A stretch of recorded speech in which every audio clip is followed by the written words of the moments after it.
It is my duty to inform the House that a vacancy has occurred in the representation. Aldag, member for the electoral district of Cloverdale-Langley City, by resignation effective Friday, May 31st, 2024. Pursuant to paragraph 24(1)(b) of the Parliament of Canada Act, the Speaker has addressed a warrant to the Chief Electoral Officer for the issue of a writ for the election of a member to fill this vacancy.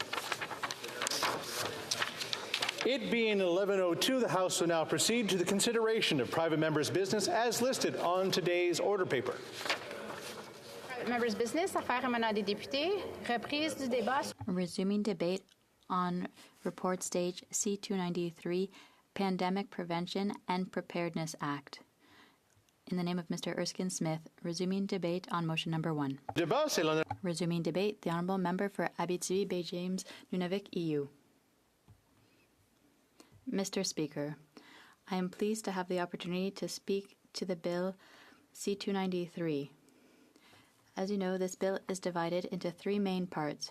First, it enacts the Pandemic Prevention and Preparedness Act to require the Department of Health to establish an advisory committee to review measures taken in Canada in response to the COVID-19 pandemic to reduce the risks associated with future pandemics and to guide the establishment of a pandemic prevention and preparedness plan.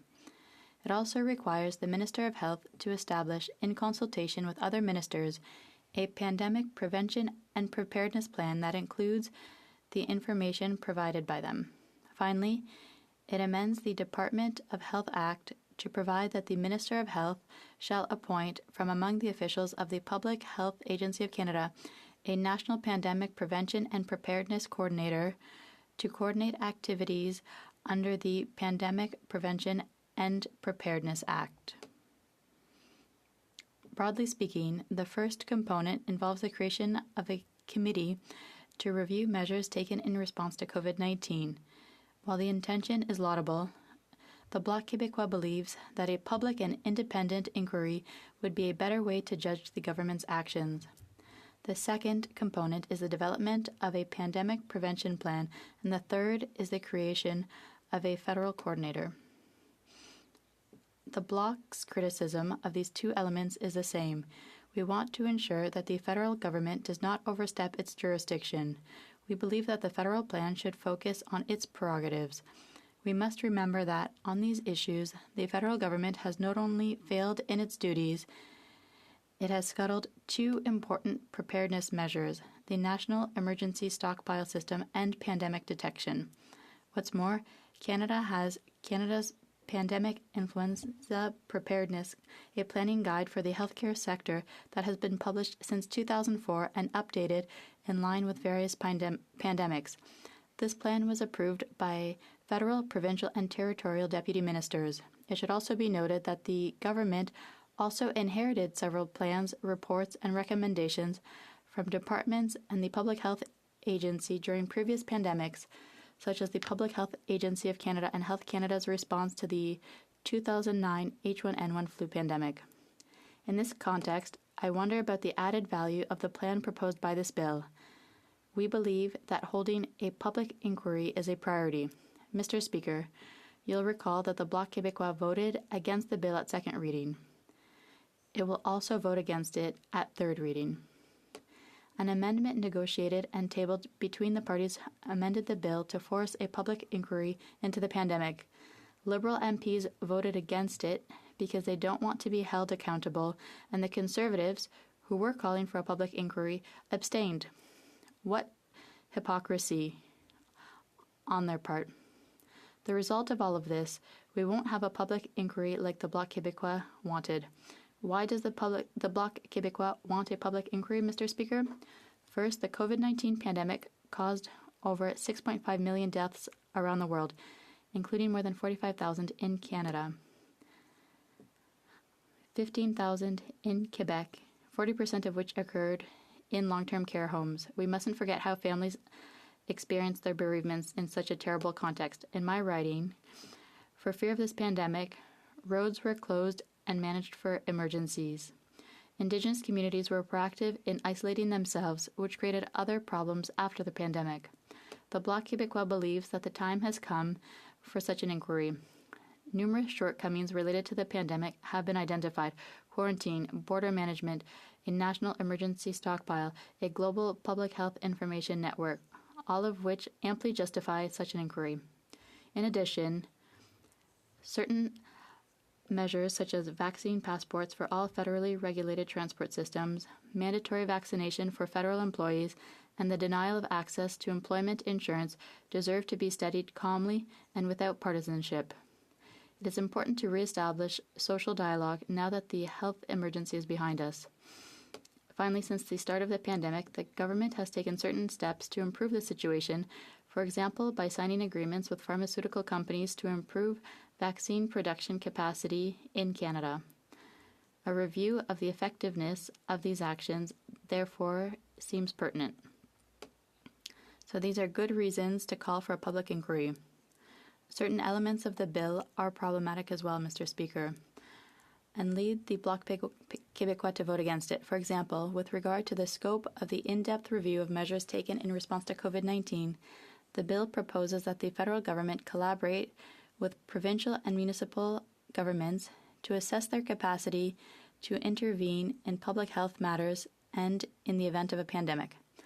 The Bloc Québécois believes that the inquiry should focus on federal responsibilities and actions, and that Quebec and the provinces should conduct their own assessments. The federal government interferes enough as it is in provincial jurisdiction, and we won't give it another chance to do so.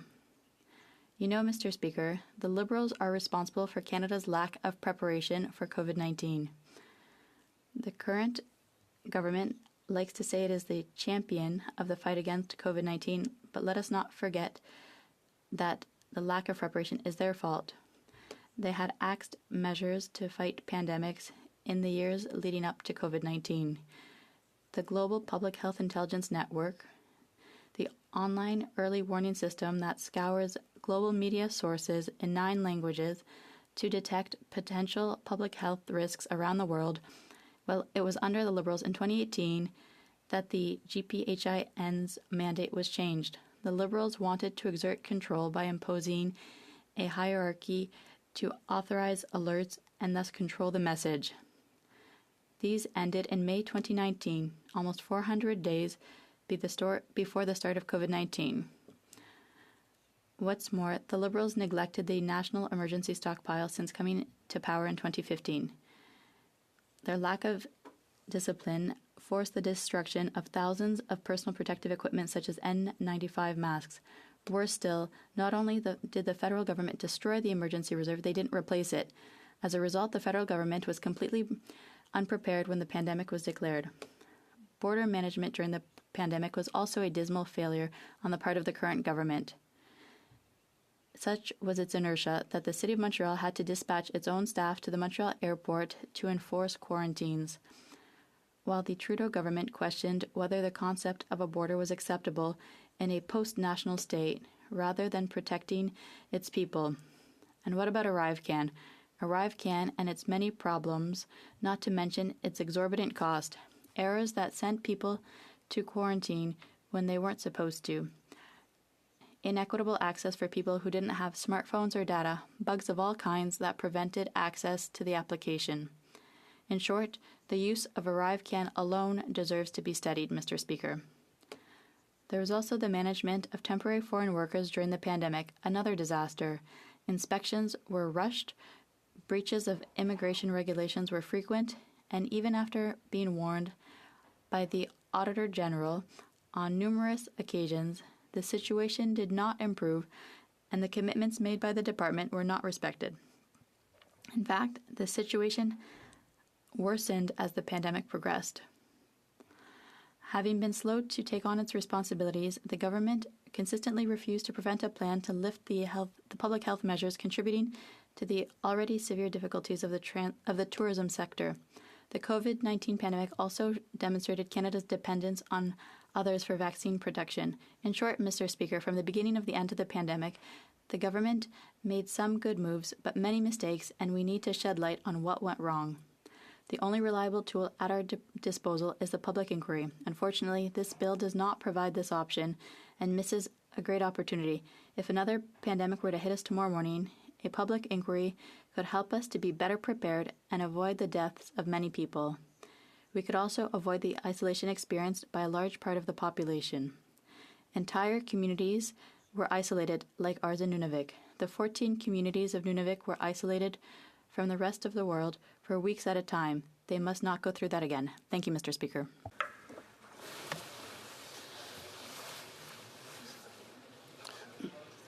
Je remercie l'honorable.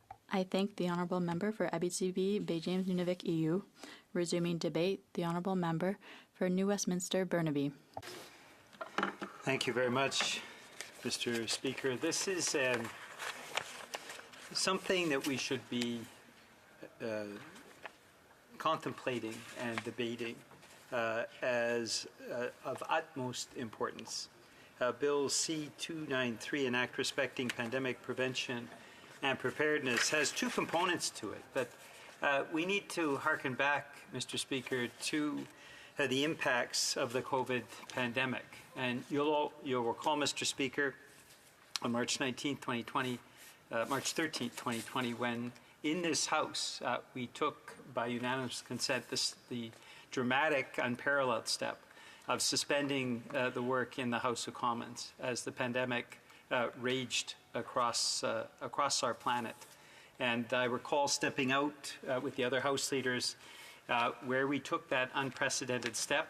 You'll recall, in terms of parliamentary innovations and changes that took place, for a number of months we had to operate by consensus, by unanimous consent. It was an exceptional time in our democracy, and ultimately led to the creation of a virtual hybrid parliament where members now, regardless of what emergencies they're experiencing in their ridings or family emergencies, can still fully participate across the length and breadth of the world's largest democracy, of our nation. Now, Mr. Speaker, the impacts were felt, of course, right across this country. Indigenous communities suffered horribly through the course of the pandemic. We saw, particularly in long-term care homes, an appalling loss of life. And the images of some of those long-term care homes where the staff had become sick or were simply not present, where people passed away and were not cared for, were not able to get basic medication or food. It was a terrible, terrible tragedy beyond the loss of life that we saw as Canadians. We need to ensure that everything is put into place so that the next time a pandemic hits, we can ensure that right across the length and breadth of our country, that everything is put into place to ensure that we are prepared. And there are two components to this bill, Mr. Speaker. One is the Pandemic Prevention and Preparedness Plan, which obliges the Minister of Health to establish a pandemic prevention and preparedness plan.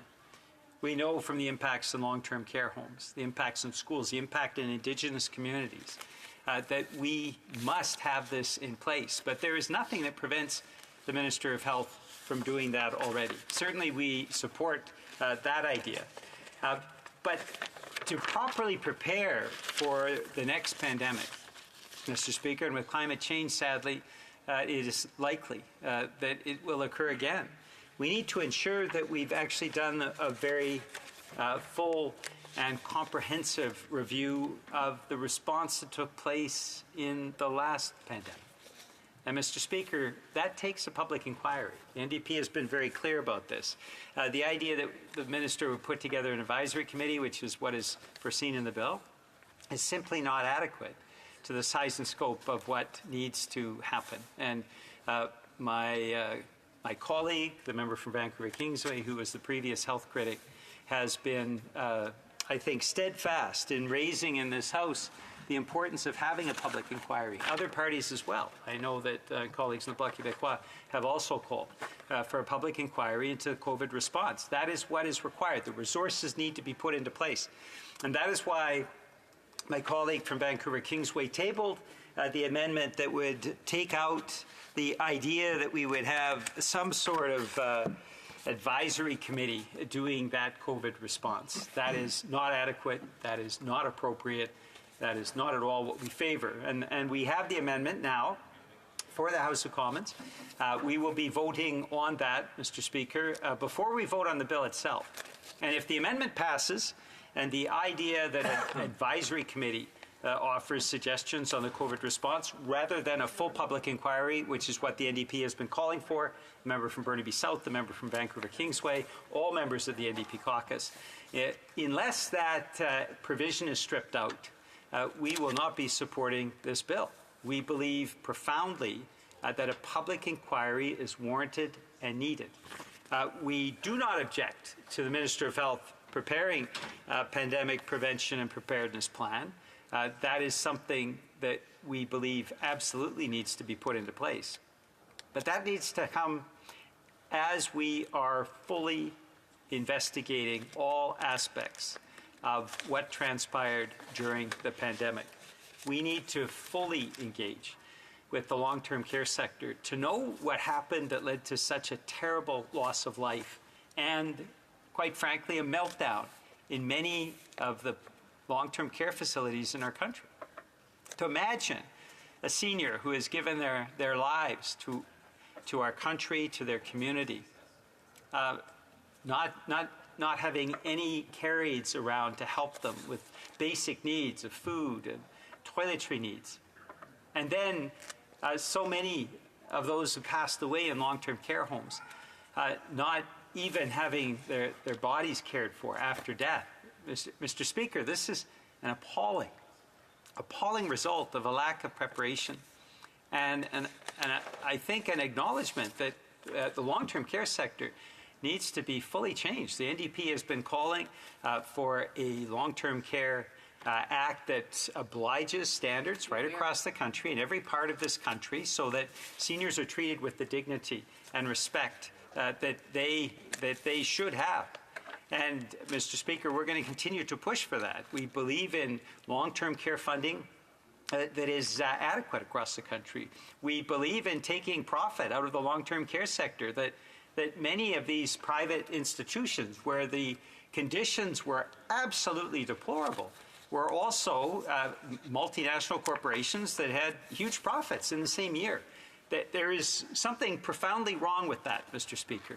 And since the days of Tommy Douglas, the NDP has called for a healthcare system that is a public healthcare system and adequately funded. That's why we pushed for dental care. We pushed for pharmacare, and we'll be considering later today the pharmacare bill and its final reading before this House of Commons. It's something we celebrate, but long-term care has to be front and center as well. And the idea that a corporation would profit at the same time as we see misery in the long-term care sector is something that needs to be fully investigated in a public inquiry.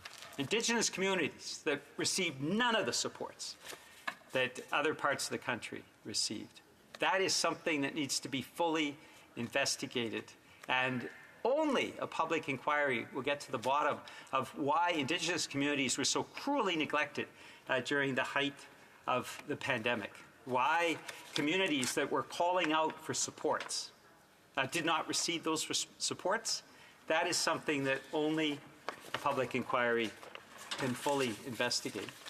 So, Mr. Speaker, we believe profoundly that we need to prepare, sadly, for the next pandemic. The climate crisis sends that very clear message that in the coming years, we will be tested again. We need to ensure that everything is in place. And the NDP has been using its weight in this minority parliament to push so that the conditions are in place. But we have sadly not yet, and despite the fact that there are two recognized parties in this place that have been pushing to put in place that public inquiry, we have not yet forced the government to do that. That absolutely has to happen, Mr. Speaker. Alors, qu'est-ce qu'on propose, bien sûr? So what we're proposing is an amendment to put forth this idea of bringing together an expert committee to review the impacts of the pandemic, we believe that it's very important to have a pandemic prevention and preparedness plan. There's nothing preventing the Department of Health from doing that now. And we need a public inquiry on everything related to the pandemic, the impact in Indigenous communities, for example, as well as in long-term care. All of that needs to be carefully investigated. And the only way to do that is a public inquiry.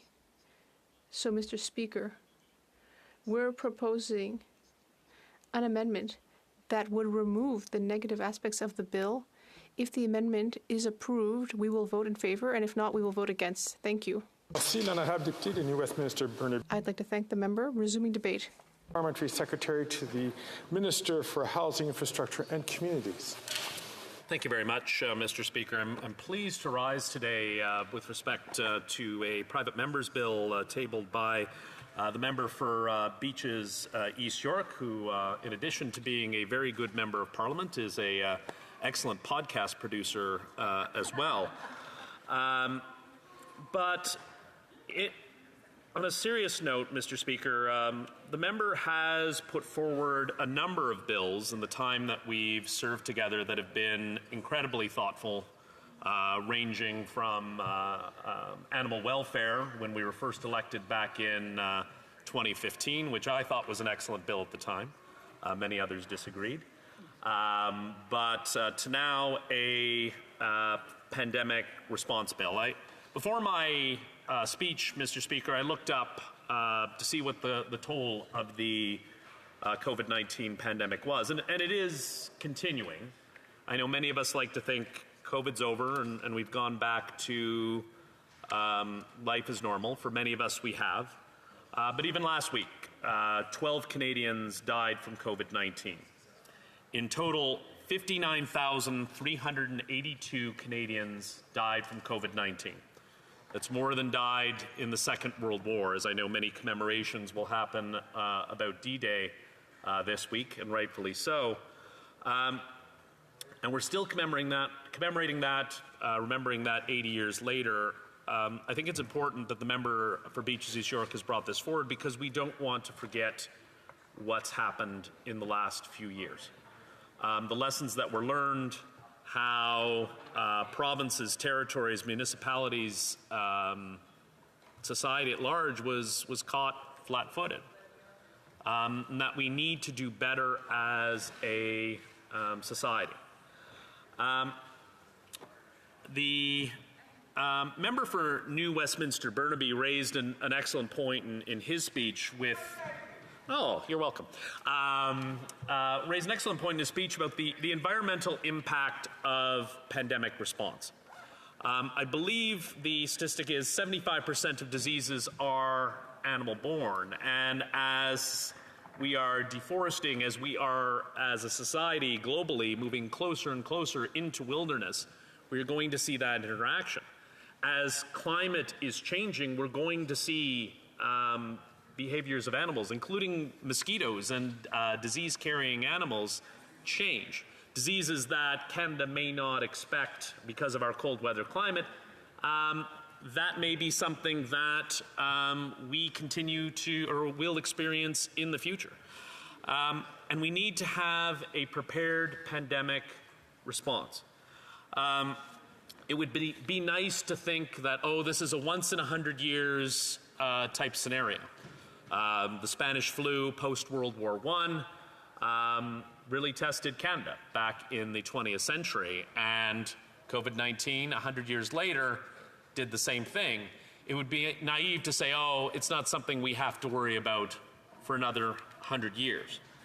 And that's why I like what the member is outlining with respect to establishing an expert review of Canada's COVID-19 response. We need to look back at what happened. I know from provinces, municipalities, corporations, the federal government, everyone did the best they could at the time under the circumstances. The word that was overused was unprecedented, but it truly was, Mr. Speaker. But we can take those lessons. We can take the lessons that we learned, what can happen, and apply it again to what's going to happen, or what may happen in the future, to ensure we have the proper supplies, to ensure that we have vaccinations on hand.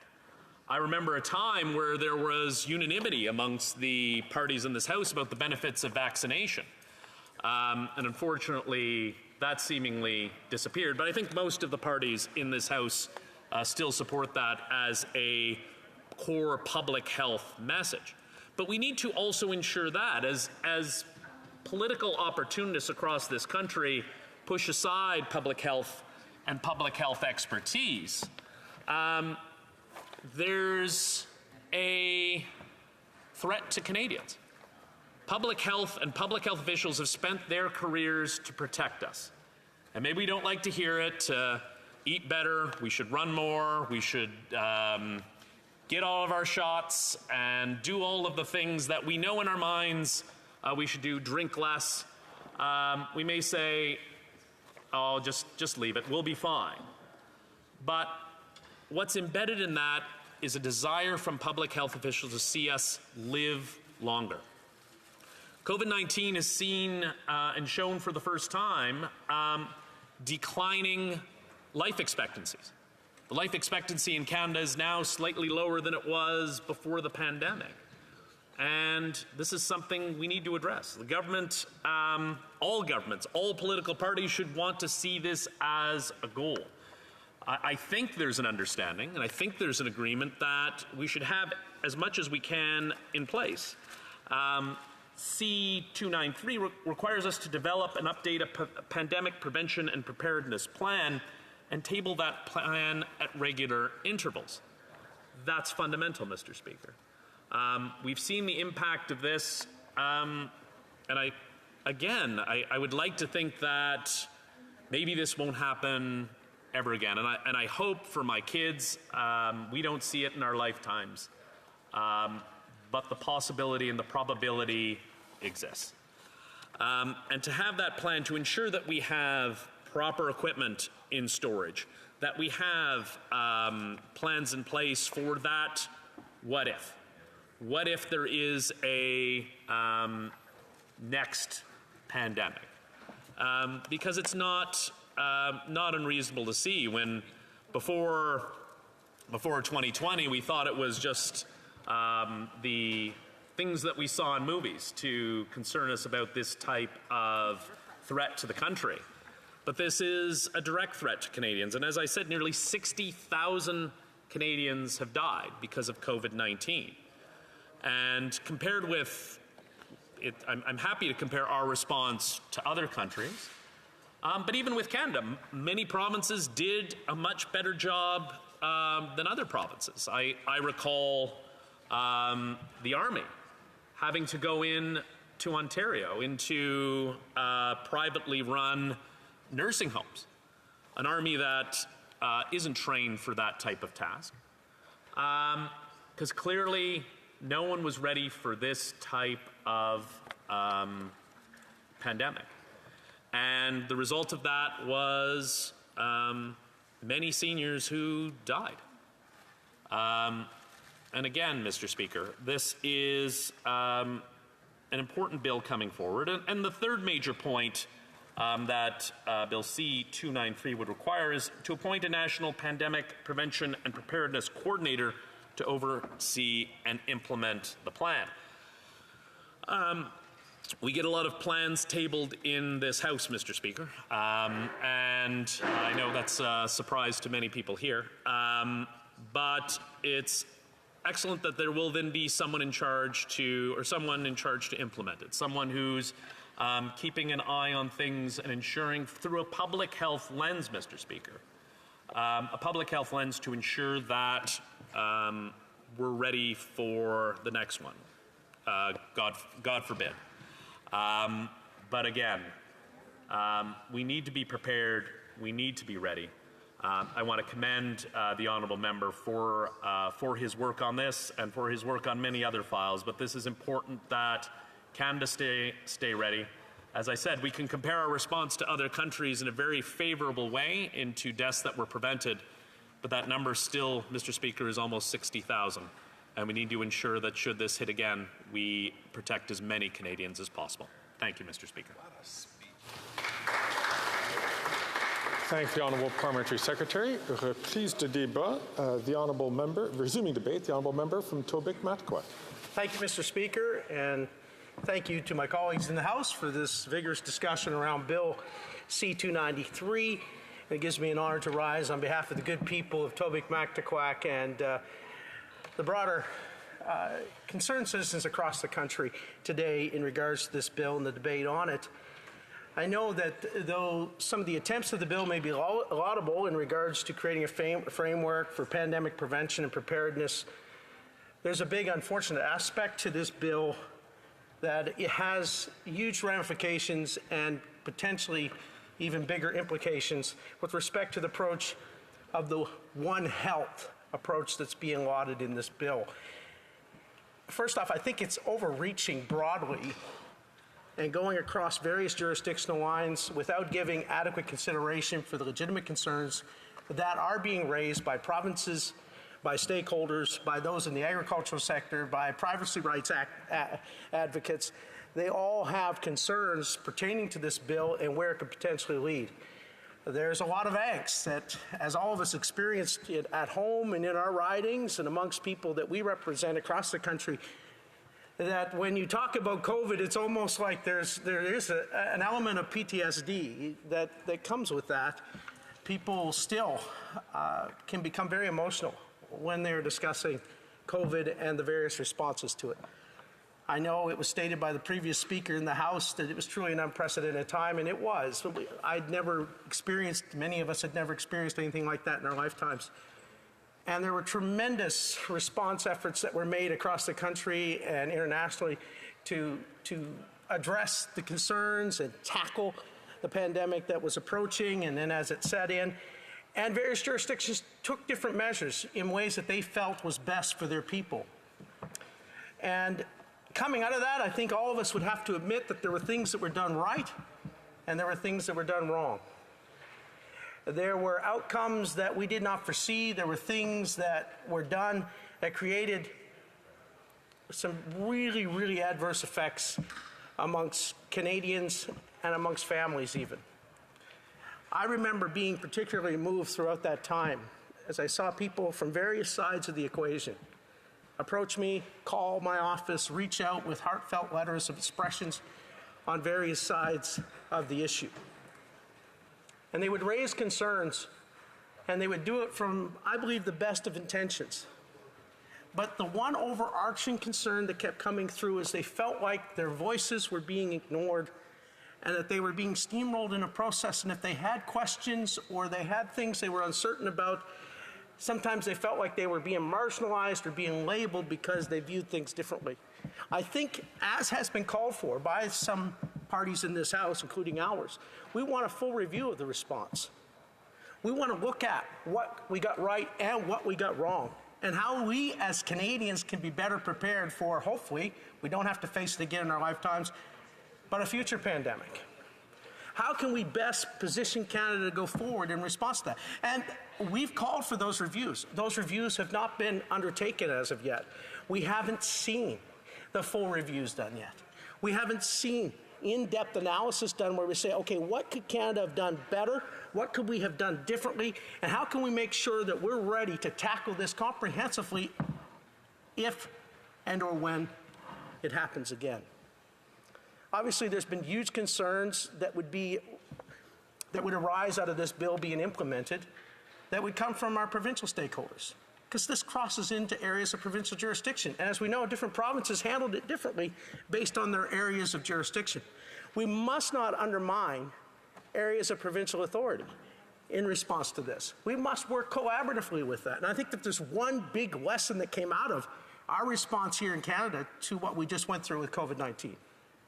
Is that there has to be greater connectivity between the various levels of government as it relates to responding to this and listening to the concerns that were coming up from the regions, so that it's less us versus them one against another, one approach versus another, one ideology versus another, and it becomes more, how can we tackle this collaboratively and welcome all voices to be heard, and so that there's a transparent approach to the issue so that people can feel like if they have legitimate concerns, they're not going to be marginalized, left out, or trampled over, but that they can raise those questions and have serious debate and discussions around those.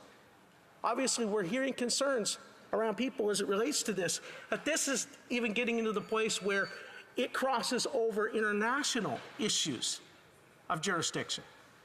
We must be very vigilant to protect our sovereignty as it comes to our approach to this, and make sure, because we have some of the best scientists in the world right here in Canada, let's make sure that those voices are heard and that we come up with a Canadian response and we prepare ourselves so that we have the food security necessary, so that we have the supply that's necessary in place to protect our citizens when that time comes. I would be curious to know what are the steps that this current government's taken to make sure we are ready, that we have the supplies needed, and that we can handle it within and be less reliant on international circumstances or international countries, which obviously they're going to prioritize their populations. Let's make sure we as a Canadian government are doing everything we can do to prioritize Canada's approach and have in place all that we need to deal with the circumstance if and when it should arise. There are major concerns that come out of this bill that's been proposed. Not only is it jurisdictionally overreaching, but there are concerns as it relates to the effects it may have on agriculture and production of agricultural food. And one thing we did hear repeatedly was our need to strengthen our own food security within Canada. Obviously, there's also the need to strengthen our energy security within Canada, and that's another debate. We need to make sure that we have adequate supply chains and readiness available as it relates to food, energy, and health supplies if and when another pandemic arises. And let's make sure that we're having a made-in-Canada approach to it. Doesn't mean we don't work collaboratively with other nations when possible and do what we can to help others out where needed and be the recipient of help when needed. But let's make sure we never surrender our sovereignty over the rights to our approach to any kind of a health crisis in this country, and make sure that we are best prepared now by learning the difficult lessons that there is to be learned coming out of COVID. I remember getting the phone calls. I remember hearing the stories, as all of you do, I'm sure. And there are some very important lessons we need to learn, and one is this: that we as elected officials must prioritize the concerns of Canadians and make sure that even if we personally may agree or disagree, that every Canadian feels like their voices are respected and heard by their elected officials, and that we take a responsive approach, not an arrogant approach, not a top-down heavy approach, but a bottom-up grassroots approach where we say, we hear your concerns. We get why you were upset. We understand that we're learning more things now about it and our response, that what was once considered settled is no longer settled. What was once considered to be an absolute certainty, we found out isn't quite what they said it was. In fact, sometimes the exact opposite. So with what we're learning, we're willing to adjust approach so that any time a crisis hits this nation, rather than dividing our people, we strive with everything in us to unite our people. And that starts by respecting individuals with differing approaches, different philosophies, and different ways of looking at things. And maybe they see things differently, and perhaps if we listen, we could adjust and learn and develop a more comprehensive, holistic, and made-in-Canada approach to solutions. Thank you, Mr. Speaker. I appreciate the time and the opportunity to address on this issue. Thank you. I thank the honourable member from Tobic-Matiquac for his intervention. Reprise du débat. Resuming debate, the honourable member for Avignon, Lamitis, Matane, Matapédia. Thank you, Mr. Speaker. Very happy to take the floor today with regards to this bill that was tabled by a Liberal colleague, and I must say a lot of water has flowed under the bridge since this bill was tabled in 2022. It was clear that errors of the past had to be fixed. We had to look at what was done well, and what was done poorly. the Bloc Québécois' position was clear from the very beginning. We wanted that there be an independent investigation on COVID-19 so that we could learn from our errors. Our position is still the same. That is the reason for which we have been against this bill all the way through its process. I'd like to remind you, Mrs. Speaker, why. It seeks to create a Pandemic Prevention and Preparedness Act, which has three components. The creation of a committee to examine the measures taken in response to COVID-19. And once again, the intention is laudable, but once again, we believe that a public and independent inquiry would be a better way of judging what was done. An amendment was negotiated between parties and tabled.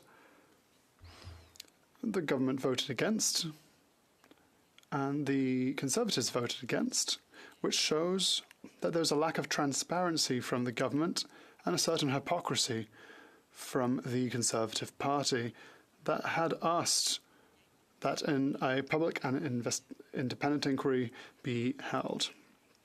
The second part of this bill concerns the development of a pandemic prevention plan, and the third, the creation of a federal coordinator.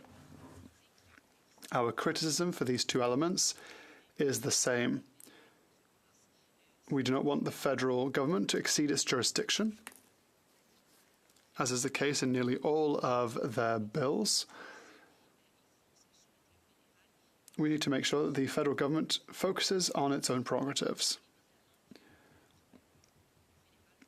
The federal government had a very big role to play during the pandemic, but there are also roles that provinces and Quebec had to play. For example, with regards to healthcare.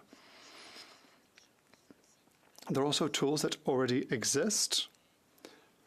Guides, for example, the Canada's Pandemic Influenza Preparedness Planning Guide for the health sector, which has been published since 2004 and is supposed to be updated in line with the various pandemics. This guide and plan was approved by the federal, provincial and territorial deputy ministers, so it's a tool that already exists. There are many plans, reports and recommendations from various departments that have been tabled, and that could give the right tools to the government. But in this context, I must remind everyone that the best thing for us and for the rest of the population towards the end of the pandemic was the creation of a private, or rather a public and independent inquiry. It's simple. This pandemic was one of the biggest, more recent international events. It caused more than 6.5 million deaths worldwide, including more than 45,000 deaths in Canada. There were a number of shortcomings from the federal government, especially with regards to quarantines, border management, National Emergency Reserve, Global Public Health Intelligence Network. Also, a number of measures could be scrutinized, like vaccination passports, federal regulated transport systems, compulsory vaccinations for federal employees, denying them access to employment insurance. These are the kind of questions, more sensitive questions, that should be studied. Whether we're for or against, it should be studied without partisanship. That's where the independence part of the inquiry takes precedence. Finally, since the start of the pandemic, the government has taken a number of steps to improve the situation by signing agreements with pharmaceutical companies to improve vaccine production capacity in Canada. This should also be studied to see how it was done, see which contracts have been granted to companies,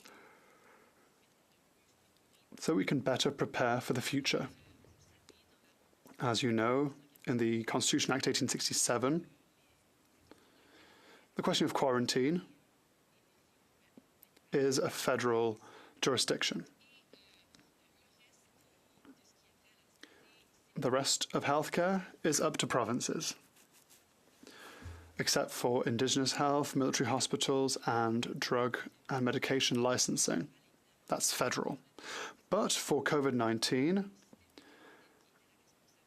it was only the quarantine system that was under federal jurisdiction, and there was a big shortcoming. I also talked about the Global Public Health Information Network. We know what it is now. Perhaps we didn't know what it was in the past. It's an online early warning system that scans global media sources in 9 languages to detect potential public health risks around the world. It is an all-hazards system that detects chemical, biological, radiological, and nuclear threats to public health, whilst, and under the Liberals in 2018, the mandate of this network was changed. In July 2020, through an article in the Globe and Mail, we learnt that the alert messages had been deactivated. Believe it or not, Mr. Speaker, 400 days before the pandemic was when these were ended in 2019. So it's the government that decided to put an end to these messages. This was not the case. The same is true for the National Emergency Reserve. This was created in the 50s during the Cold War. It has evolved to store pharmaceutical products, supplies used by social services and during pandemics, as well as medical equipment and supplies.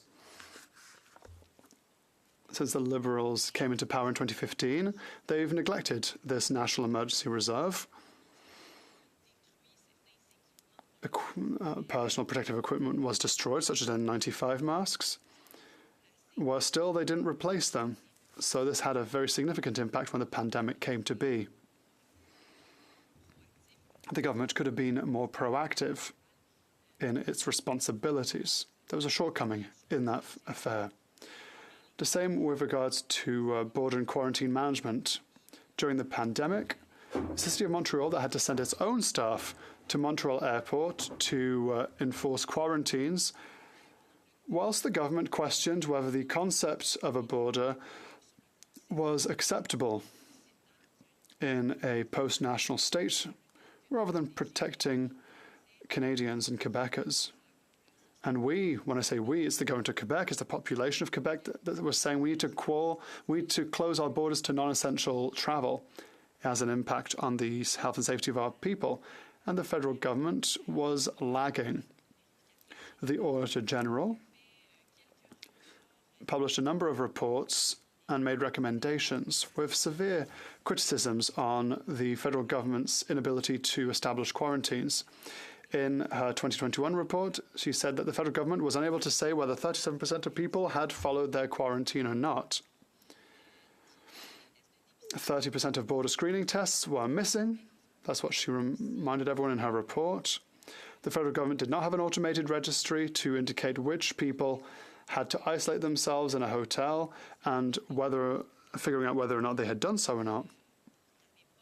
There was no register available for this. 59% of people requiring priority follow-up went unanswered. Despite having been reported, 14% of people who tested positive for COVID-19 had not been contacted by the Public Health Agency. So this was a bit of an issue.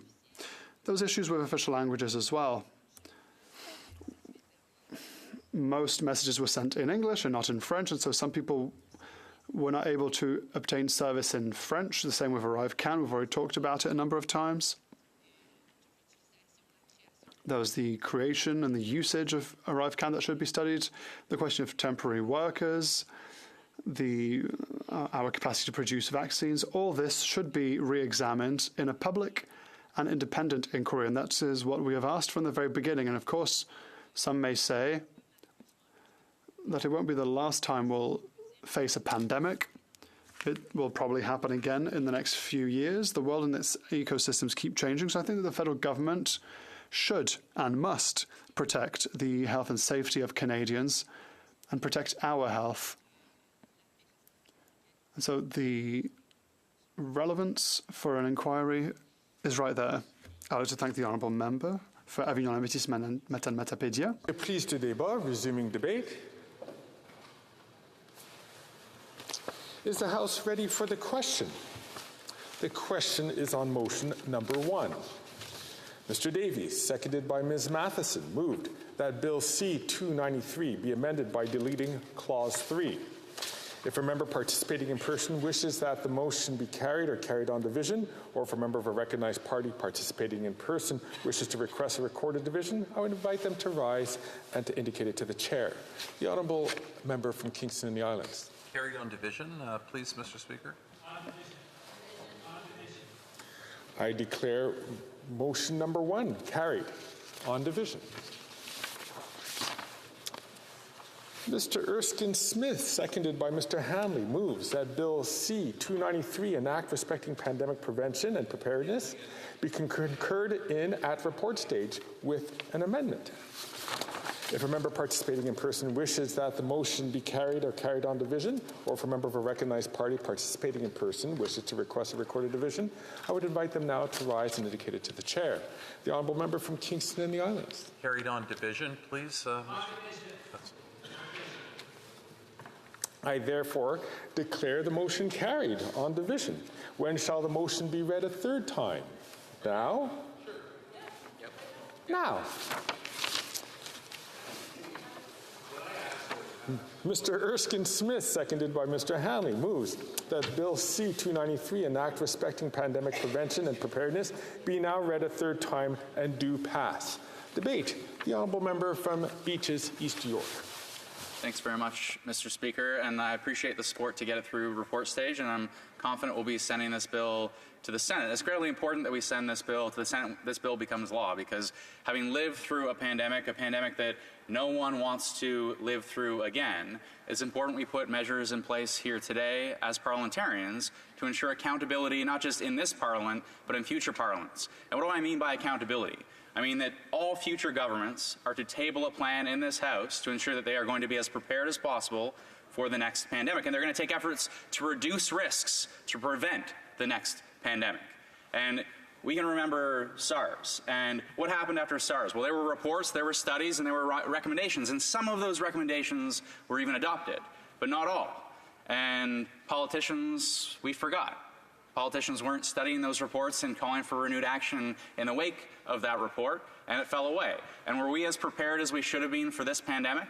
Were provinces as prepared as they should have been? Was the federal government as prepared as it should have been? Absolutely not. And no one wants to relive what we lived through, but let's remember, because if we don't remember, we are destined to live through something very similar. And if we remember, we'll remember the Army having to go into nursing homes. If we remember, we will remember the fear of the unknown that we all experienced, and we'll remember the great scale of loss. This required a wartime effort across levels of government and across parties to do what we needed to do to save lives. It upended so many lives, not just lives lost, but it upended employment, it upended relationships. It made it so hard for so many, and I wasn't going, before I get into the second piece that I want to speak to, what does this bill do? Because some people have said, we could have a plan already, and this is overreaching, this gets into provincial jurisdiction. What does this plan do? It does one thing very simply. It requires the government to table in Parliament a pandemic prevention and preparedness plan to ensure that it turns its mind to the health minister and a whole of government approach, working with ministers across government, that they turn their minds to how they can take steps to reduce pandemic risk and to prepare this government and future governments for the next pandemic. Now, I wasn't going to get into the missteps along the way. I can criticize the way the wage subsidy rolled out. I can criticize different public health measures. I was furious as the father of a now 7- and 4-year-old when Ontario closed its schools for the final time in a January. But I can tell you, we should consider the alternative. And when I think of, and I know not everyone loves the Prime Minister today, but the Prime Minister stood outside of his home on a daily basis and acted like a Prime Minister, delivered benefits, putting politics aside, working with opposition parties, working with other levels of government to support businesses and individuals in a time of crisis. Now let's consider the counterfactual. And if the leader of the opposition was the Prime Minister during a crisis like that, well, when faced with questions about the special budgetary measures that were being put in place, You know, everyone else was putting politics aside, not the leader of the official opposition, not the member from Carleton. He said, well, we don't need big fat government programs. We need to lower taxes and to eliminate regulatory red tape. You almost pull the string and the doll says the same thing again and again and again, even in a crisis. Every other party at every other level of government was willing to work across party lines to save lives and to support individuals and businesses through the crisis. And the answer from the leader of the official opposition, imagine he was the prime minister and he said, yes, small businesses, your lives are upended. Yes, you're losing employment because you cannot go into work because of this pandemic and this crisis. We're going to lower taxes and we're going to cut red tape. Is that a serious answer? Does anyone in this House think that's a serious answer? Absolutely not. We had a prime minister who was acting like a prime minister. Now, forget supporting the special measures. We know that the counterfactual, the Conservative prime minister would not have supported those special measures. But what about public health measures? Well, we had Conservatives at the time saying two things. We had them saying, well, vaccines weren't going to roll out fast enough. They did. We had Conservatives then undermining public confidence in immunization. And of course, there's a credible debate to be had about certain public health measures, and we can have that credible debate. We could have had a credible debate at the time, but we should not have had an instance where members from Sarnia-Lambton, or members from Haldimand Norfolk, or members from Niagara West, their own local health officers, whether it's the head of Norfolk EMS or the public health officer in Sarnia-Lambton, they had to issue public statements correcting the record to say, no, we should defend public health efforts and you should ignore those comments from your elected officials. You should not listen to them. Yes, we can have a credible debate. What we cannot afford to undermine public confidence in immunization, because what happens then? Well, we see what is happening. We see what is happening. In Ontario, we just had the first death in years from measles. Why? Because vaccination rates have plummeted. And that is a direct consequence of the willingness to undermine public health efforts and undermine immunization. Now, again, debate is warranted and individuals can protest as they like. And I myself, as some may know in this House, I myself criticized the invocation of the Emergencies Act. What I didn't do was bring donuts and coffee and celebrate lawlessness. And again, that is not the conduct we should expect from a prime minister. That is not someone we should expect from someone who should be acting as a statesman in a crisis.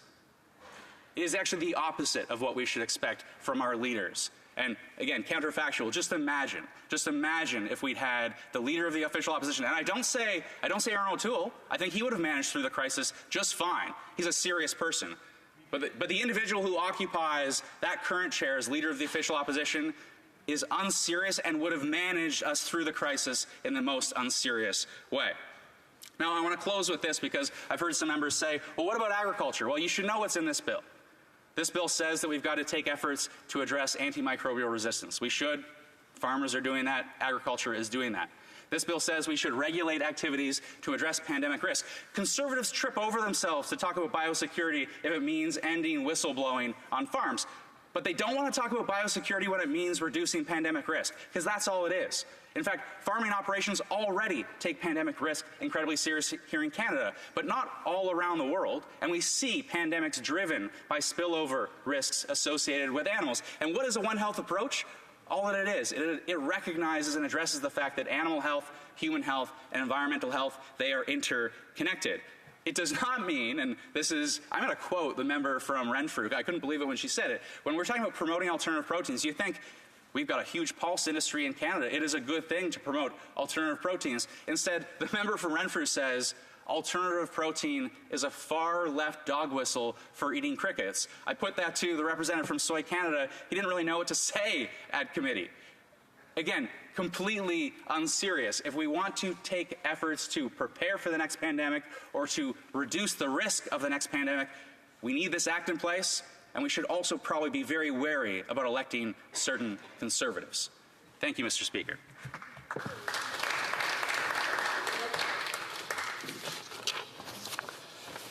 Well, it being 12:02, the time provided for debate has expired. Accordingly, the question is as follows. Mr. Erskine Smith, seconded by Mr. Hanley, moved that Bill C-293, an act respecting pandemic prevention and preparedness, be now read a third time and do pass. If a member participating in person wishes that the motion be carried or carried on division, or if a member of a recognized party participating in person wishes to request a recorded division, I would invite them to rise and indicate it to the chair. The honourable member from Kingston and the Islands. Recorded division, please, Mr. Speaker.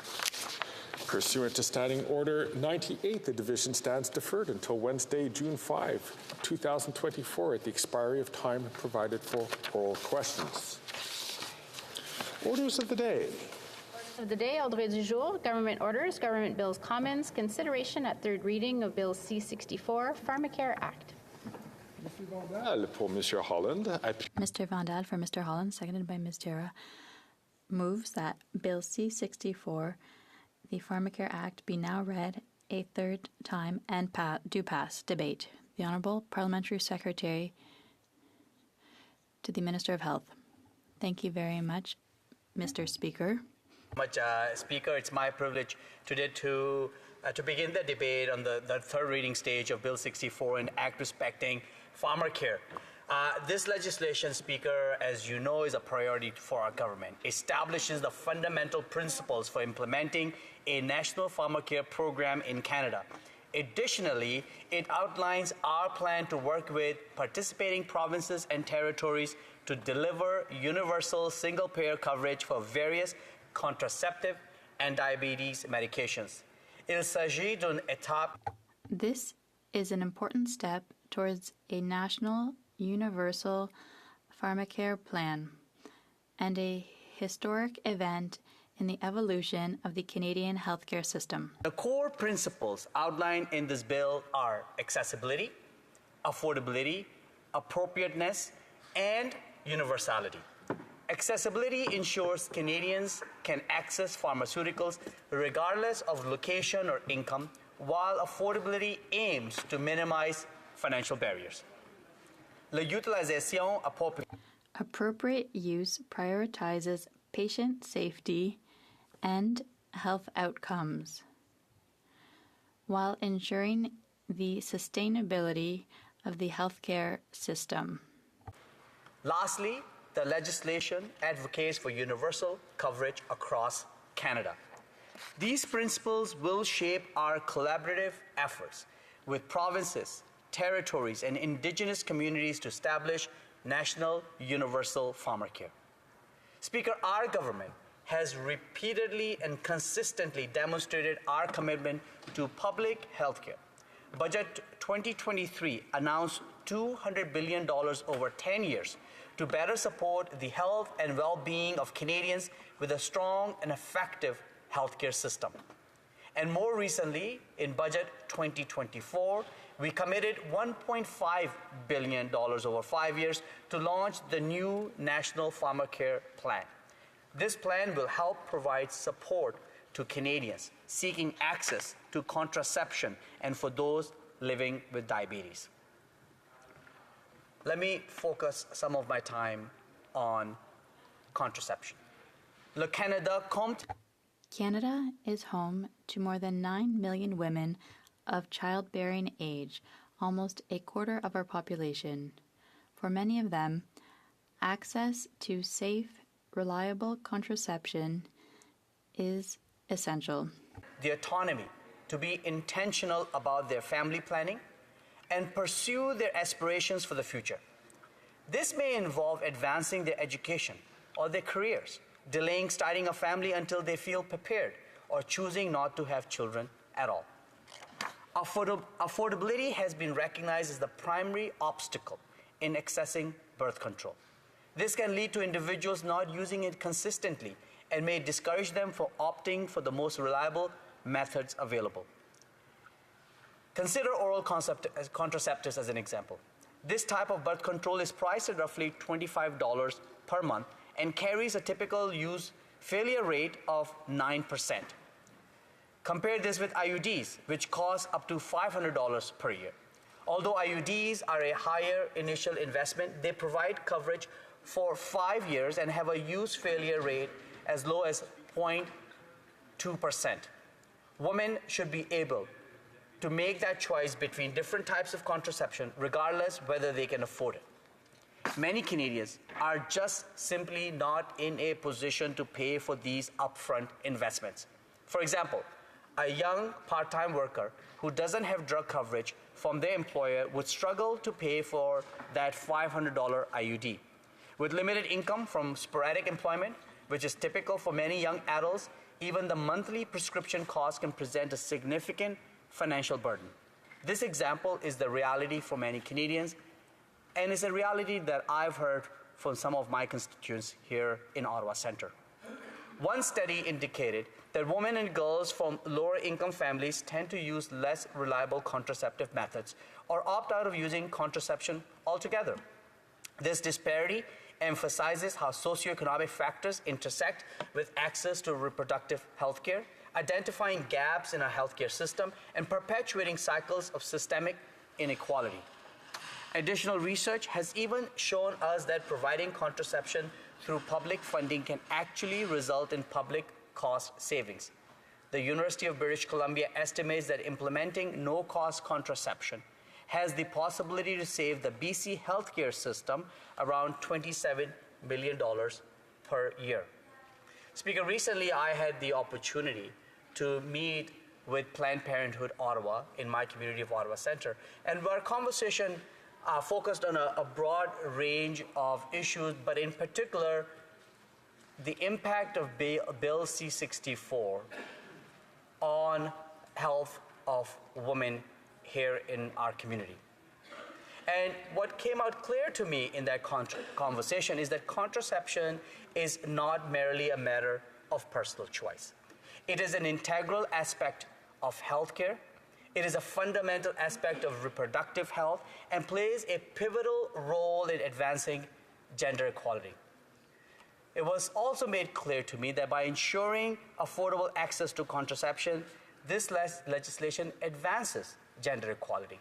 Preventing unintended pregnancies will enable more Canadians to participate in the economy, which will result in greater prosperity for all. This is crucial for building a more equitable society where everyone has the opportunity to thrive. I want to thank Planned Parenthood Ottawa for the good work they do day in and day out. I was really happy to just speak to them recently to let them know of a funding grant that they are receiving to continue doing this important work in our community. And I'm thankful for them for meeting with me and educating me further around the impact of Bill C-64 on women here in our community and across the country. Moving to the impact on diabetes, we can apply the same cost-saving principle that I was speaking to in the case of contraceptions to medications that treat diabetes. Diabetes is one of the most prevalent chronic disease in Canada, impacting 3.7 million individuals at present, with projections that this number will continue to grow. Many of us know someone with diabetes and have witnessed the serious consequences this disease can have on a person's quality of life. Although there is no cure for diabetes, there are treatments available to control the disease. But these treatments are not always affordable or accessible to those who need them. We've learned that 25% of Canadians with diabetes identified that the cost of their medications impacted their ability to stick to their treatment plans. Neglecting proper management of this disease can result in devastating consequences. Speaker, when we were making the announcement about introducing Bill C-64, I was honored to join the Minister of Health and many community advocates who've been working on this in this area for some time at the Centretown Community Health Centre, which is located in my community of Ottawa Centre as well. And prior to the announcement, we met with some of the social workers, the primary health care practitioners, the nurses who work at the Centertown Community Health Center, which is a fabulous institution in my community. In fact, I used to serve on the board of the Centertown Community Health Center some time ago, about the impact of this legislation. And as it relates to diabetes, we were speaking to a specialist there who told us countless stories of individuals that she meets and treats who ration their diabetes medications because they're unable to afford based on their current circumstances. And it was made clear that when diabetes is not properly managed, it can result in severe complications like heart attacks, strokes, kidney failure, blindness, and even amputation. In 2018, the total cost incurred by the healthcare system due to diabetes was estimated to be around $27 billion. $27 billion, a figure that we can expect to exceed to $39 billion by 2028. These figures emphasize the urgent need for effective measures to mitigate the impact of diabetes and its associated costs on both individuals and the healthcare system as a whole. Independent of the legislation, Speaker, the Government of Canada revealed its plan to collaborate with the provinces and territories to establish a diabetes devices fund. This initiative aims to guarantee that individuals with diabetes will have access to the essential medical devices and supplies they need to manage their treatment, including syringes, glucose monitoring devices, and insulin pumps. This, along with the framework outlined in Bill C-64 for universal single-payer coverage for first-line diabetes medications, will prevent any person living with diabetes in Canada from having to ration their medication or compromise their treatment. These actions will benefit all Canadians by helping diabetics control their disease, making it less costly to treat over time. Speaker, I want to address concerns that pharmacare might affect private drug coverage, something that came up in the conversation when we were considering this bill at the committee. Bill C-64 does not mention private drug insurance or regulate any of its activities, and I want to be really clear about that. Our work with provinces and territories to offer universal single-payer coverage for contraception and diabetes medications will benefit all Canadians needing those drugs, regardless of their insurance status. Since the initiative is focused, benefits provided by private insurance are expected to remain unchanged. That choice remains in place. Comme nous l'avons constaté dans les deux exemples. As we have seen in the two examples above, the cost of medication has become a pressing concern for too many people in Canada, for whom access to affordable medication remains a major challenge. When Medicare was first introduced in the 1960s, prescription medicines played a smaller role in the overall healthcare system. They were primarily administered in hospital settings, and those distributed beyond hospital confines were generally low in cost. But that is not the reality today.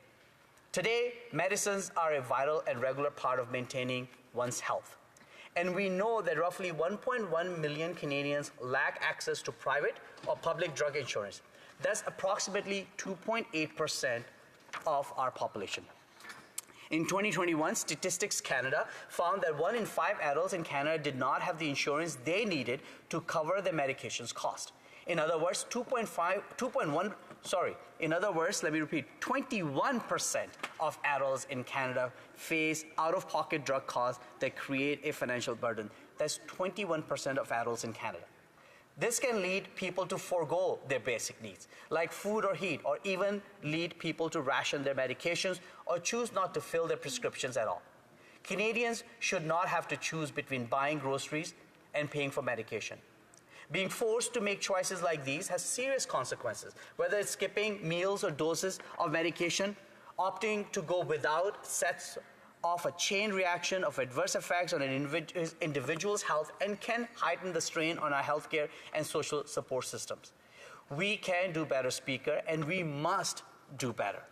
While it entails a financial commitment, the alternative which is not investing in our pharmacare, would result in far more severe health and financial repercussions, as we can see with the two examples that I presented earlier.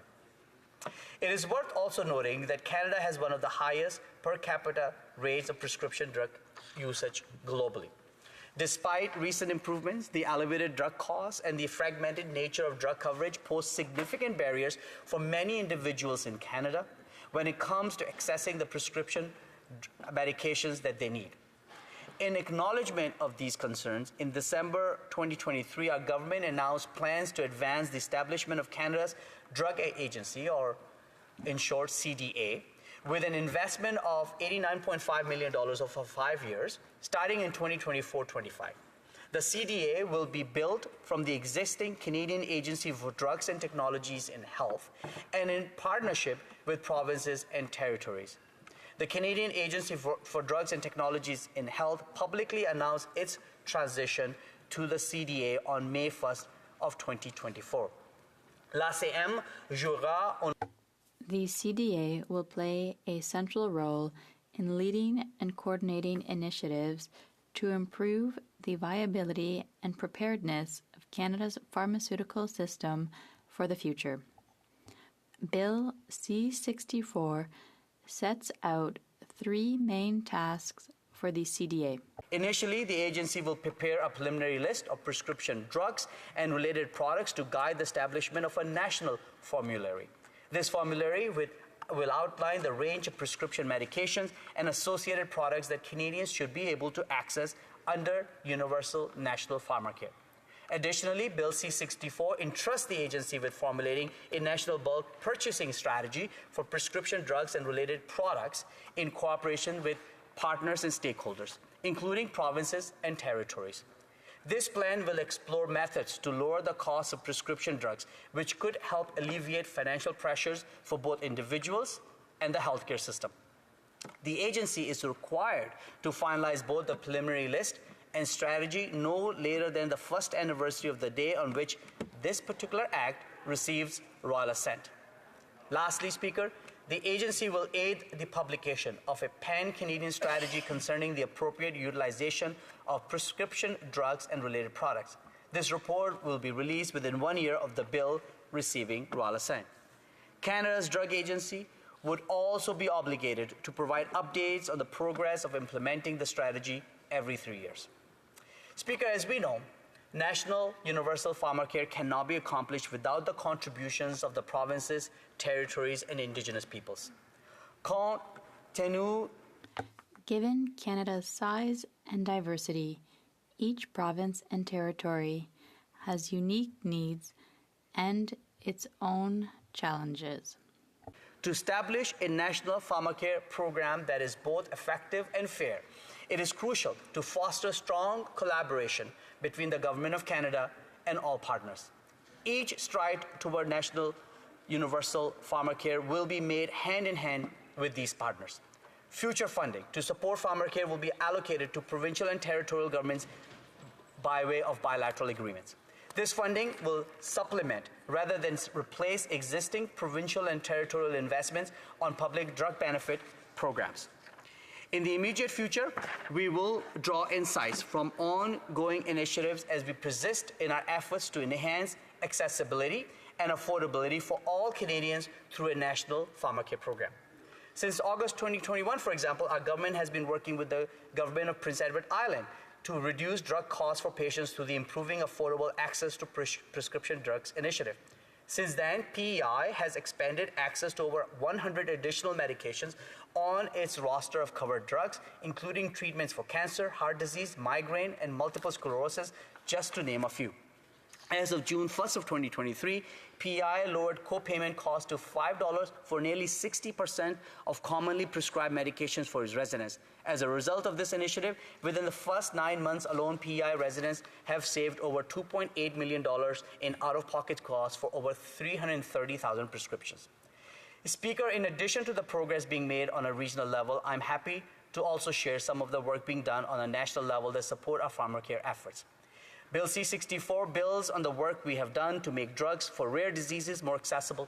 In March 2023, we launched Canada's first ever national strategy for drugs for rare diseases. Supported by federal funding of up to $1.5 billion over 3 years, this strategy aims to enhance accessibility and affordability for medications for rare diseases, ensuring they're in reach for those who need them. Elle marque le début d'un approche. This strategy is the beginning of a national approach to meet our needs for drugs used to treat rare diseases. Winding down, I want to say in conclusion that in Canada, it is our belief that everyone should receive prompt access to the healthcare they need, when they need it, irrespective of financial means. This principle is a core Canadian belief, and we are dedicated to defending it. Le projet de loi C-64 constitue un... Bill C-64 represents major progress in our commitment to guaranteeing affordable and quality drugs to all Canadians. Universal coverage of contraception and diabetes medications will be life-changing for individuals, families, society, and our healthcare system. While there's a lot of work ahead, we have already made substantial progress from regulatory modernization to enhancing access to drugs for rare diseases, establishing Canada's drug agency, and collaborating with the provinces and territories. Passing this legislation allows us to build on this momentum. We stand at the threshold of an existing new era in Canadian healthcare. We should seize this opportunity to invest in a stronger Canada. Je vous remercie de votre attention, and I encourage all members of this House to vote in favor of Bill C-64. Merci beaucoup. Thank you, Speaker. Questions and comments? Question commentaire, the honourable member for Battle River Crowfoot. Thank you very much, Mr. Speaker. And I'm curious, and I hope that the member will give me a direct answer on this, but there's been some real concern because the way that the bill is structured does suggest, because it talks about being single payer, but very, very limited in the scope of coverage, that it could have the potential of taking away current coverage that up to 97% of Canadians already have. This is something that I'm certainly hearing about from my constituents that are concerned that by the way in which the government has brought forward not only this legislation, but the way that they've partnered with the NDP, haven't had the conversations with private plan providers and whatnot, there's real concern that Canadians will actually be worse off after the Liberals have passed this bill. So I'm hoping that member could provide some specific details around whether or not he shares that concern that up to 97% of Canadians could in fact see less coverage after this bill passes than they currently have. Good question. Parliamentary Secretary to the Minister of Health. Well, thank you very much, Speaker. And I want to say to the member directly, that is not going to happen. The choice is maintained in this bill. He asked for a direct answer, and I'm giving him the direct. In fact, at the committee, we discussed this matter at length. The minister was very clear to say that the choice will always be maintained. There is no reference, and I said this in my remarks, there is no reference to private health insurance. That is within the prerogative of individuals who have private insurance. In fact, it was also accepted by those who represented private insurance and those who were representing, such as Diabetes Canada, that they have been given that insurance and they do not see within the legislation any provision that relates to taking away of private insurance. That is how this legislation is structured, and people and Canadians across the country will be able to maintain their private insurance if they choose to. Comment, l'honorable député de... The honourable member for Montcalm. Thank you, Mr. Speaker. My colleague, in his speech, spoke about the necessary contributions of Quebec and the provinces. Does he not agree that on pharmacare, Quebec is already contributing significantly with a program that is a hybrid program, but that nonetheless covers everyone, even people with no income, are covered under the public segment.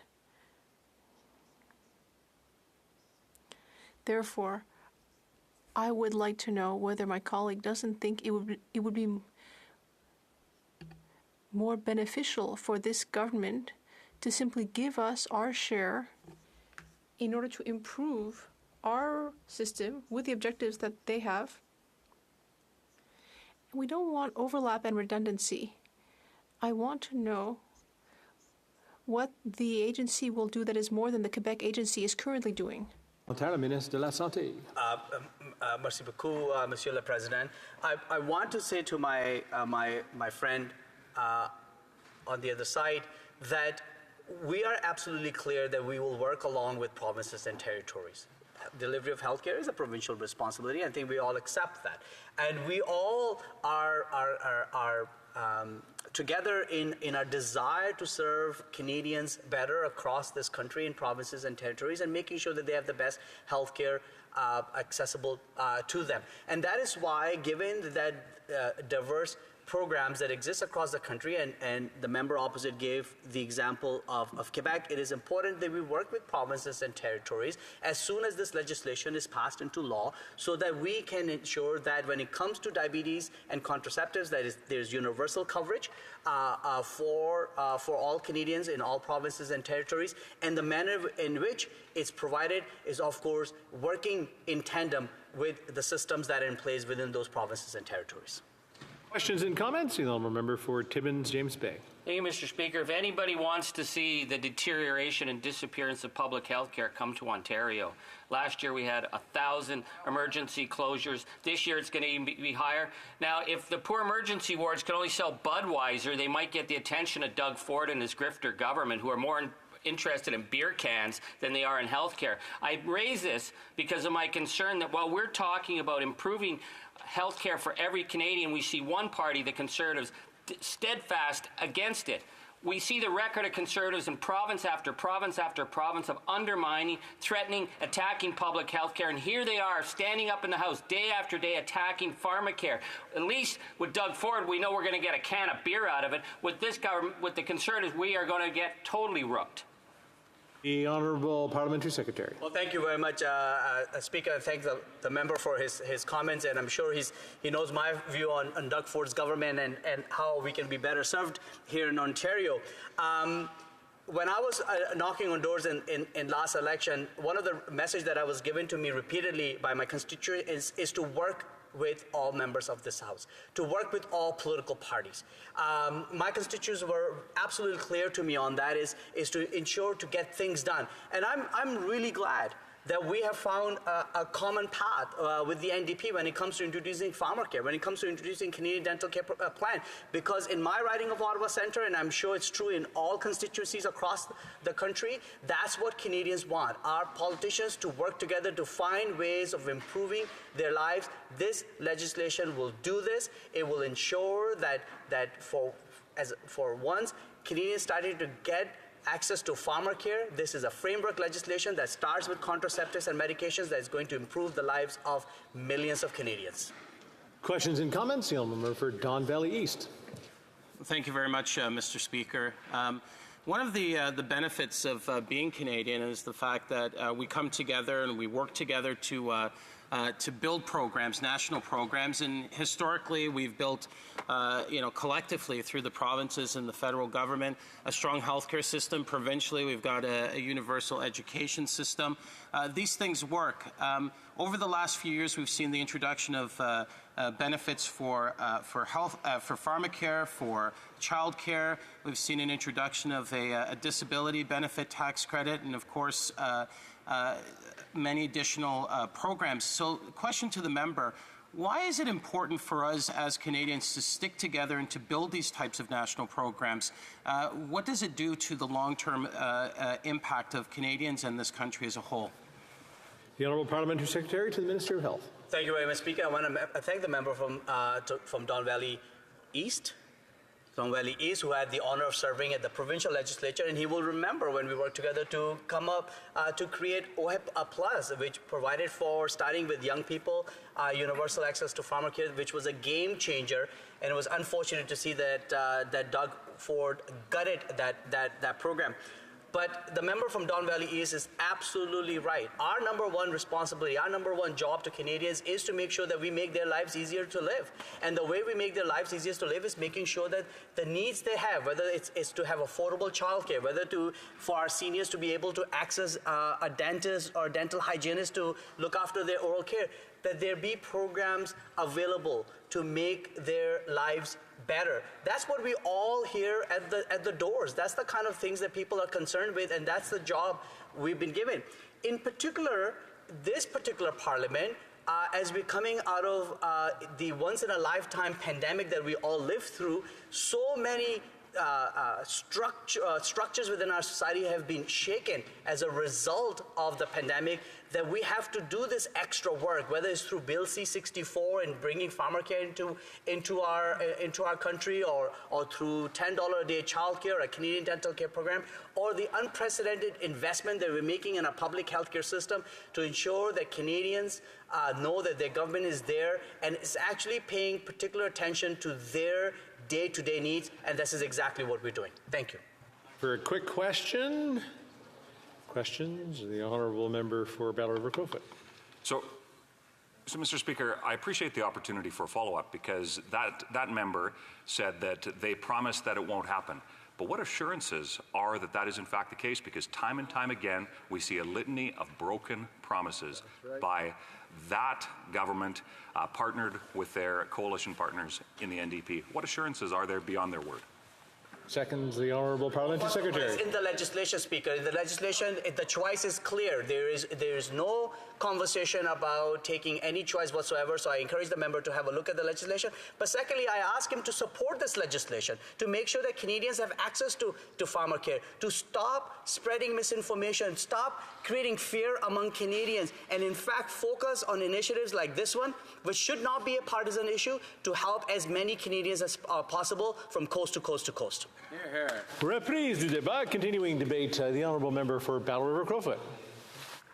Thank you very much, Mr. Speaker, and as always, it's an honor to be able to stand in the People's House and to talk about the issues that are so important to them. And I appreciate also the opportunity to have had a couple of questions to that previous member who, if I could sum up, basically said, when I questioned what are very legitimate questions about the plan that they have presented to Canadians, they simply say, don't worry about it, just trust us and we'll take care of it, so there's no need to discuss it any further. Well, Mr. Speaker, I'm sorry, but that's not how democracy works. That's not how this place works. And I would suggest that that's part of the reason that why over the last 9 years of this Liberal government we have seen a litany of failures.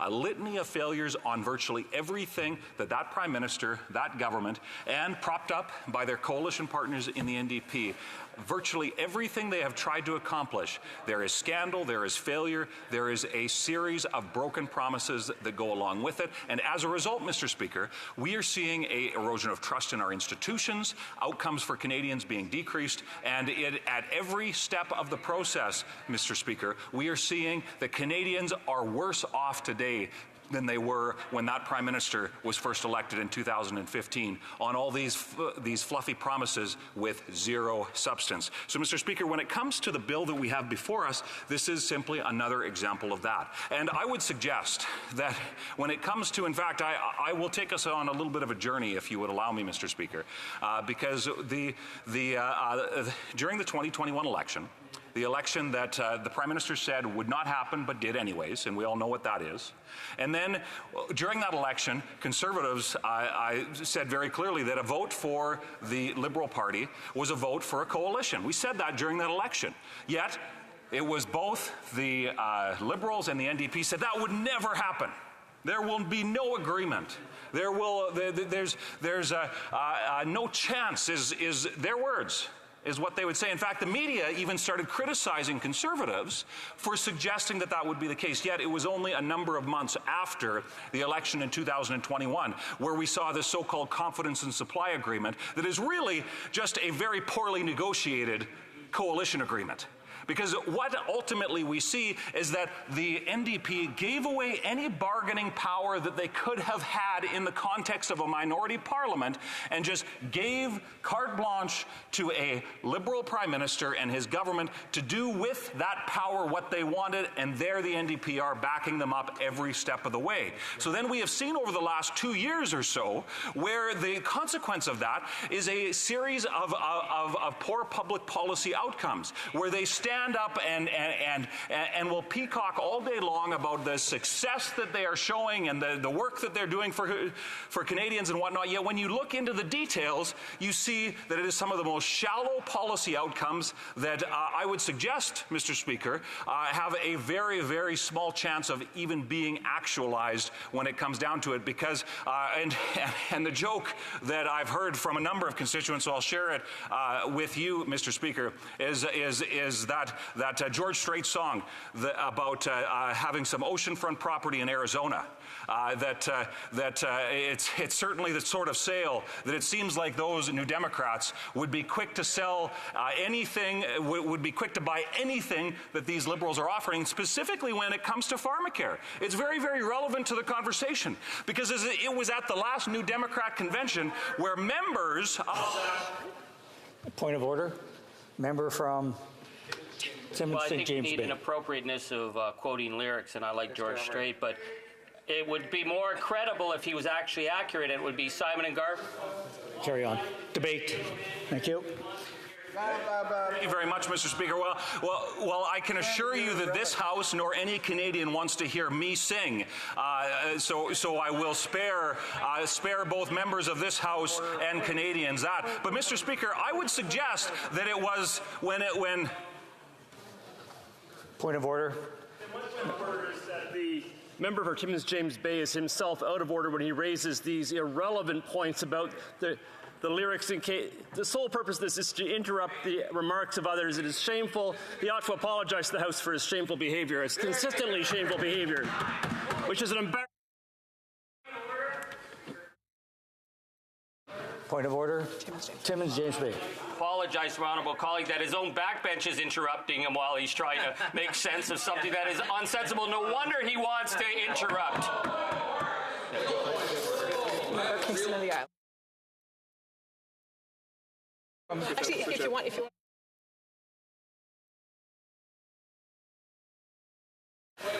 Point of order, the Honourable Parliamentary, the Deputy House Leader.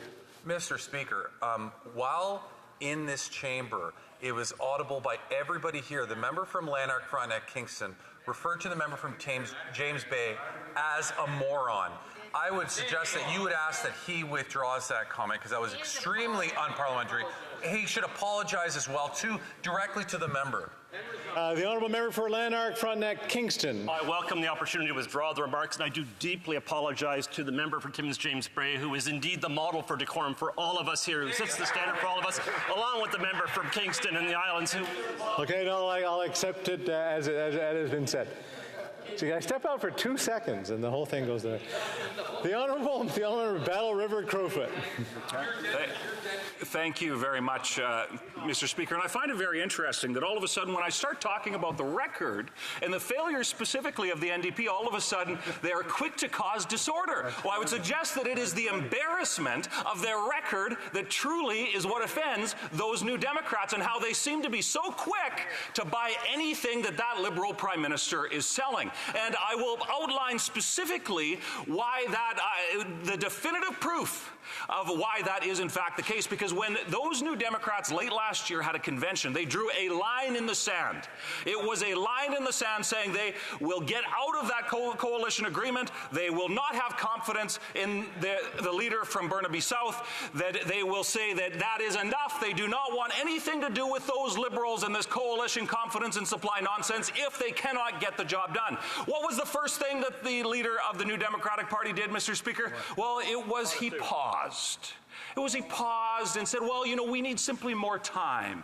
We're working out the details of what that might look like. And then there were some very concerning allegations about changing some of the electoral system and whatnot. And then we see that there were some red lines that certainly members of that party talked a lot about how they were going to have this fulsome program that was going to be announced, and it was going to solve every Canadian's problem. There was going to be no issues with it.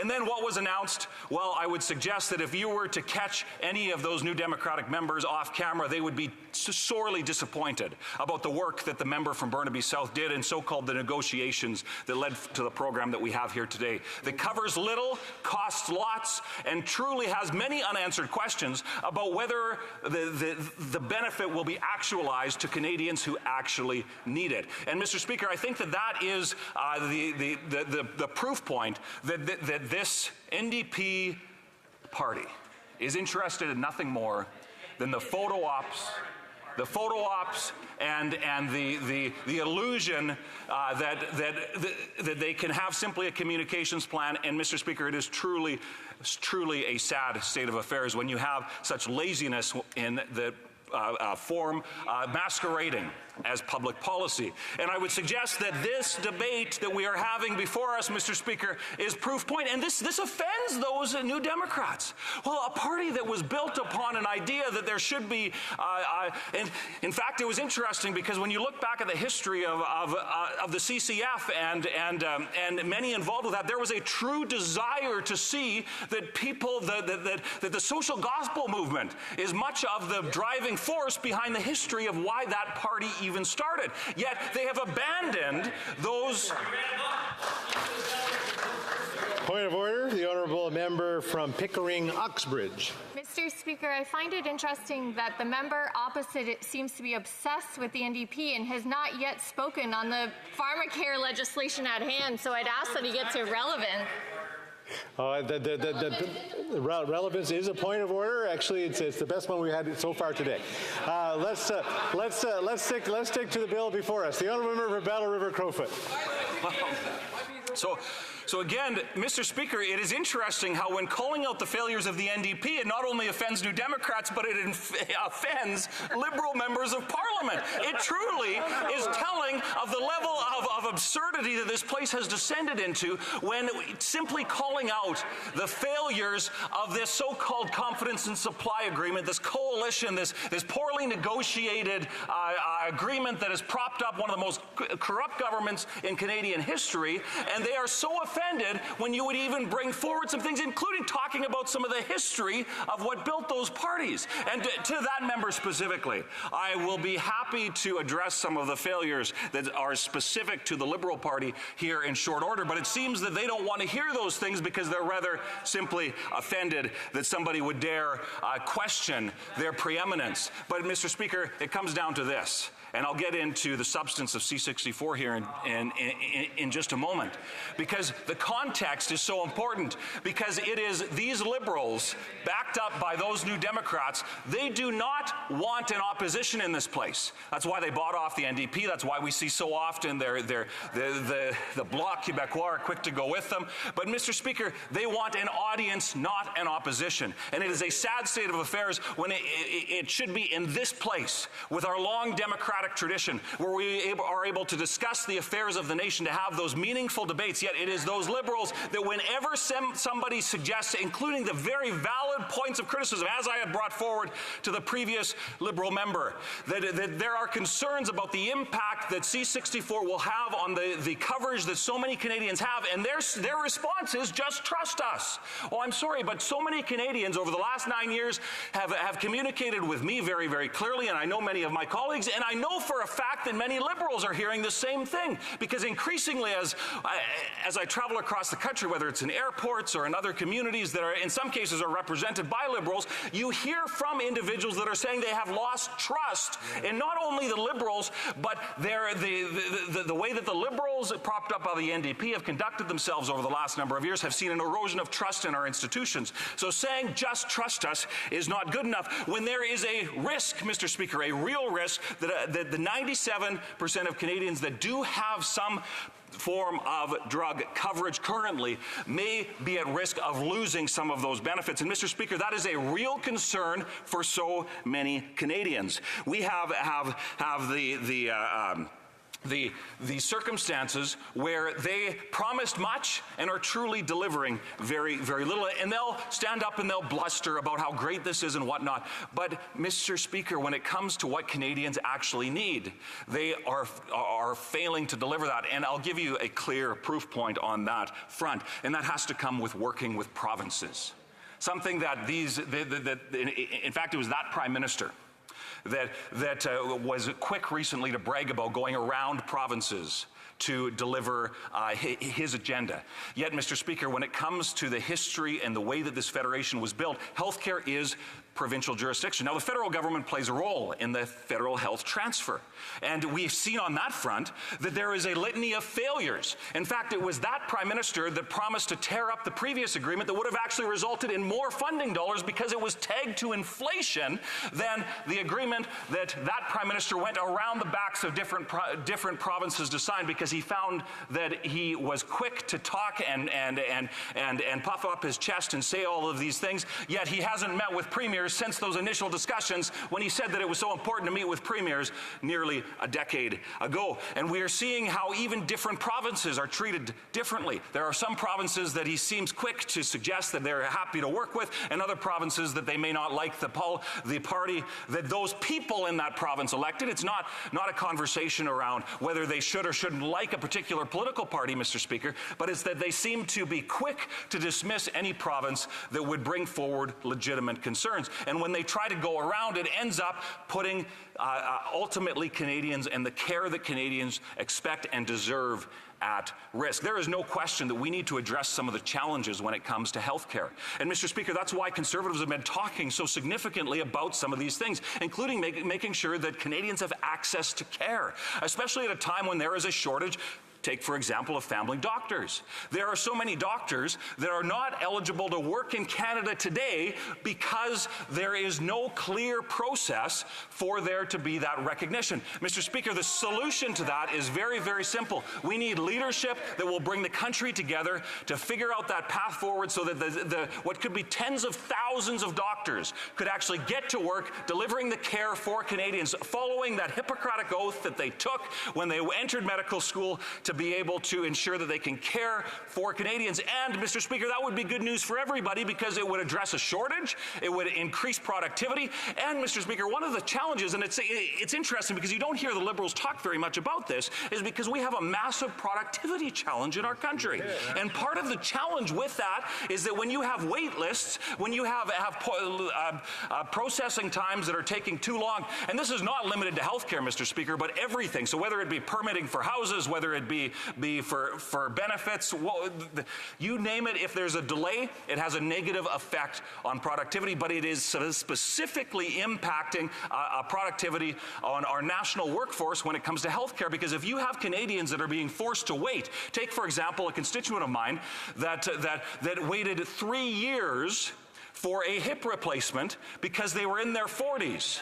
3 years they waited for a hip replacement because they were in their 40s. And because of the processes in which the hoops that they had to jump through and the productivity that individual, the challenges that they had to stop working, there was family challenges associated with that, Mr. Speaker. And again, these other parties, they don't want to hear some of this stuff because they'd rather simply stand on an empty promise than actually address the real challenges that are facing our constituents. And it's, Mr. Speaker, when it comes to productivity, if we can address some of those things, we will see our national productivity increase, and we will ensure that things like doctor shortages or nurses, it makes sense that if you have a nurse that is trained at an institution, has the training that is required to deliver the quality of care that is acceptable in this country, or, Mr. Speaker, when it comes to the proposal that the Leader of the Opposition has brought forward, which that he's coined the Blue Seal Plan, it would give certainty in a process that currently has no certainty.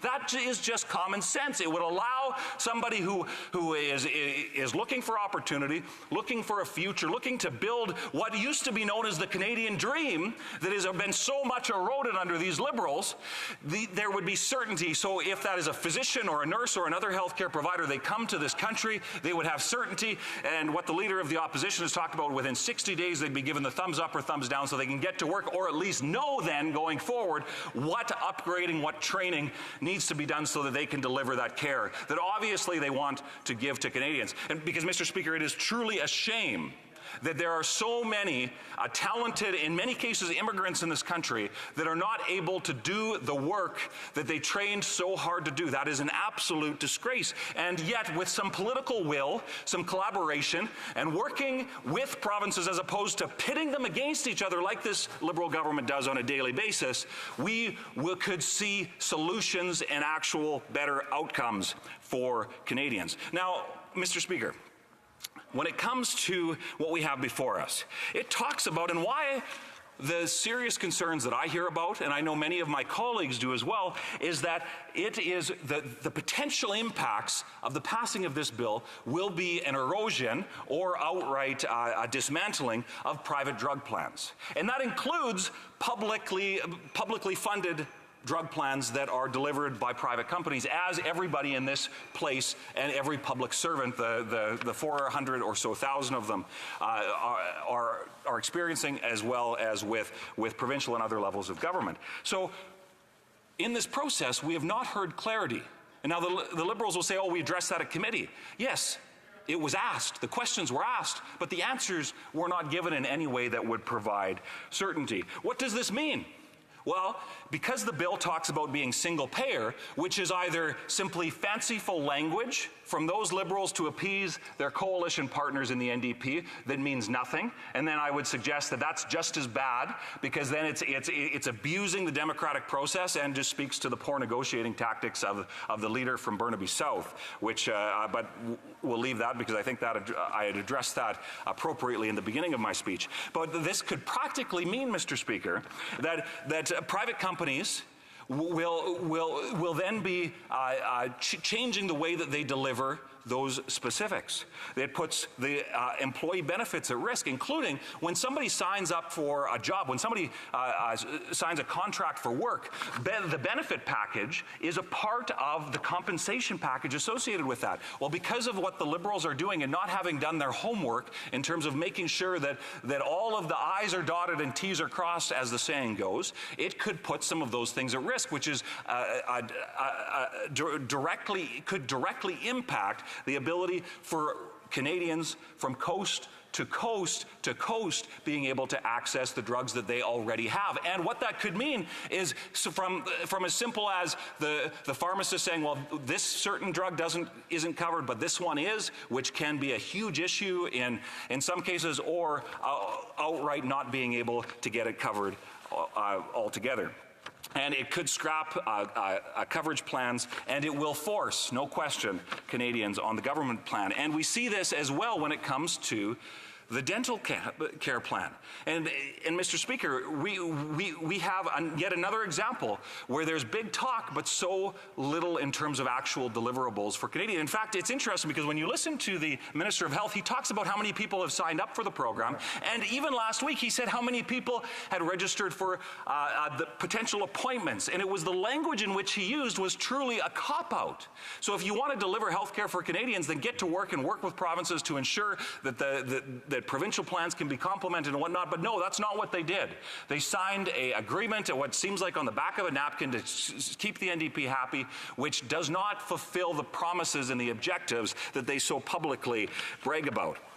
And the result is that there is the very real potential that outcomes for Canadians will be, when it comes to drug coverage, as we're debating today, when it comes to dental care, as has been and will continue to be debated, when it comes to so many of the other things that these Liberals have promised, the outcomes for Canadians are not better off after these Liberals have tried to fix the problem. So what is the solution, Mr. Speaker, in the minute or so that I have left?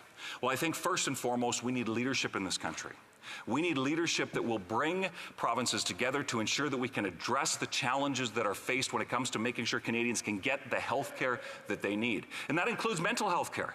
And it's incredibly relevant when it comes to this conversation because, Mr. Speaker, it was that party that promised that there would be a Canada mental health transfer, yet we are now several years into a mandate, and that promise has not been delivered on because I guess it wasn't negotiated on the back of a napkin in this confidence and supply agreement. So it speaks to how little they care about the things that ensuring that Canadians have access to the care that they actually need. We need leadership in this country that can ensure that Canadians can access the care that they need so that we can address make sure that every Canadian can, in fact, have those better health outcomes and ensure that the Canadians can once again start to trust the institutions to which we have worked so hard and paid for over multiple generations in this country. So, Mr. Speaker, I look forward to being able to answer questions on this and ultimately ensure that it's answers that are gotten for Canadians.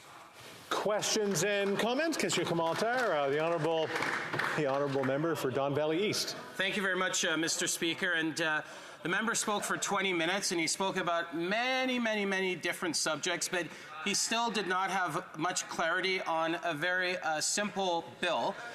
Just so Canadians know, this Pharmacare Act speaks to supplying people with medicine, people who are diabetics, and supplies, and also contraception. So the question I want to ask the member opposite, and you know, he said many different things. He talked about process, but I just want to ask a very simple question. Do you believe that the government should be in a place where they can provide people who have diabetes with medicine and women with contraception? Yes or no? It's a very simple question. What I believe in and what I don't believe in is not important, but I mean the honourable member for Bell River Crowfoot can answer. So, Mr. Speaker, if this bill was addressing those things, then so be it. But, Mr. Speaker, there are far more questions than there are answers when it comes to access to drugs that Canadians already have, when it comes to working with provinces. So, Mr. Speaker, when it comes to ensuring that Canadians have access to the care that they need, this bill, it costs lots, delivers little, and certainly at the rate that the Liberals have expounded upon failure, we are seeing that Canadians certainly shouldn't have high expectations when it comes to being able to deliver the bare basics. And, Mr. Speaker, I would simply say this. You know, it's interesting when the Liberals peacock about all of their promises, they never talk about deliverables because they have so little to show for all the dollars they've spent.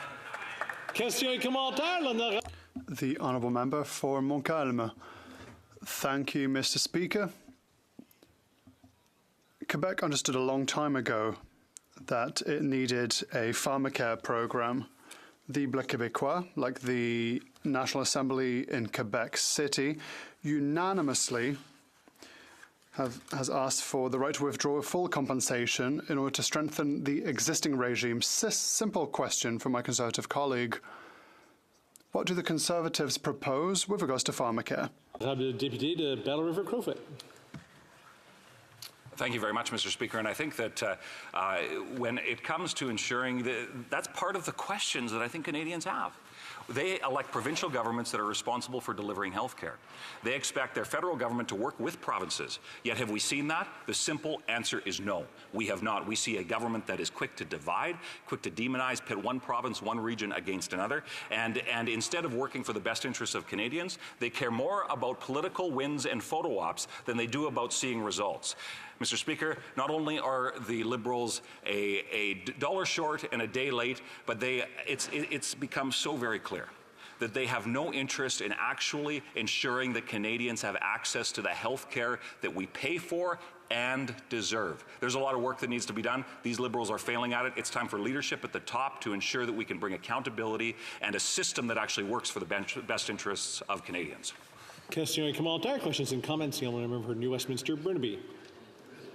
Thank you very much, Mr. Speaker. Conservatives seem to be ideologically opposed to the contraception components of pharmacare. We heard from the member from Peace River Westlock who exposed the Conservative agenda, that they want to end access to reproductive freedoms for women and access to abortion. That has been very, very clear. He spoke out loud, something that seems to be a hidden agenda of Conservatives. And I've been to Camrose, and I've talked to people there, and they've raised the issue of pharmacare. And we know that pharmacare, access to contraception, access to diabetes medication can make a difference.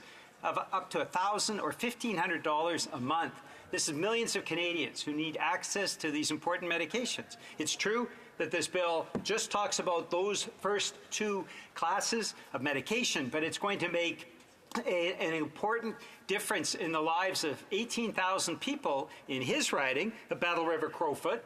When it comes to diabetes medication, 25,000 people in his riding of Battle River Crowfoot when it comes to contraception.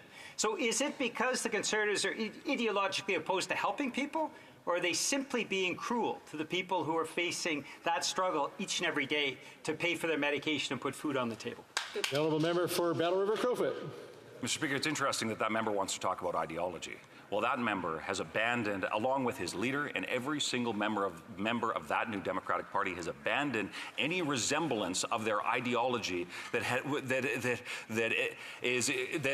existed. Because, Mr. Speaker, they have abandoned it for the pursuit of some false perception of power. They claim that they are solving all of these problems, yet when it comes to the actual deliverables for Canadians, he is going to stand in this place and say that he solved the problem when the very people that he is referencing in my constituency, and I know for a fact in his constituency, and all 338 constituencies across this great country, they are not seeing the results that are promised. So, Mr. Speaker, that member propping up that Prime Minister, the NDP and the Liberals, are selling short Canadians on being able to not only access the care that they need, but they are selling them short on the real conversation that needs to take place to ensure that we can have a better healthcare system that actually meets the needs of Canadians, because that member has sold out to a false Liberal agenda that truly is a day late and a dollar short.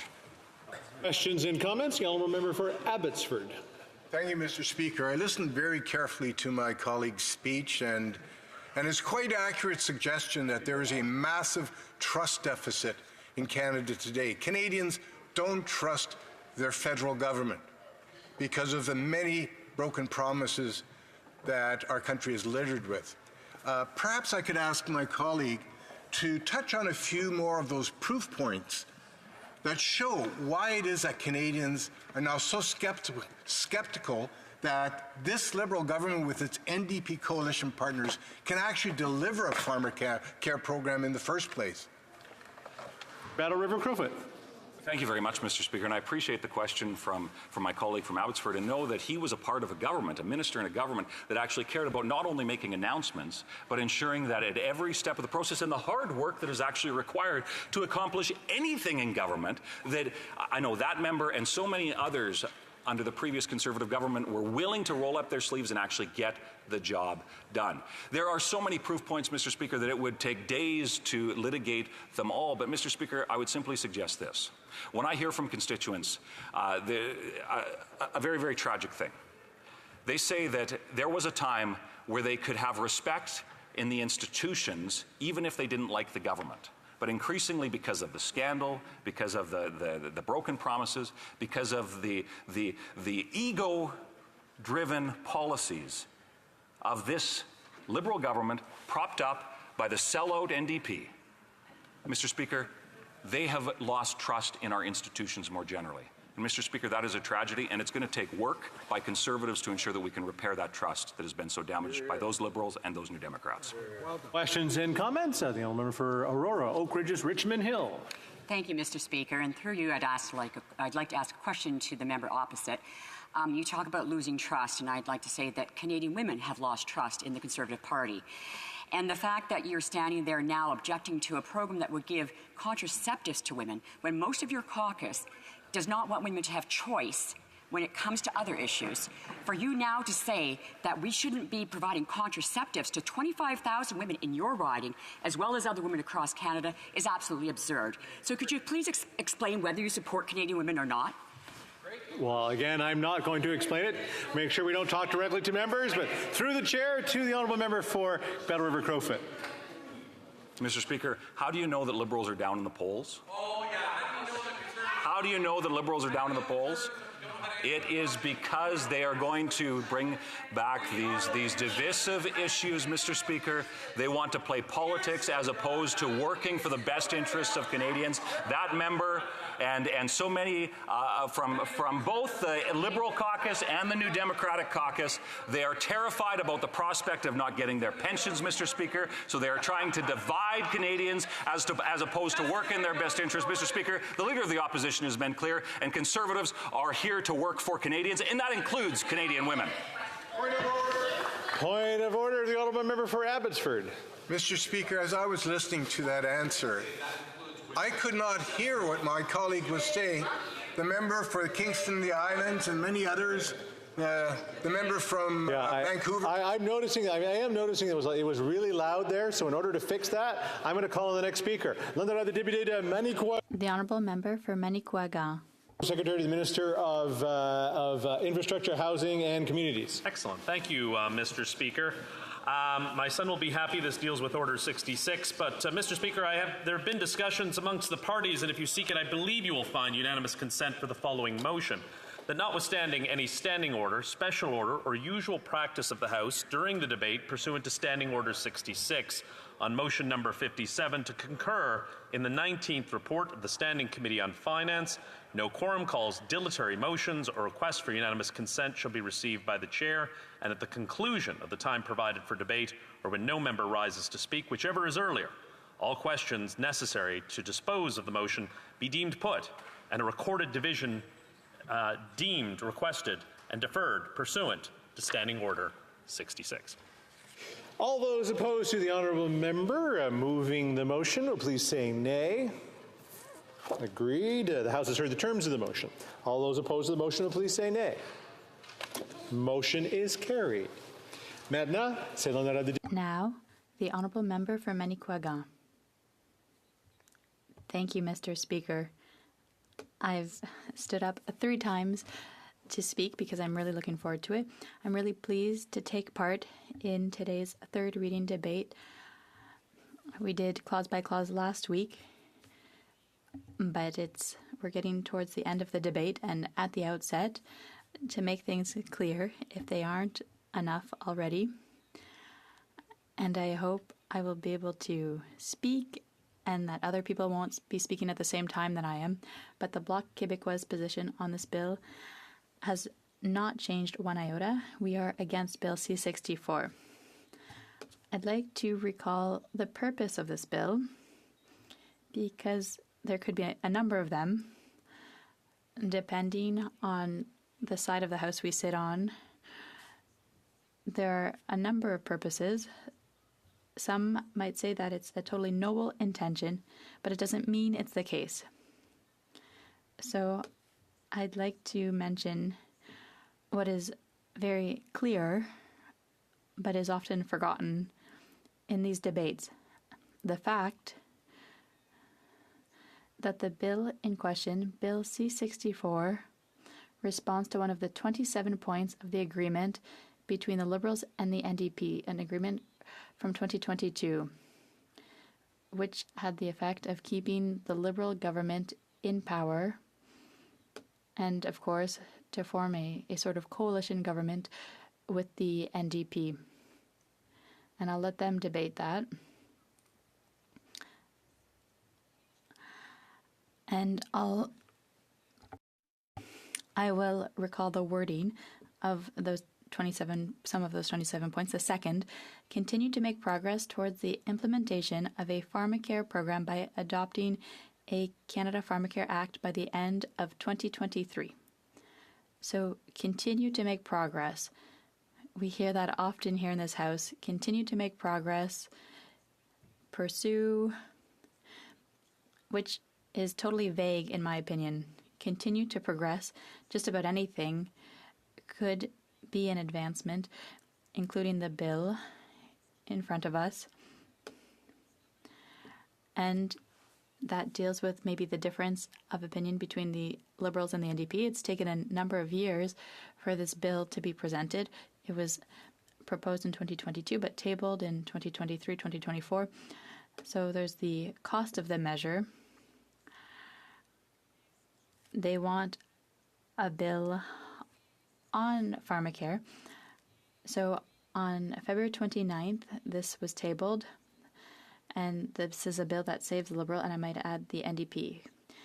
It was just in time to save the deal. I didn't really hold my breath, Mr. Speaker, at the time, because when I talked about the function here, I think it's about pandering. This bill could have been tabled earlier, but there's an agreement. They don't want the government to fall. So I wasn't surprised that it was tabled this year, a year before the election, perhaps, just a little bit before the budget. And I also have the impression that it might be because the government is short on ideas. I've talked about this a number of times. The vision, so it's been 8, 9, almost 10 years at the time of the next election. And they're reproducing debates here that happen south of our border. For example, the 2 debates, I heard the questions on contraception and on diabetes. It's not that I'm not pleased that my colleagues opposite and on our side are attacking the official opposition on women's rights to control their own body, because that's called into question here in this House. So no, I'm not displeased, but it's been done for electoral reasons, for political reasons. There's one party in this House that wants to limit women's rights, so that's important to note, but it shouldn't be just about that. So they're thinking, what do we put forward? They don't really know what they want to do with pharmacare, but they're thinking about what could serve them politically. Let's copy the debates from south of our border, and then we can say who the good guys and the bad guys are. So these billions that will be spent by the government shouldn't be pre-election spending, but that's what it looks like. So once again, it's necessary for Quebecers and Canadians to see this, the partisan character hidden in the bill. When we look at the debates here in this House, the goal that is not admitted to. So I think it takes some courage to oppose a bill in this House when it seems like it's a virtuous one. So it said, if we don't vote for this, we're against it. I'm for women's choice, for all means of contraception, of course. So it's not the case. I'm a Bloc Québécois member, Mr. Speaker. I speak on behalf of Quebec. I'm not against the province's position. I accept, of course, that they choose to have the federal government intrude in their jurisdiction. That's their choice. I respect it, but that's not what I want for Quebec. So that's why the Bloc Québécois tabled an amendment in committee that states that, notwithstanding subsections 1 and 2, a province or territory may decide not to participate in the National and Universal Pharmacare Plan, in which case the province or territory is still entitled to unconditional payments to maintain the accessibility and affordability of prescription drugs and related products already covered by its public pharmacare plan, public drug plan. Our amendment is on the possibility of opting out with full compensation from the pharmacare plan. It was not debated. You can't debate it at committee during clause by clause, so it was not rejected either. But I'd say it's even worse what happened. It was ruled inadmissible. I'd like to skip over the reasons why the committee chair ruled it out of order, but I think it's important since this is a clear demonstration of bad faith in my view, and a lack of respect for provincial and Quebec jurisdiction on the part of the federal government. It's been argued that the amendment would require a royal recommendation. That is false. They're saying it would cost more, and of course, because we're an opposition party, we can't do that, so it would require a royal recommendation. But that is totally false. The amendment would not require a royal recommendation because the funding was already committed to by the government. The Bloc Québécois amendment was legitimate and admissible. This is the only time, Mr. Speaker, where we've put forward arguments, where non-solid arguments were put forward to invade Quebec's area of jurisdiction. The government also did it with C-35 for childcare. Not only does this show disrespect for Quebec, it also insults it, because Quebec has built over the past decades an enviable safety net in North America. Drug insurance, dental insurance. We do have drug insurance and dental insurance for youth, for children, free schooling, child care centers. This is social progress that's very important that we have at home. And here the government stubbornly refuses the opt-out with full compensation. To me, that is refusing to recognize Quebec's leadership, the leadership we've had for decades in this area, and as we've seen in other areas with C-35. And without the government having any jurisdiction here, it also does not have any expertise in the area of health and social services. So it is totally legitimate for us to ask for this, and it is refusing without any expertise or jurisdiction. So,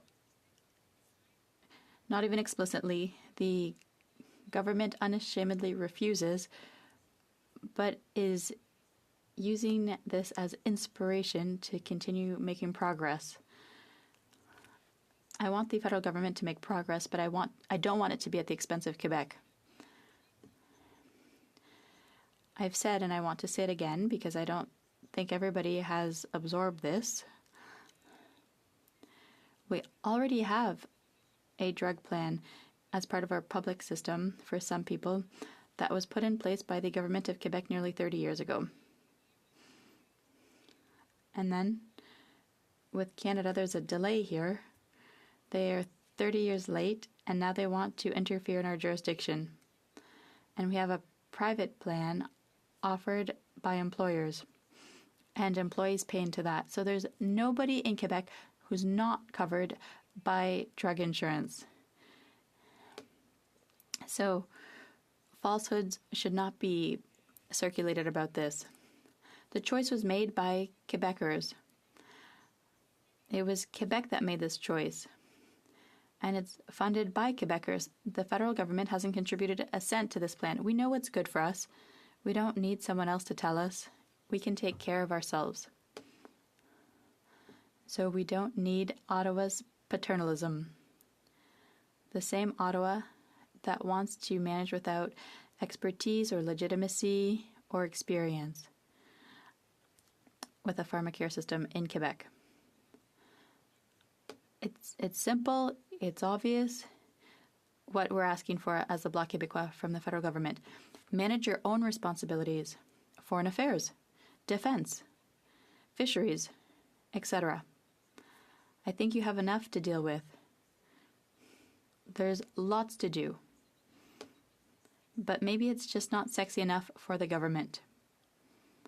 I ask the question, is it sexy enough for the government? Health and education are the issues that are closest to people's hearts. Our health is essential. This is what we really care about. Without your health, nothing else matters. So these are very significant financially in Quebec as well. Quebec's two biggest budget items. The government knows full well that for decades, its health transfers to Quebec have not been sufficient, and if the government cuts them, the burden falls very heavily on Quebec's and the province's shoulders. And then who's to blame when care and services come short? It's Quebec and the provinces, of course. And Jean Chrétien understood this when he boasted to the G7 countries that all he had to do to balance the budget was to cut health transfers, and that the public would not hold it against the federal government because it's the jurisdiction of Quebec and the provinces. So they would have to cut health and education. So it was simple for him. People would be mad at the provinces, and the federal government would be able to balance the budget, and then nobody would hold them accountable for it. So the provinces would pay the price, literally and figuratively. And so, unfortunately, as a pragmatic independentist, I'll talk about the principle of fiscal imbalance. The federal government collects more money than it needs to take on its responsibilities, while the provinces in Quebec don't collect enough. According to their jurisdictions, they have a shortfall. This gives the federal government free rein to spend in provincial and Quebec jurisdictions. It's incredible. It's as if the federal government were robbing the provinces in Quebec of their oxygen, what allows them to breathe, and then based on the conditions, they're allowed to have some oxygen, they're allowed to breathe. You don't thank someone for depriving you of air in order to give you more. Interference always has a purpose for the government and those who are at its beck and call. The federal government poses as a savior with its flag on the checks it throws out like confetti with the cavalry of trumpet-blowing MPs going round and round to solve problems of its own making. The more I think about it, the more I like this image. It has a definite educational value. And if it makes you laugh, it's also harsh. While the government happily scatters about, it forgets what it was elected to do. Maybe they don't know, maybe they've forgotten. When a government has no vision, it must be possible for it to look into someone else's yard. And as I keep saying, there's a reason that the federal government is interfering like this. It wants to prepare for the next election. But as long as we're not independent, we Quebecers will have to fight for this government to respect us, our expertise, our experience. We need to fight for our fair share of the money and our jurisdiction. And we also need to ensure that our own pharmacare system is respected. Quebecers can perfectly well debate this between themselves and improve their pharmacare system with their own experts and according to their own preferences. It's not up to the federal government. So we refuse to have our money and taxes work against us. So one way to respect Quebec would be to vote against Bill C-64. And it's not just me, as a member for the Bloc Québécois, saying this. It's the National Assembly of Quebec. Christian Dubé, the Quebec Minister of Health, reminded us of this right before the bill was tabled. We don't want this bill. We don't want to interfere with Quebec jurisdiction. And the National Assembly of Quebec is the only voice that speaks for all Quebecers. So, in conclusion, I am here to pass on what Quebecers have to say. They are asking for withdrawal with full compensation. That is what the Bloc is asking for, and the Bloc is the voice of Quebecers. The National Assembly has taken note of the federal legislation on national pharmacare, and it reaffirms Quebec's sole jurisdiction in the area of health.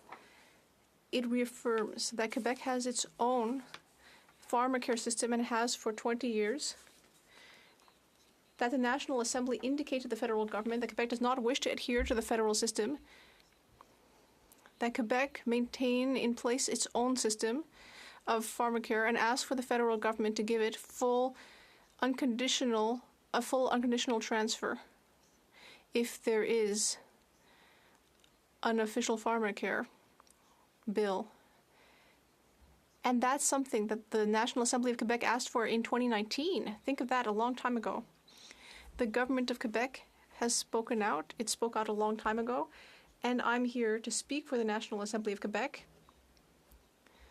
I would have hoped that the federal government would respect Quebec. In its decision, for example, to refuse the amendment presented at committee on C-64, Mr. Speaker, once again, We do respect the provinces that wish to join this system because it's quite asymmetrical in Canada, the coverage. But in Quebec, everyone is covered by pharmacare, and it's up to us to decide what we want to do. Thank you very much. Question et commentaires, questions and comments. The Honourable Member, New Westminster Burnaby. Merci beaucoup, Monsieur le Président. Mais j'ai... Thank you very much. I appreciate my colleague, but she just said that we need to listen to Quebecers. But, Mr. Speaker, as you know, and as members for the Bloc Québécois should know, a huge coalition, a record coalition, 2 million people representing giant unions like the CSN and the FTQ, the Consumers Union, all of these groups, they're all asking for us to get this bill adopted. They've criticized the current system in Quebec. The fact that many people are not covered, there are a great many problems here. And this huge coalition, which the Bloc Québécois seems to be refusing to listen to, has said, we are asking the federal government not to give way before the provinces that are asking for the right to withdraw with full compensation. Because this coalition does want the NDP public universal pharmacare program. The question is simple. Why is the Bloc Québécois refusing to listen to Quebecers? The Honourable Member for Manicouagan. Well, Mr. Speaker, I'm not very surprised by my colleague's question. Perhaps some colleagues have answered already. I will as well. Yes, I have listened to what this coalition of unions had to say, and I know that we do want to improve the system in Quebec, but once again, it should be up to Quebec to do that.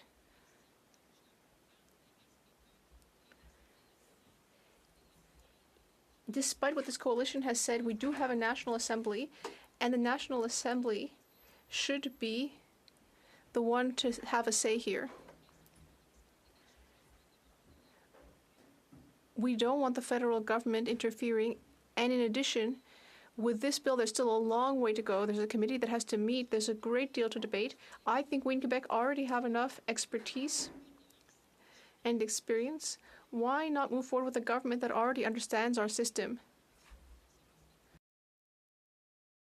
If Quebecers want to improve our system, we'll debate that within Quebec. But we don't want the federal government, which doesn't even seem capable of taking care of its own business, we don't want it butting in. Quebec is going to improve its pharmacare system. So ultimately, this question is not relevant. Yes, I'm happy that there are ways to place pressure to improve the system, but I think that can be done by the National Assembly in Quebec. I don't need a paternalistic federal party to come in and tell Quebec what to do. Questions and comments. The Honourable Member for Montcalm. Thank you, Mr. Speaker. As my colleague very eloquently said, C-64 is much more the expression of an electoral agreement than an actual piece of legislation. Why? Because something of this scope should have required prior agreement, at the very least, with the nation that for 30 years has had its own system. In this House, Mr. Speaker, on 2 occasions, this House claimed to recognize the Quebec nation, but it's only symbolic, because as soon as this would have some kind of actual impact, it's all forgotten. The National Assembly unanimously stated that it wanted the right to withdraw with full compensation in order to be able to improve its own system. What's so hard to understand about that? And the worst thing, as my colleague stated, is that except for the first phase of the bill, there's an intention here. It's just an intention. But without any accountability.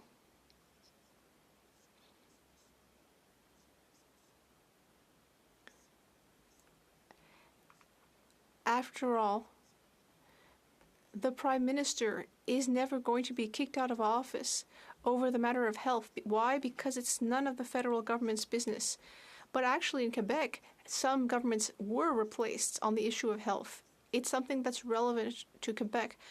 There's no accountability, and the federal government is just not minding its own business. What does my colleague think? The honourable member for Maniquagon? Well, listening to my colleague, it was as if I heard my own thoughts being spoken. I agree with him. And it's common sense as well. As I said, there's some electioneering going on here. Sometimes in this House we would like to rise above the petty politics, but sometimes we find ourselves being dragged into it.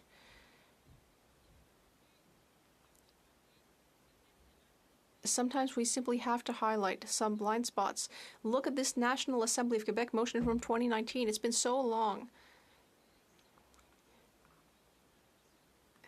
It was right before the election where Mr. Trudeau, oh, I'm so sorry, the Prime Minister, right before he sent us into an election campaign because he was trying to get a majority, but that's not what happened. This has been discussed for a long time, but no one has listened to the National Assembly. I'm not saying there isn't some good intention in this, but mostly it's just electioneering, and we really don't approve of this at all. The Honourable Member for New Westminster, Burnaby.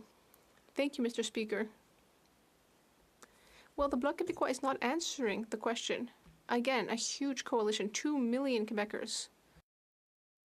And they are asking the Bloc Québécois to vote in favor of the bill. They have criticized the existing Quebec system. And I will quote this because it is important. We're talking about so many large health unions, the CSN, CSU, FTQ. These unions add up to 2 million Quebecers. All asking members of the Bloc Québécois, who are members for Quebec, they're asking them to listen. They're asking them to take action here and to vote for this legislation. They have said, and let's be very clear, this is exactly what this coalition has said. And the Bloc Québécois doesn't want to listen. But they said, we are asking the federal government to not give way to the provinces and territories that are asking for the right to withdraw with full compensation and no conditions. They are saying that we need to vote for the bill, that the Bloc needs to vote for the bill. Why is the Bloc being so stubborn? Why is it continuing to block this bill and refusing to listen to the Quebecers who want it to be approved? The Honourable Member for Maniquagon. Thank you, Mr. Speaker. The Bloc Québécois is here to bring forward the will of the National Assembly. As my colleague has already said, the National Assembly is made up of elected members from all parties including Québec Solidaire. Everyone in the National Assembly agrees that we want a right to withdraw with full compensation. I am an elected official. I work for Quebec citizens. I have a great deal of respect for the unions, and I get along with them very well because we share values, solidarity, fairness, and so on. But I am an elected official. I don't just represent the interests of unions or other organizations. I represent the entire population. So it makes me uncomfortable that my colleague is placing organizations above the general population. I'm sure the unions would agree with me. Of course, we have ways to put pressure on our elected officials. We need to have ways to have discussions. But again, that can all be done within Quebec. And that's really all I have to say about this. I've repeated it just to make sure that it's clear. And again, I represent the Bloc Québécois and the entire population of Quebec through the National Assembly. That's everyone in Quebec, and it's legitimate. Prise du débat, continuing debate, the Honourable Member for Burnaby South. Thank you very much, Mr. Speaker. Mr. Speaker, if you seek it, you'll find unanimous consent that I can split my time with the member for Edmonton Strathcona. Absolutely. Is it agreed? It's agreed. The Honourable Member for Burnaby South. Thank you very much, Mr. Speaker. Today, Mr. Speaker, is a very historic day. New Democrats have been fighting for universal pharmacare for generations. I think about Tommy Douglas. When he led the charge to bring in universal health care in Canada, it was always envisioned that medication coverage should be included. We're the only country in the world that has universal health care that doesn't also include medication coverage. Because every other country figured it out, that if you can cover people's visits to the doctor, but people can't afford medication that they need, they'll end up getting more and more sick and end up in emergency rooms. We know that Liberals and Conservatives have been opposing universal pharmacare since we've been bringing this idea up. But New Democrats haven't stopped. We know that the Liberals have been promising pharmacare for 30 years and have broken that promise for 30 years. But we have not given up. We know Liberals and Conservatives have voted against this idea multiple times. We haven't given up. We know that Conservatives tried to block free birth control in committee. They tried to block free diabetes medication and devices in committee, but we didn't give up. And today, we're joined by a number of allies from across the country, labor activists, health coalition activists who've been fighting for this. And to them I say, I know the legislation isn't perfect, but this legislation will create the foundation for pharmacare in our country. This legislation today creates a foundation to move forward for universal pharmacare for all Canadians, starting with free birth control and diabetes medication and devices. I'm feeling really honored to speak to this today. Today is a historic day. Today, thanks to our party's hard work, thanks to the hard work of unions and various healthcare activists, we are here to pass a bill that will create a foundation for universal pharmacare in Canada. The Bloc Québécois and the Conservatives are trying to block this bill, but we will not stop fighting. We think Quebecers deserve a program that will cover all medication costs, starting with free birth control, starting with free diabetes medication. Today, thanks to the NDP, thanks to our allies, we are very happy to say that this bill will be adopted and we will create the foundation for universal pharmacare. $1. That was the price that the inventors of insulin, Canadian inventors, mind you, sold the patent for insulin. $1. Because they believed that it was more important to save lives than to make a profit. But fast forward to today, and pharmaceutical companies are making thousands of dollars off the backs of Canadians to buy life-saving insulin. And while Big Pharma is ripping off Canadians, it looks like Conservatives and Liberals, historically, have been taking their side. Now we've got the Liberals on side. Now it looks like Conservatives are backing up Big Pharma, who doesn't want Canadians to have access to free medication. We think about how much Big Pharma is ripping off Canadians just to have life-saving medication. And I'm concerned that Conservatives aren't outraged by this. They aren't outraged that Canadians are having to spend money out of pocket to buy their medication. People are skipping meals so they can afford their insulin. People aren't taking medication and getting more and more sick. Everyone in this room should be angry about that. Pharmacare will save Canadians money and save their lives.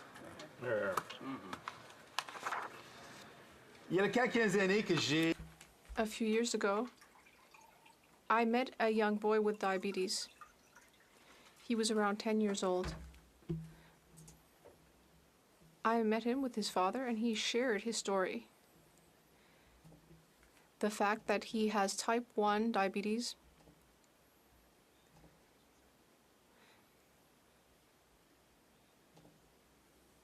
and he told me that he lives with the feeling, the knowledge that if he doesn't take care of himself, well, he might die at any time. Despite that, he wasn't actually worried about his illness. But what did worry him was the costs of the medication. He was more worried about the costs and the burden on his parents. In a country that is as wealthy as Canada, that is incredibly unfortunate. While the Liberals and Conservatives were trying to defend Big Pharma, we in the NDP were fighting for this little boy. we were fighting to help his parents access free diabetes care. More money in people's pockets and less in the coffers of big pharma. That's what the NDP represents and fights for. What free diabetes medication and devices will mean, I think about Scott and Rosemary. Scott's a dad. His daughter is Rosemary, and when she was a year old, Scott and his partner realized or found out that their daughter had type 1 diabetes at a year old. She had to get airlifted from New Brunswick to Halifax. And in the hospital, she received life-saving treatment. And I remember Scott sharing with me how worried he was for his daughter and how that moment meant they had to make sure she got the medication and equipment she needs. She needs a continuous blood monitor and a pump to stay healthy, to stay alive. And it's a cost for her, it's a cost for the family. It's something that Scott and his partner have to worry about. And they're not just worried about the cost on them, they're also worried on what it means for Rosemary. When she grows up, she'll always have to worry about affording this medication. It's not going to go away. It's a lifelong illness. And they're worried that she might not make choices to pursue her dreams, instead make choices to find the right job that has the right coverage so that she can stay alive. And they don't want her to worry about that. When I told Scott, what would it mean for you and what would it mean for your daughter, Rosemary, if we're able to make sure that she has free diabetes medication and devices? And he said, not only will it mean lifting the pressure off me and my partner, we don't have to worry about the costs, but it also means that our daughter is going to have a brighter future. She's not going to have to worry about the cost of staying alive, the cost of the medication that she needs and the devices she needs to stay alive. It will be life-changing for the family now and for the future. That's who we're fighting for.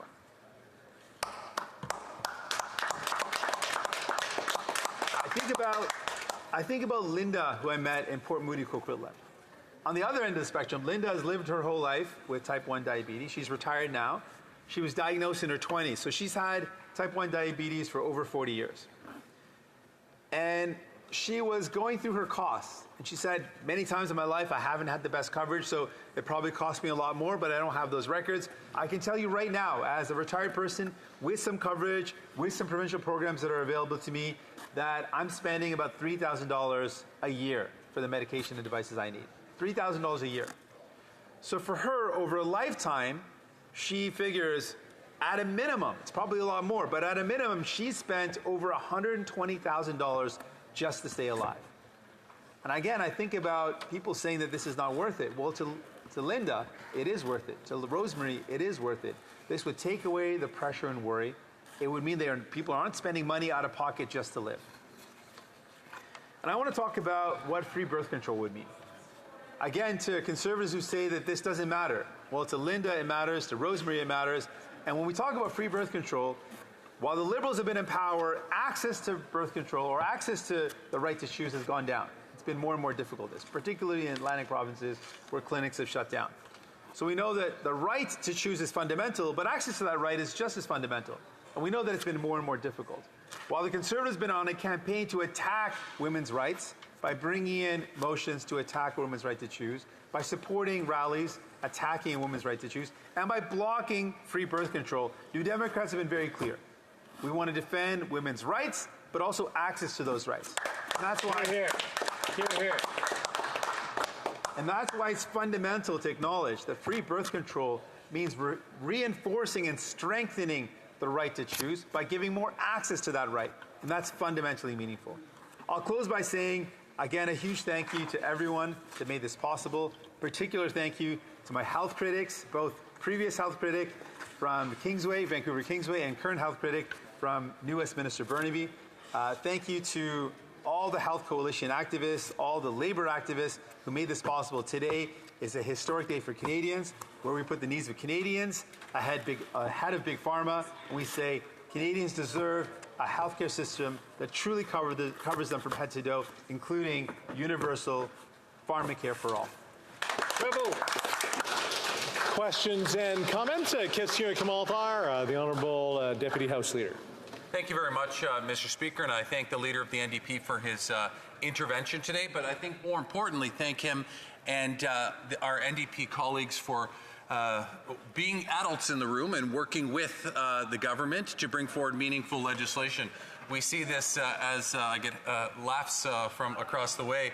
We see this quite a bit, where it's the NDP that are actually helping to make meaningful changes. They've come to this chamber with the objective of improving the lives of Canadians, and I think that needs to be applauded for, despite the fact that in theory that's what we're all supposed to be doing here. My question to him is that we've been hearing all day, and indeed every time that this debate has been going on, from Conservatives that this isn't going to have a big impact on Canadians. It's not going to make a big difference because so many people are already covered.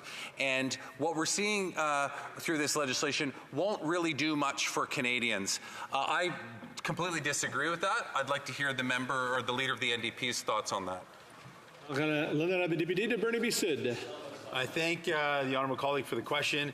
I would, though, say that while New Democrats always want to ensure that we are working towards improving the lives of people, we had to fight hard for this. This wasn't something that came on its own, and we have to acknowledge that both Liberals and Conservatives initially voted against the idea of pharmacare when we first presented it. But yes, we've been able to force the government to move forward now. And in terms of the question, particularly the Conservatives' critique, I've given concrete stories of particular people that would directly benefit from this. But we think about the massive impact. For birth control, it's 9 million people in our country, 9 million women that will receive access to free birth control. For those women, I can tell you, a colleague of mine who worked at a women's clinic, when there were days they were providing access to contraceptives or birth control, those are the days there were lineups for hours, and people waited to get access to those free birth control medication, and ended up leaving often without getting access because there was so much demand. We know that with the cost of living as high as it is, that this is meaningful reduction in cost of living. It'll save money for those for women who need access to this medication, and it'll also provide them with meaningful access to choice. For the over nearly 4 million people living with diabetes, this is fundamentally going to save them money. People who have coverage often don't have complete coverage and still have to spend money out of pocket.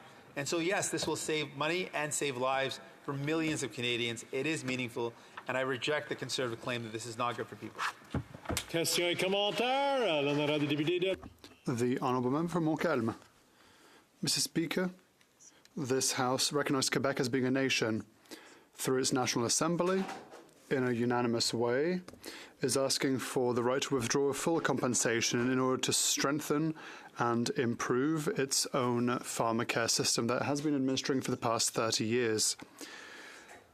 Is the leader of the NDP in agreement with the Assemblée Nationale or not? Our offer today is an offer for all Canadians and for all Quebecers, because what we will do is deliver free contraceptives, for example, which will be excellent for women in Quebec. There is a high cost, but there is a high need, and it will help women in Quebec. For diabetes, same thing. We want to deliver free medication and free equipment, which will help people in Quebec. So what I want to do is to work hand in hand with the provinces, Quebec notably, and we want the people of Quebec to receive the same care as elsewhere in Canada. It's unacceptable that there's free medication for diabetes in Ontario, but not in Quebec. I don't accept a situation where certain provinces get free medication, but not Quebec. And that is what we want to do. We want to create a situation where we give free medication and free drugs throughout the country, including in Quebec.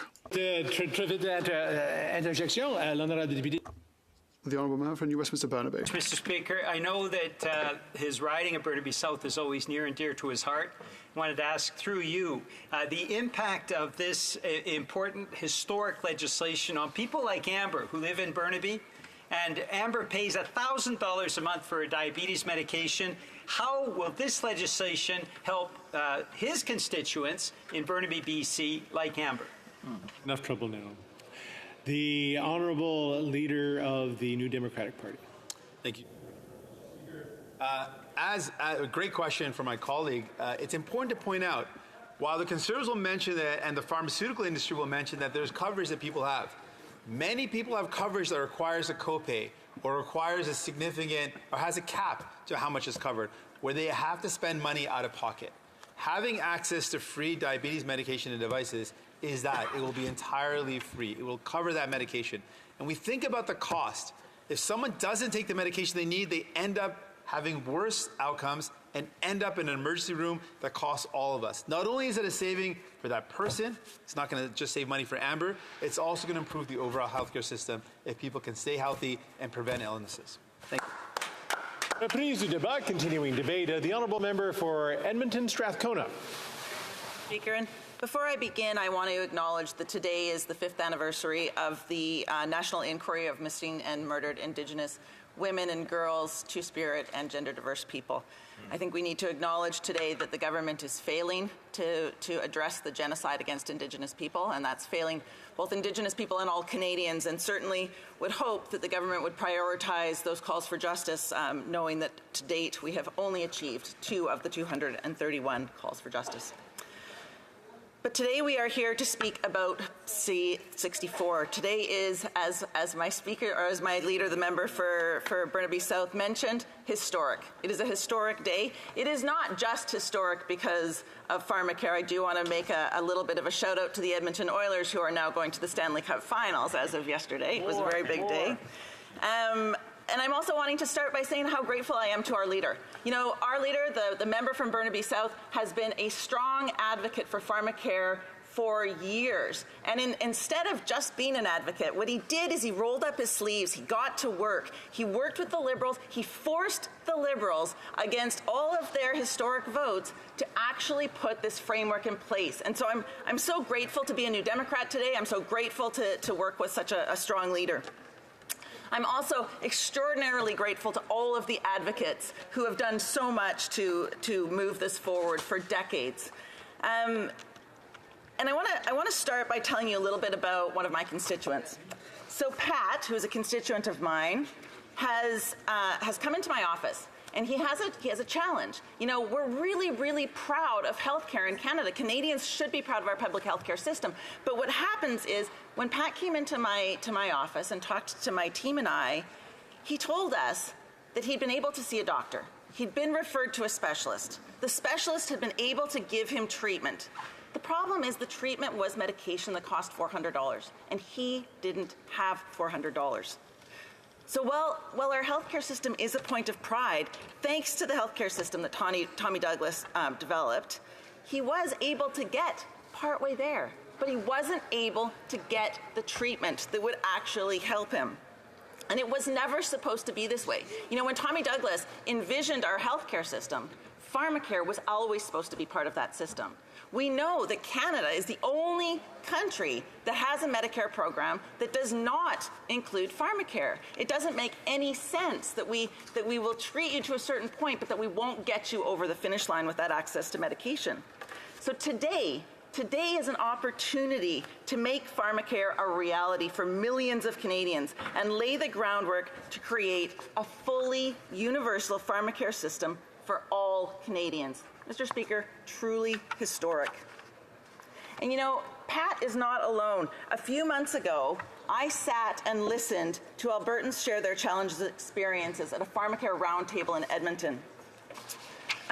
One after another, Edmonton stood up and they talked about how the lack of prescription coverage has affected their lives, how they have to juggle their bills, how they have to worry about groceries, utilities, rent, on top of their prescriptions, and they're making choices. They're having to make choices about which of those things they can afford.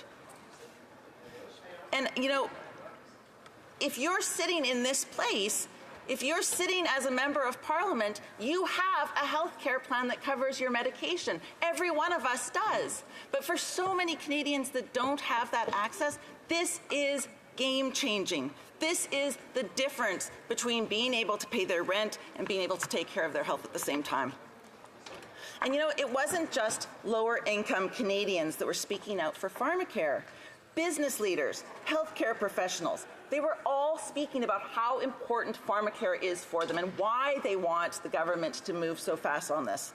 You know, I spoke to paramedics who shared his experience providing emergency care and transportation to hospital for people who couldn't afford their prescriptions. So people who would be doing well if they had taken their medications appropriately, if they hadn't thought about cutting their pills in half, if they hadn't thought about taking a pill every second day. You know, those decisions that people are making that are impacting their health, that in the long run have large costs on our healthcare system as well.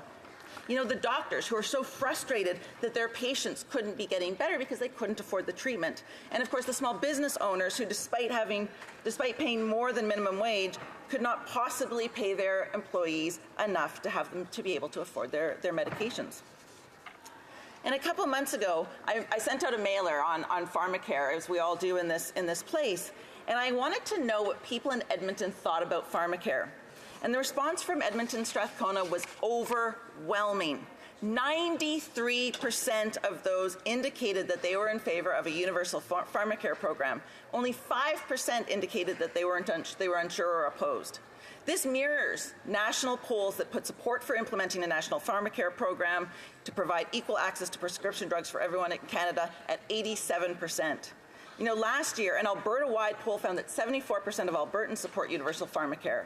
And as the president of the polling company noted, the overwhelming support in Alberta for a federal program like this was surprising. And he said, and I quote, "Getting 3/4 of a population to agree with any piece of public policy these days is a bit astounding. This is very popular in Alberta." He added that approval of the idea largely crosses all demographics and all regions of the province. Canadians understand. Canadians know. We must care for one another. We must take care of each other, and universal pharmacare is a promise to take care of each other. This legislation, of course, is not the end point. The legislation is just the beginning, but it is a very important beginning. We need this bill to create the mechanism for a full-fledged universal pharmacare system that covers all Canadians, no matter how young or how old, no matter where they live, and no matter how they make their living. All Canadians have the right to prescription drug coverage, and this legislation is critical in getting it for them. This legislation is always going to be critical, but right now, with coverage for contraceptives and diabetes medication, two classes of drugs that will impact millions of Canadians. For example, nearly 4 million Canadians are affected with diabetes, a disease that impacts every aspect of their life. In my province of Alberta, individuals with diabetes have had to fight the provincial government repeatedly to ensure that the care they need that they get the care that they need and that they deserve. This bill means that people living with disabilities may finally be able to put those battles aside, and they can finally have hope for their future. By treating diabetes with devices and supplies on the same terms as the prescription medication, this legislation will save diabetics hundreds, if not thousands of dollars each year. With regards to contraceptives, we know the impact of contraception on women across this country and how vitally, vitally important this is. Mr. Manpreet Gill, the president of the Edmonton Zone Medical Staff Association and associate professor in the Division of General Clinic Medicine at the University of Alberta, has written about the importance of contraceptive coverage to health and especially healthcare in Alberta. I'm going to quote Dr. Gill. "The cost of hormonal therapy, including for birth control and intrauterine devices, is a barrier for Alberta women to receive medically necessary care. It also perpetrates unfairness in the system, resulting in unplanned and unwanted pregnancies. Universally available contraceptives would reduce the number of abortions, reduce economic stress on young and poor women, and improve child and maternal health. It is estimated that 40% of pregnancies in Canada are not planned, and it seems obvious that those who cannot afford contraception cannot afford to have a child. The current patchwork system in Alberta is blatantly unfair. First, it is obvious that birth control costs are primarily borne by women, while men bear no equivalent costs. And secondly, while it is true that private plans cover birth control, it is worth considering two facts that this reveals. One, birth control reduces the cost to a private healthcare plan, and that's why it's offered. And two, that those who most have that need are unable to access it. As a woman, as a mother of a daughter, I want my daughter and every daughter in this country, every daughter in this world, to have access to the entire range of reproductive health care, including contraceptives. A system that provides access to some, those who can afford care, while denying access to others is not a system that I can support. Reproductive health care is health care, period. Finally, Mr. Speaker, I want to thank all the advocates across Canada who've worked so hard and so long to create this legislation. You know, I want to thank Chris and the powerful advocates at Friends of Medicare in Alberta who have worked not months, not years, but decades for this universal pharmacare. I want to thank the Canadian Labour Congress and the Alberta Federation of Labour and all the labour leaders, organisers and members across Canada who have put the needs of all Canadians, regardless of union membership, at the forefront of their campaigns for pharmacare. We are here today because of the hard work of so many Canadians, so many leaders in our country. And I continue to be delighted and honoured to work with all of those leaders to make sure we get this over the finish line. Thank you very much, Mr. Speaker. And when we come back to debate, the honourable member will, of course, have 5 minutes of questions and comments after. Statement by member, déclaration de député, the honourable member for Nepean. Thank you, Speaker. It was my pleasure to attend the 50th anniversary reception of the Toronto Can Orient Association organized by Senator Andrew Cardozo. This organization traces its roots to the Can Orient Christian Association, which was formed in Montreal in 1971. To serve the Christian community from India, Pakistan, Bangladesh, Sri Lanka, and Myanmar, a Toronto chapter, which became the Toronto Can Orient Association, was formed 50 years back. It has been actively serving its members since then. I would place on record my appreciation to the late Tony Moskoff, who left a valuable legacy to the association in the form of Can Orient Community Centre. I would like to thank the members of the association led by its president, Florence Soares, for traveling to Ottawa for the reception. Thank you, Mr. Speaker. The honourable member from Dauphin, Swan River, Neepawa. Mr. Speaker, this June, communities across Canada are celebrating Filipino Heritage Month. Canada is proud to be home of nearly 1 million Filipinos who enrich our social, cultural, and economic fabric throughout our nation. Canadians have welcomed the shared Filipino values of family, faith, and freedom for many generations and will do for generations to come. This important relationship between Canada and the Philippines is strong. In fact, this year marks 75 years of bilateral diplomatic relations between Canada and the Philippines. During Filipino Heritage Month, Filipinos across Canada will celebrate this relationship and their heritage through delicious food, incredible art, and vibrant music. And on June 12th, Filipinos will celebrate 126 years since their people rose up, demanded their freedom, and secured their independence. As Vice Chair of the Canada-Filipino Interparliamentary Group, it is an honor to wish Canadians a happy Filipino Heritage Month. Mabuhay. Go ahead. The honourable member from Halifax West. Thank you, Mr. Speaker. Today I rise to salute the wonderful, passionate CPA high students for their big dream and optimistic outlook who make up the Cheetahs for Change. Formed in 2020 with the guidance of their teacher, Madame Yelena Smith, the Cheetahs' mission is to build a positive, inclusive culture at their school. They've done this by hosting guest speakers and organizing workshops about mental health, racism, anti-Semitism, Islamophobia, homophobia, transphobia. They foster civic participation by holding Remembrance Day ceremonies and local election debates, both of which I've been honored to join. In all they do, the Cheetahs emphasize students' commonalities over differences. Their motto, I am because you are, because it takes a village. To all the Cheetahs, merci. Quel début. Thank you. Congratulations. Thank you. The Honourable Member for Beauport-Limoilou. Mr. Speaker, for 40 years, Entraide Agapé has been a beacon for Beauport-Limoilou. What began as a soup kitchen in the basement of Saint-Roch Church in 1981 has grown over the years into one of Quebec City's most important community organizations.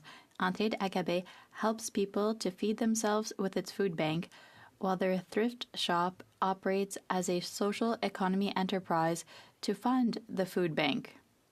I would like to salute the extraordinary dedication of Entraide Agape's employees and volunteers, especially its Director General, Daniel Regimbald, who has been dedicated to the cause for many years. Your ongoing commitment to supporting families and newcomers is inspiring and essential to our community. Thank you for making a positive difference in the lives of so many. You are a true pillar of Beauport Limoilou. You are extraordinary. The Honourable Member for Alfred Pellan. Mr. Speaker, the Festa de la República, celebrated on June 2nd, is a symbol of the resilience, courage, and self-determination of a people beginning a new chapter of freedom and democracy. Soon after the formation of the Italian Republic in 1946, Canada began its bilateral relations with Italy, becoming partners who work hand in hand within various multilateral institutions. Canadians of Italian origin form a large and dynamic community that participates in all aspects of our bilateral relations. Tomorrow, the Italian flag will be raised on Parliament Hill to mark this day and the powerful bond that unites Canada and Italy. I invite you all to join the Canada-Italy Interparliamentary Group and the Italian Ambassador to Canada tomorrow morning at 9:30 a.m. in front of the Centennial Flam for this flag-raising ceremony marking the Festa della Repubblica. Domani mattina. The Honourable Member from Dufferin-Caledon.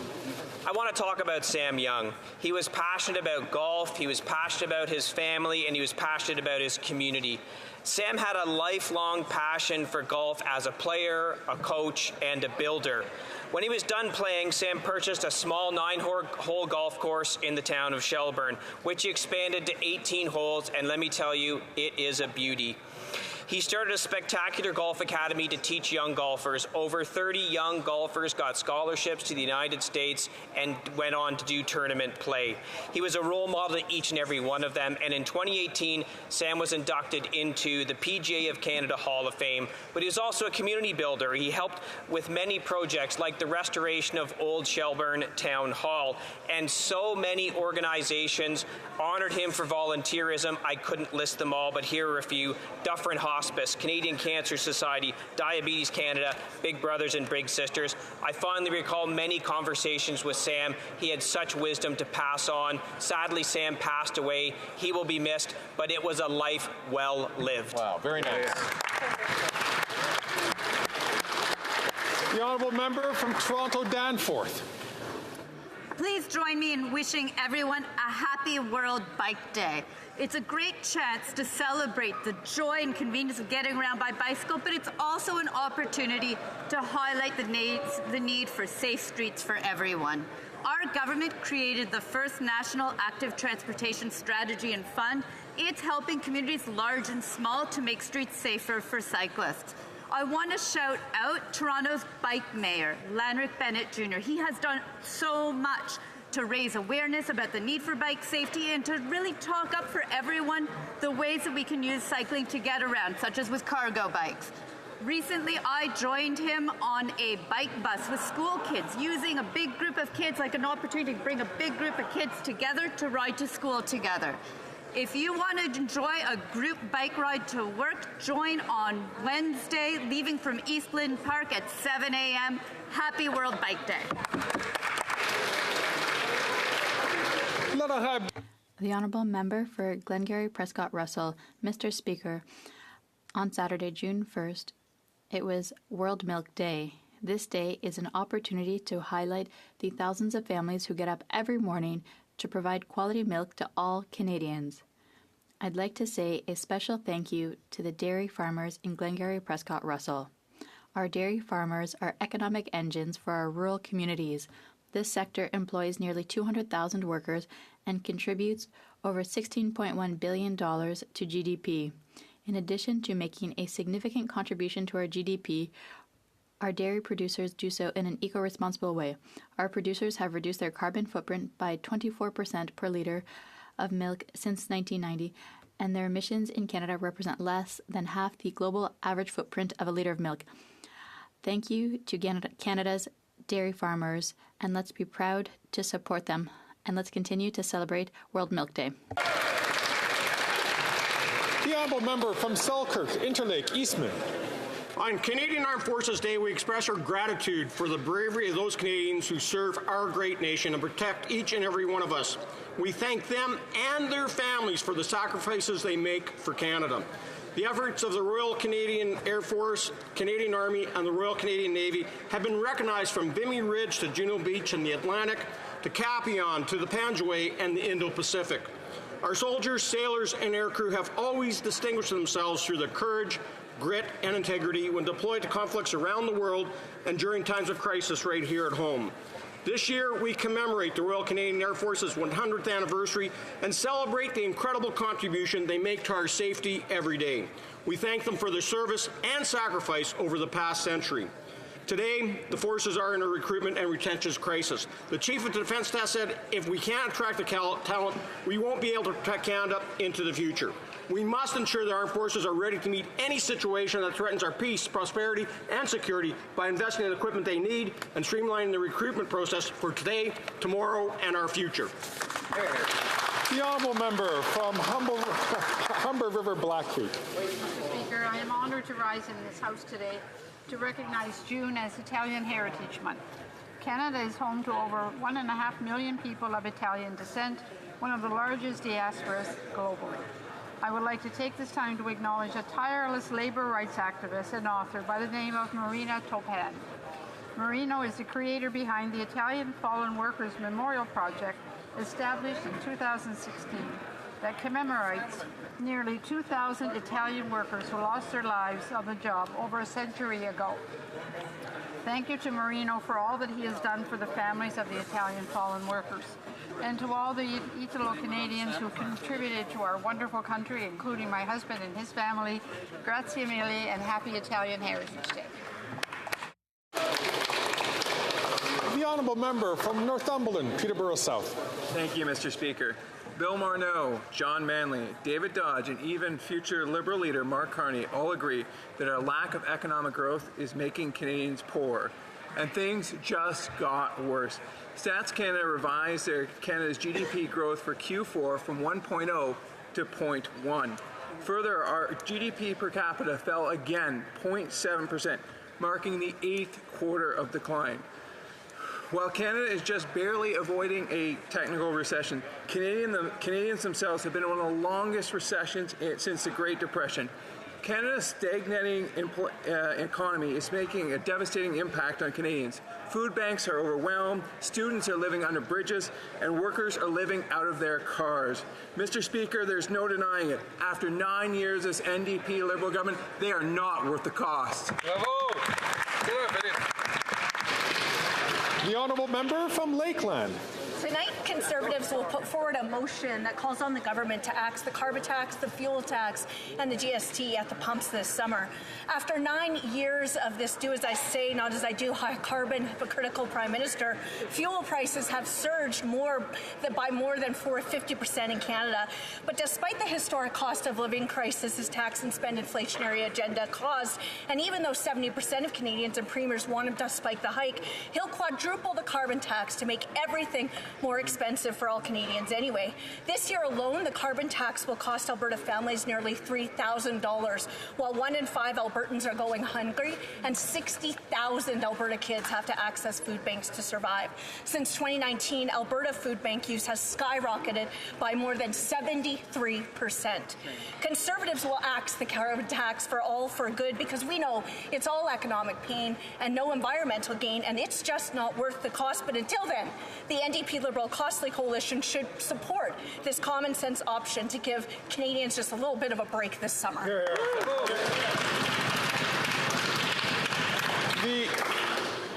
I'll allow members to take their seats. And then the honourable member from Sydney, Victoria. Mr. Speaker, June is Indigenous History Month in Canada. It is a month to celebrate Indigenous culture and Indigenous contributions to our country. And as we celebrate Indigenous History Month, all parliamentarians can indeed make history by sending the First Nations Clean Water Act to committee for study. Mr. Speaker, Bill C-61 will recognize First Nation inherent rights to water, ensure that there are minimum standards for First Nations clean water, and protect First Nations water sources from pollution and contamination now and into the future. This historic and crucial legislation will ensure that First Nations have the funding and self-determination to lay the groundwork for a First Nations-led water institution. Mr. Speaker, all Canadians would expect access to clean water. Surely, on this, the first sitting week of Indigenous History Month, parties from all sides of the House can agree to support First Nations' need for clean water. Let us turn the page on this shameful legacy in Canadian history and give unanimous consent to get this important legislation to committee. Thank you, Mr. Speaker.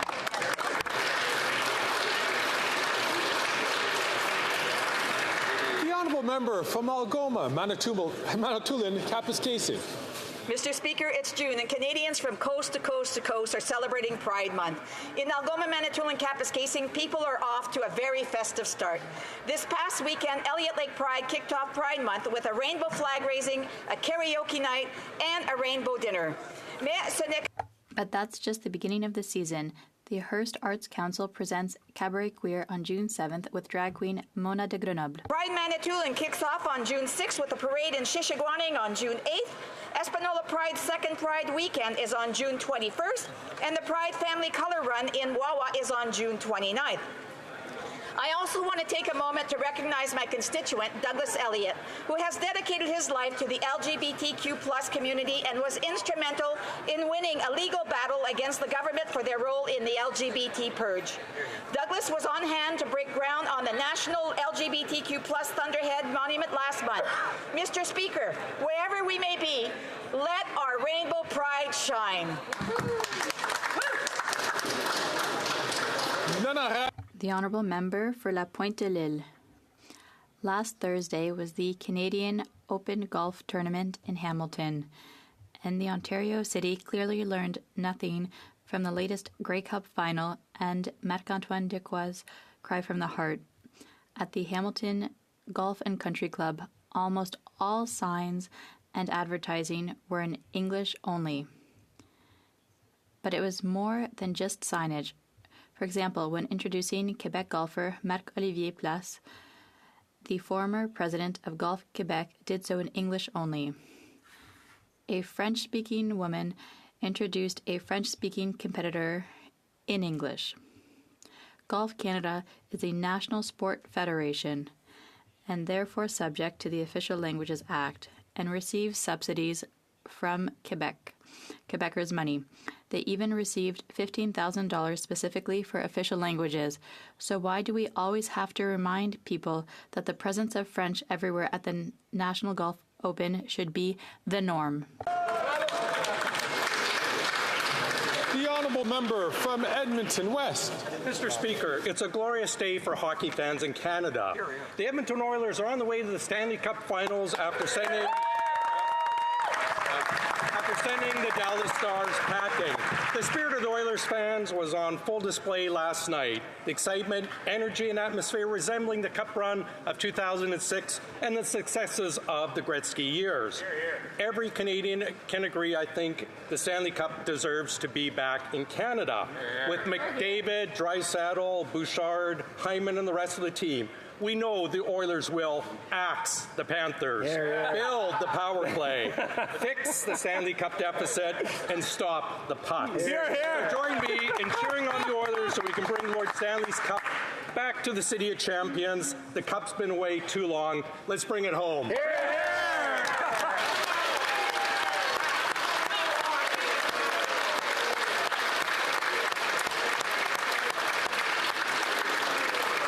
Honourable member gets extra points for wit. The honourable member from Milton. Thank you, Mr. Speaker. Our Community Sport for All initiative has delivered accessible, affordable, inclusive, and life-changing sport, physical activity, and recreational opportunities to Canadians. And today I met with the leaders who made it all happen at an Impact Summit here on Parliament Hill. We partnered with national sport orgs like Wheelchair Basketball and Nordic Canada, and networks like PHE Canada, the Canadian Parks and Recreation Association, and participation in charities like Spirit North, Right to Play, and Jumpstart. And together, we helped Canadians try new sports and activities. There are too many barriers between people and physical activity. Whether it's the cost, the anxiety about trying something new, or simply not having transportation, Community Sport for All successfully lowered those barriers for over 1 million participants.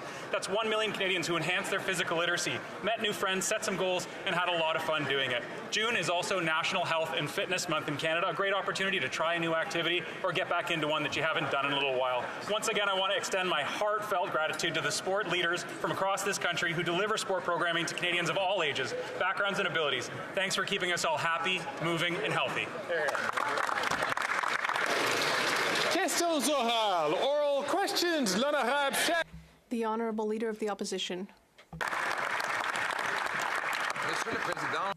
Mr. Speaker, the Leader of the Bloc Québécois once again freaked out because I quoted René Lévesque. René Lévesque and Lucien Bouchard were real sovereigntists, but they wouldn't have asked Quebecers to spend $500 billion more for the federal government. They wouldn't have voted to add 100,000 more public servants. They wouldn't have voted to increase taxes on Quebecers. Will the Prime Minister finally finalize the Bloc Liberal coalition? The Honourable Deputy Prime Minister and Minister of Finance. Mr. Speaker, Quebecers understand the importance of climate action. They understand the importance of a strong child care system. They understand the importance of a government that can manage its own programs. But the Conservatives only understand one thing: cuts, cuts, cuts. They want to cut programs that Quebecers care about and the public servants who are working hard for them. The Honourable Leader of the Opposition. We will cut taxes, Mr. Speaker. It is odd that a so-called sovereigntist party loves sending Quebecers money to Ottawa. They must not care about the sovereignty of Quebecers' wallets, Mr. Speaker. They are voting for taxes. And when we propose to leave money in Quebecers' pockets and let them decide what to do with it, the Bloc Québécois has decided to vote with their boss, the Liberal Party. Why not give more freedom to Quebecers? Freedom to decide what to do with their money and cut taxes. The Honourable Deputy Prime Minister. Mr. Speaker, the Quebec nation and Quebecers understand very well the importance of social solidarity. They understand that social solidarity rests on social programs. And that is why we need revenue to build those programs. That is why Éric Girard agrees to raise the rate on capital gains, but the Conservatives disagree because they are against people. Mr. Speaker, last week the health minister went into a wacko rant accusing parents who take their kids on a road trip of locking them up in a car for 10 days straight without a washroom break, causing the whole world to burn. Unbelievable. All because we proposed that the government take taxes off gas so that Canadians could have a summer break. Will this health minister break into the same hysteria over his boss's use of a gas-guzzling private jet to vacation all around the world? The Honourable Minister of Health. Mr. Speaker, we face an existential crisis in climate change. The Conservative solution, you'd have to drive. I was wrong, and I admit it. It wasn't 37,000 kilometers. It was 44,000 kilometers to get the benefit that they're talking about. And what they want to do is cut not only dental care, not only cut child care, not only cut pharmacare, but end our climate action and return to the days when the Conservative Party would go into climate conferences and attack the action the world was taking to save our planet. I will stand for climate change, and so will this party, Mr. Speaker.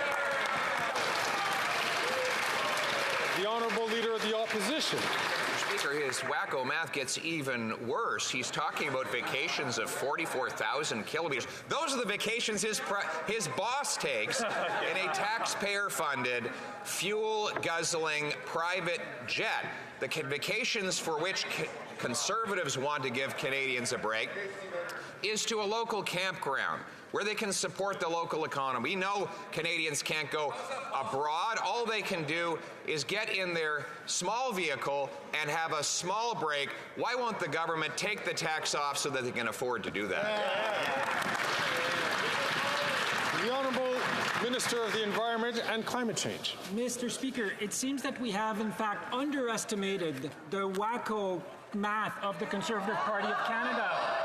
According to Sarah Hastings-Simon, an associate professor at the University of Calgary Faculty of Science, and she crunched the numbers, the alleged numbers of the Conservative Party based on the savings, and her calculation, someone would have to drive 44,000 kilometers, not 37,000 kilometers, Mr. Speaker.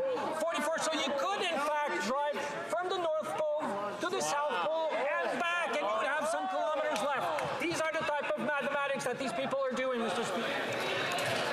The Honourable Leader of the Opposition. Speaker, if that particular minister had his way, Canadians wouldn't even be allowed to drive to the grocery store because he wants to abolish roads. He says we should not fund any more roads and then has the audacity to call other people wacko. Most Canadians don't want to put on an orange jumpsuit or climb a building.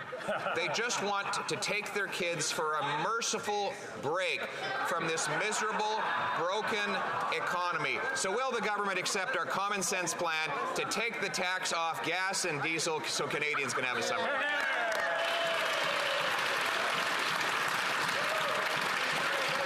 The Honourable Minister for the Environment and Climate Change. You can't, in fact, drive from the North Pole to the South Pole. There are no roads. I'm sure they'll find ways to blame me for that.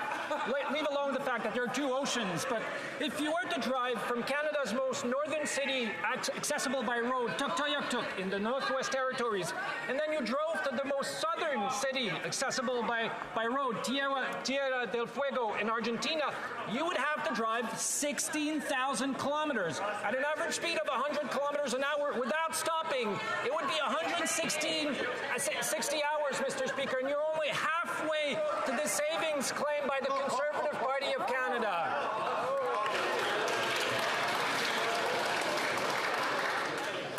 L'honorable député de La Prairie. The Honourable Member for La Prairie. Mr. Speaker, the member for Alfred Pellan is putting forward the idea of making English an official language of Quebec. But he's not the first Liberal to suggest that, even though the idea was criticized. Who already suggested this kind of thing in 2016? The Prime Minister. In 2016, he said that the city of Ottawa shouldn't become bilingual because Gatineau on the Quebec side is unilingual. So he was opposed to bilingualism for Franco-Ontarians if Quebec wasn't ready to make English an official language. He had to apologize and say that he'd overstepped. Will he ask the member for Alfred Pellan to do the same thing? The Honourable Minister of Transport. Mr. Speaker, there's a great deal of hypocrisy in what we hear from the Bloc Québécois here. First of all, we brought forward an incredibly ambitious action plan to strengthen the status of French. And yet, the Bloc Québécois voted against it. And then in Budget 2024, we are massively investing to make our official languages really equal. And what did the Bloc Québécois do? It voted against it, once again. So the Bloc Québécois should at least have the courage of its convictions. The Bloc Québécois should admit that it says one thing and does the exact opposite. The Honourable Member for La Prairie. The Liberals, there's a whole string of problems in their party when it comes to French. For example, the member for Glengarry Prescott Russell thinks that worrying about the decline of French is extremists and full of it. And the member for Mont-Royal said that applying Bill 101 to federally regulated businesses would be a shame. Or the member for Saint-Laurent said that Bill 96 would prevent Anglophones from accessing health care. It's nonsense. Why can't the Liberals talk about the French language without this kind of ridiculous discourse? The Honourable Minister of Transport. Well, what's ridiculous is my colleague's question. who voted against the budget, which is investing money to defend English and French, who voted against the official languages plan. And let me just say one thing. Being a sovereigntist doesn't make him more of a Quebecer than the Liberal members for Quebec and even the Conservative members for Quebec. There are Quebecers who are not sovereigntists, who are proud Quebecers, proud Anglophones, proud Francophones, and who will always stand up for Quebec no matter what the Bloc does. The honourable member from Winnipeg Centre. Mr. Speaker, it has been 5 years since the National Inquiry into Missing and Murdered Indigenous Women and Girls released its 231 calls for justice. Only 2 are fully implemented, and the Liberals continue to ignore this ongoing genocide. Commissioners who led this inquiry are giving this government a failing grade. Rates of violence are up. Families are left looking for answers. 5 years, Mr. Speaker, and things are getting worse. Will the Liberals stop stalling and implement the calls for justice to save lives now? The honourable minister for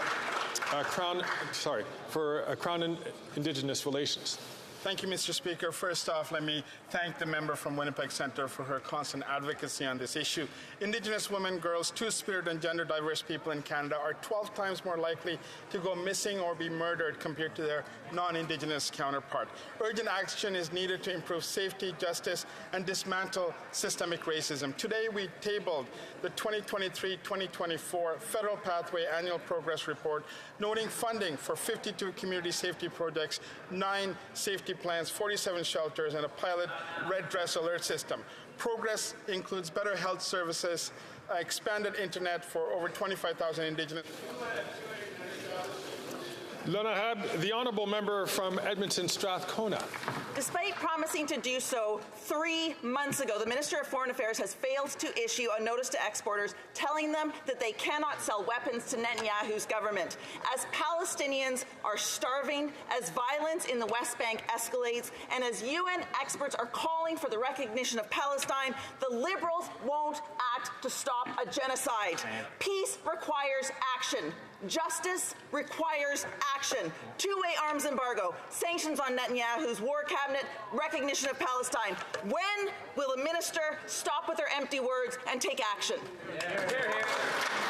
The Honourable Minister for Foreign Affairs. Mr. Speaker, the situation in Gaza is absolutely catastrophic, and that's why we need the violence to stop. We need an immediate ceasefire, and that is why Canada fully supports the proposal by the President of the United States. We need to take a chance on peace, and along with our allies, we're following very closely what my colleague just mentioned, because our position has been clear when it comes to arms export, and we'll take decisions accordingly. Thank you so much. The honourable member from Peterborough Kawartha. The level of hypocrisy on that side of the House is nothing short of astonishing. The Prime Minister is literally jet-setting around the world on his gas-fueled jet.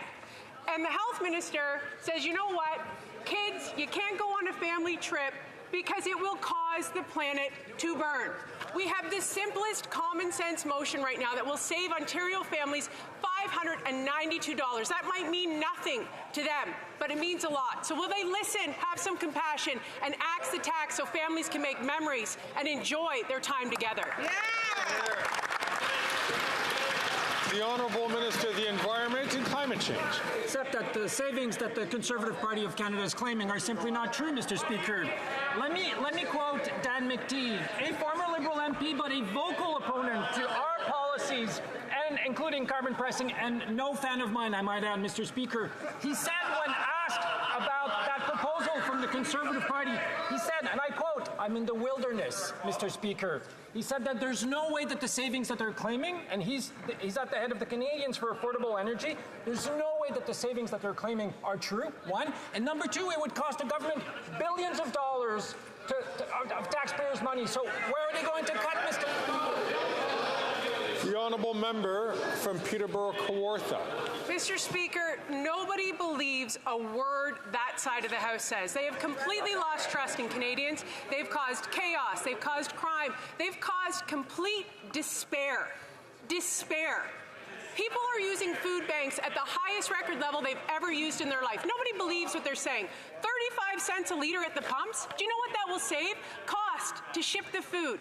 It will allow families to actually feed their families, and most importantly, will take off the stress that is creating mental health crises in this country. So while they stand over there and say that, we will fight for this. Will they?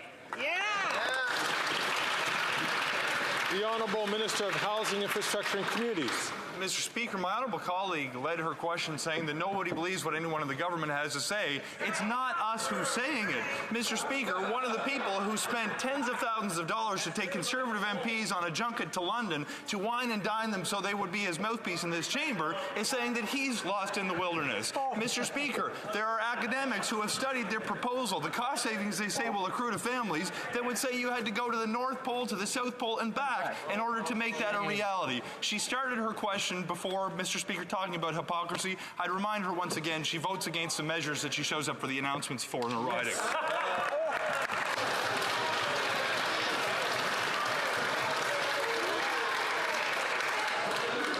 The Honourable Member from Foothills. This NDP Liberal Prime Minister loves to jet set around the world on his luxury vacations, but then stick the taxpayers with the bill. Meanwhile, the Liberal Health Minister is telling Canadians you cannot take a summer vacation or the planet will burn. This hypocrisy is ridiculous, and it's just not true. Conservatives have a common sense plan to axe all federal gas taxes until Labor Day, ensuring that Canadians can take their families on a summer vacation. Will the Liberal NDP Prime Minister stop his hypocrisy, stop his radical policies, axe the tax so Canadians can take their summer holiday? The Honourable Minister of Health. Well, Mr. Speaker, maybe it's the definition of a family road trip. For me, a family road trip is a few hundred kilometers. For the Conservatives, it's 44,000 kilometers in order to realize the benefit that they're selling. That's a pretty big difference. But I'll tell you, while they were spending the weekend trying to cut YouTube clips for Instagram or Facebook so that they could try to misrepresent an issue as important as climate change, I can tell you I was talking to the seniors that they want to deny dental care to. I was talking to the people who need pharmacare. And of course, their focus, Mr. Speaker, is on not facts, but in misrepresenting issues, Mr. Speaker. The Honourable Member from Foothills. Here's the facts, Mr. Speaker. I was at a seniors' home in Claresholm this weekend where they're seeing their rent increase 5% to cover the cost of the carbon tax. Wow. This is forcing seniors to make very difficult choices, either stay in their home, afford food, or find other accommodations. Those are the facts. Common sense Conservatives are putting forward a plan that will save 35 cents a litre for Canadians. This will save Alberta families $955 this summer. Will the out-of-touch Liberals support the common sense Conservative plan to axe the tax so Canadians can take a well-deserved summer vacation with their family? The Honourable Deputy Prime Minister and Minister of Finance.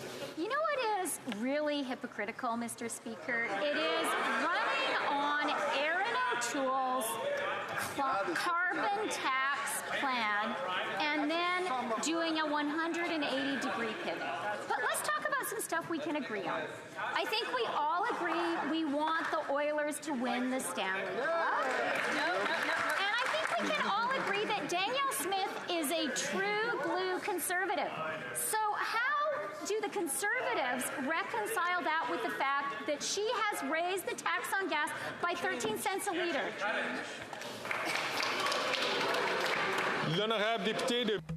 The Honourable Member from Mégantic-L'Érable. Mr. Speaker, it's beautiful weather today.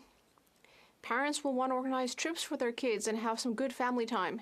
But unfortunately, this Prime Minister's inflationary spending supported by the Bloc Québécois means that 54% of households have changed their plans because of the cost of living.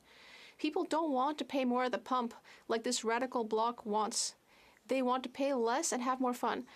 Will the Prime Minister help the 65% of Quebecers who will be road tripping this summer in their car? Will the Liberals vote to suspend federal gas taxes over the summer? Yes or no? The Honourable Minister of the Environment and Climate Change. Thank you, Mr. Speaker. The Conservatives don't seem to understand basic math. So between Matane and Baton Rouge It's 2,800 kilometers, like it says in the song. That's about 30 hours of driving. So to get from Matane to Baton Rouge, well, you'd actually have to make that trip about 4 times. As I'm pointing out each individual time, about 5 times. That would be your road trip. This is complete nonsense.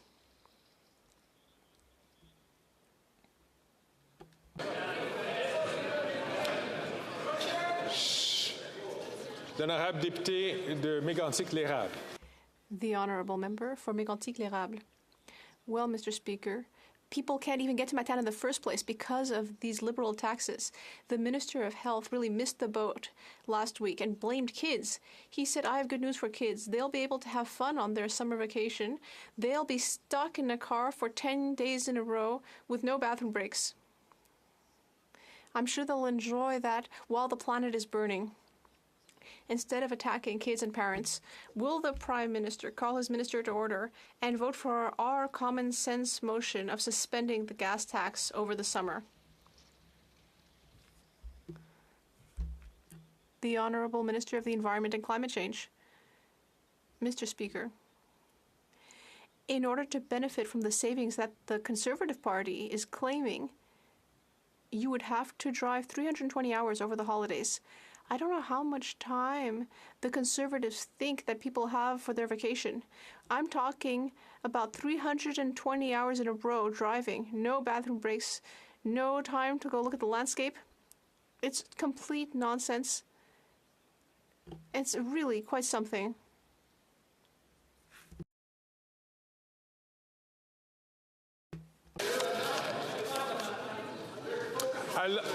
L'honorable député de Pointe-de-l'Île.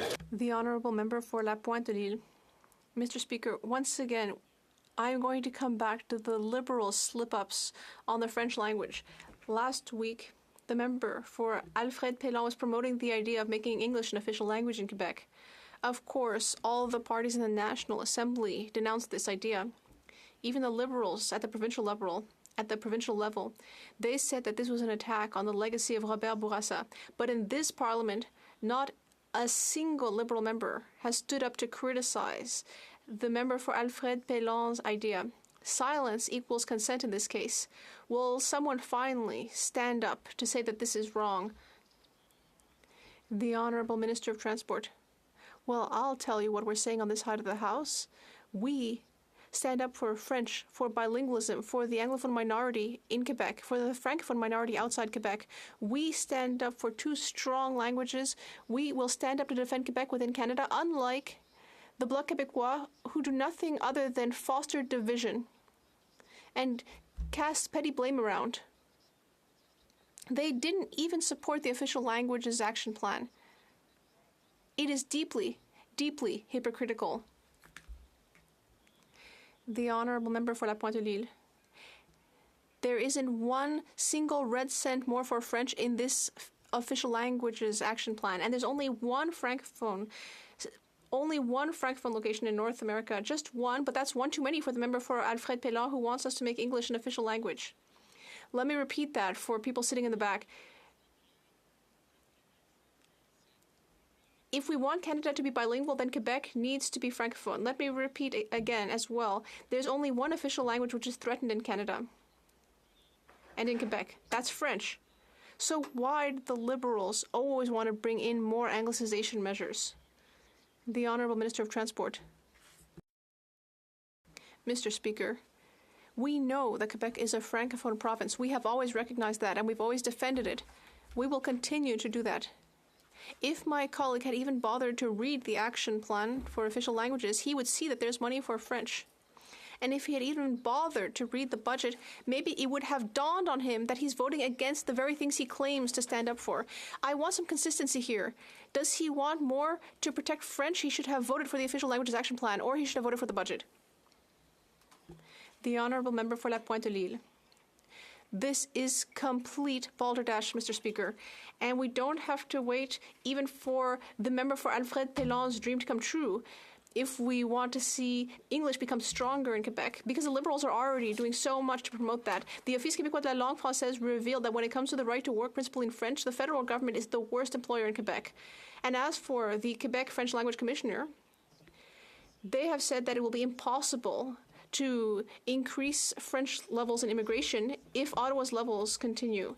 The Liberals are already acting as if English were an official language in Quebec. Is that why they're defending their colleague Fred Pelon? The Honourable Minister for Official Languages. Thank you, Mr. Speaker. As the member across the way knows very well, our new legislation on modernizing the Official Languages Act clearly states that French is declining in Canada. I'm from Alberta. I studied in French on the Saint-Jean campus, and thanks to the Alberta government's investments, thanks to official bilingualism throughout the country, I was able to study in the language of my choice. We will defend minority language communities in every province in this country, every single part of this country, because French and English both count. And Quebec is a unilingual francophone nation within Canada. Order. The honourable member from Hastings, Lennox-Naddington. While the Prime Minister is planning his taxpayer-funded junkets to tropical Caribbean islands, last week this health minister made the ludicrous statement that families enjoying road trips are somehow complicit in letting the planet burn. Mr. Speaker, this is just another example of this government's golden rule. Do as I say, not as I do. Canada's Conservatives have presented an option. Remove the tax on fuel so Canadians can afford to put fuel in their tanks and food on their tables. Mr. Speaker, will this Liberal NDP Prime Minister come out of the ivory tower and please vote yes so Canadians can afford basics and maybe even a summer getaway? Yeah!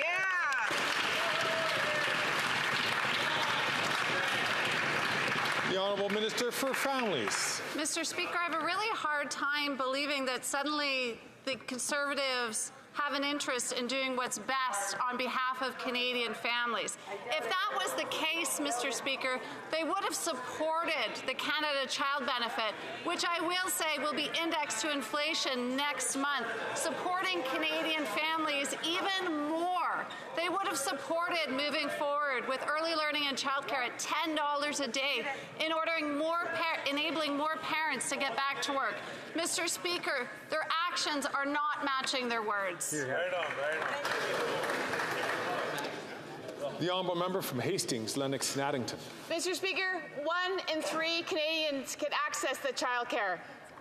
The rhetoric needs to stop. Today, this government has an opportunity to vote on our common sense Conservative motion to provide a temporary measure of relief for Canadians over the summer. This helps families, single parents, seniors, students, and everyone in between. That's right. Pausing the tax on fuel will benefit all Canadians. In Ontario, this is nearly $600 that the government will leave in the bank accounts of Canadians. Mr. Speaker, will the Prime Minister allow Canadians to have a simple getaway and vote in favour of the motion? Yes or no? Yeah!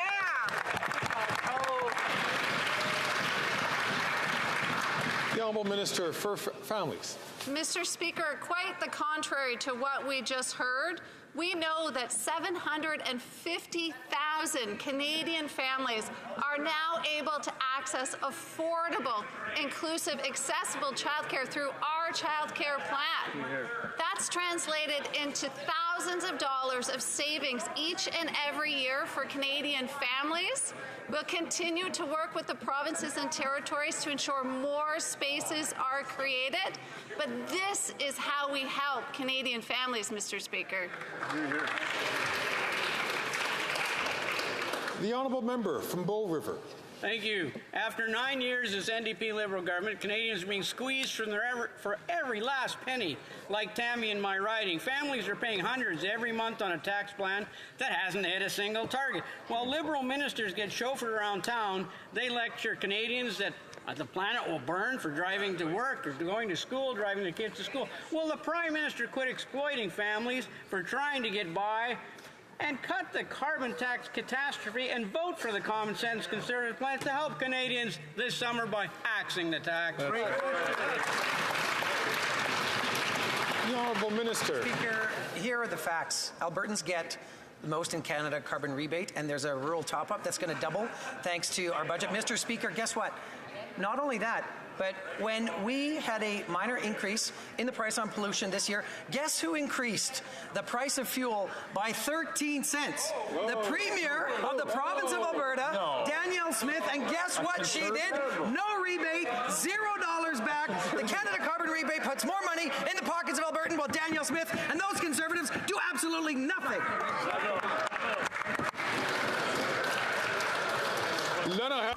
The Honourable Member for Rosemont-la-Petite-Patrie. Mr. Speaker, the housing crisis is a source of intense stress for many people. There is a shortage of affordable houses and apartments.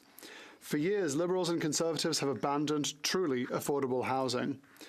Experts tell us that federal buildings could alleviate the crisis by being converted into housing. It's a good idea, but people will have to actually be able to pay the rent. Can the Liberals guarantee that 100% of available federal land and buildings will be used for social and affordable housing? The Honourable Minister for Housing, Infrastructure and Communities. Mr. Speaker, I would also like to thank my colleagues for their concern and their building of affordable housing. I've shared why we've created an acceleration fund for housing, which goes through, notably, an agreement with Quebec that is building 8,000 affordable housing units. We have the opportunity to use public land to create affordable housing. I'm looking forward to working with my colleagues to establish the details and to build a lot of housing in the future for our country. The Honourable Member from Cowichan, Malahat, Langford. Mr. Speaker, while a record number of families are turning to food banks, grocery CEOs have never been richer. The Liberals aren't cracking down on the corporate greed driving up food prices, and as for the Conservatives, they wouldn't dare touch the profits of their CEO donors. Canadians deserve better. The NDP is giving the Liberals a chance to put an end to corporate greed by making rich CEOs pay what they owe so that we can invest that money back into Canadians. Will the Liberals vote in favour of our motion to make rich grocery CEOs pay what they owe? The Honourable Minister for Innovation. I'd like to thank the colleague for the question. In fact, we all recognize in this country that, families are having a hard time when it comes to grocery, Mr. Speaker. That's why we've acted. In fact, with the Minister of Finance, we presented to this nation the largest revamp of our competition law in the country. But guess what, Mr. Speaker? The Conservative voted against, Those are the ones who are standing and saying they want to help family. They voted against. Mr. Speaker, if they want to do something to help us, they should stand with us and ask Costco and Walmart to sign the Grocery Code of Conduct. That's the best way to bring fairness in this country. We'll keep pushing, and I hope they're going to join us in that endeavor, Mr. Speaker. L'Honorable Député de Sudbury. Mr. Speaker, today marks the 5th anniversary of the National Inquiry into the missing and murdered Indigenous women, girls, and 2S LGBTQIA+ peoples. A reminder of the deep-seated and systemic violence faced by Indigenous peoples. It is not just a time to reflect on the past, but to assess our work towards meaningful change. Can the Minister of Crown Indigenous Relations provide an update on the progress made in implementing the calls for justice? The Honourable Minister for Crown Indigenous Relations. Mr. Speaker, I just came from the front lawn of Parliament Hill where I heard from Bridget Tolley. Her mother was stolen from her over 20 years ago, and she has been seeking justice ever since. This is the story of many Indigenous families and survivors across this country. On this 5th anniversary of the National Inquiry, we stand with people like Bridget. While there's a lot of work to do, Mr. Speaker, we will continue to ensure that each and every call for justice is fulfilled. I thank the member for Sudbury for this question. The Honourable Member from Charleswood, St. James, Assiniboia, Headingley. After 9 years of this NDP Liberal government, never before has so much been spent to achieve so little. Despite having doubled the national debt, today Statistics Canada confirmed that GDP per capita has fallen again for the 6th time in 7 quarters. Under this Prime Minister, Canadians have seen one of the steepest falls in the standard of living in our history. Why is this Prime Minister spending so much to make Canadians so poor? The Honourable Deputy Prime Minister and Minister of Finance. Mr. Speaker, the Conservatives just can't resist talking Canada down. Yeah. That's why we are not hearing from them about inflation for 4 months in a row being within the Bank of Canada's target range, and in April, the lowest it has been in 3 years, at 2.7%. That is why we are not hearing from them that last year Canada attracted the most foreign direct investment per capita in the entire G7. The other thing we're not hearing from them is all the programs they're going to cut, starting with the National School Food Program. The Honourable Member from Charleswood St. James, Assiniboia, Headingley. The fact of the matter is that a Canadian standard of living is declining. In the United States, GDP per capita has grown more than 8% since 2019. Right. Our economy is now underperforming the United States by the widest margin since 1965. Right. Well, under this Prime Minister, his government has grown morbidly obese. More Canadians are visiting food banks than ever before. This is economic malpractice. Why is the Prime Minister spending so much to make Canadians so poor? The Honourable Deputy Prime Minister and Minister of Finance. Mr. Speaker, yet again, these Conservatives are relentlessly talking Canada down and concealing their austerity agenda. The reality is Canada has added 1.3 million more jobs than we had before the pandemic. The Canadian economy is 104% the size it was before the pandemic, a rate of growth second in the G7 only to the United States. And, Mr. Speaker, we have preserved our AAA credit rating with a stable outlook. The Honourable Member from Haliburton, Kawartha Lakes. Speaker, the latest number from Stats Canada shows that under this Liberal government, Canadians have seen one of the steepest falls in living standards in our country's history. This means our quality of life has now dropped to the same level it was 8 years ago, while the unemployment rate is up from last year. After 9 years of this Liberal government, Canadians are worse off. They're working twice as hard to take in half as much. In fact, Canada's economy has stagnated, and Liberal policy is to blame. So why is the Prime Minister spending so much to make Canadians so poor? The Honourable Minister for Innovation. Mr. Speaker, it's amazing to hear the Conservative talking down Canadians, Canada, and our prospect, Mr. Speaker. Around the world, Mr. Speaker, people are talking about Canada. You know what?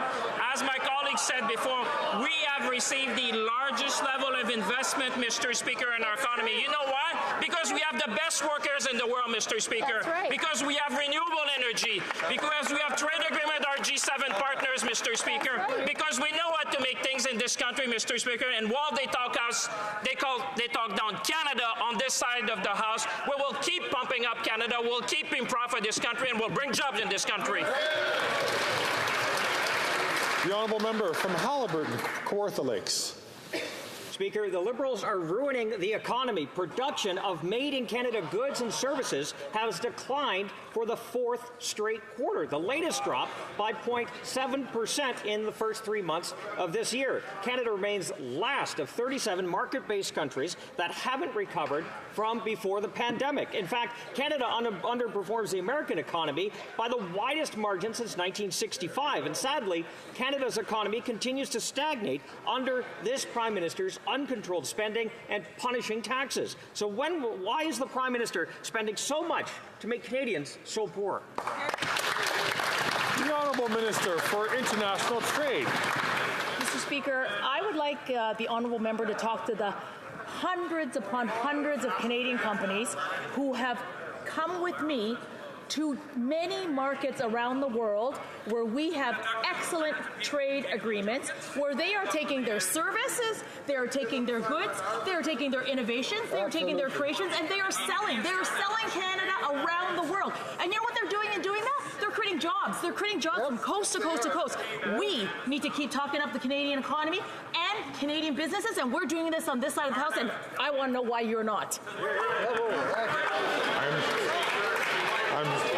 I'm certain the Honourable Minister wasn't referring to the Speaker, but I would encourage all members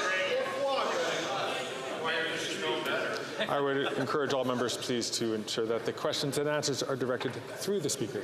The honourable member for Avignon-La Métis Matane-Matapédia. The cost of natural disasters is increasing every year as a result of climate change.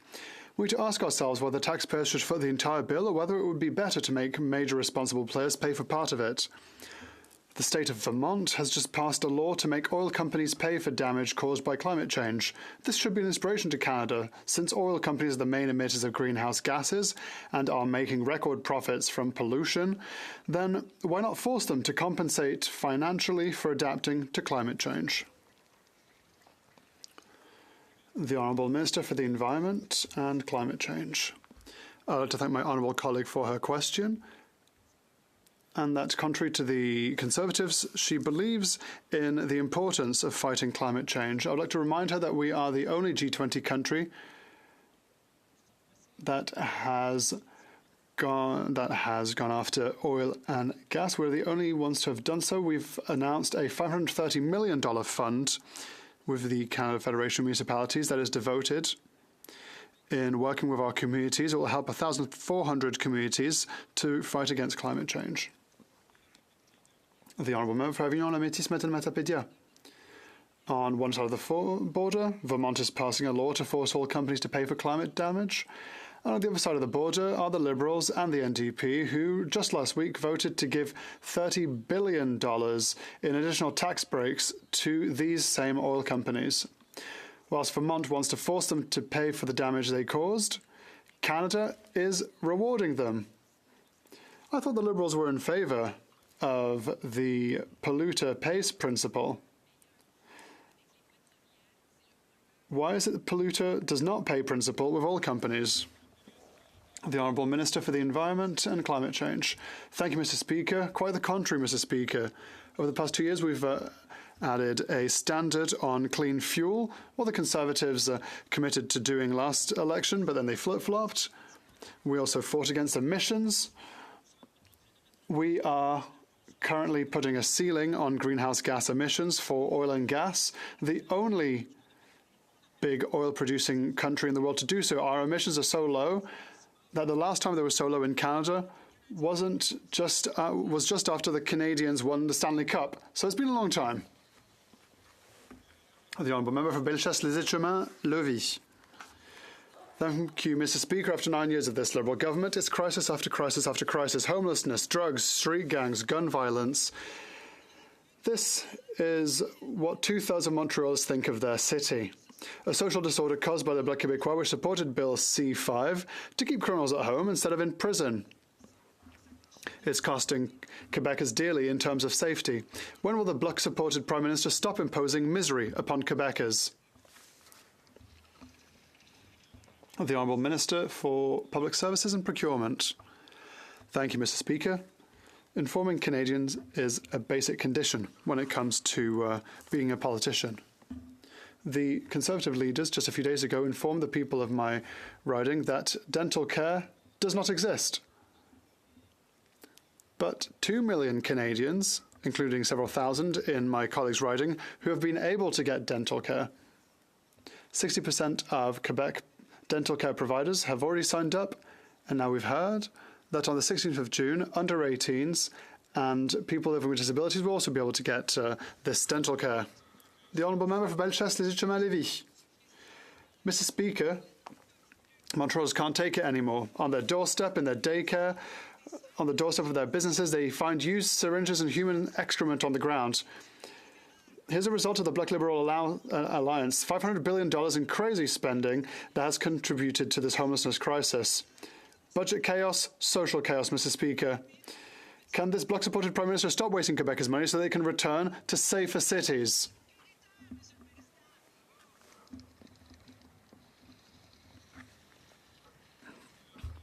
The Honourable Minister for Regional Development in Quebec. I'm pleased that my colleague is interested in Montreal. As a member from Montreal, I'm a member for Hochelaga, and there is a crisis which is called homelessness, and we're working against this every single day. On this side of the House, we're implementing programs against which they always vote. And so if they truly cared about the most vulnerable in our society, they should perhaps start by voting for our programs that will help homelessness. The Honourable Member for Chicoutimi-Le-Fjord. Mr. Speaker, after 9 years under this government, it's clear that the Prime Minister and the Bloc Québécois are not worth the cost. Violence between street gangs is getting worse in this country, and they're in our prisons. An article in Le Quotidien reports that guards at the Robert-Val prison are threatened and intimidated on a daily basis by members of the mafia. Instead of protecting them, the Bloc is helping the cause by giving 100% support to the Prime Minister's policies, which have caused chaos across the country. Mr. Speaker, when will the Bloc and the Liberals listen to us and protect Canadians instead of allowing violence to reign? The Honourable Minister for Public Safety. Quite the contrary, Mr. Speaker. We are working with Correctional Services Canada, to use the example put forward by my colleague, exactly to make sure that those who work in our prisons are safe.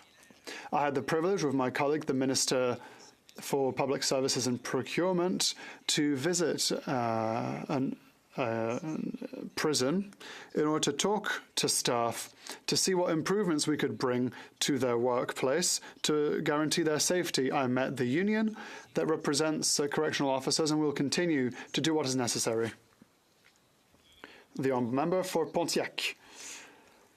Mr. Speaker, whilst the Conservatives continue to deny the realities of climate change, but also the impact of climate change, and that have absolutely no plan to tackle this crisis, we are making the necessary investments to guarantee a future to our children, a green and prosperous future for our future generations. Can a Minister for the Environment let us know what these investments are that will protect our environment and guarantee a future for our children?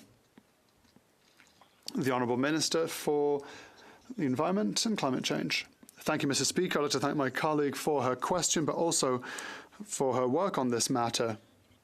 We want more sustainable and resilient communities. That is a priority for our government against climate change, to help us plan towns and municipalities of the future. And that is why this morning, with the Canadian Federation of Municipalities, we announced $530 million, a new fund that is earmarked for resiliency and adaptation to climate change, which will allow 1,400 communities to better ready themselves for climate change. Bravo.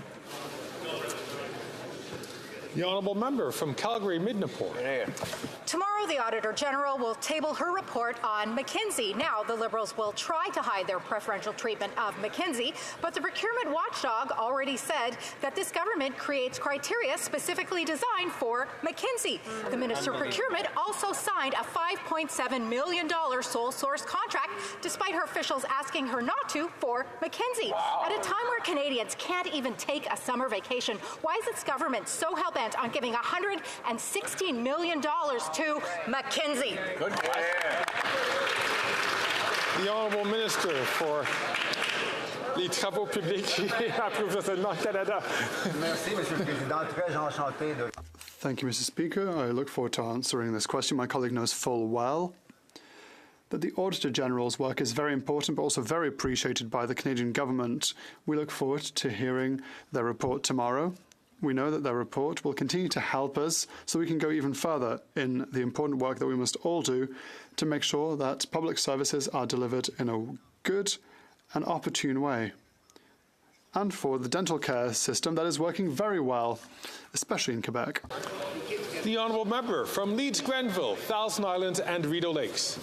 Corruption, abuse, resignations, multiple investigations, and at least $150 million tax dollars illegally given out by Liberal insiders to other Liberal insiders and to themselves. That's Sustainable Development Technologies Canada after 9 years of this NDP Liberal government and that Prime Minister that's just not worth the cost. The Auditor General is set to release a damning report on SDTC tomorrow. So will the Prime Minister shut down the billion-dollar slush fund? Will he commit to get Canadians their money back? And will he guarantee Canadians that none of these corrupt executives will get $1 of severance? Not $1.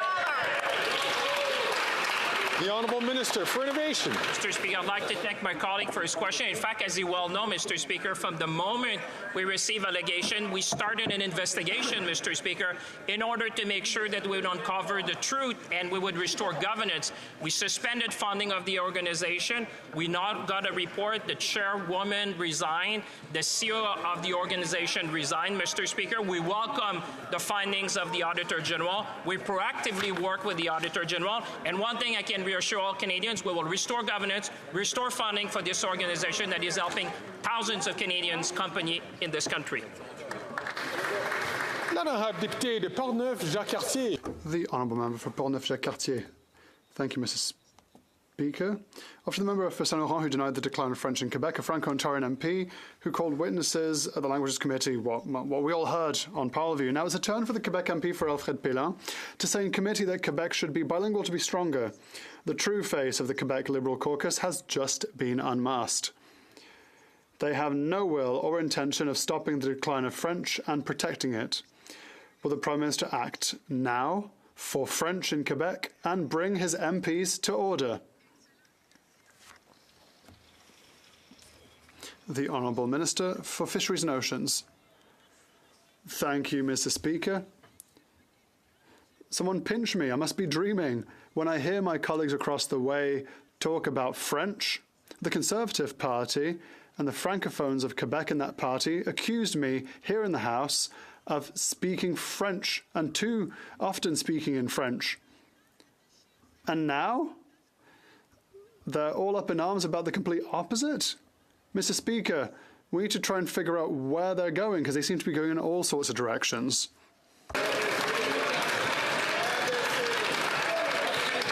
À l'ordre, s'il vous plaît. À l'ordre, s'il vous plaît. Order. The Honourable Member from Richmond Centre. Mr. Speaker, as we entered into June and summer is just around the corner, the Canadian Interagency Forest Fire Centre has already reported that over 300,000 hectares of forest have been burned down. Climate change continues to impact communities in my province of British Columbia and across Canada at a disproportionate. Colleagues, I'm having great trouble hearing from both sides on hearing the question from the Honourable Member from Richmond Centre. For those who would like to have their conversations, I would encourage you to have them behind the curtains or in the antechambers. Until then, the Honourable Member for Richmond Centre. I'll invite him to start from the top, please. The Honourable Member from Richmond Centre.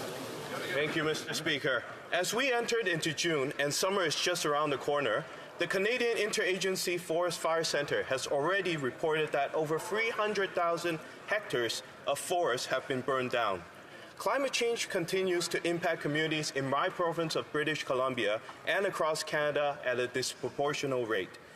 Drought and warmer than normal temperature are persisting, fueling the severity of wildfires and posing significant risks of our communities. Can the Minister of Emergency Preparedness share with Canadians what work our federal government is doing to help community to be better prepared? The Honourable Minister for Emergency Preparedness. Mr. Speaker, extreme weather events is increasing the frequency and severity of natural disasters. But often I hear my colleagues across the floor downplay or even deny the reality of climate change and its effect on Canadians. They would rather claim that wildfires are caused by arson.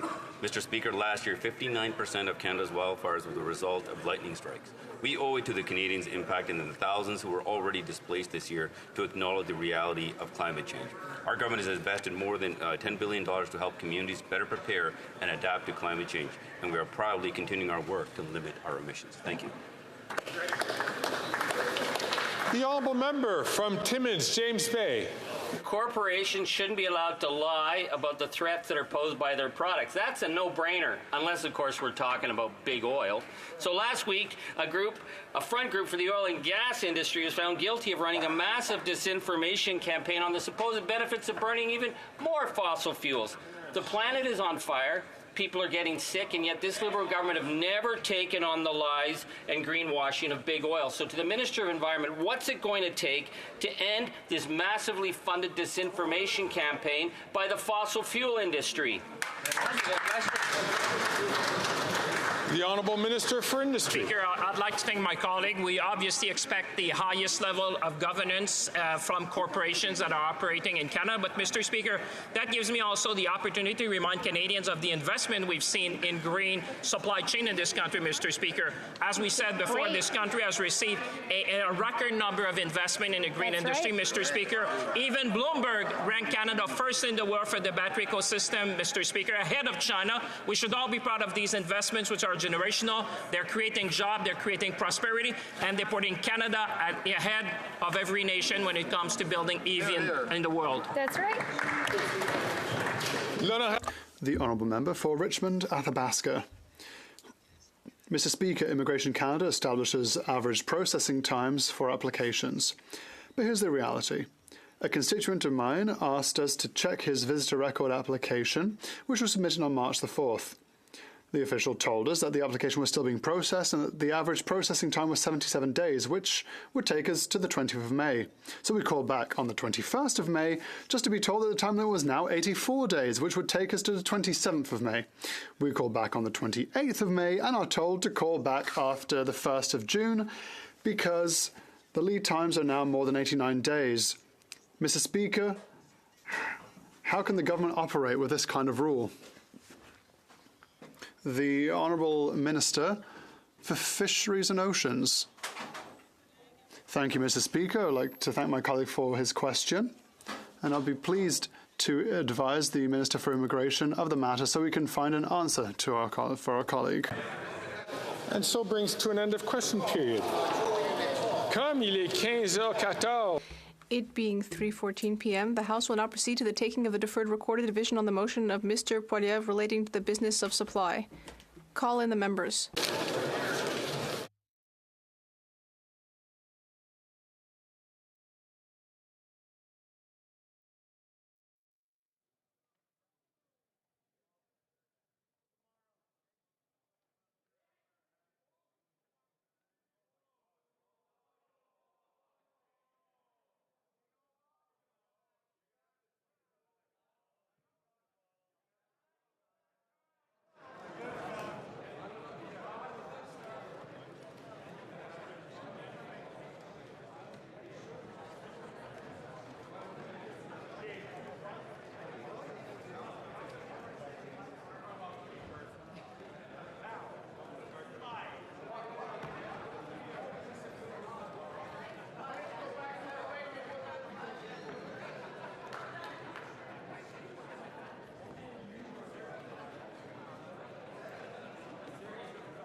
The question is as follows. Mr. Poilievre, seconded by Mr. Perkins, moved that in order to help Canadians afford a simple summer vacation and save typical Canadian families $670 this summer, the House call on the NDP Liberal government to immediately axe the carbon tax, the federal fuel tax, and the GST on gasoline and diesel until Labor Day.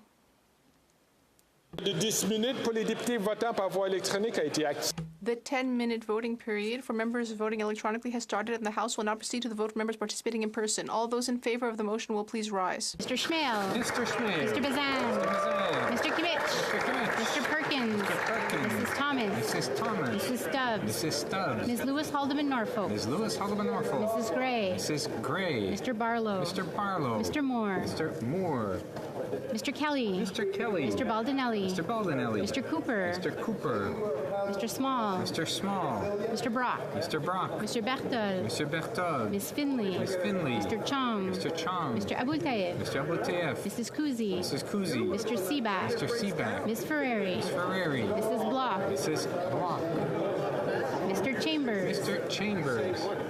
Mr. Viss. Mr. Viss. Mr. Doherty. Mr. Doherty. Mr. Macaulay Edmonton West. Mr. Macaulay Edmonton West. Mr. Brassard. Mr. Brassard. Mrs. Goodrich. Mrs. Goodrich. Mr. Caputo. Mr. Caputo. Mr. Lawrence. Mr. Lawrence. Mr. Godin. Mr. Godin. Madame Vien. Madame Vien. Mr. Moran. Mr. Morantz. Mr. Tucker. Mr. Tucker. Mrs. Cramp Nyman. Mrs. Cramp Nyman. Mrs. Roberts. Mrs. Roberts. Mr. Patzer. Mr. Patzer. Mrs. Gallant. Mrs. Gallant.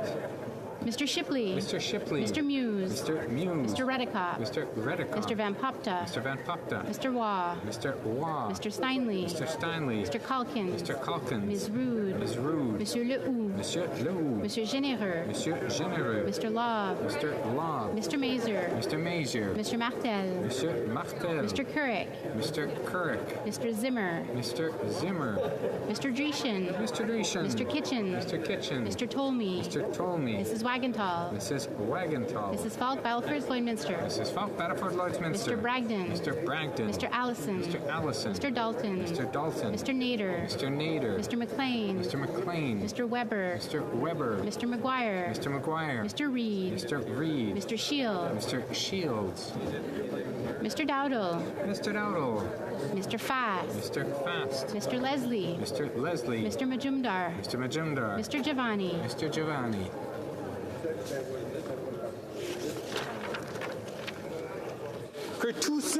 All those opposed to the motion will please rise. Mr. McKinnon-Gatineau. Mr. McKinnon-Gatineau. Mr. Varani. Mr. Varani. Ms. Chager. Ms. Chager. Ms. Murray. Ms. Murray. Mr. McKay. Mr. McKay. Ms. Crow. Ms. Crow. Mr. Casey. Mr. Casey. Ms. Kara. Ms. Kara. Ms. Sahota. Ms. Sahota. Ms. Ian. Ms. Ian. Ms. Jasic. Ms. Jazik. Mr. Dollywall. Mr. Dollywall.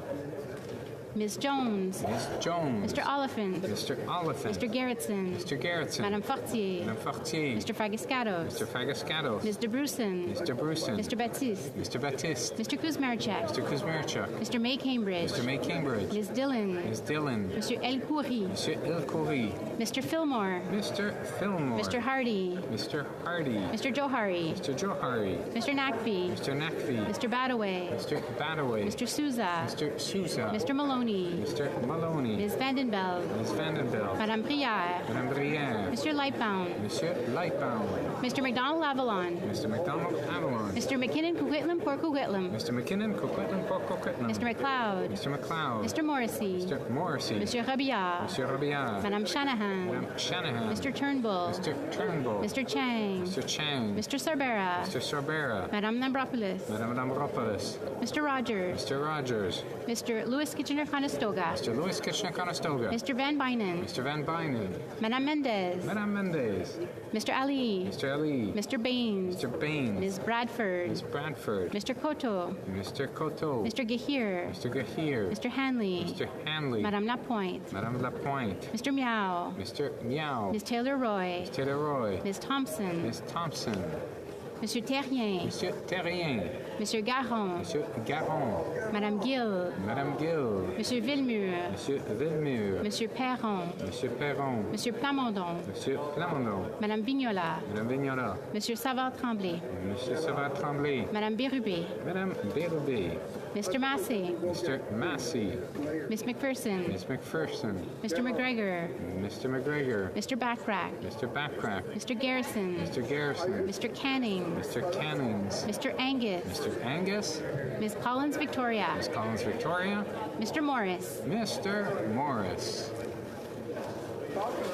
La Chambre attendra maintenant. The House will now wait for the electronic voting period to end before resuming its proceedings.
To inform the House that the period for electronic voting is now over.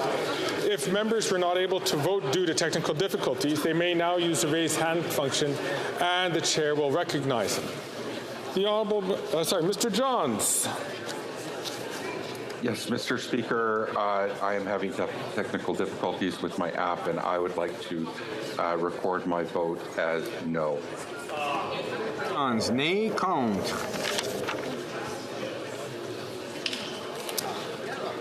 L'honorable député de Manicouagan. Président, si je ne m'abuse, le député d'Ajax a voté, mais on n'a pas reçu de photo. Donc je... Mr. Speaker, I think the member for Ajax voted, but we didn't see a photo. Thank you. Effectivement, son vote sera retiré. Yes, that's true. His vote will be withdrawn. Le bureau va maintenant compiler. The table will now compile the results of the vote. Yeas pour 116, 116. Nays contre 200, 200. Je déclare la I declare the motion defeated.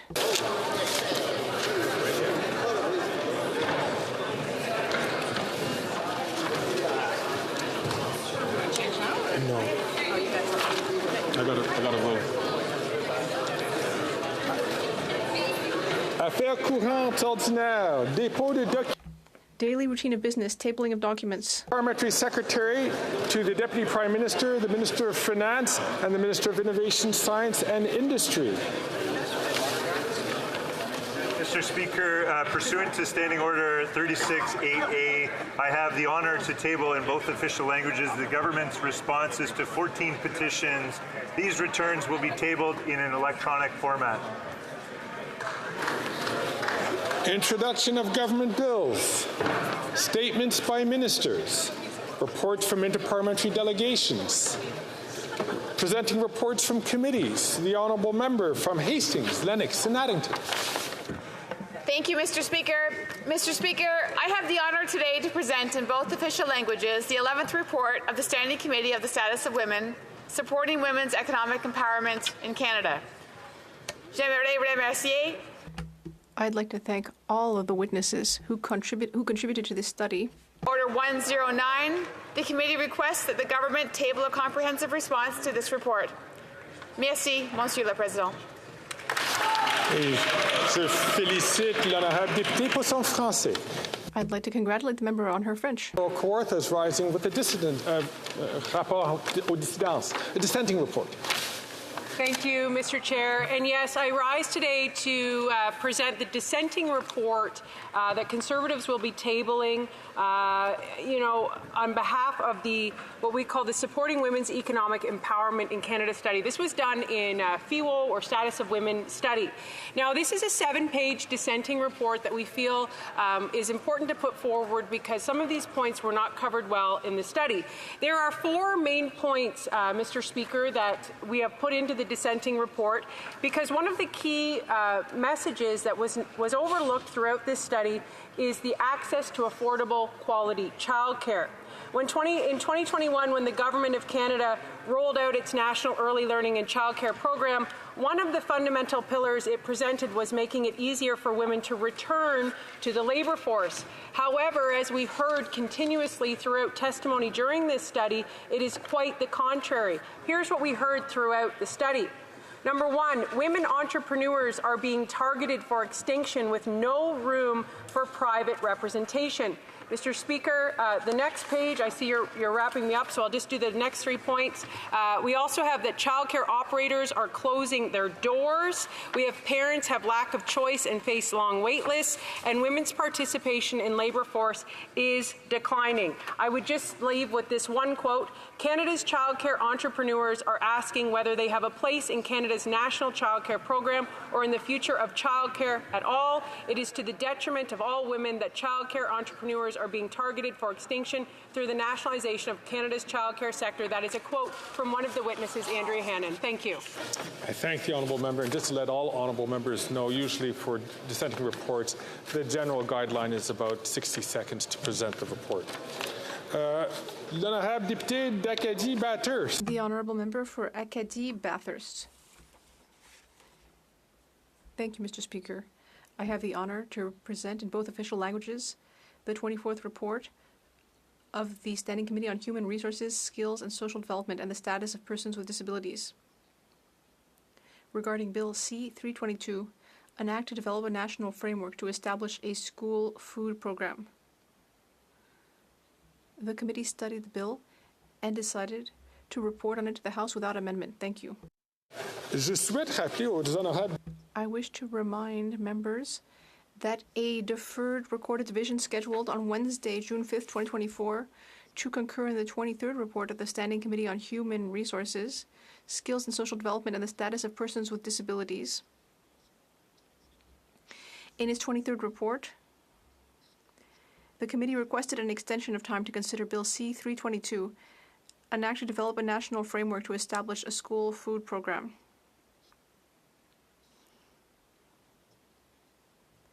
However, since the committee has reported the bill, a decision on the extension request is no longer necessary. Therefore, pursuant to Standing Order 94, the order for the recorded division is discharged. And the motion for concurrence in committee report number 58 is withdrawn.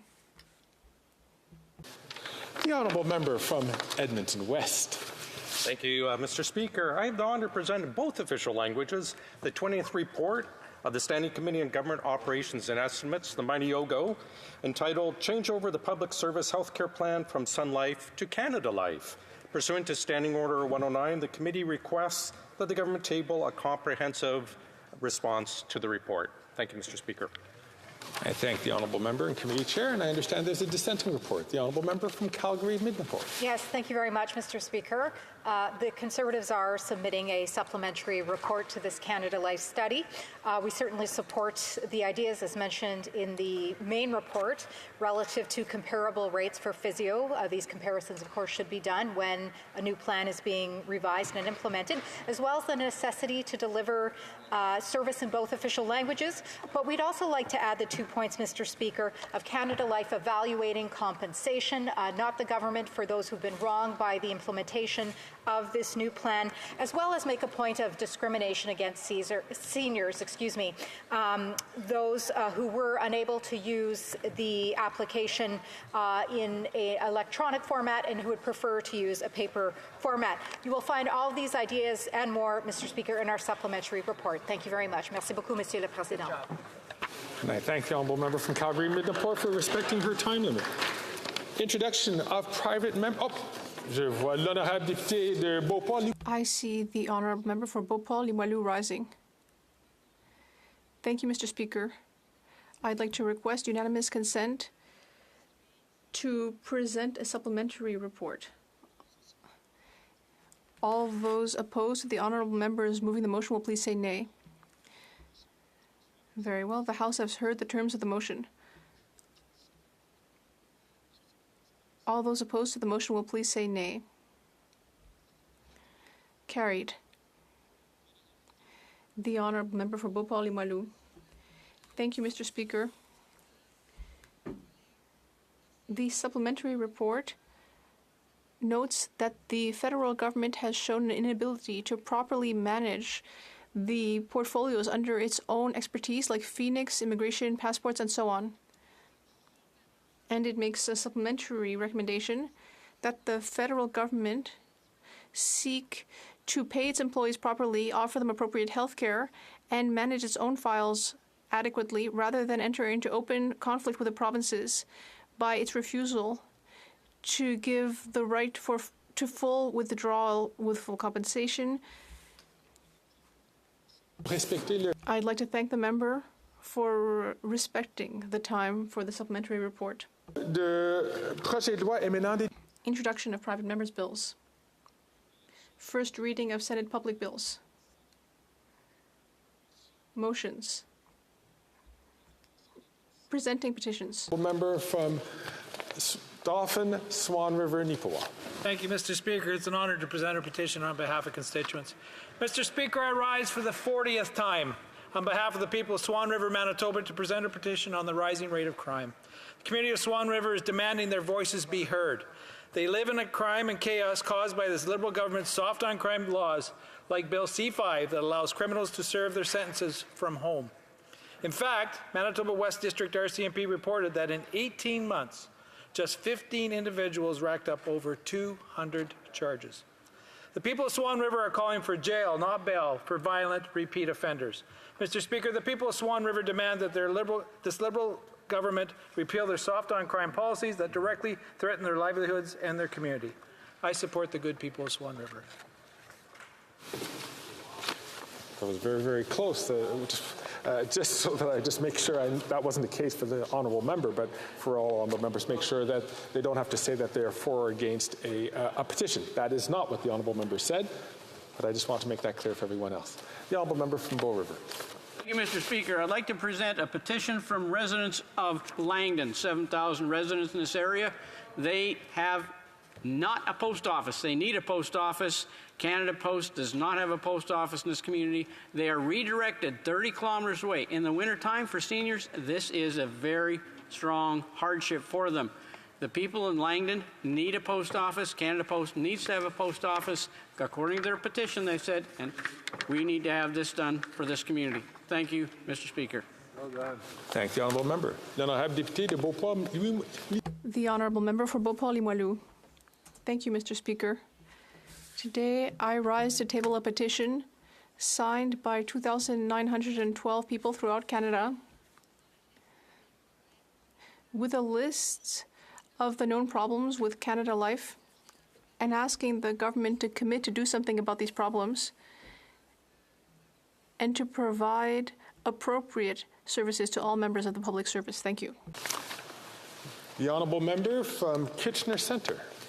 Thank you, Mr. Speaker. An honour to rise to present a petition where petitioners note, first of all, that scientific assessments have already underlined the mix of crises we're facing, including the climate crisis, biodiversity breakdown, and resource depletion. But they note that there is no legislation currently in international law with respect to ecocide. And they note that ecocide legislation has been proposed in other jurisdictions already all around the world, and that there are growing calls across the country from civil society and faith groups, among others, that are calling for ecocide as a new international law that would require an amendment to the Rome Statute of the International Criminal Court to include ecocide as a crime.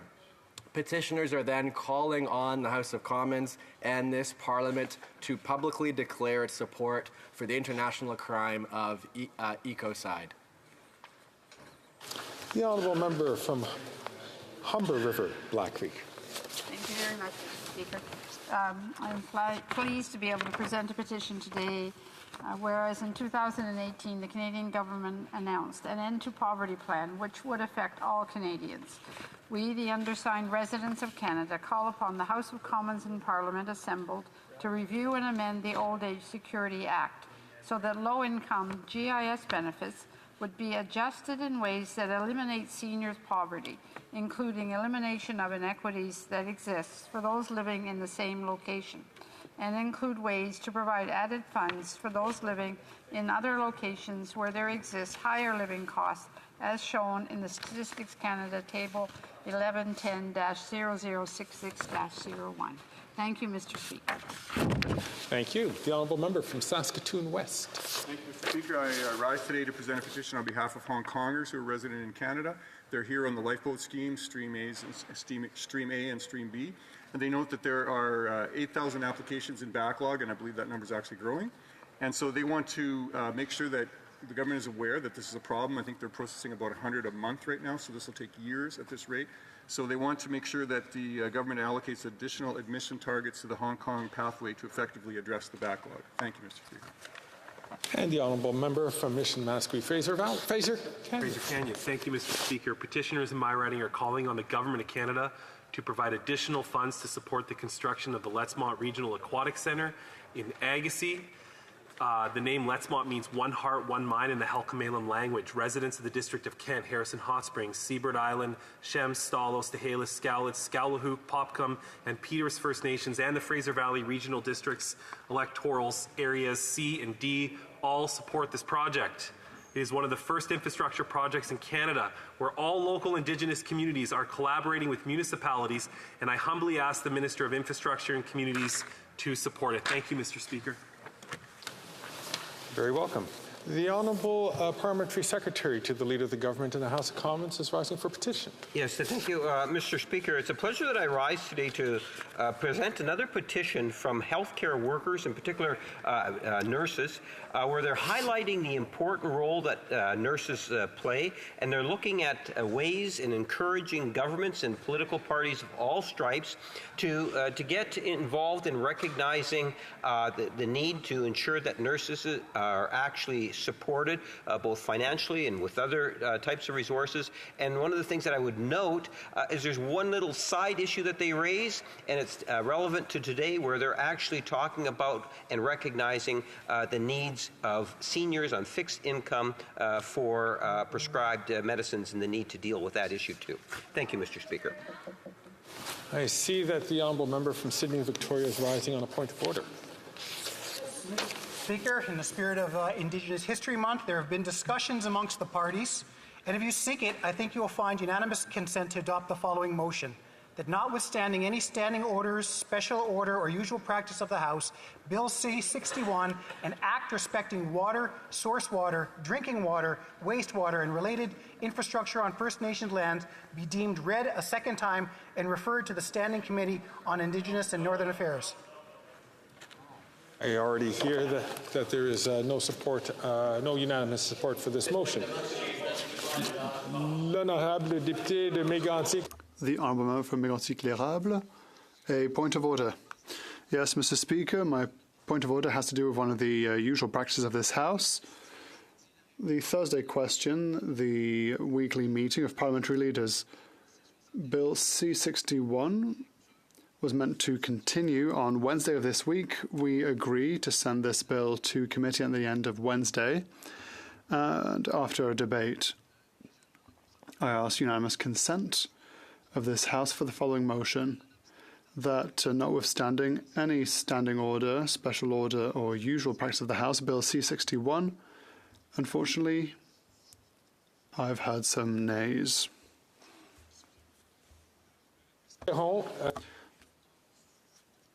In these cases, let us look to better negotiating with other parties to actually get unanimous consent. It seems there might be consensus, but full consent needs to be negotiated in good faith before it being raised in the House. Questions inscrites au feuilleton. Questions on the order paper. Honourable Parliamentary Secretary to the Leader of the Government in the House of Commons. Yes, thank you, Mr. Speaker. The following questions will be answered today: 2558, 2560, 2564, 2572, 2574, 2575, 2578, 2579, and question 581. Furthermore, Mr. Speaker, if the government's responses to questions number 2559, 2561 to 2563, 2565 to 2571, 2573, 2576, 2577, 2580, and 2582 could be made orders for return, these returns would be tabled in an electronic format immediately. Thank you.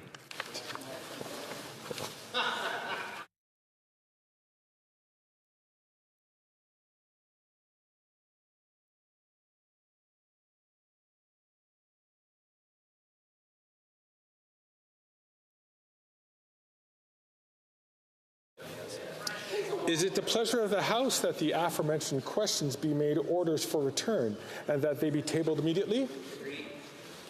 Agreed and so ordered.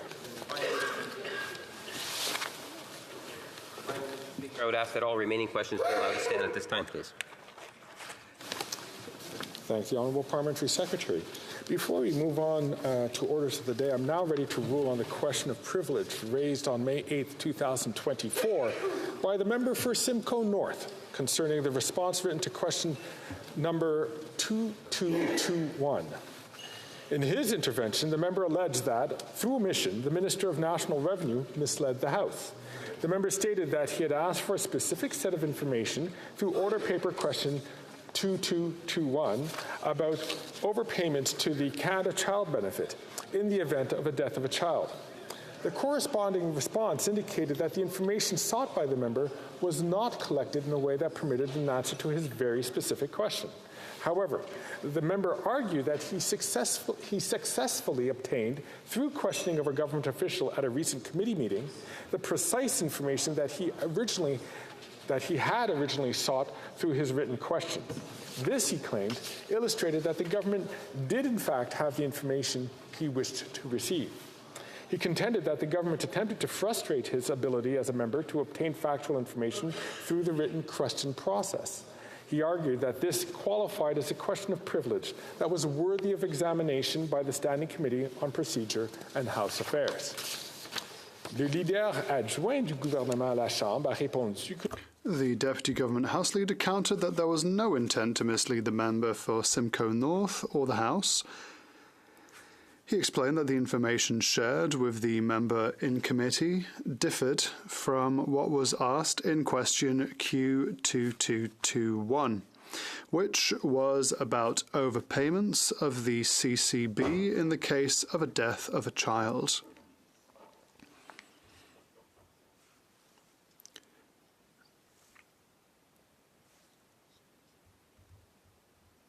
However, he claimed that what the member asked in committee was a question about cancelled eligibility for the CCB. The government response that was provided to the written question addressed the issue of overpayments in the event of the death of a child in as full a fashion as the data permitted. The Deputy House Leader concluded by asserting that the government answered the question that was asked, and that the response was accurate. À la page House of Commons Procedure and Practice, 3rd edition, at page 529, describes the well-established precedent in which the Chair and past speakers have consistently responded to complaints about government responses to written responses, and I quote, "There are no provisions in the rules for the Speaker to review government responses to questions." Nonetheless, on several occasions, members have raised questions of privilege in the House regarding the accuracy of information contained in response to written questions. In none of these cases was the matter found to be a prima facie breach of privilege. Unquote. The member for Simcoe North knows, as do all members, that the Chair does not parse the responses to written questions, nor judge their quality or delve into their content.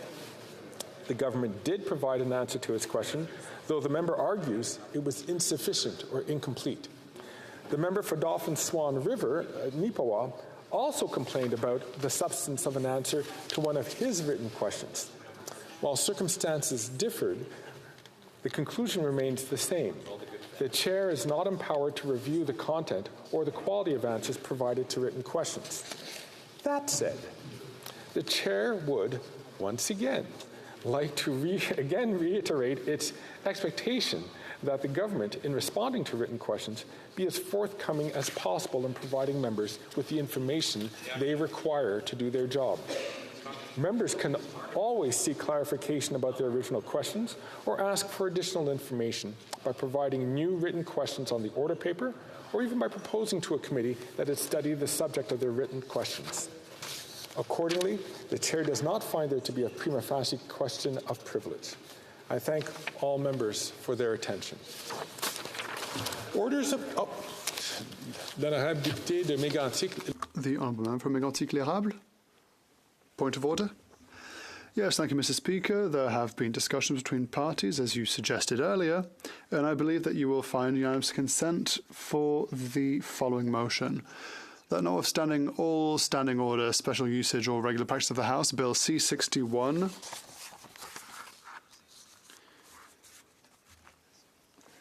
be called for debate for second reading on the 5th of June at the end of government business on this June C-61. After this debate will be deemed read and referred to the Standing Committee on Indigenous and Northern Affairs. All those opposed to what the honourable member has proposed will please say nay. Adopted. The House has heard the motion. All those against the motion will please say nay. Adopted. I'd like to thank members for having taken the opportunity to negotiate. Orders of the day. Du jour, government orders, government bills, comments, resuming consideration at third reading of Bill C-64, Pharmacare Act. Resuming debate, the honourable member from Kingston and the Islands has 20 minutes plus 10 minutes of questions and answers. The honourable member for Kingston and the Islands. Thank you very much, Mr. Speaker, and it is an honour to rise to speak to such an important piece of legislation. Our national pharmacare bill, Bill C-64, that has been introduced by the member from Ajax, the minister responsible for healthcare.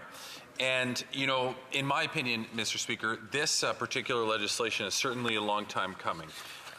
When healthcare, in its what Canadians have become accustomed to and used to in Canada, was first introduced many decades ago, I think there was always an expectation that Canada would follow suit with a pharmacare piece of legislation. And indeed, it's my understanding, Mr. Speaker, that Canada is the only country in the world that has a healthcare plan that doesn't equally have a pharmacare plan. So I think that it's incredibly important that this piece of legislation is here.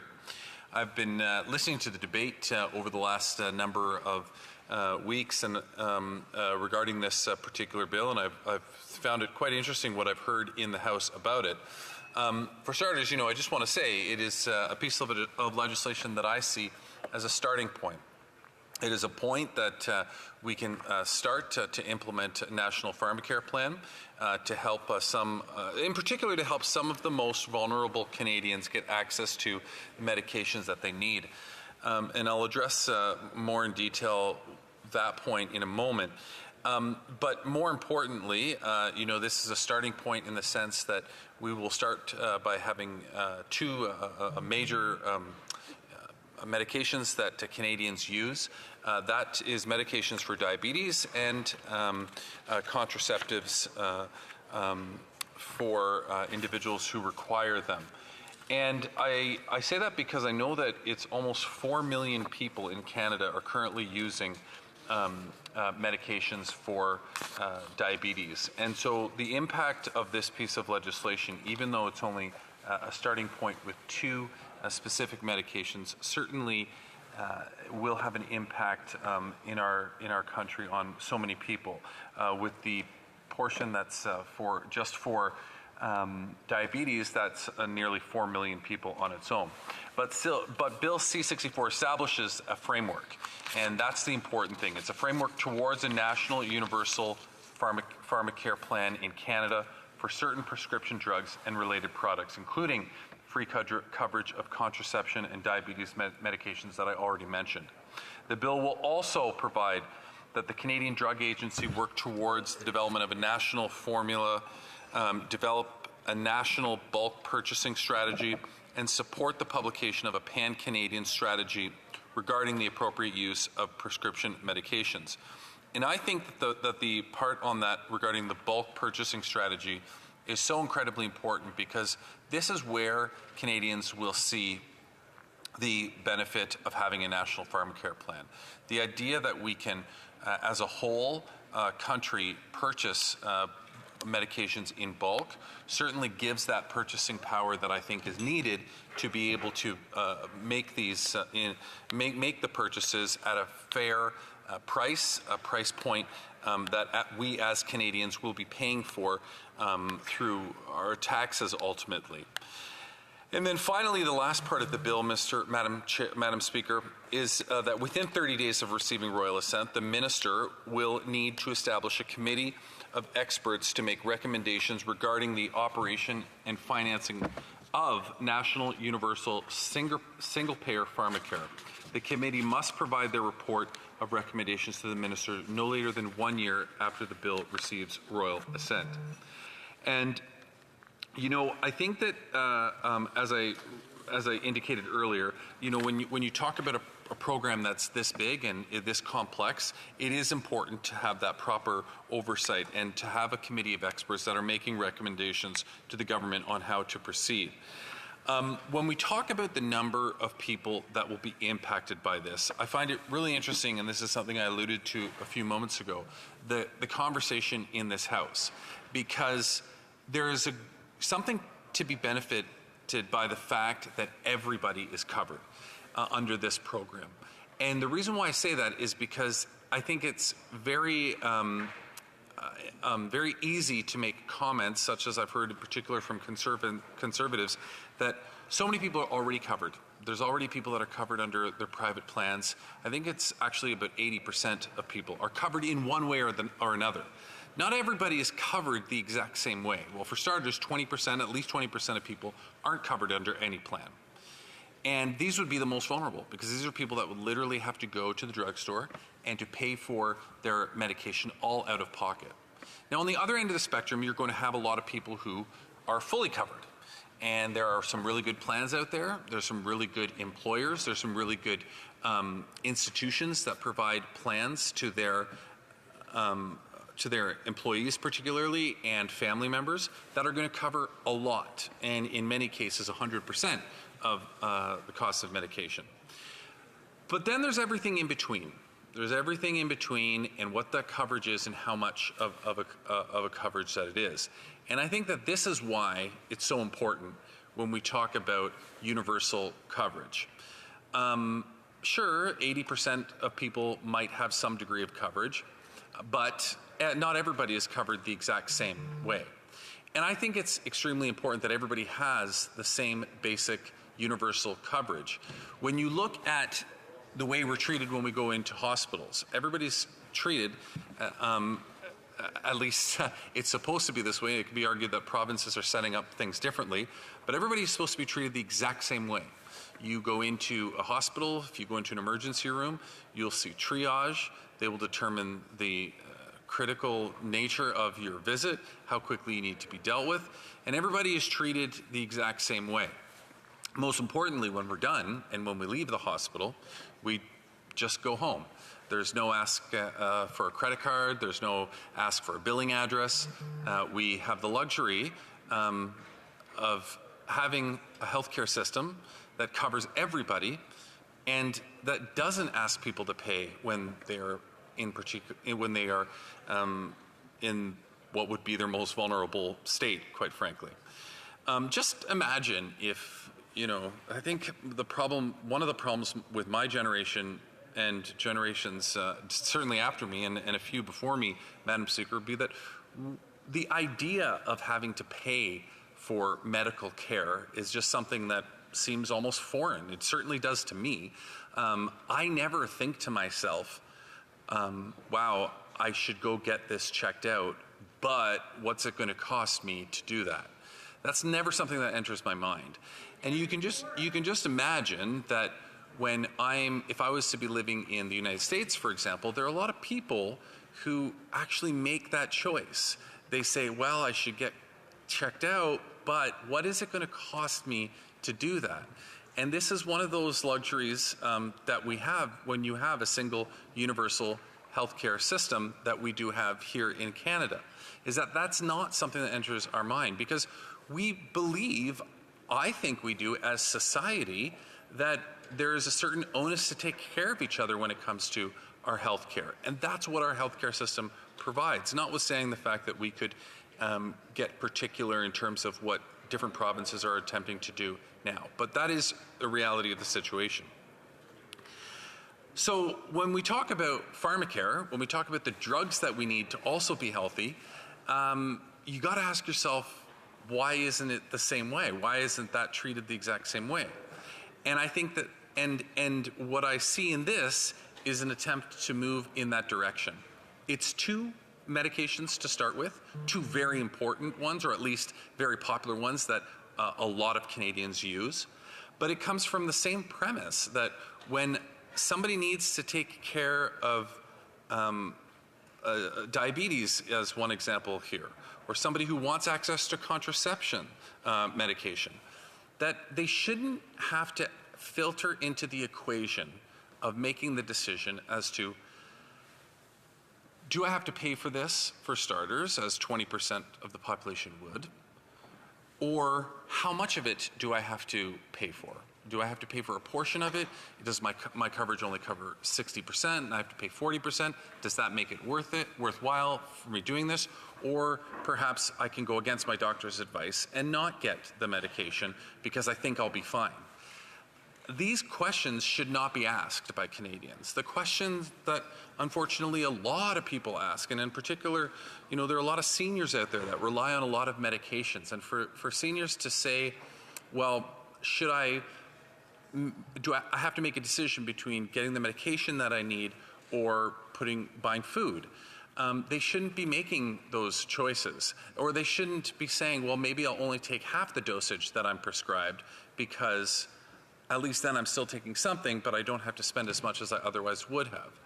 When we talk about health care and when we talk about pharmacare, it's my position, Madam Speaker, that it should be treated in the same way that we talk about health care and when you're accessing care in terms of going to see a physician or going to the hospital. And so that's why I think that this pharmacare bill is so important, because, as I said, it certainly doesn't cover every drug. It actually only covers two very important and widely used drugs. But it sets the framework for how things can evolve from here. And one of the things that I find really interesting, when we're having this discussion about universality and the fact that it's just two pieces of very important medication, is all I've been hearing from Conservatives to this point is getting upset over the fact that it doesn't cover a lot. A lot of people aren't going to be covered. They're basically saying that it should, more should be invested. I heard the member from Battle River Crowfoot talk about that we're not doing enough, but yet they'll still vote against this. So I can't help but wonder, why are you speaking as though why are you speaking in terms of we need to do more, but then being against the idea fundamentally? And so I don't know. I don't know if Conservatives are doing what we've seen them do a number of times before, which is to start by talking about a piece of legislation and trying to critique it all day long, only to then vote in favor of it when the time comes, or if they have a plan for universal pharmacare that is even more ambitious than this one. And I find myself somewhere in between, trying to figure out where they're really trying to get at with this. But at the end of the day, we know that this is something that is going to help Canadians. We know, and I strongly believe, that the concept of having a universal pharmacare system as a long run to cover many more drugs is certainly my goal.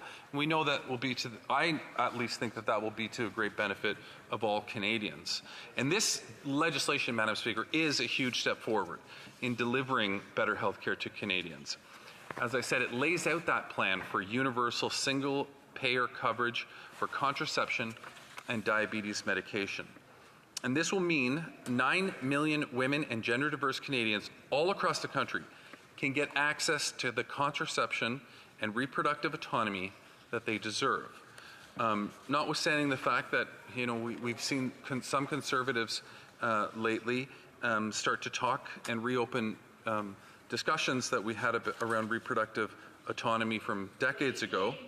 We're seeing that reopened. Notwithstanding the fact that we're seeing that, the reality is that we believe that when somebody makes a choice what to do with their body, in particular when it comes to reproductive aspects, they should be able to make those choices. A woman should be able to make those choices. And in my opinion, a government should be there to support them in making whatever choice they think is the best for them as an individual. And so this piece of legislation, Madam Speaker, as I previously said, although it doesn't cover every medication or a lot more medication, as I would ultimately like to see that we would get to that point. It certainly is a starting point. It's a place to begin. It's a place to lay the groundwork. It's a place to engage the experts, to provide feedback as to how we can move forward. And it allows us to start somewhere significant, given the number of Canadians it will affect, and then from there grow. And so I'm really looking forward to the day that we can say that our pharmacare and our medications that Canadians depend on so much will be treated in the exact same manner that we see with the rest of our healthcare system, in particular those when we go to visit a doctor or we go to or we have to go to an emergency room, as I described earlier. So, Madam Speaker, I think I'll end my comments there, just to say that I really hope that Conservatives will vote in favor of this at the end of the day, despite some of what I've been hearing. I think that there is a great opportunity to show the country that this is not something that we will take political, and that this is something that truly will benefit many Canadians. It will help the 20% or so that might not have some degree of coverage. It will equalize the very well-off people with some of the most vulnerable in our community by saying it doesn't matter what your socioeconomic status is, it doesn't matter what your income level is, but that we respect the fact that all Canadians should have access to the medications that they need so badly, and that their doctors, through our same healthcare system, is providing to them. Thank you, Madam Speaker. Questions and comments? The Honourable for Renfrew, Nipissing, Pembroke. Yes, Madam Speaker. Well, the place to start with pharmacare should have been where the people have no money to cover the medication, and that is in that catastrophic category of drugs where people just can't afford them because it's not worth the drug companies' while to mass manufacture them. That being said, we have experienced shortages in medication, and particularly for diabetics in the not too distant past. My question, given there are so many people with it and it would be difficult to triage on a one-on-one basis, how will the government decide who gets the medication and who does not in the instance of a shortage? In other words, how does the government decide who lives and who dies? The Honourable Parliamentary Deputy Government House Leader. Well, the member should know that there already is a program in place, to her first part of her question, that specifically deals with rare diseases and drugs associated with those.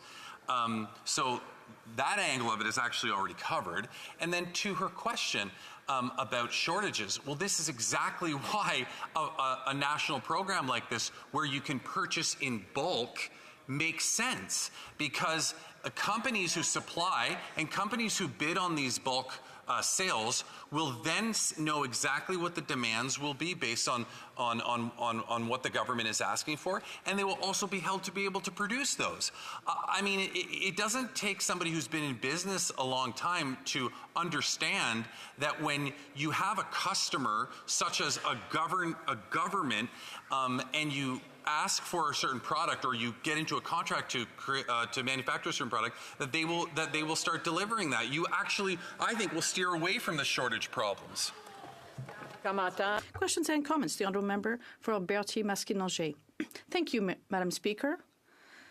At the beginning of the member's speech, he talked about expertise, an expert committee that analyzes things, but there is expertise in this area, and it's in Quebec. And my question will be very simple. What is the problem in the decentralization of funds to Quebec that could work fully in its own jurisdiction in an area where it already has a system in place? As a reminder, Madam Speaker, we know Quebec is ahead of Canada in these areas, almost all social areas, in fact. It's recognized by all parties. Why crush this system with something new, even though we already are efficient and we could improve it? So with all due respect, we have the same objectives, we agree on the principle, but why just not transfer us the money without strings? Honourable Deputy Government House Leader. Well, he asks, what's the problem with it? The problem is that I want to learn from that expertise. What he's saying is Quebec already knows everything, so just leave us alone. And what I'm saying is that the whole point to bringing the experts together is to learn. So I want the experts in Ontario to learn from the experts in Quebec, because I think that, yes, they are very successful at a lot of things. And so the rest of Canada, if the member is correct in everything he's saying, the rest of Canada has a lot to learn. And I'm looking forward to that learning opportunity with the incredible experts that obviously exist in Quebec already, as per what this member just said. Questions and comments? The honourable member for Skeena-Bulkley Valley. Thank you, Madam Speaker. The member for Kingston and the Islands in his speech observed a unique kind of conservative critique that we've seen emerge, whereby they criticize policies as not being good enough and then vote against them entirely. So if pharmacare isn't perfect, the answer in their minds is no pharmacare whatsoever. If dental care excludes some Canadians, instead of amending it or improving it, the answer is no dental care unless you have private coverage. If Canada ranks 67th out of, 62nd out of 67 countries on climate change, then the answer is somehow to have no climate plan. I'm wondering what he makes of this unique logic. The Honourable Deputy Government House Leader. Well, I'm glad that when I said that, the message got across, because I wasn't exactly sure how to phrase it, but it's exactly what the member's saying. That's what we're seeing. And the member from Battle River Crowfoot did it in his 20-minute long speech. He said, this isn't a good system because it's not getting these people and these people, so therefore we need no system. And it's just like, but they do the same thing on just about every issue. And I don't know why they're doing this. I don't like, but I wanted to ask the member from Battle River Crowfoot, okay, well, if you don't like this pharmacare plan, tell us about your pharmacare plan, because we know they don't have one. So I just find it incredibly rich to continually hear Conservatives get up and talk down programs, almost implying as though they would bring along an even better program. But there's nobody in this room, or no Canadian, that actually, I think, looks at this stuff objectively and thinks, yeah, Conservatives would be interested in a pharmacare plan, because we know that they wouldn't. The honourable member for Châteauguay-Lacolle.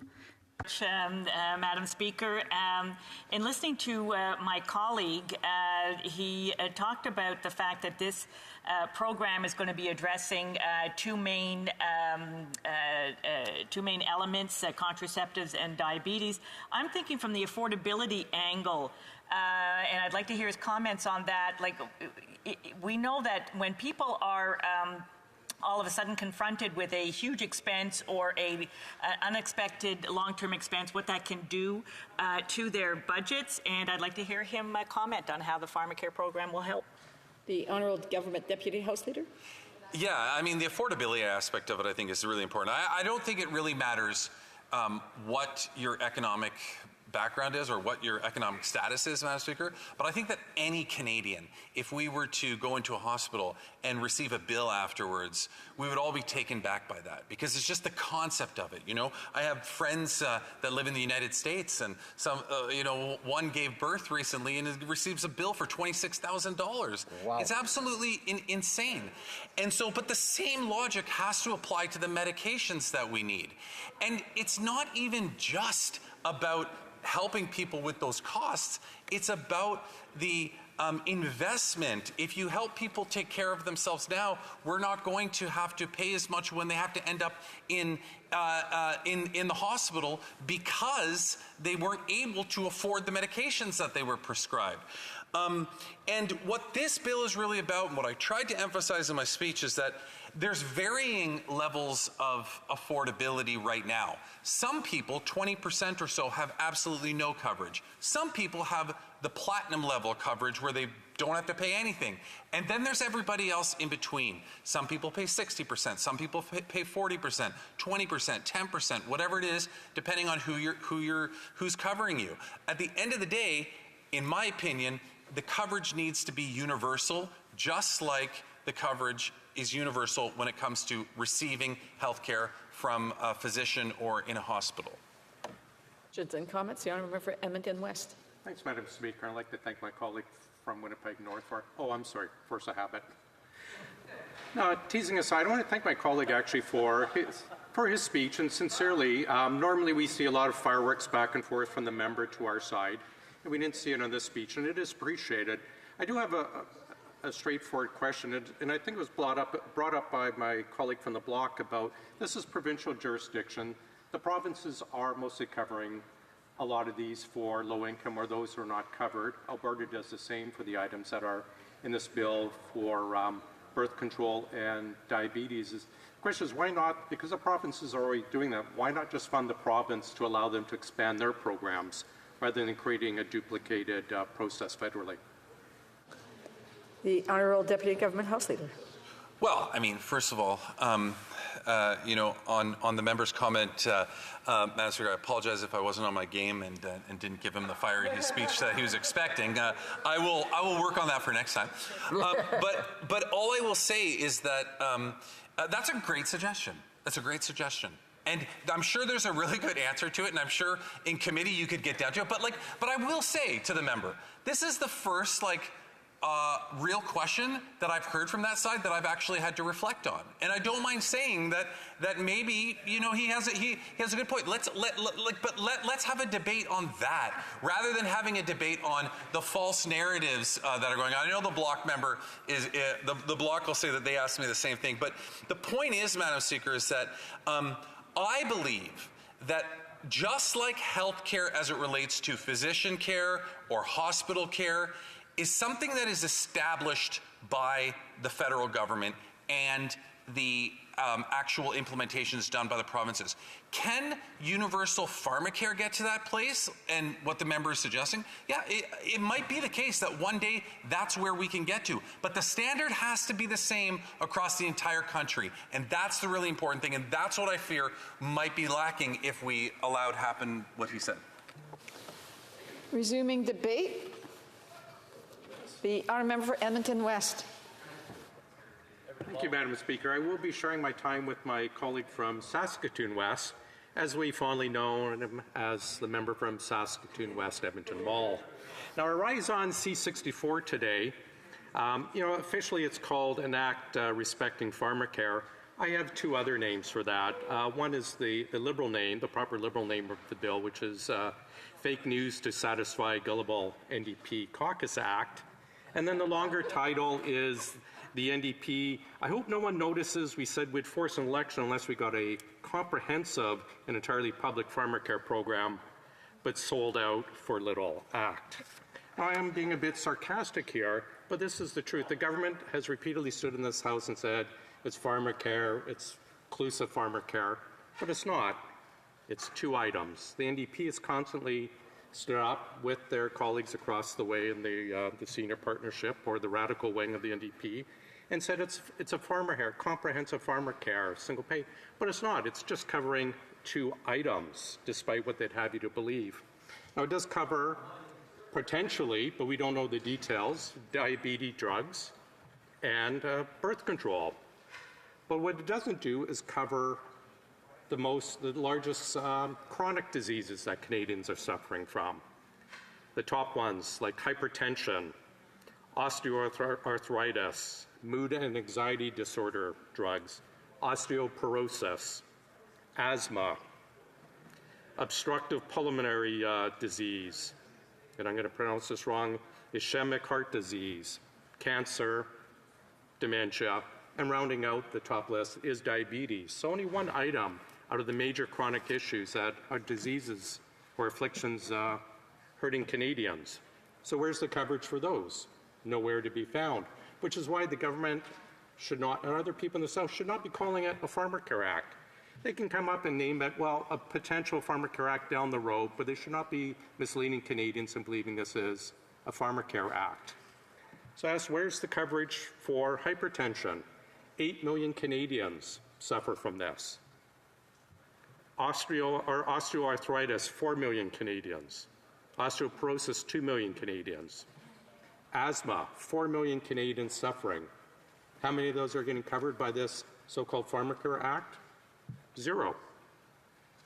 Obstructive pulmonary disease, 2 million Canadians suffering from it. How many covered? Not one. Ischemic heart disease, 2.4 million Canadians suffering from this. How many are covered under this plan? Not one. Cancer, 40% of Canadians will be diagnosed with cancer in their lifetime. 250,000 new cases every year.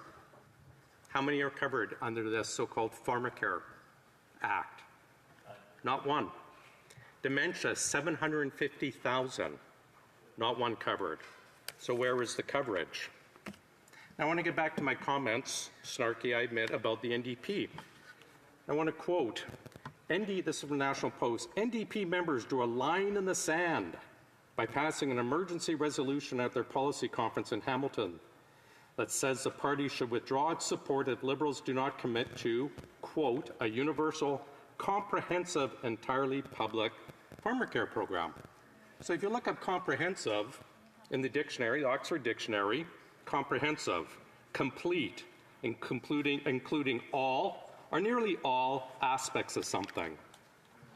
So is this all or nearly all aspects of pharmaceuticals? No, of course not. Anne McGrath, the party's national director, says getting a bill that has teeth will be your party's biggest priority as parliamentarians return to the House of Commons. Canada has about 9,000 approved pharmaceutical drugs. This act will cover maybe 200. So where's the other 8,800? Let me just finish with a quote from Anne McGrath. Weak legislation is not going to be acceptable to the New Democrats.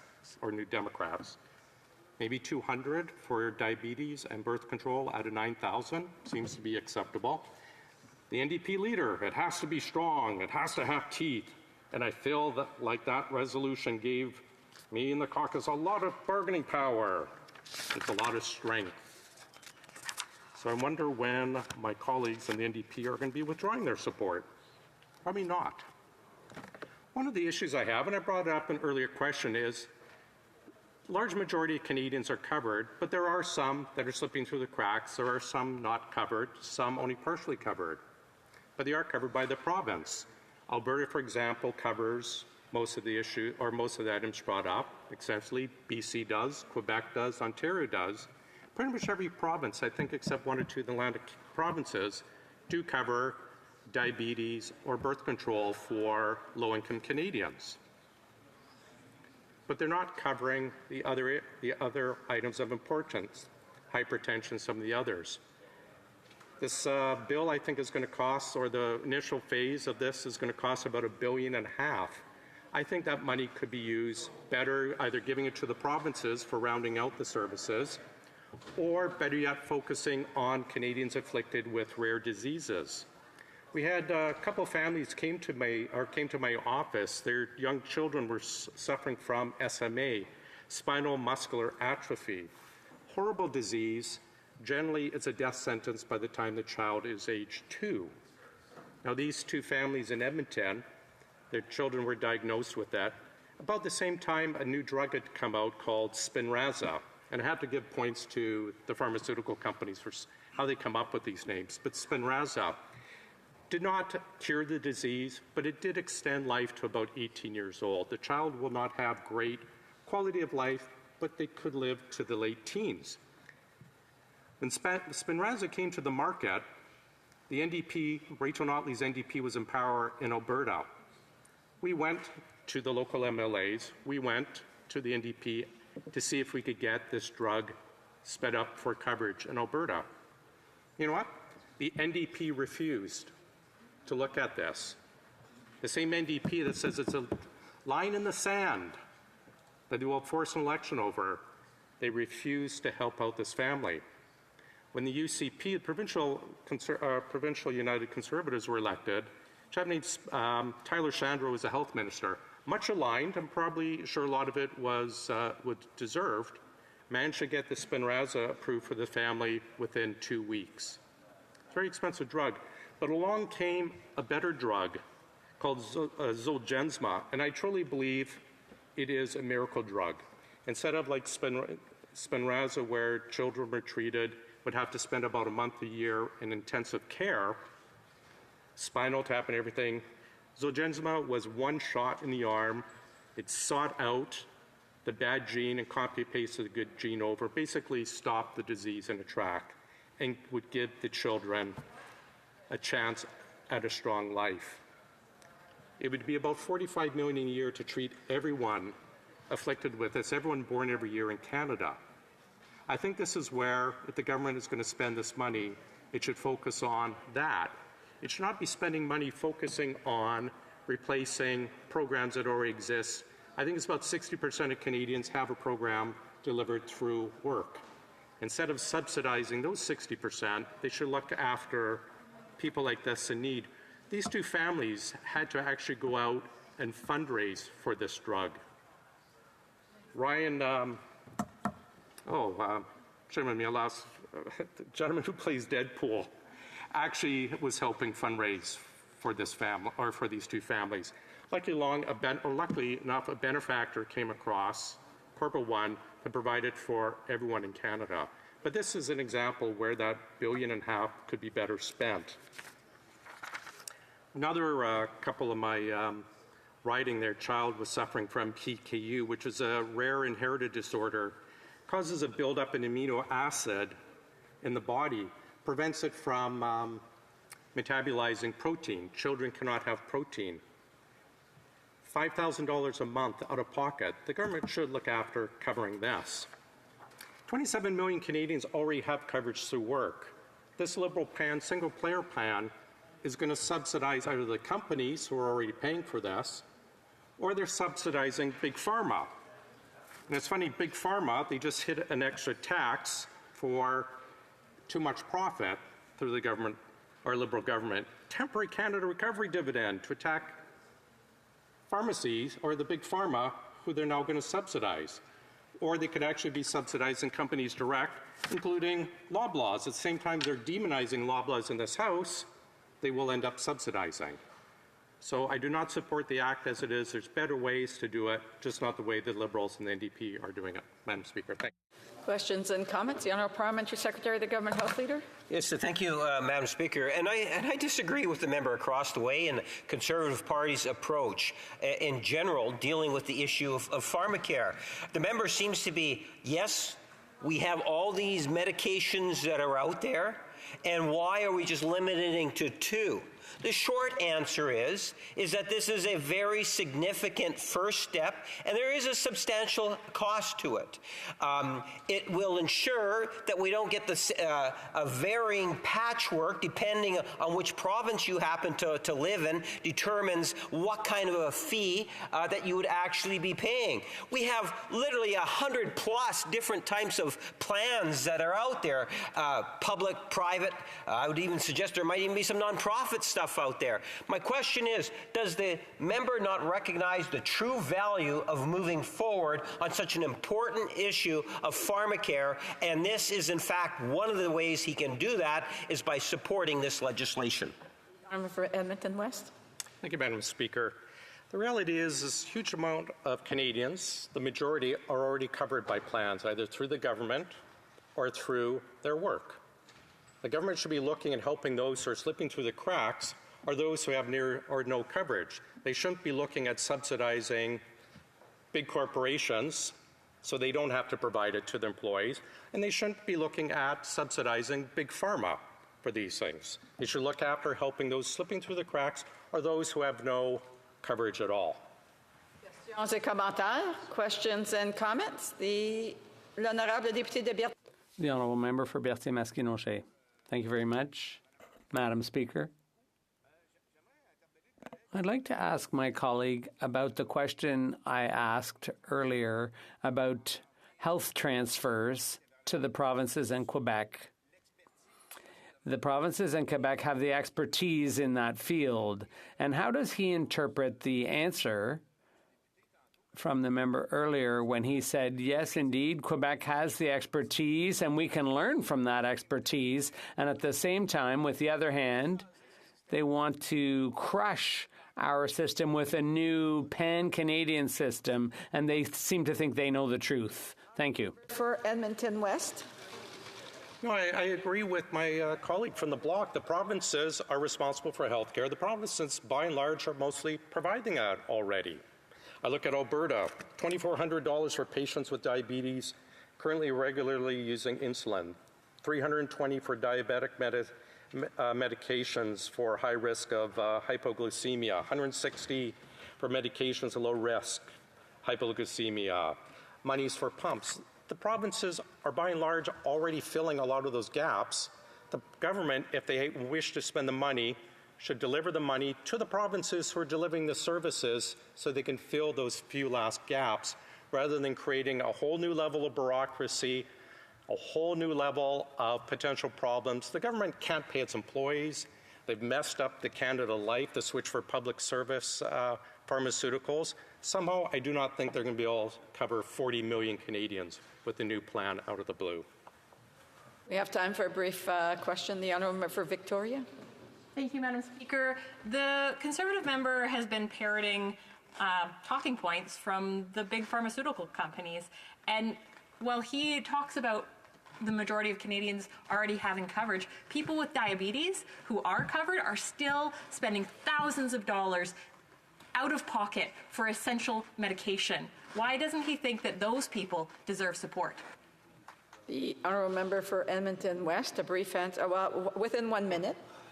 It's funny, I have not once parroted Big Pharma talking points. I did parrot the NDP, though, with a comment that they would force an election unless a comprehensive plan was delivered. I have to ask, why is this member still propping up a government that promised a comprehensive plan when it's just delivering 2 items? Right. Resuming debate, the honourable member Saskatoon West. Thank you, Madam Speaker. Liberals like to wrap themselves in the Canadian flag and proclaim themselves the great deliverers of health care in our country. Allow me to quote something for you. Oh, it gets better. Let me quote this. The priorities of a Liberal government begin with publicly funded, universally available health care. There is simply no other issue of such vital significance to Canadians. Liberals are proud of their founding role in making Medicare a national priority. Sounds pretty good, eh? Yeah, let's keep going here. The objective of a Liberal government will be to agree with provinces and territories on a national pharmaceutical strategy by 2006. Madam Speaker, I would say that was a fail. That was the former Liberal Prime Minister Paul Martin's 2004 election platform, which he infamously called a fix for a generation. Needless to say, national pharmacare didn't happen in 2006. In fact, we're a full 20 years, a full generation later, and we have a healthcare system that has fallen apart under the current NDP Liberal government in Ottawa. And having broken our publicly accessible universal primary care system, we now have a Liberal Prime Minister that is setting his eyes on taking a wrecking ball to yet another part of our healthcare system. Why?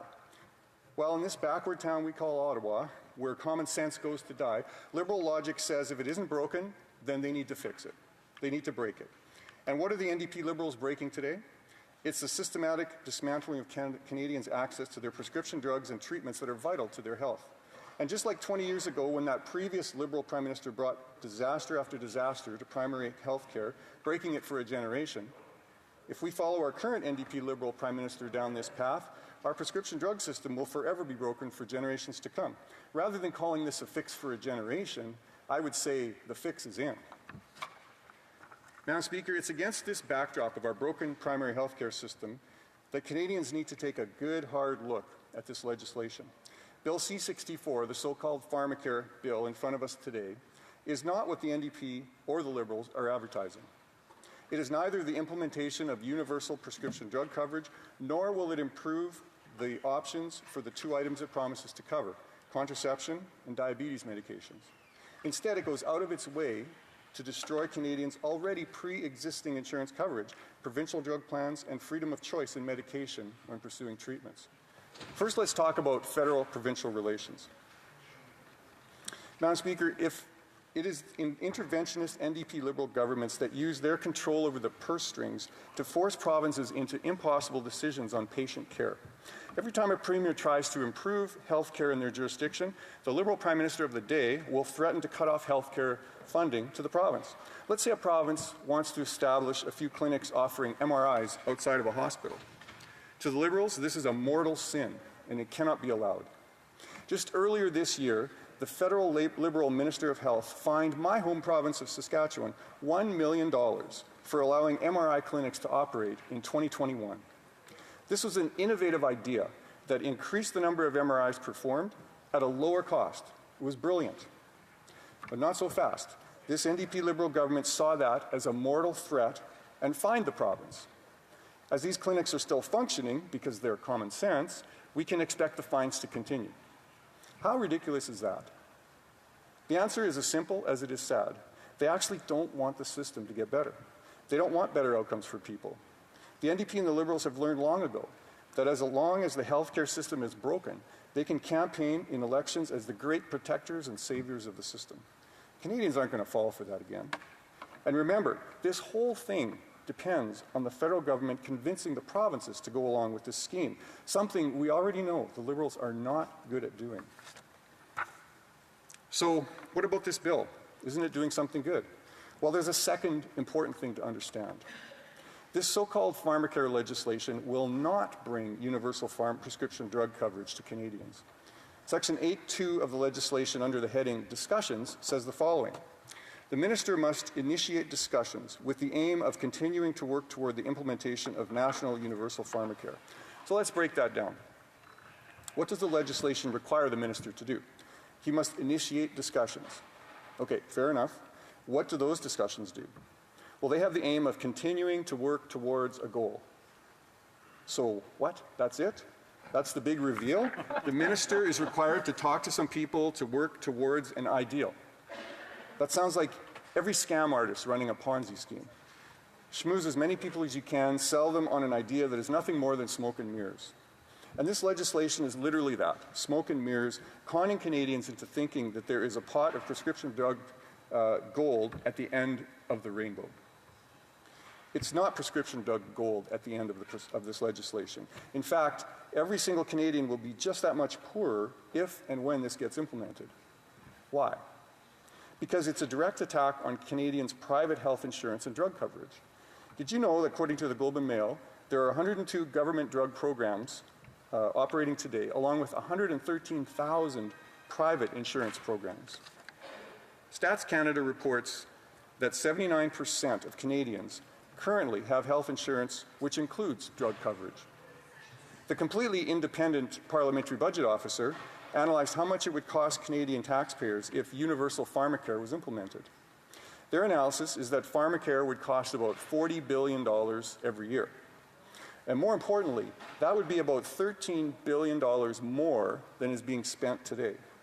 And keep in mind that pharmacare would replace existing public and private health drug plans. Generally, private health care plans have better coverage than public ones. That would leave most people worse off. So overnight, 4 out of 5 Canadians will lose the prescription drug coverage they have through their employer, union, school, spouse, parent, or provincial government plan. But who's paying for this?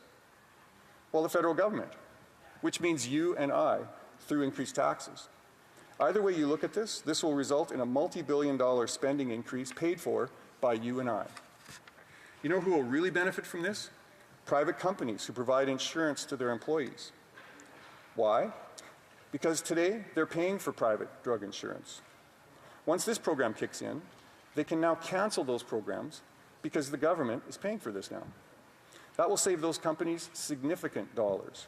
Essentially a transfer of dollars from the federal government directly to those companies, paid for by you and I. Of course, the NDP Liberals always love increasing taxes on unsuspecting Canadians. The other thing they love doing is limiting our choices to fit their narrow worldview. There are 2 classes of drugs that the NDP Liberals choose to cover in this so-called pharmacare bill: contraception and diabetes medications. Let's talk diabetes. Most people know insulin is a shot given to diabetics to control their blood sugar levels as needed. But do people know that metformin is a prescription diabetes pill that is taken once or twice daily to help the body control its blood sugar properly, reducing the need for insulin? Do people know that metformin is prescribed commonly as a treatment for people before they have diabetes? With a daily treatment of metformin, that person may never develop diabetes. And that daily metformin is a dirt cheap alternative to very expensive insulin.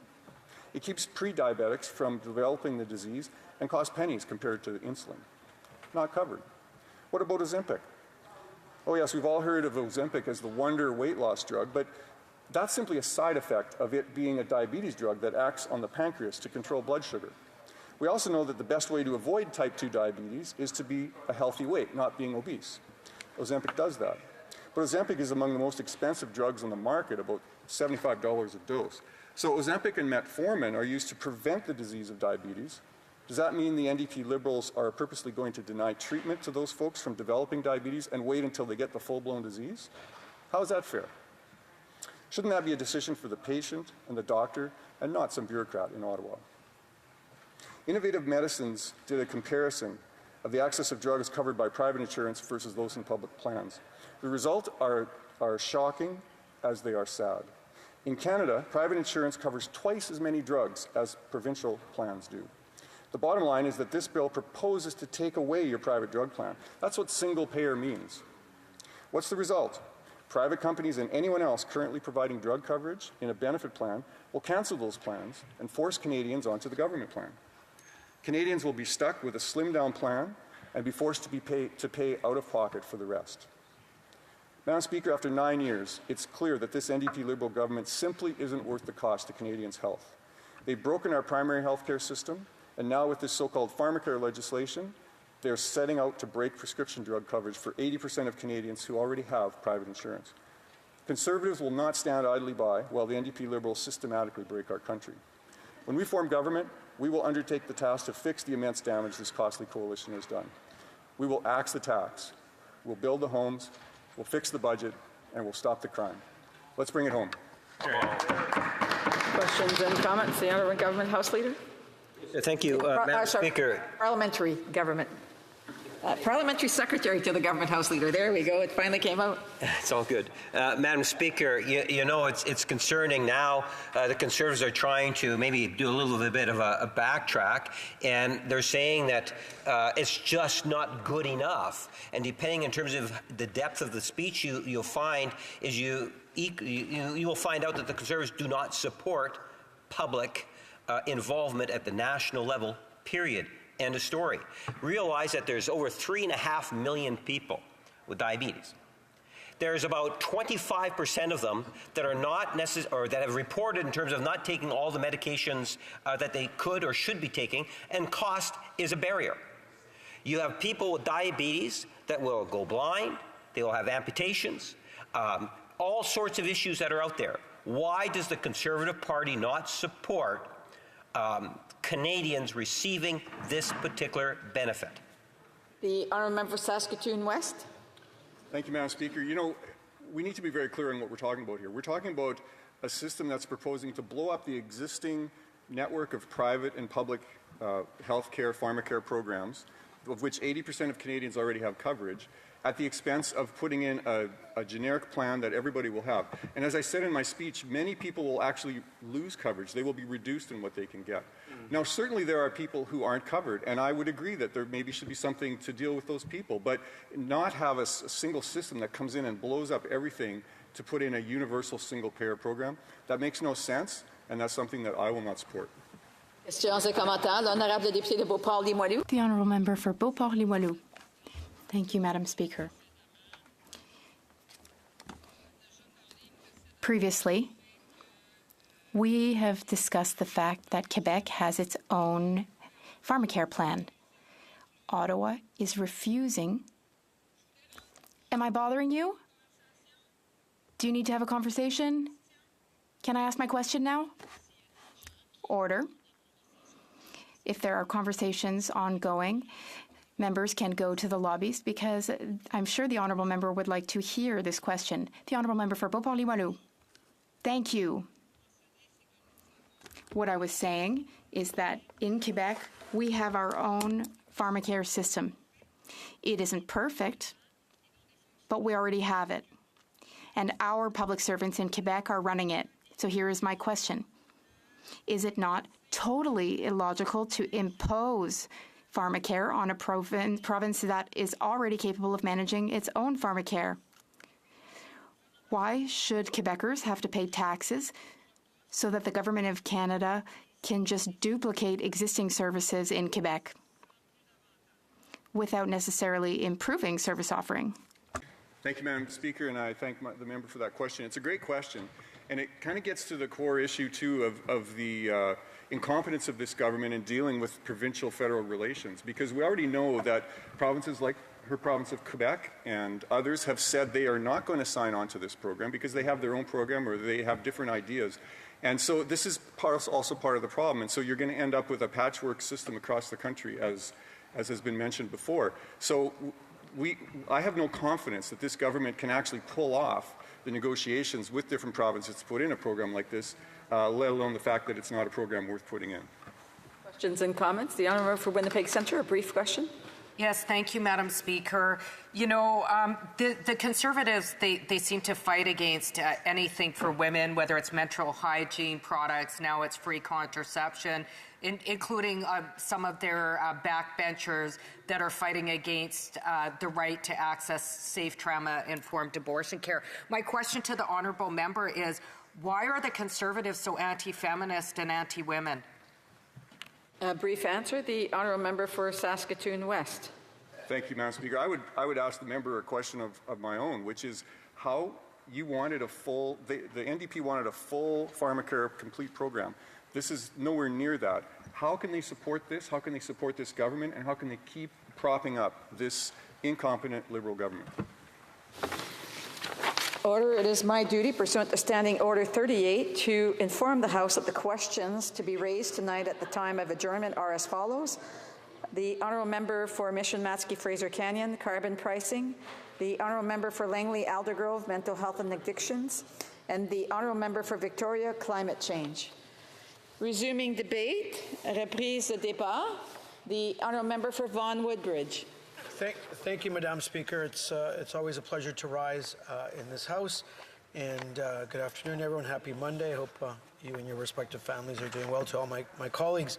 Madam Speaker, before I begin, I wish to say that I'll be sharing my time with the member for Winnipeg Centre this evening.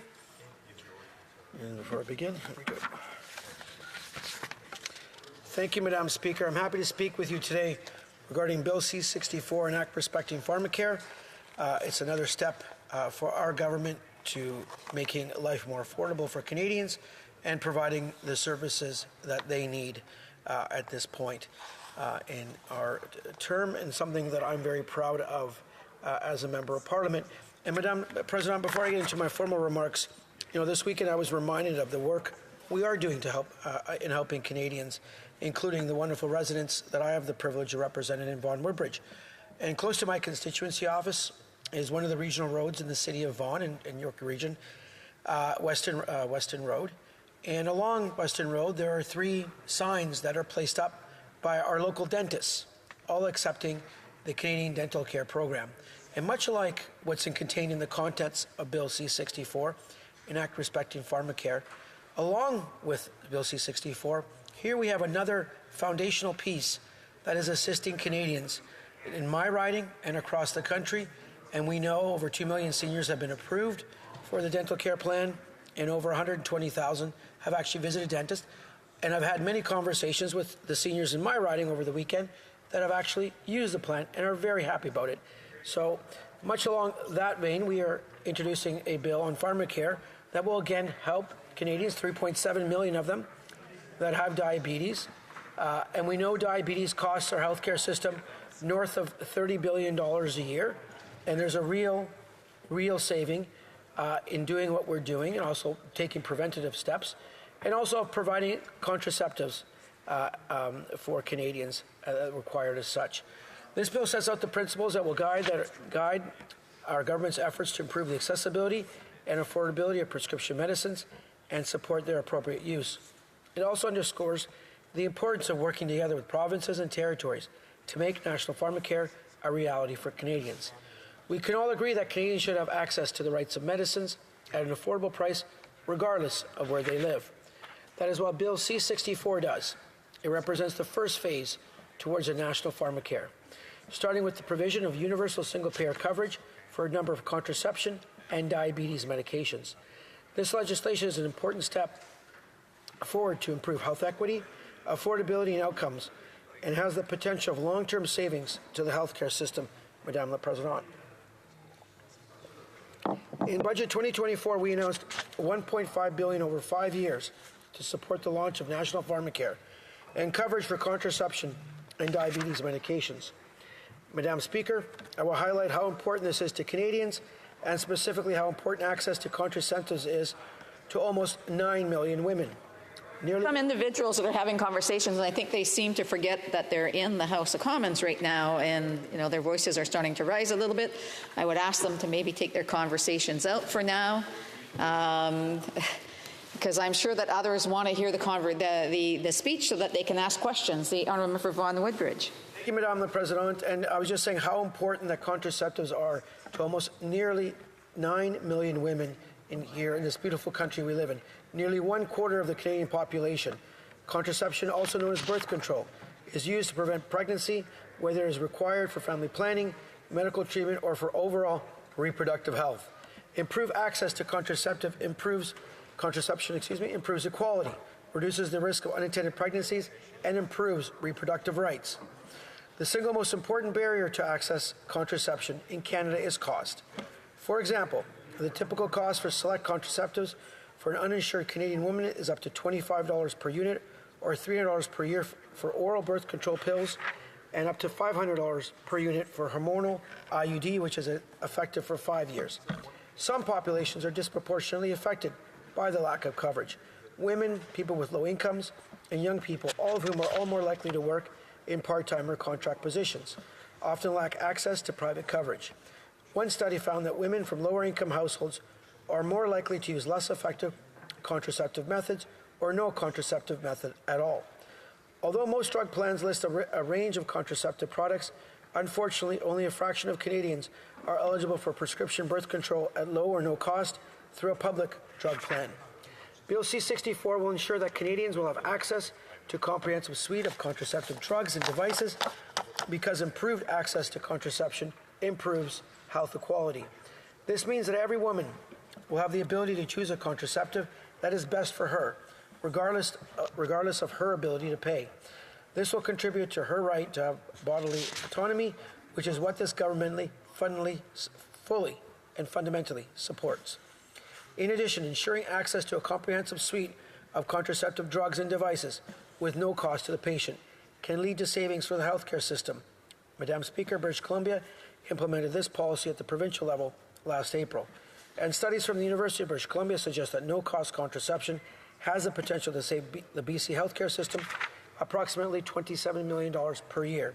In the first 8 months of this policy being in place, more than 188,000 women have received free contraceptives. Sexual and reproductive health is a priority for this government. This is reflected in Bill C-64, and as I've mentioned, but also goes beyond that to other significant federal initiatives. As part of Budget 2021 and Budget 2023, the Government of Canada has continued to demonstrate its commitment to improving access to sexual and reproductive health care support, information and services for Canadians who face the greatest barriers to access, and to generate knowledge about sexual and reproductive health for healthcare providers. Since 2021, the Sexual and Reproductive Health Fund has committed $36.1 million to community organizations to help make access to abortion, gender-affirming care, and other sexual and reproductive health care information and services more accessible for underserved populations. An additional $16.7 has been provided to the province of Quebec. Budget 2023 renewed the Sexual and Reproductive Health Fund for 2026-27. This initiative has funded 21 projects and is currently funding 11. The Sexual and Reproductive Health Fund is providing $5.1 million to the University of British Columbia Contraception and Abortion Research Team for a 25-month project from beginning March 17th, 2023 to March 31st, 2025, entitled the Contraception and Abortion Research Team Access Project, Advancing Access to Abortion for Underserved Population Through Tools for Healthcare Professionals and People Seeking Care. As a segment of the project's Centers on Contraception, the project partners with the Canadian Pharmacists Association to develop educational resources that support pharmacists prescribing for contraception. Assisting pharmacists in understanding and tailoring their approach for Indigenous and racialized populations, including youth and other underserved populations. With the support of the University of Toronto Youth Wellness Lab, the project will also engage with family planning professionals, example pharmacists, family physicians, obstetricians, gynecologists, nurses, midwives, and social workers to optimally design affirming and judgment-free services and contraception information, care by, with, and for youth. Thank you, Madame la Presidente. Additionally, the medical expense tax credit has been included to include more costs related to use of reproductive technologies, making conception more affordable. In conclusion, Madame la Presidente, our government is committed to improving the sexual and reproductive health of all Canadians. This includes helping to ensure access to a comprehensive suite of contraceptive drugs and devices for all Canadians. By working with provinces and territories and guided by the principles within Bill C-64, we can make this a reality. As we move forward, we will continue to work with the provinces and territories, Indigenous peoples, and other stakeholders to ensure we get this right. The proposed Bill C-64 lays the ground for work for that process and will guide our collaboration. By passing this legislation, we can continue to build on the momentum we've already achieved. We are well on our way, Madame la Presidente, and I look forward to working with all parliamentarians to realize the next phase of Canadian health care. I wish to say thank you, Madame la Presidente. I look forward to questions and comments. Just in my last 30 seconds, I wish to say, whether it's dental care, whether it's the Canadian Child Benefit, whether it's $10 daycare and National Early Learning Strategy, whether it's helping individuals who have diabetes, almost 3.7 million of them, providing dental care for seniors, and now moving on to another segment of the population, I believe, with individuals with disabilities, and to all Canadians. We are going to be there and have the backs of Canadians today and into the future, Madame la Présidente. Thank you very much. Questions and comments? Questions et commentaires. L'honorable député de Beauport-Limoilou. Merci, Madame la Présidente. Thank you, Madam Speaker. We've been saying over and over again that when it comes to pharmacare and many other programs, Quebec is well ahead of the curve. Is my colleague aware of the fact that in Quebec, women who are less well off and who don't have insurance can go to the family planning clinic? There, they can receive medication for free. That's one good example. Quebec is ahead of the curve. We already have public servants administering pharmacare in Quebec. Ottawa should just transfer funding to Quebec to avoid duplication and work being done twice. It's already being done. I thank my colleague. I thank her for her question. It's very important that we work together with all provinces, including the province of Quebec. Quebec is the first province in Canada. In childcare plan in Quebec, that was a model used nationally here in Canada. We have much to learn when we work with the provinces, and that's what we continue to do. In this case, as identified by the member, if the province of Quebec has gone forward down this path, I wish to applaud them, and we will continue to work with toutes les provinces. With all provinces in our country. Thank you very much, Madam Speaker. Gentleman for Edmonton West. Thanks, Madam Speaker. Colleague Crossway talks about working with Quebec. Alberta has a quite an extensive plan for both diabetes and birth control and other issues. Will he commit to working with the province of Alberta to give the funding to the province so they can increase their programs rather than creating a second program altogether? The Honourable for Vaughan Woodbridge. I thank the Honourable Member from Edmonton West for their question, and through you, Madame la Présidente. The ultimate goal of putting in place measures, for example, like the Canadian Dental Care Plan, like providing coverage for contraceptives for women and for individuals suffering from diabetes or that have that condition right now, is to improve their health care outcomes. Of course, we will always work with all provinces, sit down with them, but the ultimate goal has to be to improve the healthcare system and health outcomes for Canadians, and we'll continue doing that. We put in place the 10-year plan, $200 billion. We've come to agreements, I believe, with all the provinces, if I'm not mistaken. I'll double check on that, but I'm pretty sure, as we have. And that's what we will continue to do as a government, work collaboratively, effectively, for the benefit of all Canadians in this blessed country that we live in. Questions and comments? The Honourable for Nunavut. When I spoke to this bill, I talked about the importance of Jordan's Principle because unfortunately the need for it arose because there were jurisdictional disputes about who pays for the cost of health care for Jordan Anderson River. And I think that what we're trying to do with this Pharmacare Act is to avoid those kinds of similar scenarios where people with diabetes or women or gender diverse women get the gender diverse people get the medication that they need so that their lives can improve. And I wonder if the member can talk about why having such parallels is so important, so that we're not fighting over jurisdiction, but people get the care that they need as soon as they can. The honourable member for Vaughan Woodbridge. I would like to thank the honourable member from Nunavut for their question. My residents, much like the residents of the member from Nunavut, don't care about jurisdiction. They care about the delivery of services and the outcomes and services that are provided for them and their families to ensure that we maintain a high standard of living, in this case being our healthcare system. When I speak to the residents of Vaughan Woodbridge, they want to know they're providing the services when they when they're needed, accessible and affordable, much like the Canadian Dental Care Plan that we are putting in place. And that's what we need to work towards, is working with all levels of government. In our case in Ontario, there's actually 4 levels, including the regional government, and we will continue to work with all levels in collaboration, as mentioned by the member from Nunavut. Thank you. Resuming debate, the honourable member for Winnipeg Centre. Thank you, Madam Speaker, and it's such an honour to rise again to speak about this very important bill to put in place a pharmacare strategy, the beginnings of a pharmacare strategy, particularly as it relates to free contraception and diabetes medication. But as the critic for women and gender equality, I want to focus my comments more on contraception and the fact that this is long overdue.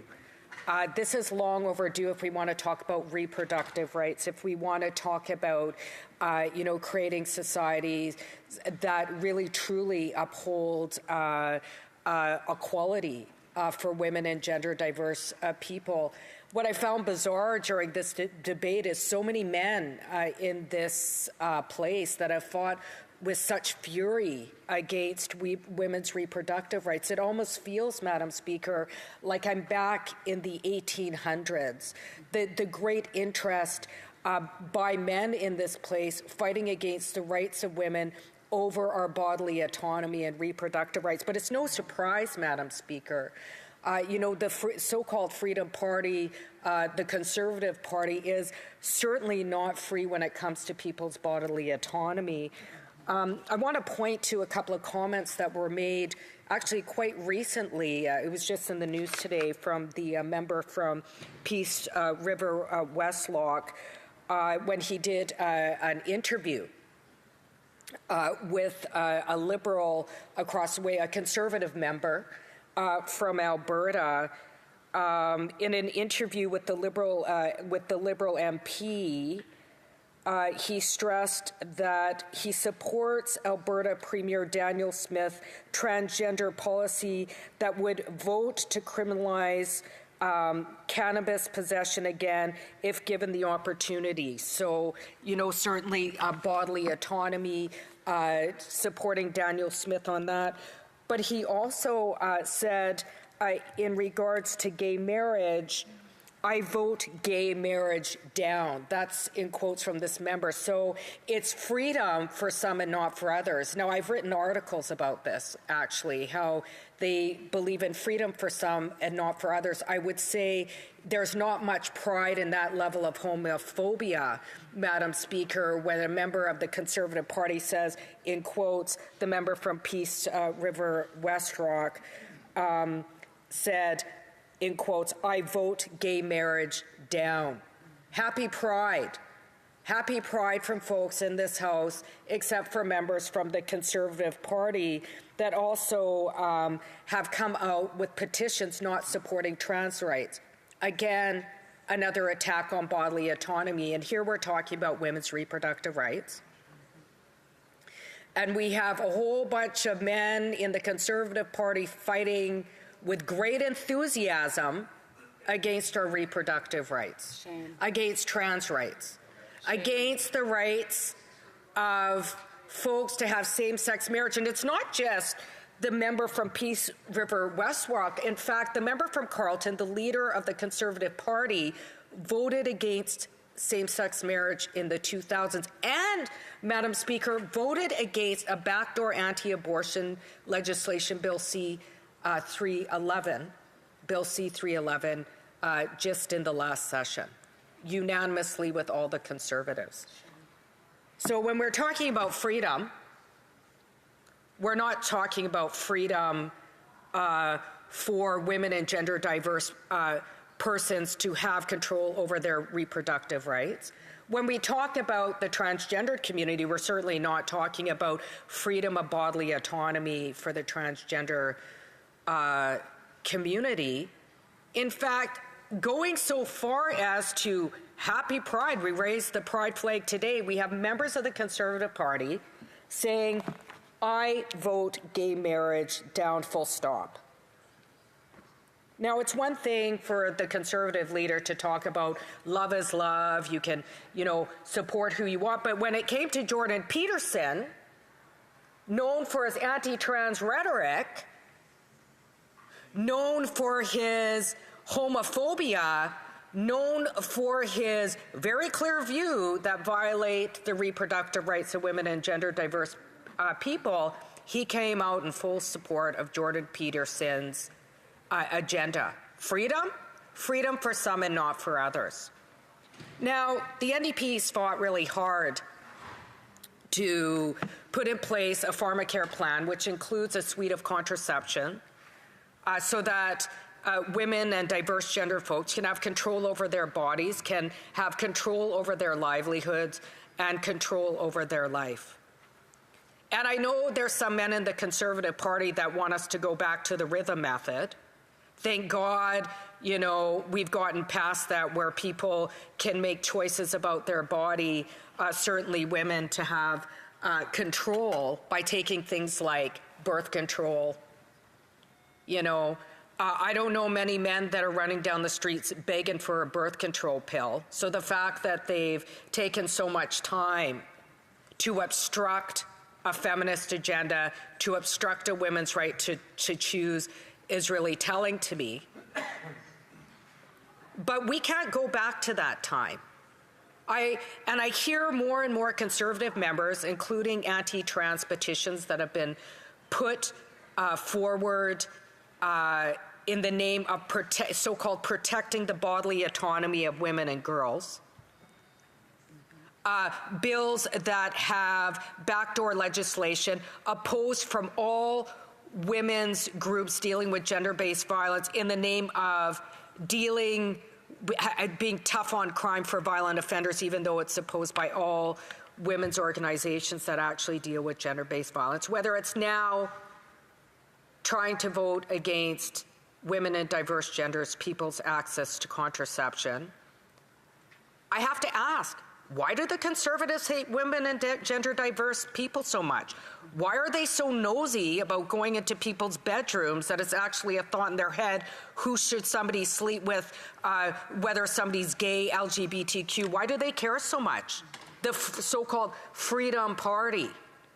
The so-called Freedom Party who wants to look in everybody's bedrooms and find out what they're doing, figure out what contraceptions they're taking, who they love, whether they want to have an abortion or not.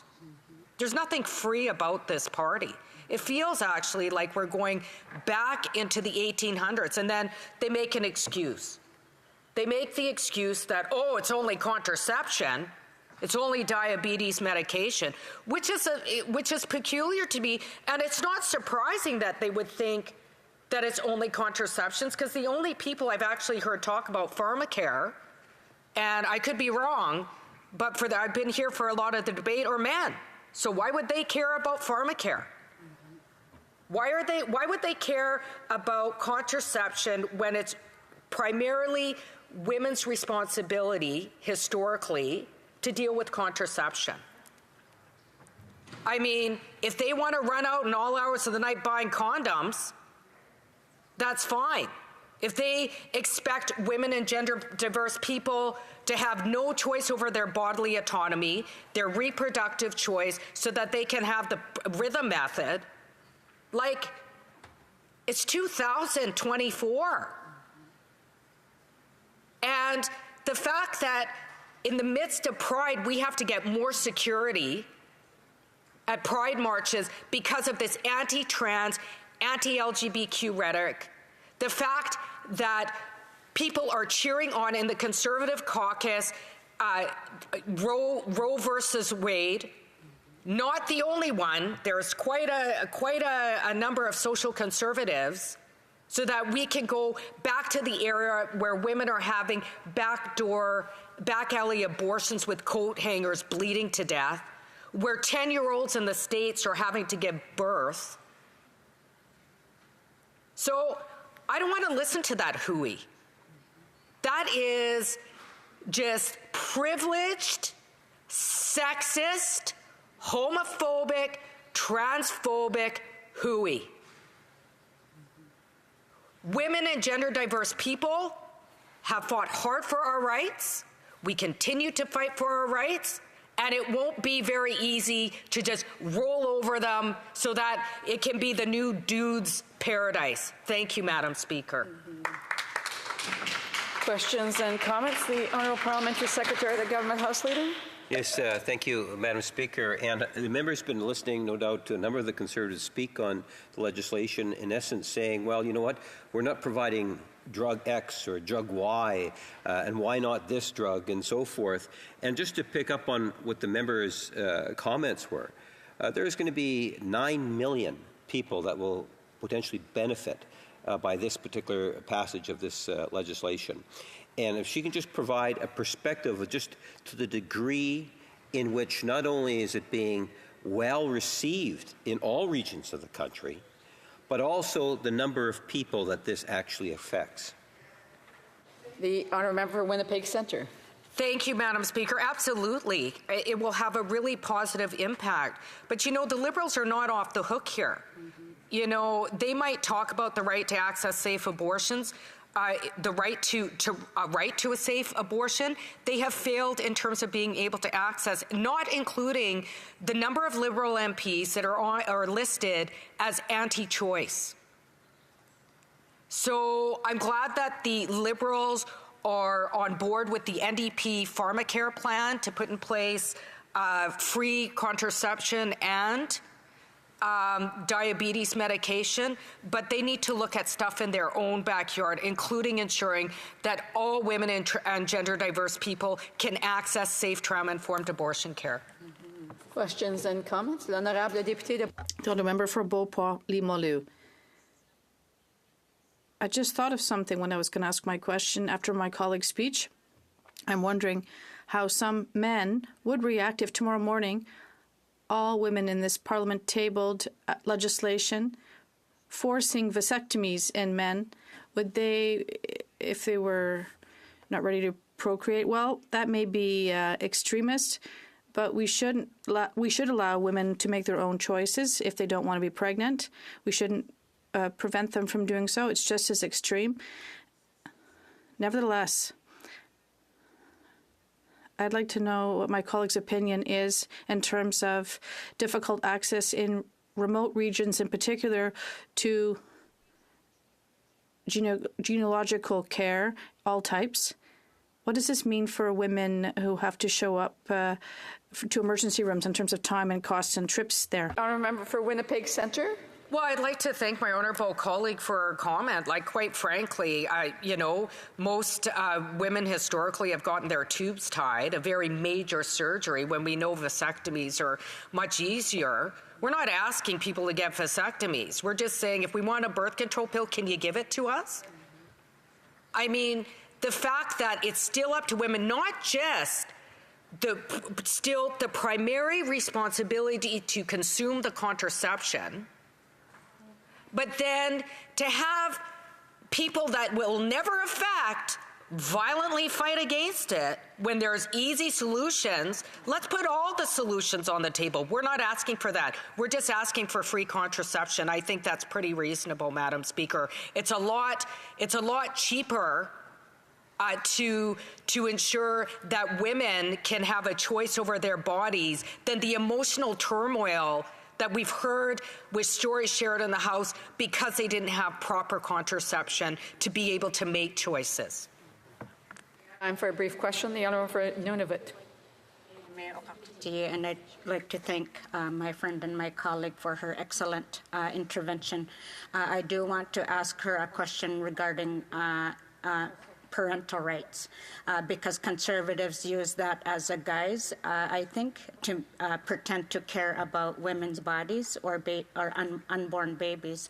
And I think that this Pharmacare Act can help make a difference regarding contraceptives and how Canadians need to be better informed when conservatives are pretending to care through words or slogans like parental rights.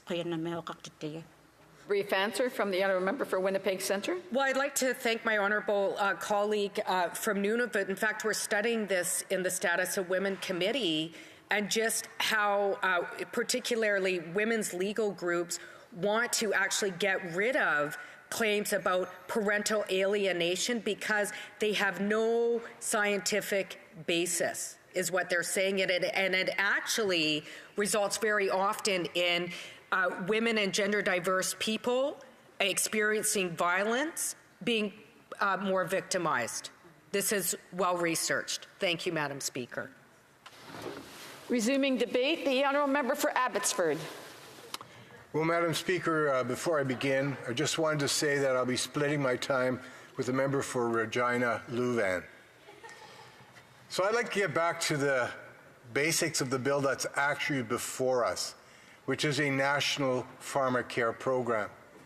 And before we can even consider a program like this, I believe Canadians need to place all of this into context within the fiscal mess that has been created by the Liberal government going forward. As you know, Madam Speaker, we're facing a fiscal wall. We are leaving behind for future generations to pay back a massive national debt. In fact, over the last 9 years, this Prime Minister and his Liberal government have amassed more indebtedness than all previous Canadian governments combined since Confederation. That's one piece of the context. What about the ongoing deficits being run by this Liberal government? There is no end to them. In fact, time and time again, the Finance Minister has been asked, can you at least give us a timeline when we will return to balance, where Canada will begin again to live within its means, not spend more money than is being brought in by taxes? And each time the Minister of Finance and Deputy Prime Minister has said nothing. She won't respond to that question. Because the answer is, there is no plan. How can we, as a nation, justify billion-dollar program after billion-dollar program without having a plan to bring our fiscal mess back into order? The only way to do that is to come back into balanced budgets. That has not happened. There's also the challenge of increasing taxes on Canadians. Carbon taxes, which have been the subject of much debate in this House, keep going up and up and up. Fuel taxes are going up and up and up. In fact, Madam Speaker, it wasn't long ago where my colleague from Mission Matsqui Fraser Canyon was at committee, and they were grilling the Minister of Small Business. The Minister of Small Business had asserted that she had reduced taxes on small businesses. So the simple question that my colleague asked was, can you tell me, Minister, which tax have you reduced on small business? And the answer was, humming and hawing and humming. And finally the minister turned to her officials and said, maybe my officials can answer that question. And then the officials, they looked dumbfounded because they didn't have an answer either. Because the truth is, taxes have not been reduced on small businesses. Across the board, taxes have been raised on Canadians. Now, within that context, this Liberal government wants to introduce another billion-dollar spending program. Now, if they came to us and said, listen, the recent budget shows that we will be returning to balance within the next, say, 5 years. And within that context, we'd like to bring forward a program that is going to help those who have no pharmacare coverage. But that's not what they did. This government came forward and said, we're going to spend another $40, $50 billion additional. We're going to go into deficit by another $40 billion. And we're going to throw in this program that will perpetually put Canada in the hole in years to come. And who has to pay all of that back?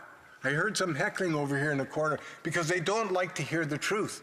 Who's going to pay that back? Future generations of Canadians with interest thereon.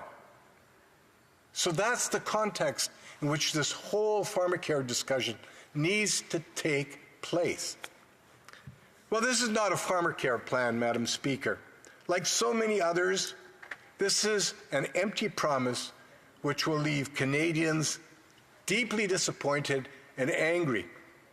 Remember, it was this Prime Minister who promised affordable housing back when he was first elected in 2015. Instead, what we have is a doubling of housing prices, doubling of rents, doubling of down payments, doubling of interest rates and mortgage payments. Another broken promise. Oh yes, the carbon tax wouldn't cost Canadians anything. And we now know from the PBO that in fact that isn't true. Prime Minister promised taxes would go down. He promised safe streets. And instead we got chaos and crime and drugs on our streets and social disorder. Madam Speaker, with so many broken promises, we could go on and on. We could spend hours talking about broken promises. But this pharmacare plan is destined to be just another one of those broken promises. Now, there's another problem. By its own definition, this pharmacare plan is intended to be a single-payer plan. That means the government of Canada pays and it's universal. So, of course, the fear is that the 97% of Canadians that already have coverage, some kind of coverage, typically through their union plan, through their company plan, they may have bought coverage, that they're now going to lose that coverage. Because the pharmacare plan that's being proposed by this Liberal government is a very narrow one, covers a very small number of medicines, when in fact most plans across Canada are expansive. And now it looks like this government wants to insert itself and introduce a plan that will actually cannibalize many of the other plans across Canada. There's been no consultation with the insurance industry. There's been no consultation with the provinces. And remember, Madam Speaker, that health care is the purview of the provinces. Yet we have this government starting to step into dental care, stepping into pharmacare. That's on top of all the health care transfers, billions and billions of dollars in health care transfers every single year. And somehow the provinces haven't been consulted adequately. We know that some provinces are already providing additional pharmacare support. And some of them are saying, listen, instead give us the cash because we're already providing these services. Others are saying, listen, we have a long list of priorities for our healthcare system. And that isn't the top priority. We have a number of other priorities. For example, how about that mental health funding that was supposed to come to the provinces? It's never happened. Oh, what about that palliative care funding that the Prime Minister promised to the provinces years ago? What happened to that? It's gone. So, Madam Speaker, the lack of consultation with the provinces and the repeated stepping into areas that are the exclusive jurisdiction of the provinces is, I believe, leading us down this road where without there being a fiscal plan that will lead us back to budget, we continue to heap more and more and more spending onto the taxpayer. And that's unsustainable. So, Madam Speaker, this program is a big, big program, like so many other programs that this government tries to introduce and implement. In fact, it was the member for Kingston and the Islands says, this program is big and is complex. Well, if it's big and complex, there's one guarantee. This Liberal government will not be able to manage it effectively. When you think of all the scandals, the spending scandals, GC Strategies, the ArriveCan scandal, and the TMX pipeline, which went way over budget, 7 times over budget after this Liberal government purchased that pipeline. So the question that Canadians have to ask themselves, do we trust this Liberal government and the Prime Minister to manage a pharmacare program that is billions of dollars in the coming years? Do we trust them to manage this program efficiently and effectively?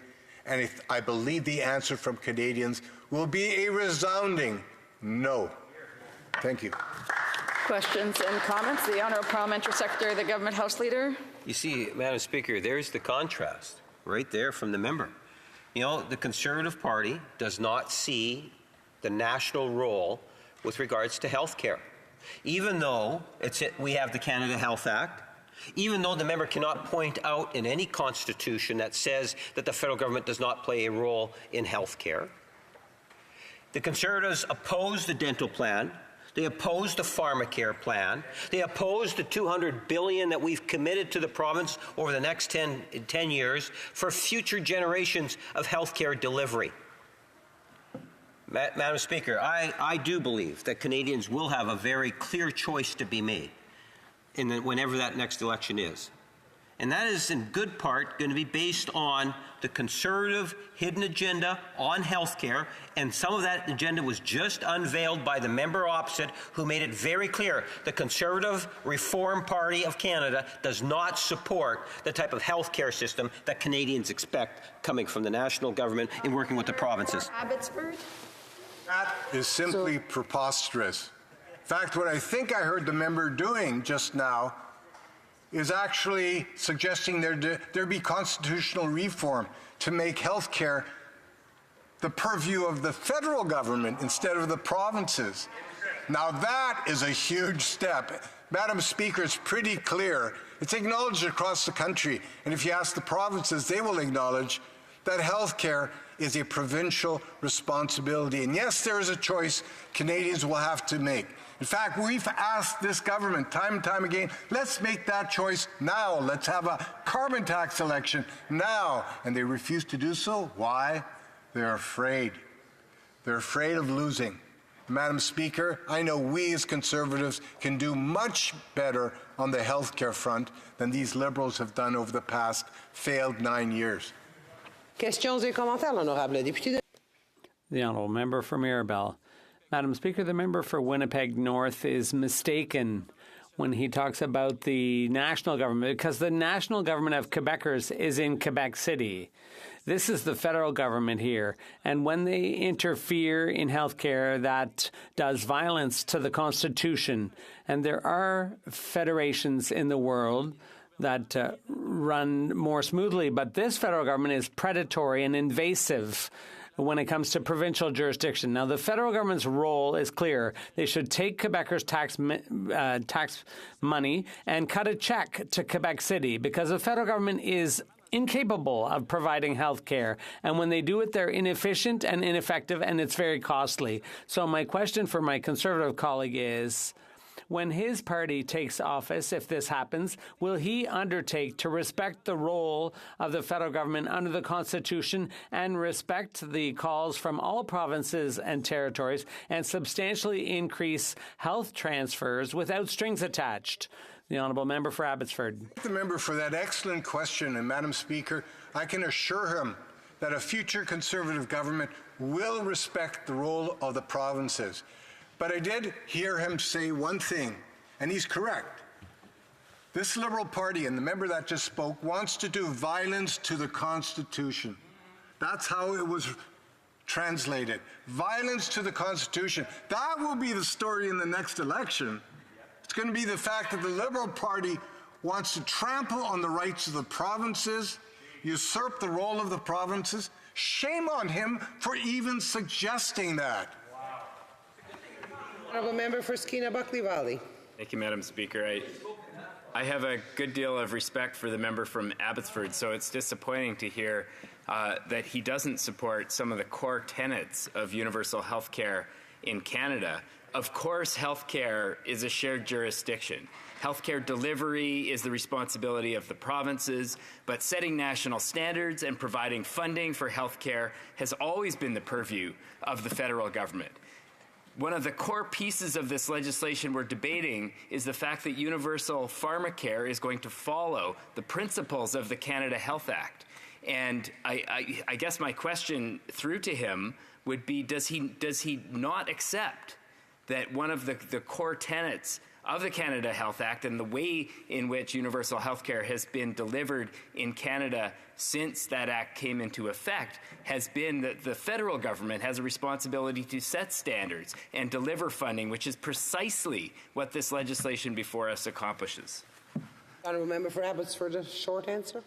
Well, Madam Speaker, the delivery of health care is the purview of the provinces. That is indisputable. The provinces have affirmed that time and time again. So has the Supreme Court of Canada. I would suggest, however, that the premise that somehow the universality of health care is at stake here, again, is preposterous. It's ridiculous to suggest that. We as a Conservative Party, we believe in the universal coverage for health care of every single Canadian. J'ai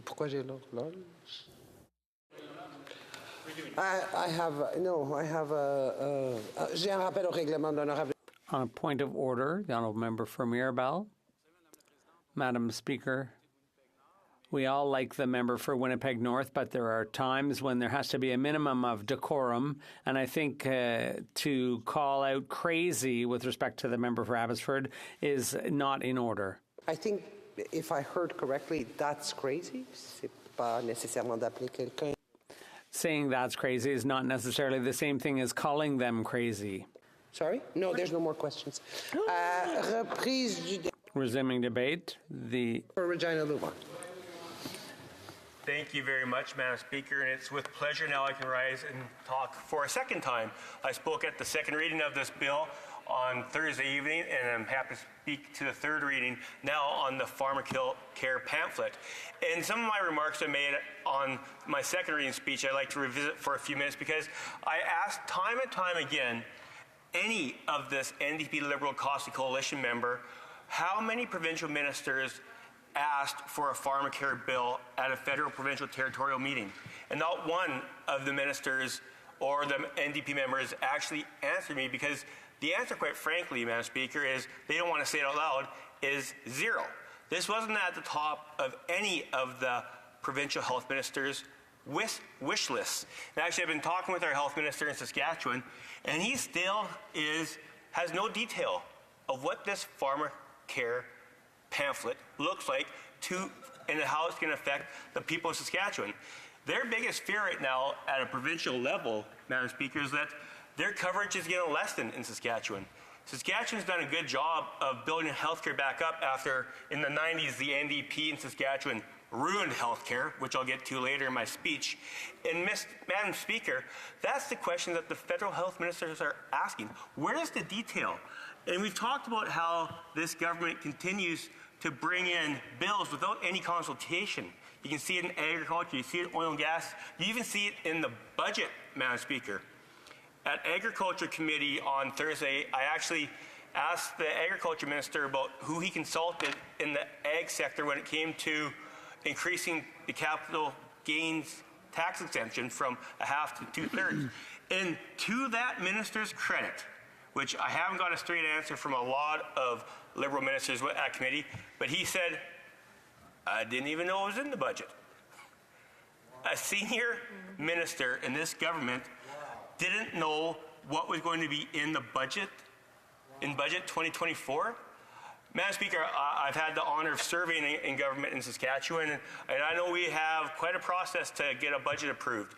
It goes through Treasury Board finalization, then it goes through Cabinet finalization, then it goes through a caucus finalization, and then back to Cabinet for final sign-off. And I would say my colleague who gave a great speech from Abbotsford was in government, and I think he probably saw most of what was going to be in the budget before it came out.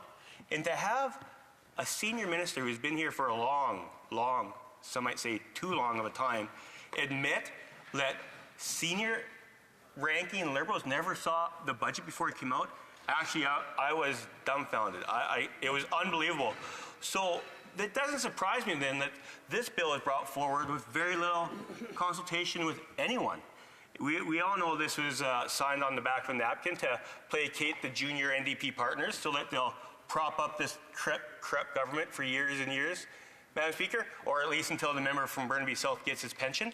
So we know that this is what this is actually about, Madam Speaker, is to ensure that we keep this NDP Liberal Cossey coalition in power, and this is the price Canadians are going to pay. Madam Speaker, do you know that 27 million Canadians right now are anxious? They're anxious to see that they're going to lose some of the coverage they have right now. 27 million Canadians have coverage that they want, and they want to keep that. 1.1 million Canadians, I will admit, 1.1 million Canadians are underinsured or don't have insurance. How about you focus on that? We could have had something rolled out and actually supplemented the provincial government's programs. Instead, this Cossey Liberal coalition government, Madam Speaker, they always want to be the ones that ride in on the white horse and say, we're going to save you. We have a national plan. We have a national plan. You have a national daycare plan where a friend of mine is now 300th on the wait list in Regina. Like, Regina is not that big of a city, but 300th on the wait list. So they've actually made daycare spots less available in my city in Regina, Saskatchewan. They have a dental plan, Madam Speaker, that no dentists want to sign off on. And I actually have a letter from the Dental Hygienists Association of Saskatchewan where 99% of dental assistants and dental hygienists are female, and not one consultation with any of those stakeholder groups about what they should do and if they thought the dental care plan was a good idea. Once again, no consultation, right? This is kind of a recurring theme, Madam Speaker, that I'm going to keep getting to. We have a national lunch program where they didn't do any consultations with any school boards. I know in Regina, Madam Speaker, there are a lot of great corporate citizens that donate a lot of money to lunch programs. So when we got together as a group and talked about this, I asked, does anyone know how many lunch programs are even in our city right now? We have the Regina Food Bank that covers some, Mosaic covers some, Nutrient covers some programs. Like, if we took all those programs together, could we do a lot of good and almost get to where we need so all kids do have food when they go to school? No consultation on that either. They just come in on their white horse and think they're saviors. Almost like someone over there has a God complex, one might say. Always wants to be the one walking in and saving people and not working with anyone else across this country, Madam Speaker. And now we get to the Farmer Care Program. Once again, the Farmer Care Program with no consultation that no one asked for at a provincial level. And my friend from Winnipeg talked about, oh, health is in a provincial jurisdiction. Well, it is, Madam Speaker. Healthcare delivery is a provincial jurisdiction. He knows that as an MLA. Money transfers come from the federal government, but the day-to-day operational delivery of healthcare is 100% a provincial jurisdiction. He knows that. So it's interesting to bring in a national program, or a pamphlet really, that covers two things, Madam Speaker, and then act like they're conquering heroes. Who asked for this at a provincial level? And I'm hoping my friend from Winnipeg asked me a couple questions about that. And one more thing when it comes to health care in our country, the biggest threat to health care in Canada is whenever there is a provincial NDP government. Mm-hmm. The NDP in Saskatchewan devastated health care. When they were in government, they closed 52 hospitals in my province. They closed 1,200 long-term care beds in Saskatchewan during the 90s. They fired 1,000 nurses, hundreds of doctors, and rural Saskatchewan was divided. The NDP is actually the pioneers of two-tiered healthcare systems. In Saskatchewan, you got much different healthcare if you're in rural Saskatchewan or if you were in urban Saskatchewan. The NDP went so far as to closing the Plains Hospital in Regina, one of the best hospitals in the city, the newest hospital. They closed it because it was servicing too many rural Saskatchewanians. It was unbelievable. And now you have a government in BC, an NDP provincial government in BC, who once again, they're actually kind of pioneering a pharmacare program, but they've got it backwards. They're giving BC residents free drugs that are killing them instead of having a plan in place to give them affordable drugs that will be life-saving. Exactly. That's what BC's doing right now. Instead of putting money towards life-saving drugs, they want safe supply, which I don't think exists. So they continue to spend taxpayers' dollars in British Columbia to give drugs to people that are killing themselves with that. Madam Speaker, that is so opposite of what a government should be doing. And they want to come in like they are championing pharmacare. They should talk to some of their BC cousins about what is actually going on in their province and maybe take some of the money they're spending to put drugs on the street, illicit hard drugs on the streets, and maybe supplement that with some of their programs that actually give drugs to people that will help save their life instead of end their life, Madam Speaker. And with that, I would end with one more conversation about how consultation is so disregarded in this government. And I pray that when, obviously, the NDP are going to vote for this terrible piece of legislation, the Liberals will vote for it. One thing I'd say that please consult with the health ministers of the provincial governments, because Saskatchewan's doing a great job. They have diabetes coverage for everyone up to age 25. We have a $25 cap on senior drugs, a program that helps seniors make sure they get the medication they need. Provinces are in charge of the delivery of the healthcare system. Please let them keep that in their domain and do the proper thing and consult with the health ministers in this country. Questions and comments. The Honourable Parliamentary Secretary for the Government House. Yes, Madam Speaker, I can clearly say I've never in my political career ever said that the provinces do not play a role in health care.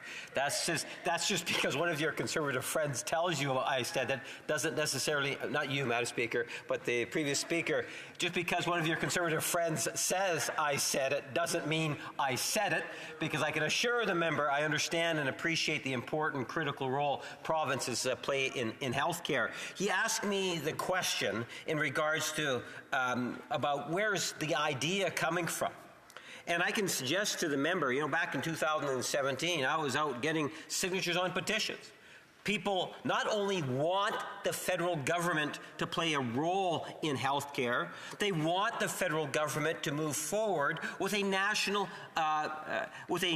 pharmacare program. Ideally, where you could have a multitude of different medications engaged in the program, but that could take time, and that's going to require provincial involvement. Would he not agree that a vast majority of Canadians want to see a federal government's presence in health care? The Honourable Member for Regina Luvon.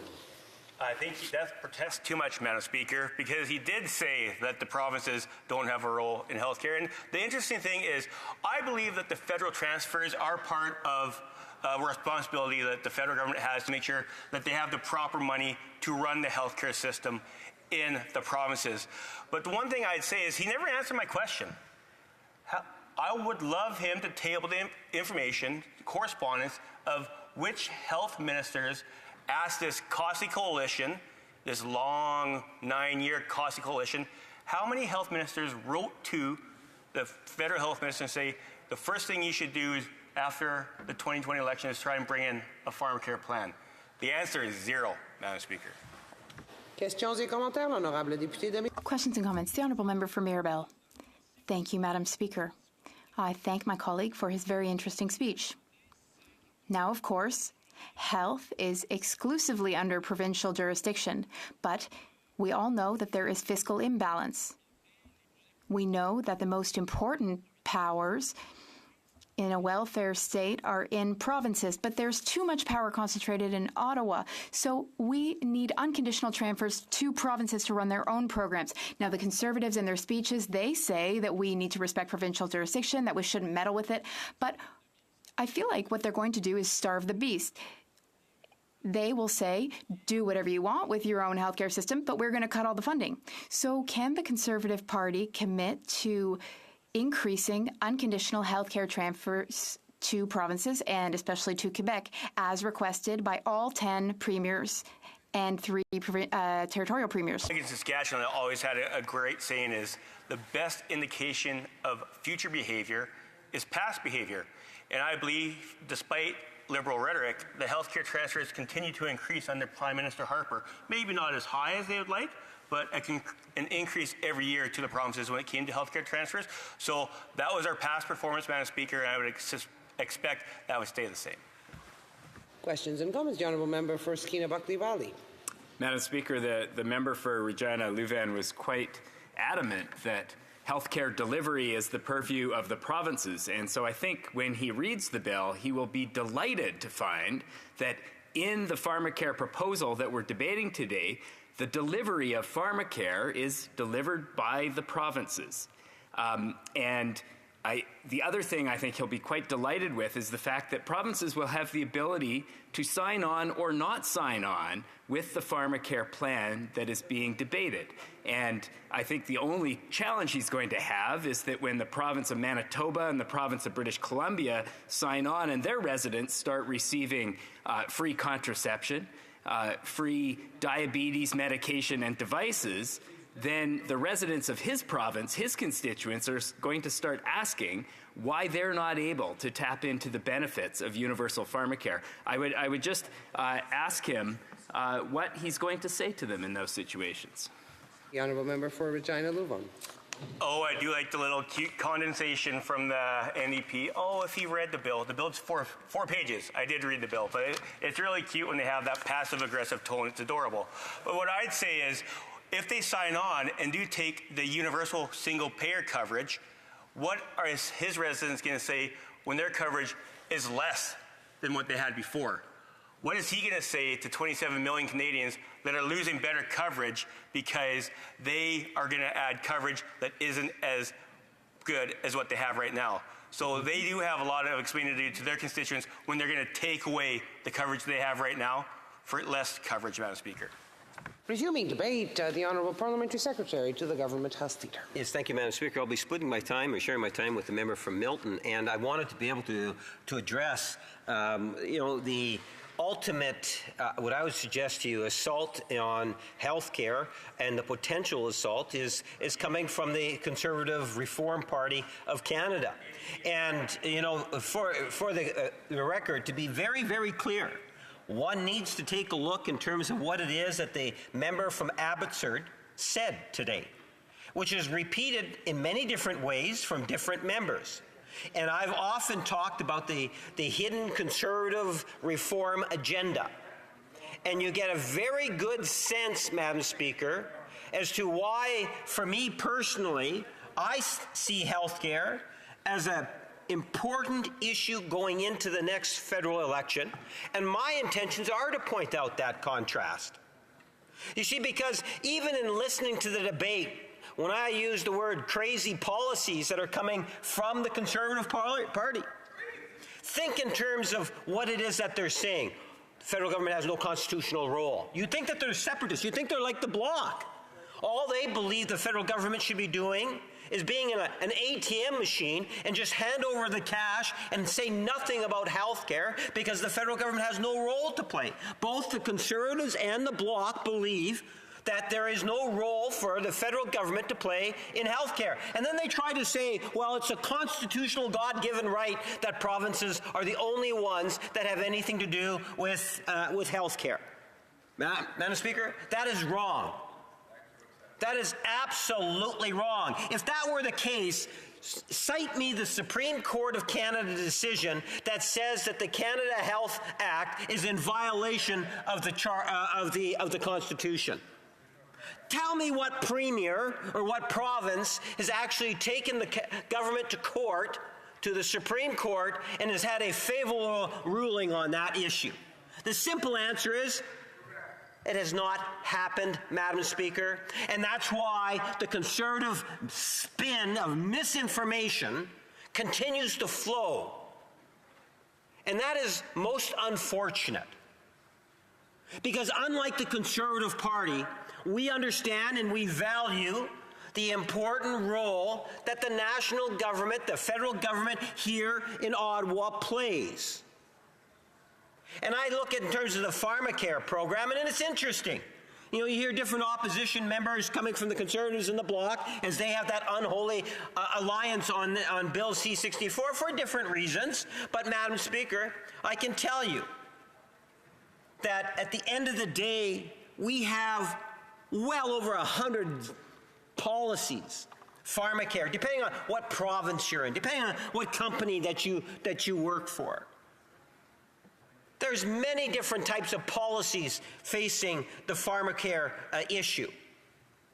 Pharmacare is nothing new, the idea of a national Pharmacare program, Madam Speaker. But it's this Prime Minister that is actually moving the issue forward. And that's what Bill C-64 is all about, recognizing that there is a need for the national government to work where it can with provinces to develop a national Pharmacare program that has similarities in all regions of the country. And the way I see it is that we have two areas in which we're focusing a great deal of attention on today, Madam Speaker. And I do see it as a step forward. I do believe that provinces will, in fact, continue to look at what's being proposed and come on board. The arguments that I hear coming from the Conservative Party today are the types of arguments one would have heard generations ago in regards to the health care when public health was brought in, Madam Speaker. That's the type of arguments, the deniers. I suspect, Madam Speaker, that you'll never get the Conservative Party saying that, well, I don't think you'll get them saying that they're going to get rid of the Canada Health Act, Madam Speaker. Maybe that would be a good opposition day motion. What do people have to say about the Canada Health Act? Do they support it or not? As the member across the way says, well, we can't propose a motion of that nature because we're not in opposition. Well, maybe in 10 years or whenever it might happen, maybe we'll get that opportunity. Madam Speaker, at the end of the day, the point is that I suspect that even the reformed of the very far right would recognize that Canadians treasure and value the healthcare system that we have today. They see it as part of our Canadian identity. And the federal government played a critical role in that, Madam Speaker. It was the province of Saskatchewan that kind of led the way in it in terms of ensuring that the federal government here in Ottawa would be able to expand upon it so that all Canadians would be able to benefit by it. Bringing forward the idea that if you have diabetes, no matter where you live in Canada, that you're going to have public assistance in terms of those medications and public support, I see that as a positive thing, Madam Speaker. Today, the reality is, depends on what province, deductibles, depends on what sort of private insurance that you might have, maybe not as much deductibles. It varies across the gland, Madam Speaker. It's many Canadians don't even have the opportunity to have any subsidy virtually, Madam Speaker, in terms of those the medications required for diabetes. You know, it's been reported that there's just over 3.5 million Canadians dealing with diabetes today. I've heard numbers as high as 25% of those individuals that are not, because of cost, They're reporting that they're not taking all the medications that they should be taking in order to deal with the diabetic issue that they're having to overcome, Madam Speaker.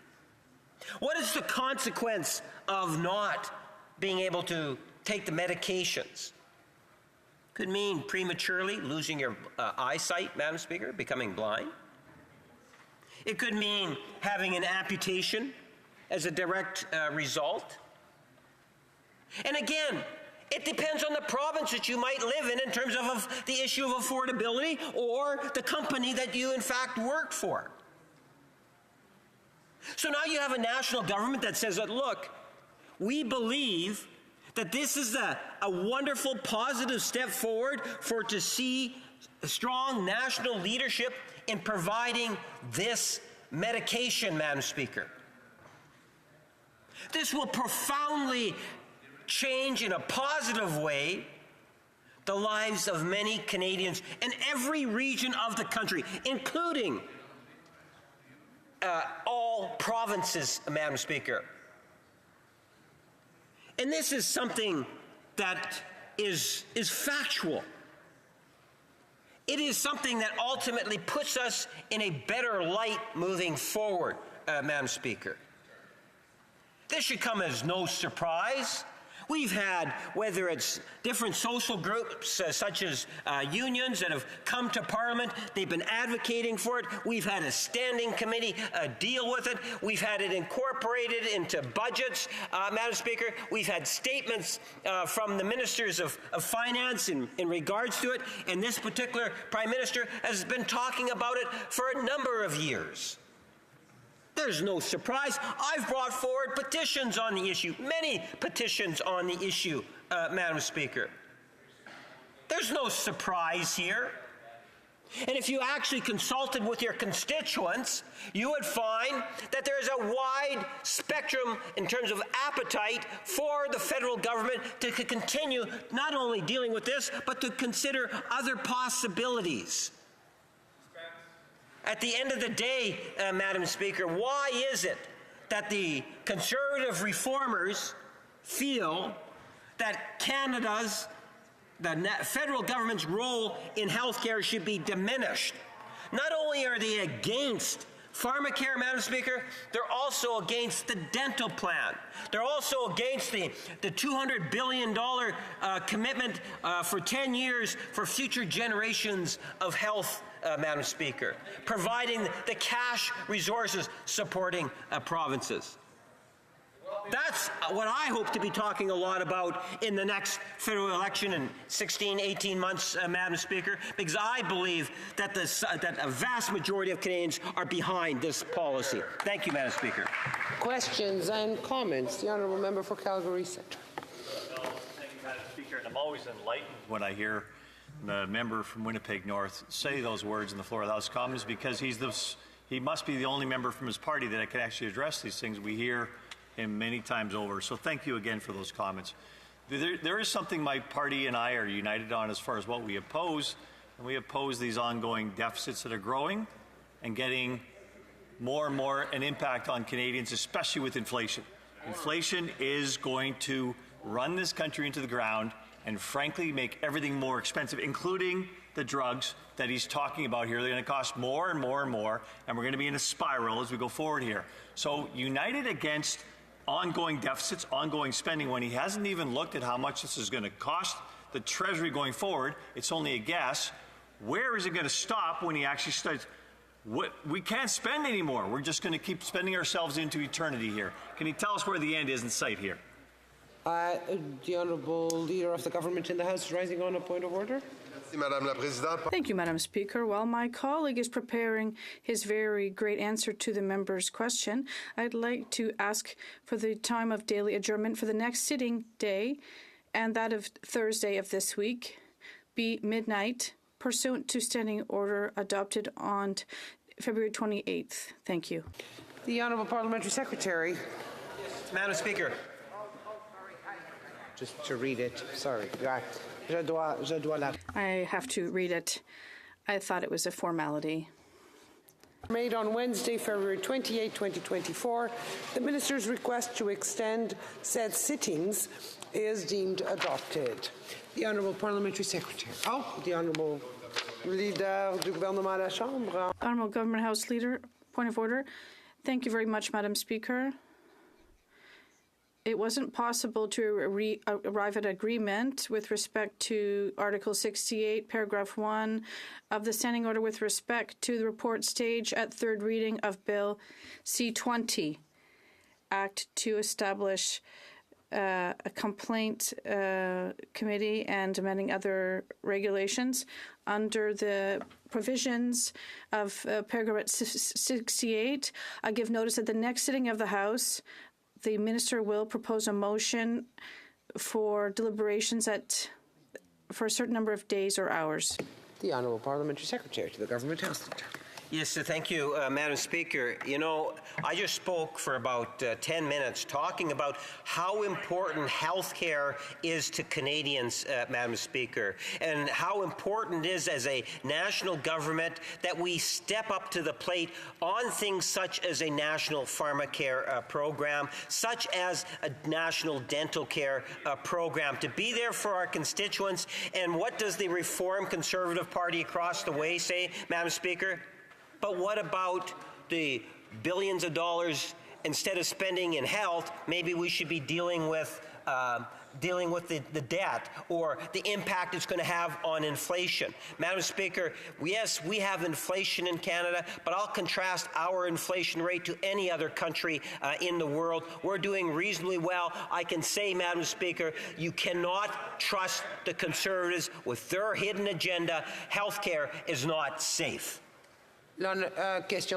Questions and comments. The Honourable Member for Beauport-Limoilou. Thank you very much, Madam Speaker. My colleague is probably referring to my question. Healthcare is provincial jurisdiction and provincial jurisdiction. In Quebec, we already have our own system for pharmacare. It's not perfect. It can stand some improvement. How come the government is so stubborn and wants to double services in Quebec by offering another insurance instead of leaving Quebec take action with right to withdrawal and compensation? Well, Madam Speaker, there will be people in the province of Quebec that will, in fact, benefit by this particular program. And if you canvass the entire country, you will see, depending on which area, which province, which territory you go in, you will see different types of policies regarding the issue. What we're looking at is through this legislation and ultimately working with the provinces that if you have diabetes in Canada, you can anticipate medications at no cost, whether you live in Halifax, Montreal, Quebec City, Winnipeg, Toronto, Edmonton, Vancouver, or in Whitehorse, Madam Speaker. That is the idea of having a national program. Different provinces have different programs. Private insurances have different deductibles depending on the company that you work for. That's the reason why it's important that the federal government step up. Unfortunately, the Conservatives and the Bloc are voting against this. Questions and comments. The Honourable Member for Nunavut. I know personally of people that, because they don't have the diabetes medication that they need, that they're at risk of amputations. And there are people that as well deserve better protections for contraceptives. For example, not all Indigenous women can have access to contraceptives, especially when we know that, for example, on this 5th anniversary of the publication of the MMIWG calls for justice, that this bill can particularly make a difference to make sure that Indigenous women get the protections that they need. And I wonder if the member can share with us his response about both why it's so important to provide diabetes medication, as well as responses to contraceptives, and why safe abortions are severely needed, and why contraceptives are a particular need that was focused in this bill. The Honourable Parliamentary Secretary, a brief answer. Yes, thank you, Madam Speaker. I believe there's at least one province, possibly even more, that have acted on the issue of contraceptives. You'll find, as I say, there's different policies, different provinces, and so forth. What's really important to recognize is that Bill C-64 will help estimated 9 million people dealing with contraceptives. When you think in terms of the diabetes medications, you're talking over 3.5 million people. That's a lot of good reasons to get behind this legislation and ensure that there's some standards across the nation. Resuming debate, the Honourable Parliamentary Secretary to the Minister of Environment and Climate Change. Thank you very much, Madam Speaker. It's an honour to rise this evening and discuss the bill before us, Bill C-64, an act respecting pharmacare. We can all agree, and I hope that we can all agree, that Canadians should have access to the right medicines at an affordable price, regardless of where they live in our country. And that's precisely what Bill C-64 does. It represents the first phase toward a national pharmacare plan, starting with the provision of universal single-payer coverage for contraception and diabetes medications. This legislation is an important step forward to improve health equity, affordability, and outcomes, and has the potential of long-term savings to the healthcare system and for all Canadians who use it. In Budget 2024, we announced $1.5 billion over 5 years to support the launch of national pharmacare and coverage for contraception and diabetes medications. And the single most important barrier, Madam Speaker, is to access to contraception in Canada is cost. For example, the typical cost for select contraceptives in our country is for an uninsured Canadian woman is up to $25 per unit or $300 per year for oral birth control pills, and up to $500 per unit for a hormonal IUD, which is effective for 5 years. Madam Speaker, it occurs to me, that if oil and gas companies were going to start selling diabetes medications or insulin or contraceptives, the Conservatives might be all for it. It seems like they're the only group, the only organization, and the only affordability measures that the Conservatives can come up with are supports for oil and gas. However, Madam Speaker, Canadians have lots of expenses, and one of those main expenses that is associated with inequality and inequities in our society are their medications. So we're here to help. Madam Speaker, some populations are disproportionately affected by the lack of coverage. Women, people with low incomes, and young people, all of whom are more likely to work in part-time or contract positions, thereby not having access to a drug plan. They often lack access to private coverage. One study found that women from lower income households are more likely to use less effective contraceptive methods or no contraceptive method at all as a result of their lower income situation. Bill C-64 will ensure that Canadians will have access to comprehensive suite of options when it comes to contraceptive drugs and devices, because improved access to contraception improves equality. This means that every woman in Canada will have the ability to choose a contraceptive that is the best for her, regardless of her ability to pay. This will contribute to her right to have bodily autonomy, which is what this government fully supports. Madam Speaker, sexual and reproductive health is a priority for this government. This is reflected in Bill C-64, as I've mentioned, but it goes beyond that in other significant federal initiatives. Madam Speaker, our government is committed to improving the sexual and reproductive health outcomes for all Canadians, and this includes helping to ensure access to a comprehensive suite of contraceptive drugs and devices for everyone. By working with provinces and territories and guided by the principles within Bill C-64, we can make this a reality. The proposed Bill C-64 lays the groundwork for that process, and through it, with collaboration with provinces and territories, we're helping to fight for affordability for all Canadians. By passing this legislation, collectively, we can all continue to build on the momentum that we've already achieved. Madam Speaker, I looked into this. Pharmacare in Canada is deeply popular with people who vote for all parties. It's almost 90%, in fact. This is something that I expect all members of Parliament to get behind. It's something that a lot of Canadians support, regardless of party. And there's a lot of reasons to heckle in this House. Perhaps the Conservatives disagree with me on some key issues, but I find it really remarkable that they want to heckle and tell me that we shouldn't be fighting for Canadians to have access to the drugs that they need in order to live healthy and fulfilling lives. It really is remarkable, Madam Speaker, and it just re-emphasizes that if oil and gas was selling insulin and IUDs, the Conservatives would be the first ones to line up and say, hey, we got to support these companies. Doesn't seem like they're really in it for Canadians, particularly lower income Canadians who are struggling with their bills. It's clear to me that the Conservatives only care about the oil and gas lobby. In fact, I think they're trying to put the oil and gas lobby out of business. Madam Speaker, with the time remaining, I'd like to use... Representing Pembroke, Renfrew, representing Pembroke, on a point of order.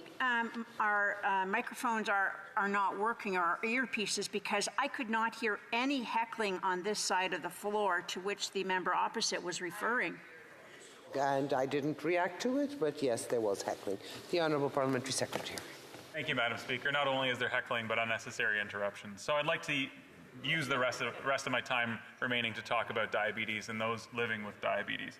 Diabetes is a disease with no cure. There's a treatment, and it's thanks to Canadian science, something that our government supports. Canadian scientist Frederick Banting and his team came up with an interim solution, I suppose we could call it, a treatment for diabetes which allows diabetics to live. And without it, they would not have that opportunity to live fulfilling lives. But Madam Speaker, we need to fight for a cure. But before we get there, we should also ensure that we reduce inequality and inequities in the populations impacted by diabetes. And there's a really interesting infographic from the Public Health Agency of Canada. Anybody who's watching this debate might be interested in how diabetes and inequality intersect in Canada. I was actually very surprised. Diabetes and employment status are related. There's a positive correlation. When people are employed, they're less likely to suffer from diabetes and live with diabetes. When people are permanently unable to work, they're more likely to have diabetes, which means they naturally have a lower income. It's the same for education level, surprisingly, Madam Speaker. If somebody has less than high school, then almost 10% of those individuals will have diabetes, pre-diabetes throughout their life, whereas if they're a university graduate, that goes down to 3.5%, between 3.5 and 6.1%. Madam Speaker, there's also a positive relationship within income quintiles. All 5 income quintiles are associated with a positive relationship. As your income goes up, you're less likely to have diabetes. So providing folks living with diabetes with free access to medication, to insulin, and supports for managing their illness is also an affordability measure that's going to make a difference for a lot of Canadians. Madam Speaker, diabetes is also it affects people disproportionately in different categories.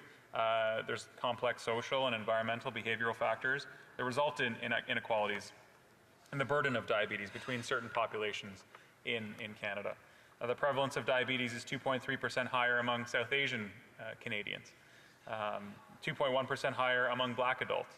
And the prevalence of diabetes for Indigenous adults is similarly staggering, 1.9% higher for First Nations Canadians living off reserve.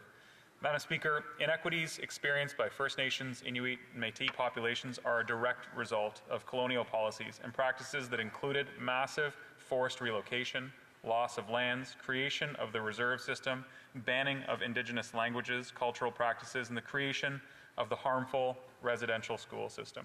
Unaddressed intergenerational trauma adds to the ongoing challenges faced by Indigenous peoples, and Madam Speaker, providing them with a reliable and affordable treatment for diabetes will support affordability, and it will also reduce the number of times they have to access health care as a result of their illness. Because people with diabetes are more at risk of all sorts of life-changing health crises, like a heart attack or stroke, kidney failure, blindness, and amputation. At this very moment, there are about 3.7 million Canadians, or 9.4% of our population, who are diagnosed and have to manage their condition throughout their entire life. And if you can believe it, Madam Speaker, in 2015, 25% of Canadians with diabetes indicated that they followed their treatments to the T. They were affected by cost. In some cases, those Canadians were rationing medications to save money. So a quarter of the people who are following their treatments are affected by cost, Madam Speaker. And there's other Canadians who are undiagnosed. There's Canadians who aren't following their treatments. And we need to make sure that they live a healthy and fulfilled life. And one of the ways to do that is ensure that they have access to this vital medication. Madam Speaker, about 1 out of 3 people living with diabetes or pre-diabetes today in Canada, and rates of diabetes are ever rising. And by 2028, it's estimated that over 13 million Canadians, or 32% of the population, will have diabetes or prediabetes. And through Bill C-64 and the work of the National Framework for Diabetes, we can improve aspects of preventative care as well, through information sharing and knowledge transfer, while also ensuring that those living with diabetes have access to insulin and other diabetes medications. Madam Speaker, this is a cost savings endeavor. The Conservatives have continually referred to this as a spending program, as if it's not investing directly into the health of Canadians. Not only is it investing in their long-term health outcomes, it's also investing directly in their affordability. It's supporting affordability, and as I've pointed out, to something that is actually positively correlated with other risk factors. We introduced the National Framework for Diabetes in 2022, and that was to align multi-sectoral efforts to reduce the impact of diabetes in Canada. And the framework is comprised of about 6 interdependent and interconnected components that represent the range of areas where opportunities to advance efforts on diabetes could and will be beneficial. Madam Speaker, Bill C-64 will support people living with diabetes, whether it's through improved access to the medications they need or give them the tools they need to have a better quality life in Canada. We're here for Canadians. Our plan to provide universal coverage for contraception and diabetes medications will be transformative. And I hope, and I still have faith, Madam Speaker, that the Conservatives will see the light, recognize this is a very popular and worthwhile endeavor. We should all get behind national pharmacare for Canadians. Questions and comment? The honourable member for Kings Hence on a point of order.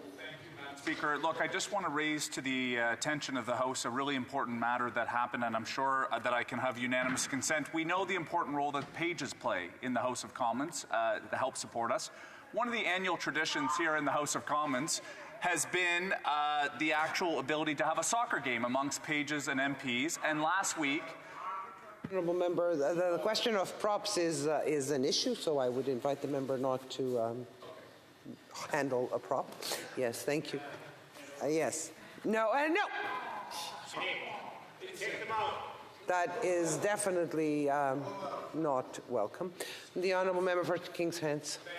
And I will be very quick, but I just want to recognize there is an annual game played amongst MPs and pages. It is a long-standing tradition, and last week the game took place. I'm pleased to present the fact that the... That would be more in the nature of a member statement than a point of order. It really is not a point of order. The honourable member for Renfrew-Nipissing, Pembroke. So I was asking a question, okay. So a national drug program, pharmacare program, would be a great idea if we weren't $1 trillion in the hole. And as a consequence of being so in debt, taxes are going up and driving our doctors out of the country. So my question is, how is this pharmacare program going to help people who don't even have a doctor to provide a prescription, have no way of getting a prescription, and how are they going to decide who gets the medicine when there's a drug shortage, as we've seen recently with diabetes? How are they going to decide who lives and dies? The Honourable Parliamentary Secretary. Madam Speaker, it is beyond the pale that Conservatives continue to refer to a national pharmacare plan as an expenditure that we just can't afford. It's so unfortunate, Madam Speaker. This is an affordability measure. This is a way to support Canadians who are vulnerable. This is a proven method to ensure that vulnerable, lower income and disproportionately impacted Canadians will receive the financial support that they need. There are Canadians living in period poverty.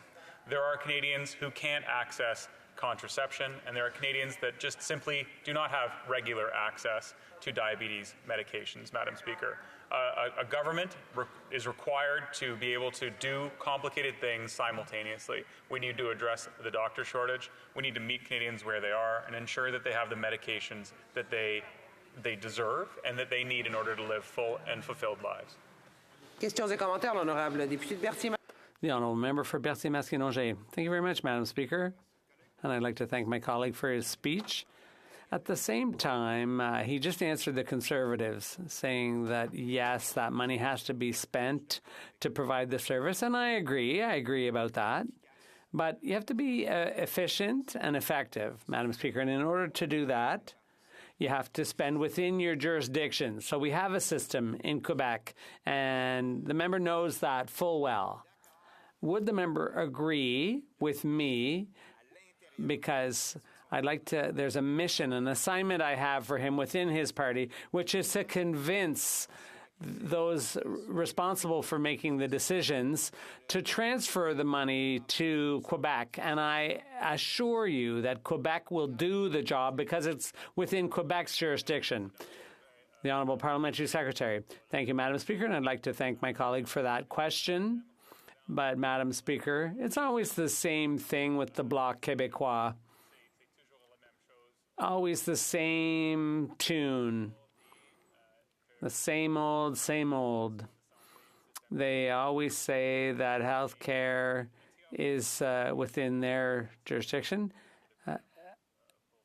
And they say it falls entirely within provincial jurisdiction or Quebec jurisdiction. But, Madam Speaker, the fact is, they only say that's true until the bill arrives, and then they claim that it's a federal responsibility to foot the bill. So, Madam Speaker, healthcare is an area of shared jurisdiction or joint jurisdiction, and healthcare, for example, in my riding, there's even a regional level of jurisdiction. It's so important, so we do have to work together. Thank you, Madam Speaker. And, we hear from the Conservative caucus about the costs of pharmacare. And the member spoke about how this is needed for an affordability measure, but we haven't heard about how national single-payer pharmacare actually saves money. The Parliamentary Budget Officer tabled a report saying $1.4 billion would be saved because single-payer national pharmacare gives governments the negotiating power, the bargaining power to drive down drug costs. So it's not surprising to see the Conservatives oppose it when their, friends, the lobbyists, the CEOs and Big Pharma keep saying the same things that the Conservatives do. And I'm curious if the member can speak to how the Conservatives are constantly looking out for the corporations at the very, very top instead of everyday Canadians who are struggling to pay for essential medication. Honourable Parliamentary Secretary, a very brief answer. Thank you very much, Madame le Président. My colleague is absolutely correct. This is a cost savings measure, not just for the government, not just for the healthcare system, and not just for people who live with diabetes or require contraception. This is a way to save money within the system. Now, when Canadians stick to their regiment and take their diabetes medication, they'll visit the hospital less often. And we want to make sure that they live healthy and fulfilled lives, but we also want to make sure that we save money in the healthcare system. But it's the case again that the Conservatives are really only here for the lobbyists and never for everyday Canadians. After resumed debate, the honourable member for Northumberland, Peterborough South. Thank you very much, Madam Speaker, and I'm aware that I think there'll be about 3 minutes for my speech, and then if the time carries forward, I'm not sure if it does or whether we're done debate. If it does, I'll be splitting my time with the member from, Fort McMurray, Cold Lake there. So it's my pleasure to rise in this House, and I want to put a little bit of context around the pharmacare situation and really the economy in general. As the future Liberal leader, Mark Carney, I believe, said, it's impossible to redistribute what you don't have. And that is the very scenario that we find ourselves in.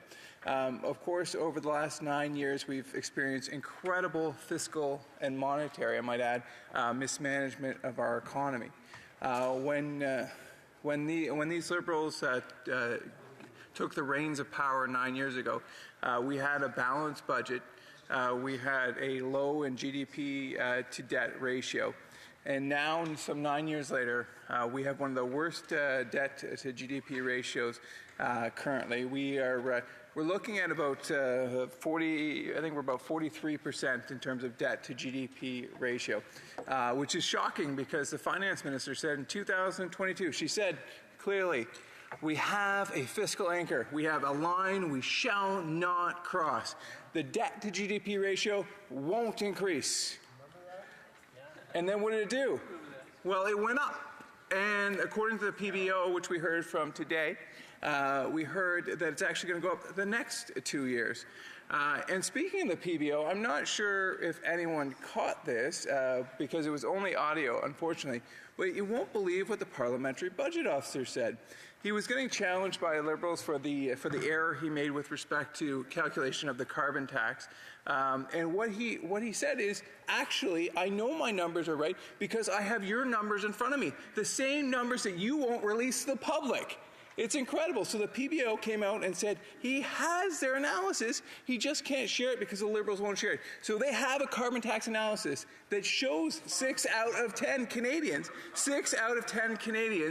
pay more in carbon tax than they get back in rebate. So that to be said, I'll just sum up my 3 minutes with this comment from the great Margaret Thatcher.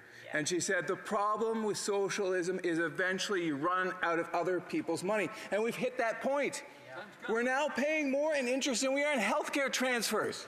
Like, let's have a little bit of common sense. You know what? You can't redistribute what you don't have.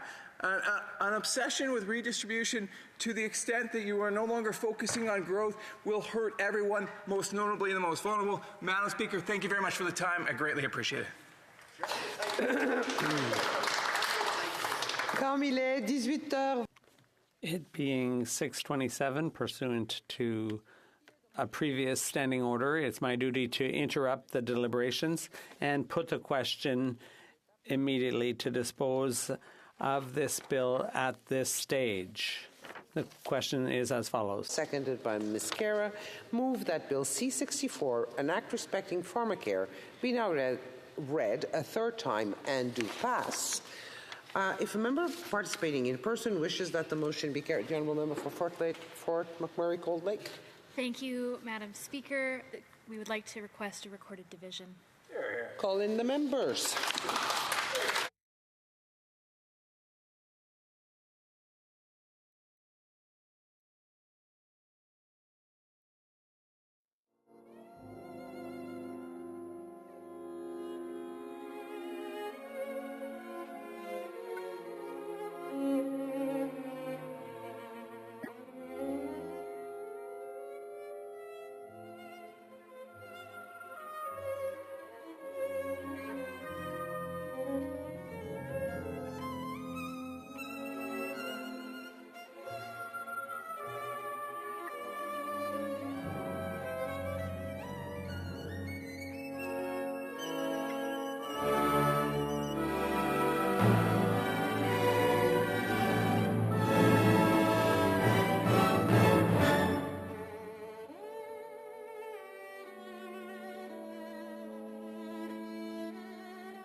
question is as follows.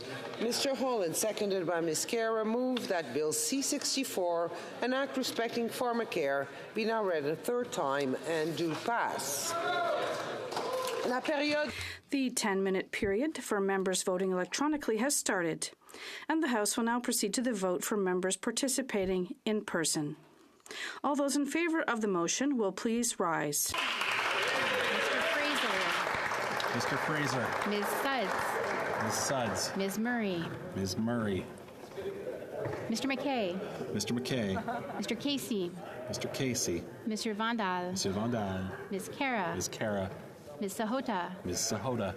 Mr. Dhaliwal. Mr. Dhaliwal. Mr. Garrettson. Mr. Garrettson. Ms. DeBruson. Ms. DeBruson. Mr. Fillmore. Mr. Fillmore. Mr. Hardy. Mr. Hardy. Mr. Badaway. Mr. Badaway. Mr. Souza. Mr. Souza. Mr. Housefather. Mr. Housefather. Mr. Kellaway. Mr. Kellaway. Mr. Fisher. Mr. Fisher. Monsieur Lightbound. Monsieur Lightbound. Mr. McLeod. Mr. McLeod. Madame Shanahan. Madame Shanahan. Mr. Turnbull. Mr. Turnbull. Mr. Cerbera. Mr. Cerbera. Mr. Rogers. Mr. Rogers. Mr. Van Bynen. Mr. Van Bynen. Mr. Ali. Mr. Ali. Ms. Bradford. Ms. Bradford. Mr. Collins, Hamilton East, Stony Creek. Mr. Collins, Hamilton East, Stony Creek. Mr. Meow. Mr. Meow. Mr. Singh. Mr. Singh. Mr. Julian. Mr. Julian. Ms. McPherson. Ms. McPherson. Ms. Idlout. Ms. Idlout. Ms. Gazan. Ms. Gazan. Mr. Backrack. Mr. Backrack. Mr. Garrison. Mr. Garrison. Madame Hughes. Madame Hughes. Mr. Cannings. Mr. Cannings. Mr. Angus. Mr. Angus. Ms. Collins Victoria. Ms. Collins Victoria. Mr. Desjardins. Mr. Desjardins. Ms. Kwan. Ms. Kwan.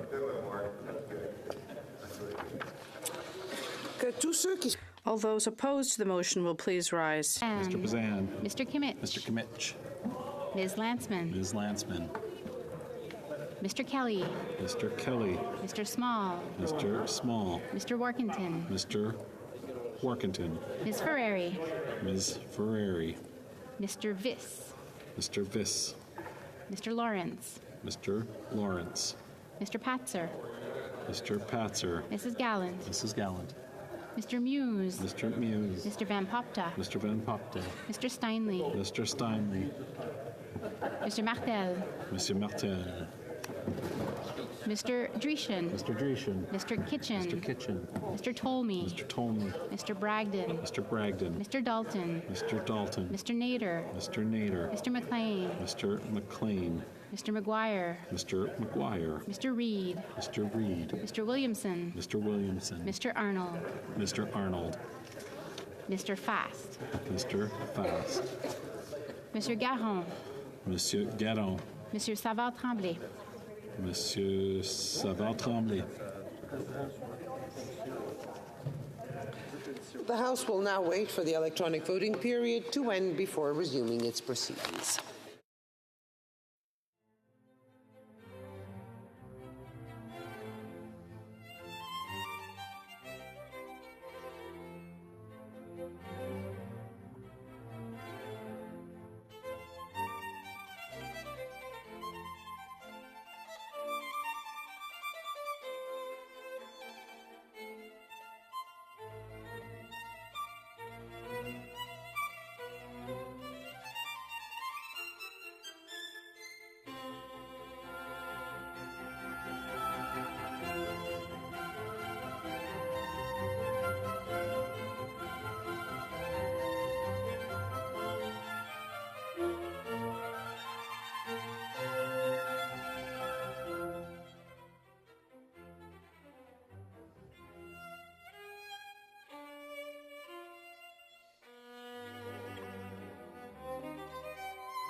I wish to inform the House that the electronic voting period has ended.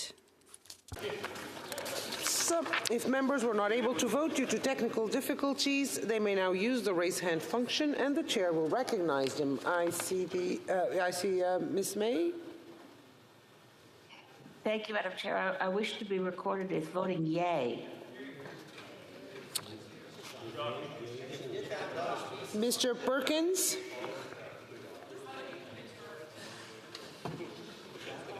Mr. Perkins. The honourable member for South Shore St. Margaret. Not here.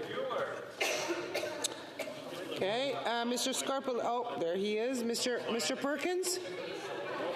Order. Mr. Perkins. Nay. Nay. Mr. Scarpaleggia. Madam Chair, I just want to make sure my vote was counted as yay. The honourable member's vote has come in. Yes. Thank you. The table will now compile the results of the vote.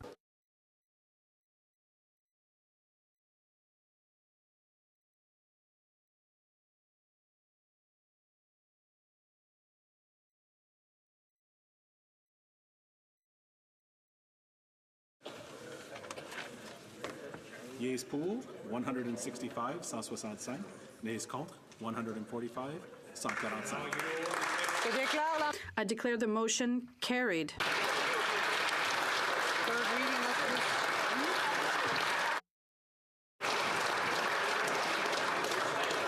Ordre du jour. Orders of the day. Ordre du jour. Concurrence in committee reports. Resuming consideration of motion number 57, motion to concur in the 19th report of the Standing Committee on Finance, excess profit tax on large grocery companies, and resuming the adjourned debate on the amendment of Mr. Lawrence. Just give a second.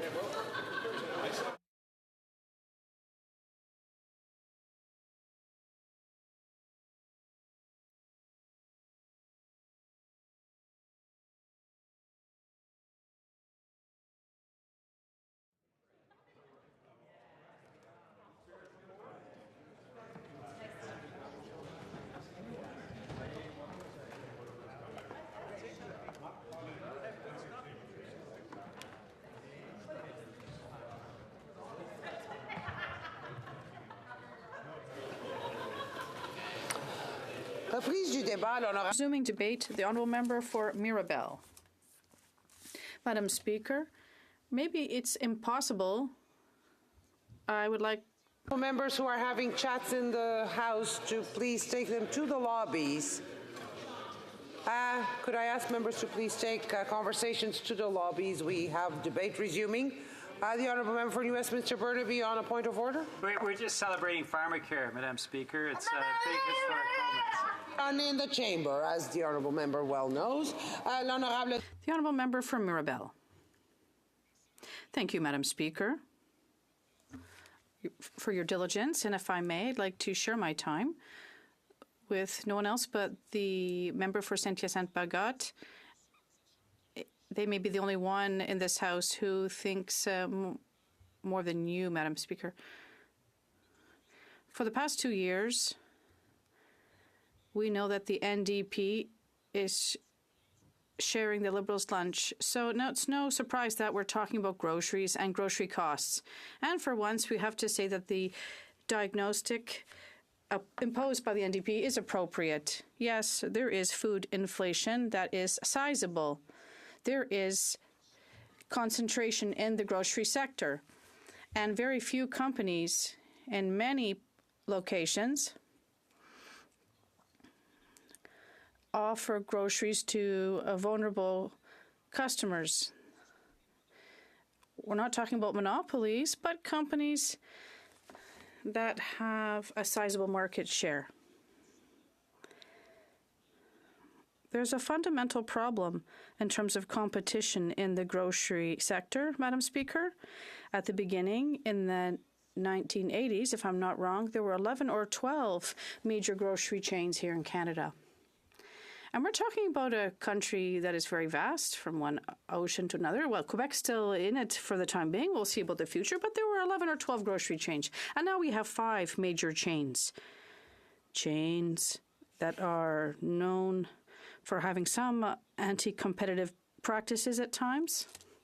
And it's not surprising.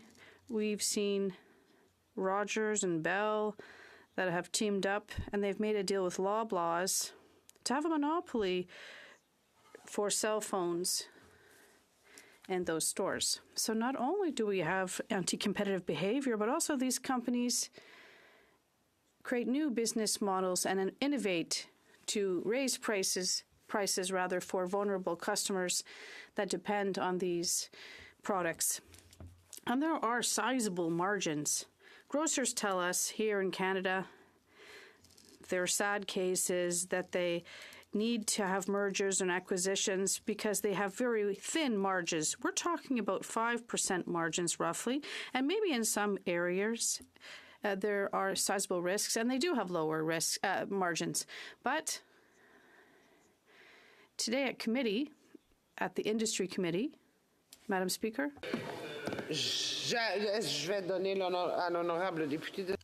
I'll give the floor to the point of order. A lot of people didn't listen to your reminder earlier. My colleague is close to me, and I'm having a hard time hearing him. Members who are talking in the chamber to take it outside the chamber, please. The Honourable Member for Mirabel.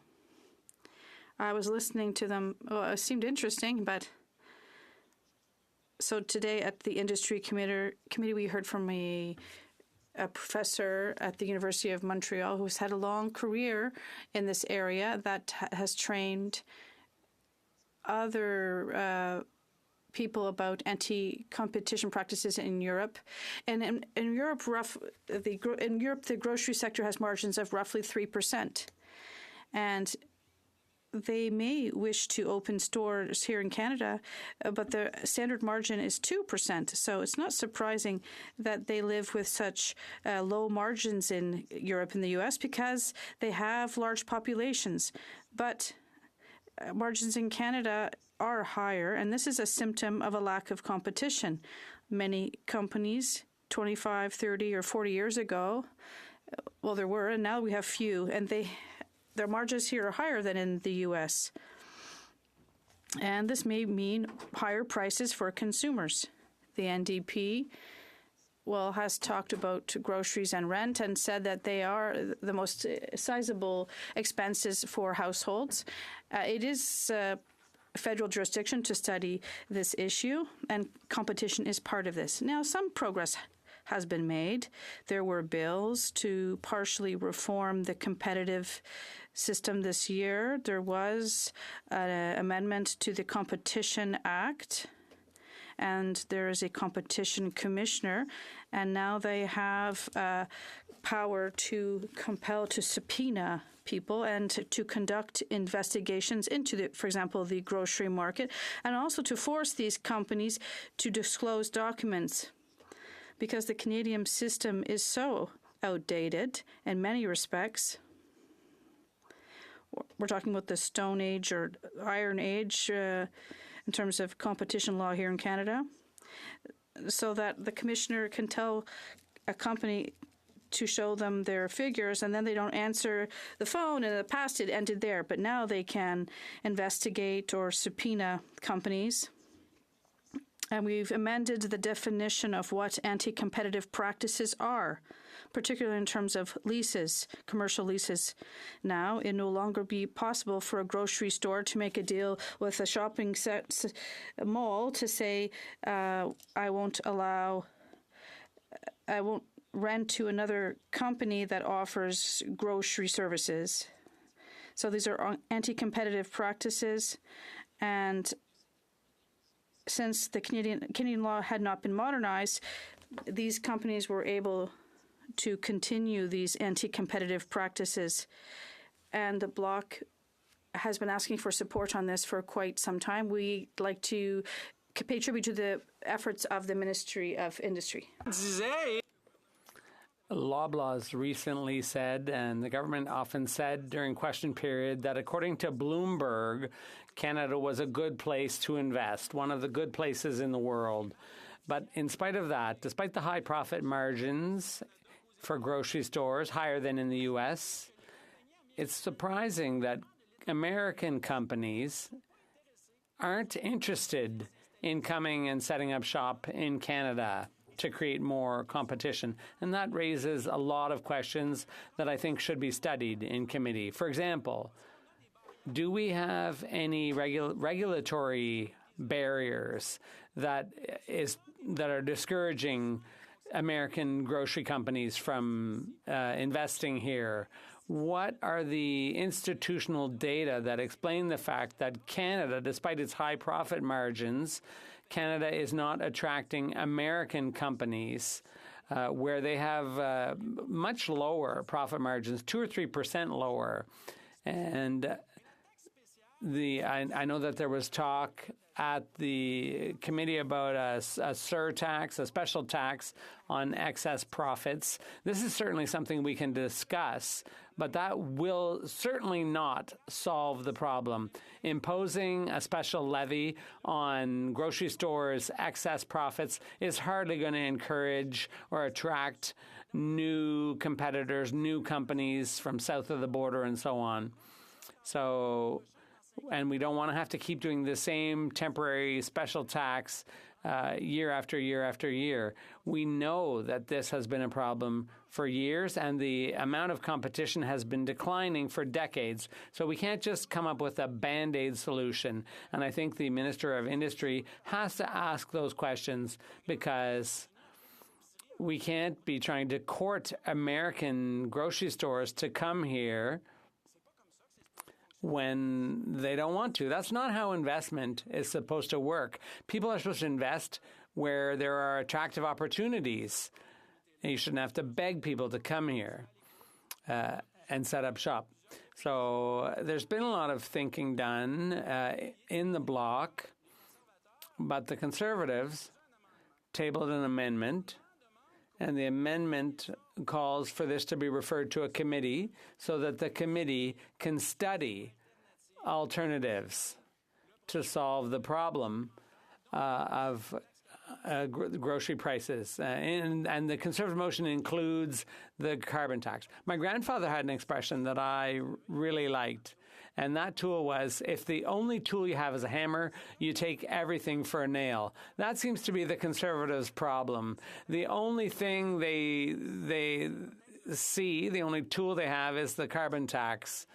So maybe that's the solution if your car breaks down, or that they seem to think that axing the carbon tax is the be-all and end-all, the thing that will solve all problems. So I think they should think about their amendment, because you can't send a report back to a committee and say, take more time, do more analysis, come up with more solutions. Groceries for Quebecers and Canadians is a major expense. It's a necessary expense. So let's look at this in a nonpartisan, constructive way. And at the same time, the goofiest partisan thing is in this motion. It says, think about it, to do a lot of analysis, but ultimately we want you to come up with our simplistic solution, which is a carbon tax. So this is a good initiative from the NDP. We have some thoughts to contribute, but ultimately, you've guessed it, in my opinion, abolishing the carbon tax is not the solution. Thank you very much. Questions and comments? The Honourable Member for New Westminster Burnaby. L'honorable député. Thank you very much, Madam Speaker. I have a lot of respect for my colleague, and he said once again the NDP's diagnosis was accurate. And I'd like to mention the fact that the NDP's dental care is a huge hit in Quebec. There are more dentists in Quebec proportionately than elsewhere in Canada who've signed on to provide this dental care, and more seniors than anywhere else in Canada have enrolled. So Quebecers are very pleased with this. They're the ones that are taking us up on this offer. So that was one area where the NDP was on the mark.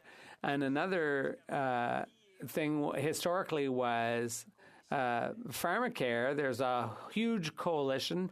2 million Quebecers belong to the coalition that called on Parliament to provide pharmacare.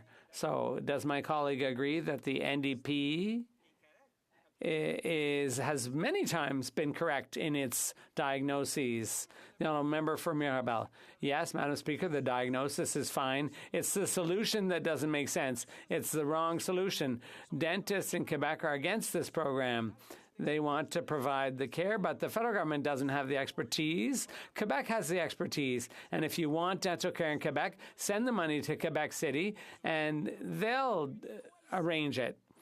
So there is a coalition of 125 members in the National Assembly, 125 members in the National Assembly who say, send us the money. We can improve the program we already have. We can do better. Just give us the money. So the NDP's diagnosis might be correct, but they don't respect Quebec's jurisdiction. They walk all over Quebec jurisdiction with their solutions. And obviously they say this is a hit, but if they just cut the check to Quebec City, I think people would be satisfied. So the question is, how do you offer the service in respect of jurisdiction and efficiently and effectively? So if you're going to ignore the Constitution, why have one? Questions and comments? For Skinner-Buckley Valley. Thank you, Madam Speaker, and thank you to my colleague from Mirabel for his speech. The issue of this report is one I believe that we'll be debating again soon, and this is a truly international challenge, the challenge of exorbitant food prices. I was reading that in France, the finance minister managed to... Please, it's vibrating and it's causing interference. My hand on the desk, Madam Speaker.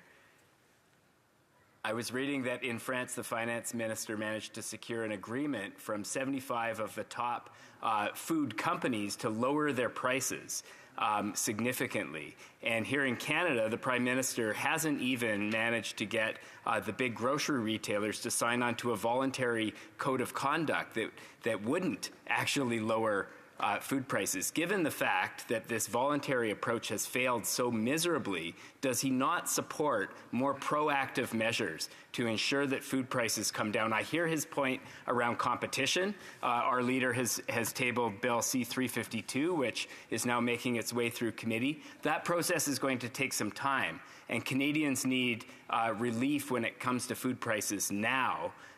Would he not support more proactive measures by this government? The honourable member for Mirabel. Once again, I find it enjoyable exchanging with the NDP because they're basically saying, I'm right.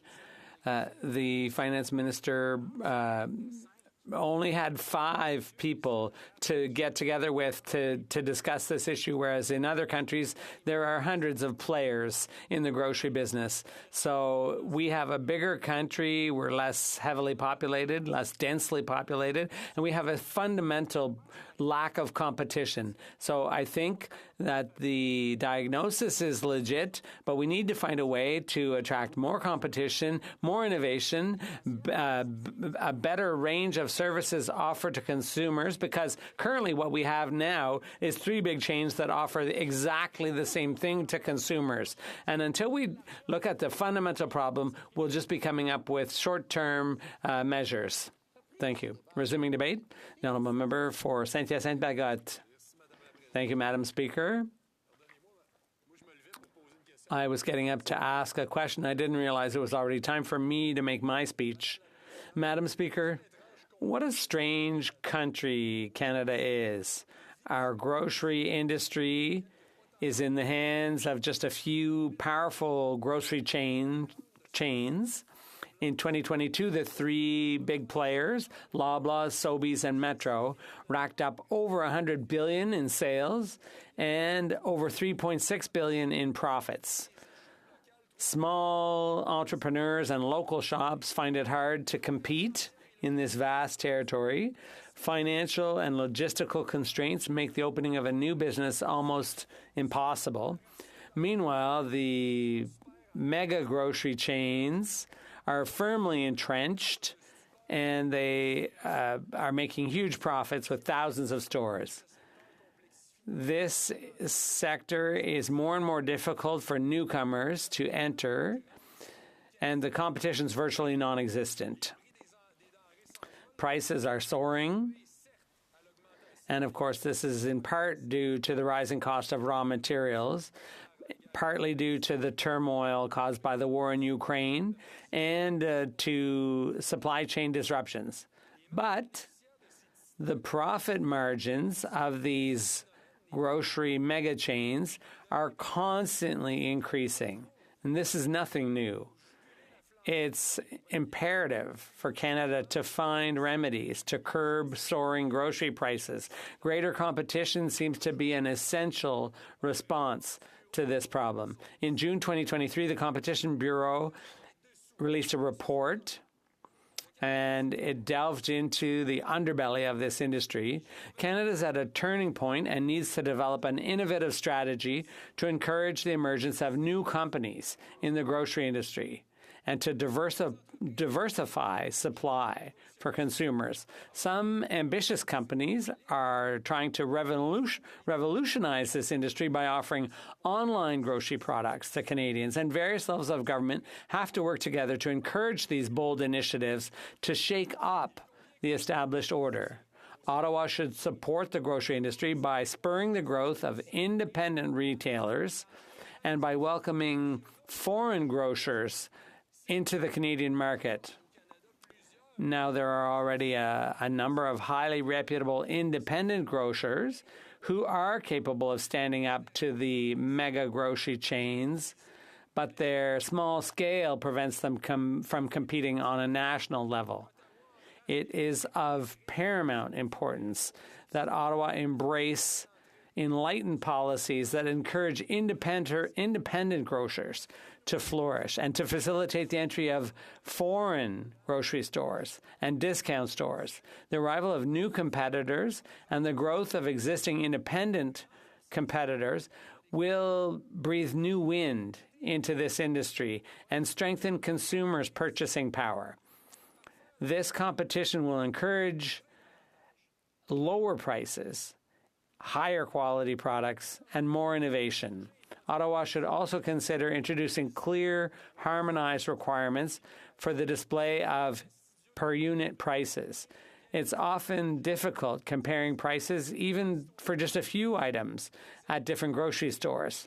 People need tools to help them compare prices and make informed choices. This information is essential if we're to make more wise and judicious purchases and promote competition in the industry. In order to achieve these desirable goals, governments at all levels should work together to develop and implement accessible, harmonized standards for per-unit price display.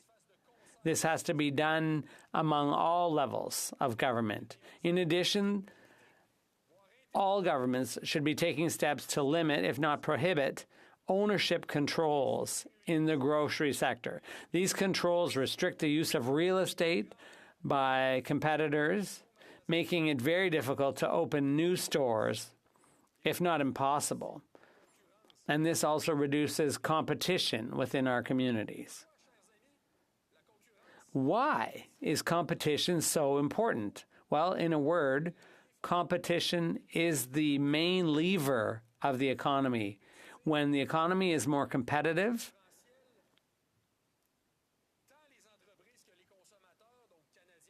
Canadian and Quebec businesses and consumers benefit substantially. Competition encourages companies to innovate, to improve product quality and services, and it increases the efficiency of their operations. Consumers benefit from greater choice, higher quality foods and services, and lower prices. Competition is crucial in all industries. But why is it so important in the grocery business?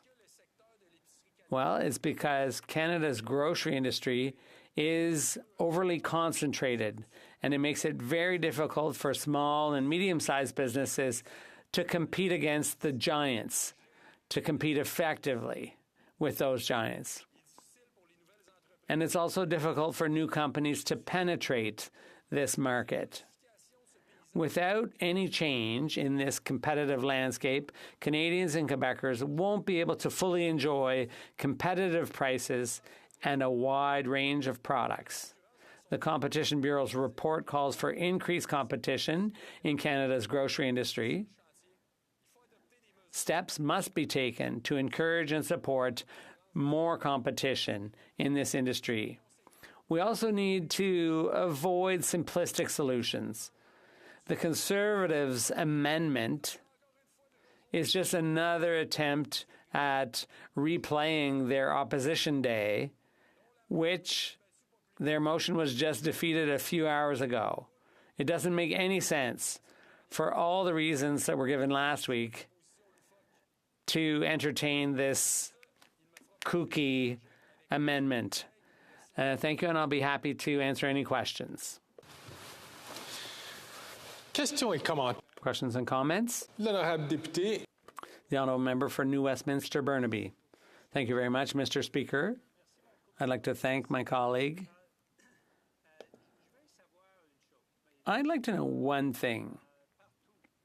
Why is it that all across Canada there are these grocery chains that are often monopolies in certain parts? The prices are higher. They're set higher than they should be. So Canadians end up paying a lot more for groceries than they do in other countries, like the UK, for the same groceries. Is there a better way of fighting this, these overly high prices? Isn't the best way to go about it to have the government require grocery stores to stop gouging consumers who are simply trying to buy food to put on the table? And if that's not the solution, another option, of course, is this idea of putting a tax on excess profits. Which of those two options is the best, in my colleague's opinion? The Honourable Member for Saint-Hyacinthe-Bagotte. Well, I am the first to condemn these excessive profits, especially at a time when people are struggling. But I think we need to be careful about saying stealing from consumers or gouging.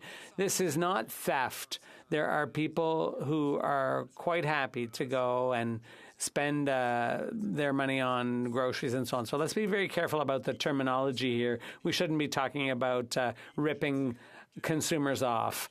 I think the best solution, my colleague referred to this, I'd be inclined to say that the answer was right there in the question. There are some monopolistic grocery store owners, and that's the problem. And coming back to my speech, the idea is that we need to promote more independent, small and medium-sized players in this industry. We need to encourage more foreign grocers to come and enter our market. That's how prices will come down for everyone. The Honourable Member for Mirabel.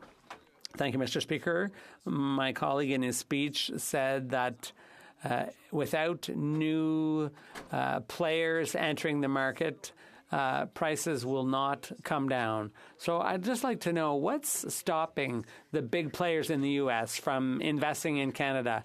What, in his opinion, explains the need? Why do we have an industry minister who's always traveling and trying to court the U.S. competitors? Is that not an indication that there might be some significant barriers that discourage investment in Canada? The Honourable Member for Saint-Hyacinthe-Bagotte. I think the answer was right there in the question. The industry minister is promoting Canada all across, all over the place, and it's not working. He's not managing to attract anyone. We still have the same old players in this market, and they act almost like a cartel. And at Thanksgiving, I heard the industry minister saying that thanks to his plan, there are now discounts, as if discounts in the grocery stores advertising, where it was as if he was saying that inflation was going to miraculously evaporate through these discounts. Well, actually, that kind of promotion should not be done just with a little marketing exercise all over the place. There has to be a change in policy. If you imagine, you can court others as much as you want, but if you don't change things, nobody's going to be sucked into moving here. Time for a brief question. The Honourable Member for New Westminster Burnaby. Thank you, Mr. Speaker. My colleague just said that we shouldn't talk about theft, but we can talk about cartels. Well, here's my question.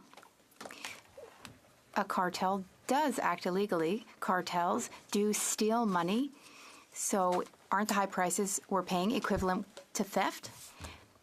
Pardon me, the member, I said the member's writing wrong. The Honourable Member Saint-Bagot. I did use the word cartel. That is a word that's used to describe those who sell drugs in Mexico. But here we also use the term cartel to refer to a group that unites together to have a monopoly over something. That's an acceptable term in political science and economy. It's not just a term to refer to gangs. Resuming debate, the Honourable Member for New Westminster Burnaby, who will have 20 minutes for his speech and 10 minutes for questions and answers. And I'm pleased to rise on this committee report that was instigated by the NDP. This is the 19th report on the Standing Committee of Finance. And I wanted to read the conclusion of this report for the record, because I think it's important that Canadians know what the NDP has been fighting for. It says the following: given that the Canadian grocery sector made more than $6 billion in profit in 2023 and that millions of Canadians have reported food insecurity in the last year, the Standing Committee on Finance call on the government to immediately take action by implementing an excess profit tax on large grocery companies that would put money back in people's pockets with a GST rebate and establish a national school food program, and that this motion be reported to the House. And the reason why the Finance Committee ultimately adopted that NDP motion and said that it be reported to the House is for the discussions that we are having this evening. Mr. Speaker, and I'd like to thank the member for Vancouver Kingsway for bringing this forward. Now, the reality is, it is true, Canadians are living with more and more food insecurity. The last 20 years have been absolutely dismal. As you know, Mr. Speaker, under the former Harper regime, that dismal decade, a terrible, terrible time for Canadians.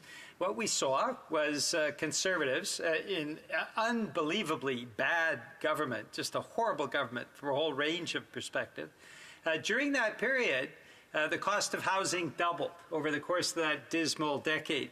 The food bank lineups doubled as well. Now, why did that happen, Mr. Speaker? Well, it happened because not only because the Conservatives were absolutely terrible administrators, concerned only with communication, not concerned in any way with actively governing in the interests of Canadians. The Harper regime was terrible in that respect. But also, they gave away the store, Mr. Speaker. The Harper, infamous Stephen Harper tax haven treaties. At the end of this period, this dismal decade, with food bank lineups increasing, with the cost of housing doubling, at the end of that period, the Parliamentary Budgetary Officer calculated that the net cost every year in taxpayers' dollars of the infamous Harper tax haven treaties is $30 billion a year. Think about that, Mr. Speaker.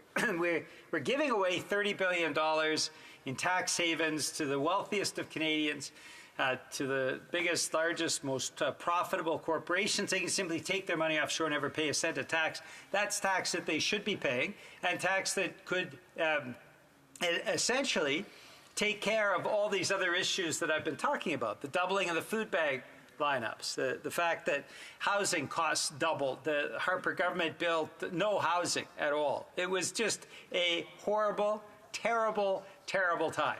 So 2015 comes along, and the Liberals say we're going to change all that. But then they keep in place the Harper tax haven treaties. They keep in place all the sweetheart deals that the Harper government put in place. And though with the NDP pushing them, they have done a number of things that make it certainly a better government than the terrible, horrible 10 years under the Harper regime. The reality is, by keeping the infrastructure of what the Harper government put into place, we see the same results. Over the last decade, as we know, the food bank lineups have doubled again, doubled under the Conservatives, now doubled under the Liberals. And the cost of housing has doubled again, doubled under the Conservatives, doubled under the Liberals. Now, Mr. Speaker, it's no surprise to you that the NDP takes a different approach. We wouldn't be giving $30 billion a year away to tax havens. We wouldn't be saying to the billionaires and the wealthiest corporations, hey, you can do whatever the hell you want. No issue there. Just don't bother us, and some of us will get lobbying jobs, and everybody will be happy. Well, that's not what's turned out, Mr. Speaker, as you know. Housing now is in a crisis. The Conservatives bear 50% of the responsibility, the Liberals the other 50%. The food bank lineups, Conservatives bear 50% of the responsibility, the Liberals bear the other 50%. And what we have seen as well consistently over this 20-year period, this terrible period that has made it so difficult for so many Canadian families as well, is because of the lobbyist revolving door. We see this with the Conservatives, with their campaign manager being a Loblaws lobbyist, the deputy leader being a lobbyist, and we've seen this as well under the Liberals. The grocery giants that have been gouging Canadians over the course of this period have gotten off with impunity. $6 billion now in profit in 2023. And I'll come back in a moment to what Canadians' perceptions are of the grocery giants and the impunity that they were given by Conservatives and by Liberals equally. Both sides should take 50% of the burden. And you could say, Mr. Speaker, I'm sure you would, that the NDP's initiatives on anti-scab legislation and pharmacare and dental care and housing help to address that, but not nearly as much as an NDP government would, Mr. Speaker, because you know, if you think 25 NDP MPs, the worker bees of Parliament, the adults in the room, can make such a difference to actually start to fight for regular people, just imagine what we would do with 200 MPs. My goodness, we wouldn't be giving tens of billions of dollars to billionaires and to wealthy corporations to take offshore. We'd be making sure seniors are living with an adequate income. We would be making sure that housing is built, affordable housing in this country. We'd be making sure that healthcare covers us from the top of our heads to the soles of our feet. We would be investing in post-secondary education and job creation and clean energy. It would be a much better country. But for the moment, Canadians gave us 25 members of Parliament in this Parliament, and with that, we've achieved quite a bit, Mr. Speaker. But there is so much more to do, and the fact that we're seeing these high profits from the grocery giants is one example of that. Now, the member from Burnaby South presented a bill to increase the abilities of the Competition Bureau to actually crack down on food price gouging. And this is a substantial and important initiative. And the NDP pushed as well to get provisions of those Competition Act changes into the Fall Economic Statement. And that's a bill that passed Parliament just a few days ago. So Canadians can see the NDP making a difference, and the Competition Bureau's enhanced abilities, that will start to push the grocery giants, the three big chains, from continuing to gouge Canadians. But the reality is we have to do more, and that's why this motion has been brought forward. And we talk about implementing an excess profit tax on large grocery companies and the National School Food Program. Let me start with the excess profits tax.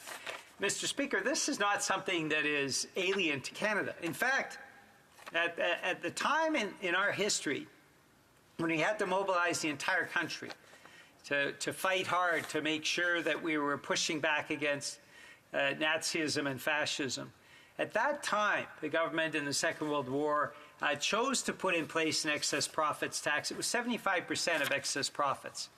It made a big difference. It prevented food price gouging. It prevented the kinds of gouging that we're seeing today. It was an accepted tool that reined in the biggest companies in Canada from gouging Canadians. And we were successful, both in our fight in the Second World War, but also in using the benefits of the excess profits tax to ensure, coming out of the Second World War, that we were doing what was important to make sure quality of life in Canada grew. And Mr. Speaker, of course, you know from the history books what that meant. That meant the construction of highways and sewage treatment plants, educational facilities, hospitals, housing, affordable housing, 3 million units built in just over 3 years, Mr. Speaker, including our home, which is in New Westminster on Glover Avenue, and was one of 3 million housing units built across the country. Comfortable homes that were built by Canadian craftsmen and built because the federal government said we need to build affordable housing now for our returning men and women in the service.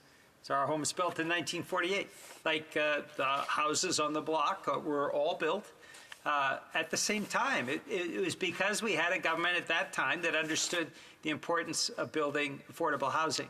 So an excess profits tax is not something that is new, something that is different. It is something that we have used in the past when we have been in crisis. And surely, Mr. Speaker, you would agree with me that when we've seen a doubling under the Conservatives and then a doubling under the Liberals of the price of housing, a doubling under the Conservatives and then a doubling of under the Liberals of the food bank lineups, that this takes bold solutions. An excess profits tax is one way of achieving that and ensuring the grocery barons are actually reined in.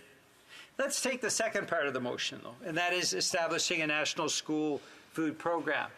Now, Mr. Speaker, this is something that the NDP has pushed for and is in the budget. I regret to say that the Conservatives, for all their pretensions in talking about affordability, the member from Carleton cries crocodile tears and says, gee, even though we're 50% of the responsibility of the fact that housing prices have doubled and then doubled again, even though we're half responsible for the food bank lineups because they doubled and doubled again. I truly feel that Canadians, they're facing an affordability crunch. They're having difficulty putting food on the table and keeping a roof over their head. Okay, so the NDP pushes for the school food program to ensure that all students in this country have something to eat at school. As you know, Mr. Speaker, students need to have. They need to have food to learn. And what do Conservatives do? After all of the havoc that they have reaped, being half responsible for the results of Canadians today, the affordability crisis today, the member from Carleton votes against the school lunch program. In fact, we saw back in December, Mr. Speaker, that Conservatives voted to gut everything from school lunches to affordable housing to transportation safety to food inspection. So we actually have food that's edible, to health care, to the RCMP, to national defense, and so on. 120 cuts. They wanted to take their axe, the member from Carleton leading the charge with his axe to cut all services in this country, to cut it right back down to nothing but a stump. That would be the federal government. And of course, all the money going to billionaires and big corporations, because that's the Conservative way. So the National School Food Program, not only did Conservatives want to cut any attempt to deal with that back in December, but they just recently voted, every Conservative member, because there's no dissent allowed in the Conservative caucus under the member from Carleton, You have to follow the line, whether that means gutting women's rights to reproductive freedom and women's rights to abortion, whether it means voting against Ukraine, as we saw in the Ukraine trade deal, voting to gut school food lunches, which is something that you would expect the member from Carleton to understand the importance of. Well, no, they all voted unanimously to try to end school lunches for students that are hungry. Unbelievable to me, Mr. Speaker. So they can redeem themselves in the next few days when we vote on this motion by actually voting for a national school food program, having voted so many times against. Now, Mr. Speaker, we have seen so many examples of how the big three chains, Loblaws and Sobeys and Metro, have been trying to gouge Canadians. And most recently, we were involved in this, Mr. Speaker. You heard the NDP fighting back and pushing out, and so many consumers across the country speaking out as well. Loblaws wanted to increase the prices on expiring food. You'll recall a 50% discount when the food's expiring. It's barely edible, but it was subject to a 50% discount. And Loblaws, with its massive profits and its massive executive bonuses, decided that they were going to raise the cost of that expiring food with such a backlash, Mr. Speaker, that you have never seen. Finally, Loblaws backed off. But the reality is, when Canadians were polled right across the country just a few weeks ago and asked, is inflationary pressures an excuse to price gouge, 83% of Canadians said yes, that the grocery giants are using inflation and using the cover that is provided by the Conservative opposition and its closeness to all of the lobbyists. We certainly see that, Deputy Leader, campaign manager, all embroiled in lobbyists for the big grocery chains. Well, the fact that the Conservatives have not said a single word ever about food price gouging by the big grocery giants. Not a single word in this House, not a single Conservative has stood up to say, gee, maybe the grocery giants shouldn't be gouging. Shouldn't be gouging the public. Not a single Conservative has said that. Now, Canadians were also polled to say, what is the major impetus behind the rise in food prices? And the major impetus, according to Canadians, is food price gouging. Canadians see it. They see what's happening in the grocery chain. They see that what's happening is the lobbyists, the corporate Conservatives, and the lobbyist Liberals are allowing the grocery giants to gouge Canadians with impunity. So the fact that this was identified as the major factor for the rise in food prices, I think should give everyone pause. And certainly in the next election campaign, whenever that is, this is something that Conservative and Liberal MPs will have to defend against. Why did they not take action to fight back against food price gouging? We know that grocery prices are higher in Canada than elsewhere. We know that the grocery chains and the concentration that they have has led to abuses, and food price gouging is an abuse.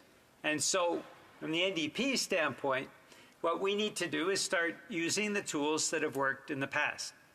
An excess profits tax pushes the CEOs, because then they actually have a business decision to make. There's actually consequences for food price gouging. They end up having to pay a price, and that price is the excess profits tax that then is returned to Canadians in the form of the GST rebate. And you know this, Mr. Speaker, the member from Burnaby South numerous times has pushed the government, the NDP members in this House, including the member from Skeena-Bulkley Valley, have pushed the government to include increased GST rebates, the grocery rebates, so that Canadians have more money to put food on the table and keep a roof over their head. That is vitally important. So the excess profits tax serves to ensure that there is an enhanced GST rebate for 11 million Canadians, poor Canadians. And at the same time, putting in place the National School Lunch Program ensures that all kids in this country, regardless of their background, regardless of their family situation, how poor their family is, they get food at school so that they can have the food that they need to fuel their brains and to learn. That's a win-win-win, Mr. Speaker. So it's a good sense approach by the NDP. We take a different approach than the Conservatives and Liberals. We've seen over the last 20 years what the approach of the Conservatives did. It was terrible, lamentable. The Harper regime was the worst government in our entire history. Mean-spirited, punching down on Canadians, forcing seniors to work longer, cutting veterans' benefits, services, destroying affordable housing. They were a terrible, dismal government. Just a terrible, horrible, no good government is the Harper government. And unfortunately, the Liberals seem to have taken too much of their inspiration from the Harper government and haven't done the things that need to happen. For example, cutting back on the massive money that is poured into overseas tax havens, into oil and gas CEOs, into the banks, into TMX. We believe in this corner of the House that the support should go to regular Canadians, and that's why we're here, fighting for Canadians in the House. Thank you, Mr. Speaker. Questions and comments, the Honourable Member. Rocky Ridge. Thank you, Mr. Speaker. So I listened to his speech, and so he chose in the debate to spend as an opposition or purportedly opposition member to spend the entire speech, virtually the entire speech, criticizing a government in power from 2006 to 2015 and attacking the current Conservative leader and the current Conservative Party. So I remember before the 2021 election, I was the vice chair of the Finance Committee. He was a vice chair of the Finance Committee. We worked together also with the Bloc vice chair. And we worked and we held this government to account at that committee. We controlled the agenda, we cooperated, we found ways in which we aligned on some issues and found ways to hold the government to account as a good opposition party should. What happened to that guy? The Honourable Member from New Westminster, Burnaby. Thank you very much, Mr. Speaker. Well, it's obvious I have a lot of time for my colleague from Calgary, Rocky Ridge, but it's obvious he only listened to half the speech. The other half of the speech, I was deploring the fact that the Liberals continued all the policies that the Harper government developed. And that's what we should have been fighting over the course of the years, including the massive amounts of overseas tax havens and tax loopholes that were put in place by the Harper government and have been continued by the Liberals. So I guess I would return the question back to him. I mean, if he understood that the Harper policies were wrong, if he was willing to fight with me, as we did fight together, to try to change those policies put in place by the Harper government that have been continued by the Liberals, why today is he not still questioning those bad decisions made by the Harper government? I mean, it seems to me if he knows it was bad, $30 billion a year, and that's still a hemorrhaging of our resources going offshore each and every year. That hasn't, if anything, it's increased. And yet, he understood that that was the wrong thing to do when the Harper government brought it in. He was willing to fight with me to try to change the policies of the Liberal government. And now today, he seems to think that what the Harper government did was okay. He knows, and I know, that it was wrong what the Harper government did, and it's wrong for the Liberal government to copy what Harper did because the results we have had a negative impact on Canadians.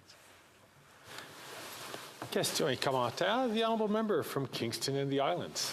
Thank you, Mr. Speaker. You know, as it relates to grocery prices, one of the anti-competitive nature of what's going on in Canada, I specifically look to the largest grocery retailers that we have here, and really there's only about 3 of them. And the largest one, Loblaws, and all of the affiliate stores that it has, controls about 42% of the retail grocery market in Canada. And so if you have Loblaws that controls 42%, and by comparison, the largest is in the United States, which is about 11%. But if you have so few companies with so much of the control and power, I think it's just in the natural competitive nature to see those prices increase, and effectively you have an oligopoly. And I'm wondering if the member, the House Leader for the NDP, can provide his insight into the best ways to try to discourage that. Now, I realize he says an excess profit tax. My only issue with that, and I'm more than willing to talk about it and to listen to the ideas because I have spoken in favor of the concept before, is how do you prevent that tax from just being passed on to the consumer? If you're dealing with an oligopoly that only has 3 or 4 main competitors and they have a tax that's imposed upon them, it's really easy just to pass that tax along. So I'm not against it, but I'm just curious what his thoughts are on how you deal with that. The honourable member from New Westminster, Burnaby. Well, thank you, Mr. Speaker, and I thank my colleague from Kingston and the Islands, but this is exactly the point. We do have a massive concentration of grocery chains in this country, and the response from the Liberal government has been, well, we'll just ask politely that they stop gouging Canadian consumers. And this is absolutely unacceptable, and this is one of the reasons why I'm so critical of the Liberal government in this regard. We've had the Minister of Industry asking politely. It didn't change anything at all. What it takes is action, and other countries have taken action by excess profits tax, by having an enhancement for competition, as the member from Burnaby South, the leader of the NDP, has brought forward for the Competition Act, so that the Competition Act the Competition Bureau can actually take action against the rise in prices that are simultaneous and obviously in a very real sense, price fixing. We saw this, Mr. Speaker, when it came to the great bread price fixing saga. This happened under the Conservatives. They didn't take any action at all. Liberals finally did, and I'll give them some credit for that. But the reality is that the average cost of what was gouged, and my colleague from the Bloc said, you can't say steal, but they stole. The price-fixing majors, these grocery giants, stole on average $400 from every Canadian family. That was price-fixing. They raised the price of bread, and they stole $400 from a Canadian family over the course of a number of years. That is theft. And what it takes is a government that is willing to stand up to the grocery chains, willing to legislate against them, willing to implement those tools, including excess profits tax and enhanced consumer protection legislation, and then basically saying to the CEOs, unless you stop gouging people, we are going to take action. We have all these tools in place. Now, Mr. Speaker, we know it didn't happen under the Conservatives, happened very rarely under the Liberals. What it'll take is an NDP government that actually stands up for working people, and we're prepared to do just that. The honourable member from Skeena, Bulkley Valley. Thank you, Mr. Speaker, and thank you to my colleague from New Westminster Burnaby for his excellent speech. I was just reading that in France, the government was able to force the 75 largest food companies to substantially drop their prices in the face of an unaffordability crisis like the one that we're facing here in Canada. And yet what we see from this government is really going cap in hand to the big grocery chains and asking them not even to reduce their prices, but just to stabilize them, which, frankly, the CEOs of these big corporations have laughed at. They have not lowered their prices. They haven't even stabilized their prices. We still see food price inflation going up, and we see the cumulative effect of the inflation from the past number of years really hurting Canadians in their pocketbook. What does it say about this government that they're not able to force these companies to drop their prices? The honourable member from New Westminster, Burnaby. Thank you very much, Mr. Speaker. And I wanted to shout out to the member from Skeena-Bulkley Valley. He's one of the strongest members of Parliament in this Parliament, speaking up for his constituents.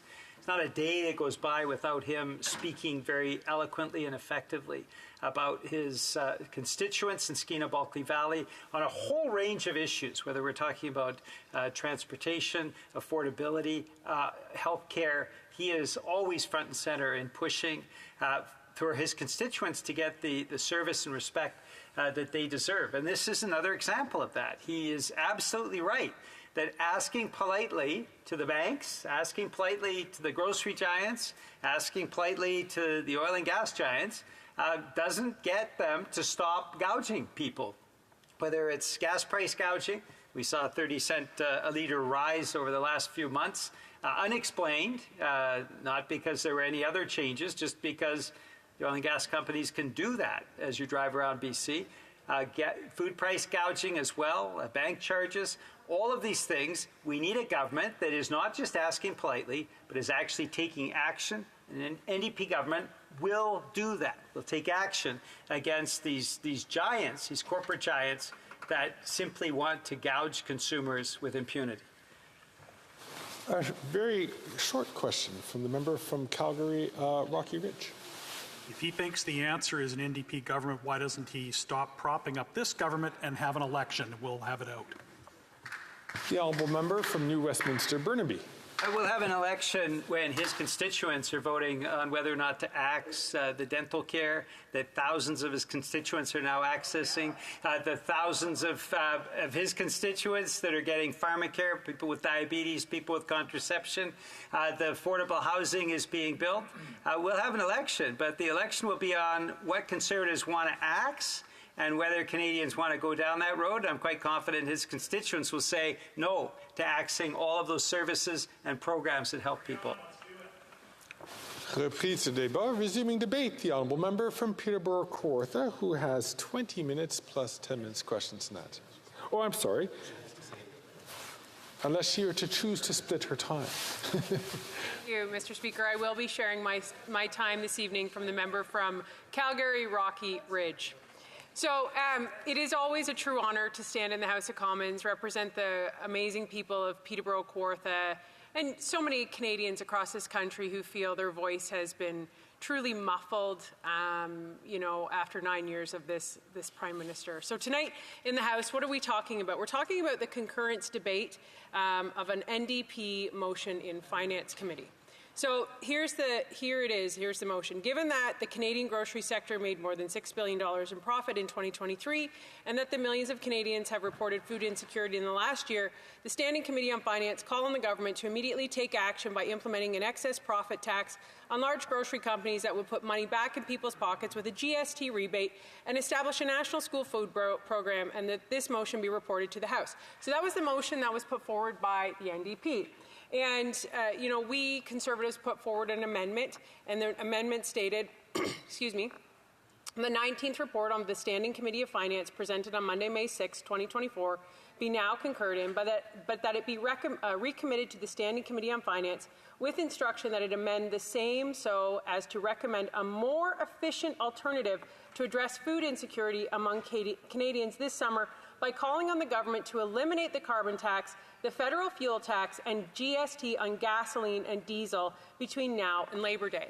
So here in its fundamental essence is the difference, is the choice that Canadians have between two ideologies. You have one Liberal NDP approach that's like, let's go after, let's put a Band-Aid on this. And then you have the Conservatives who are saying, let's actually figure out what's causing food to rise so rapidly, and let's try to fix it. Let's try to make life more affordable for Canadians. Let's ensure that their paychecks actually work for them and that they're able to have autonomy and freedom and be able to not have that stress of feeding their children. So I want to talk about the Food Banks Canada latest report card launch. I co-sponsored this event, and I have to tell you, it was shocking, abysmal, heartbreaking. To be honest with you, it was the stats that came out of this report card from Food Banks Canada were the worst ever. And it was a morning event, and there was representation from the Conservative Party, there was representation from the Liberal Party, There was representation from the Bloc, but you know not one single NDP member of Parliament was there. Not one. And I want to tell you some of the things that came out of that. Canada has reached a critical turning point as poverty and food insecurity worsen in every corner of the country. This is from the Food Bank's report. 61% of food bank users in Canada last year were first-time users. 50% increase of food bank visits. 1 in 4 Canadians are experiencing food insecurity. 44% feel financially worse off compared to a year ago. And 2 million people a month are accessing a food bank, historical highs. 1 in 3 of those are children. Here's the problem, Mr. Speaker. The problem is, if you continue to tax and punish the people who grow the food, it will keep driving up the cost of food. What I find so remarkable, and I even heard a member from the Liberals say this, but I also heard it on a recent power play on May 22nd, where there was a Liberal and an NDP members talking about this. And they actually said an excess profit tax will eventually be downloaded to the consumer. What do you think the carbon tax is? What do you think the carbon tax is? Who do you think pays for the carbon tax? If it costs the farmer more to grow the food, he's going to have to download that to the trucker who comes and picks up the food. So now the trucker has increased costs. That cost is then increased down to the grocery store owner, who has to put it onto the shelf. And then guess who has to buy that? The people. Like, they actually say it, and then they vote for it. And then you have this wild ideology that has been said in this House where it's like, you know what? Why don't you just let the planet burn? That's their kind of go-to. They shame people, or they'll say, you know, like we saw this across the board with vaccinations. We saw this across the board in so many things. If you don't do what we say, if you don't think like us, you're bad. You're a bad person. And I want to tell you, this is a message I got from David Jones. Hello, Michelle. Thank you so much for all you do for our city and for striking back against our current Prime Minister and his completely out of touch and irresponsible leadership of our country. My family and I, which consist of myself, my wife, and our 3 young children, are struggling to pay for gas now with the new tax that's been introduced. We want to voice our opinion and hopefully give you more fuel to tell our Prime Minister that his tax makes no sense, and he's harming the very people that he's supposed to help. I work for a nonprofit in town helping youth who are at risk, and it is becoming increasingly difficult to be able to afford to get to the places I need to be to support them in these increasingly challenging times as they face record highs in fentanyl, overdoses, and completely unaffordable living conditions in our country and in our province and in our city. This is the Jones family. Thank you for telling me this. Thank you for writing in. Brian Hawes is a farmer in the Otonabee South Monaghan Township. And Brian has been, speaking out about the carbon tax and what it is doing to the consumer, to the small businesses. You have small businesses that are shutting down at record rates. They can't compete anymore. They're just getting squeezed and squeezed out. And then you have this record high usage. This all comes down to making life affordable. The more you tax people, the less money they have in their paycheck. They can't make ends meet. Everything goes up. The more, if you're spending more than you're making, you drive up inflation, and you have this vicious, vicious cycle. So why not make life more affordable? It's literally the most compassionate thing to do. You're right now spending more on servicing health care, on the debt. You're spending more. The Liberals are spending more on servicing the debt than they are on health care. Health care in this country is I don't need to tell people watching this. They already know what it is. They already know they have to wait in the waiting room. They already know that when they go there, there's people who've overdosed. Last week, at 7 p.m. on a Tuesday, out front of the Rideau Centre, a person overdosed in the middle of the sidewalk. That is the reality of this country under this Prime Minister. I want to talk to you about what Brian Hawes says, because he's a farmer, and he's the one that is growing the food. And he said, carbon tax has put 60% on his drying costs in the last 2 years. I said, how does that impact families buying food at the grocery store? And Brian said, Quote, it's incredible because that's just one spot where we get nailed with the carbon tax. When you bring your wheat in, for example, and you dry the wheat, boom, carbon tax. Then when we truck the wheat to the elevator, carbon tax. Then when the elevator trucks it to the mills, there's another carbon tax to make the flour. Then when it goes to make the bread, there's a carbon tax. Then the freaking, his words, loaf of bread has to be wrapped in something. There's a carbon tax on that.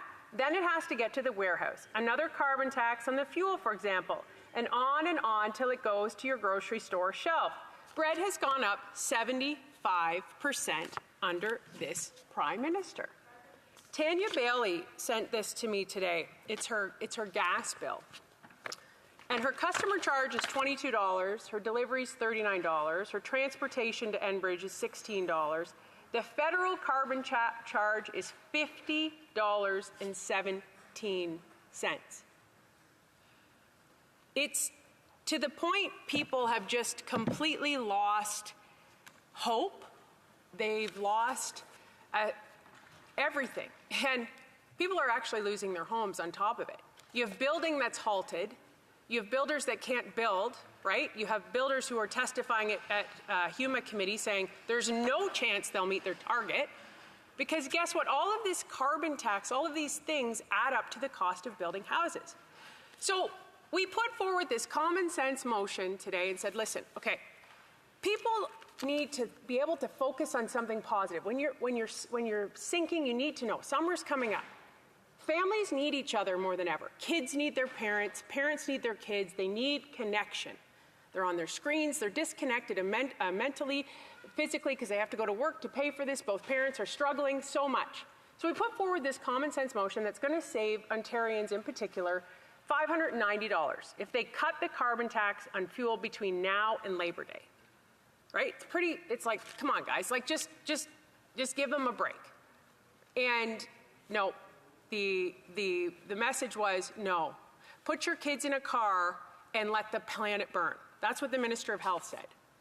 So again, I will stand here today and I will say, Conservatives will fight for you. We are listening. We know life is challenging, and we understand that the bigger picture is to make life more affordable. That is the goal. Thank you, Mr. Speaker. Questions et commentaires, questions and comments. The honourable member from the Honourable Government Whip. Thank you, Mr. Speaker.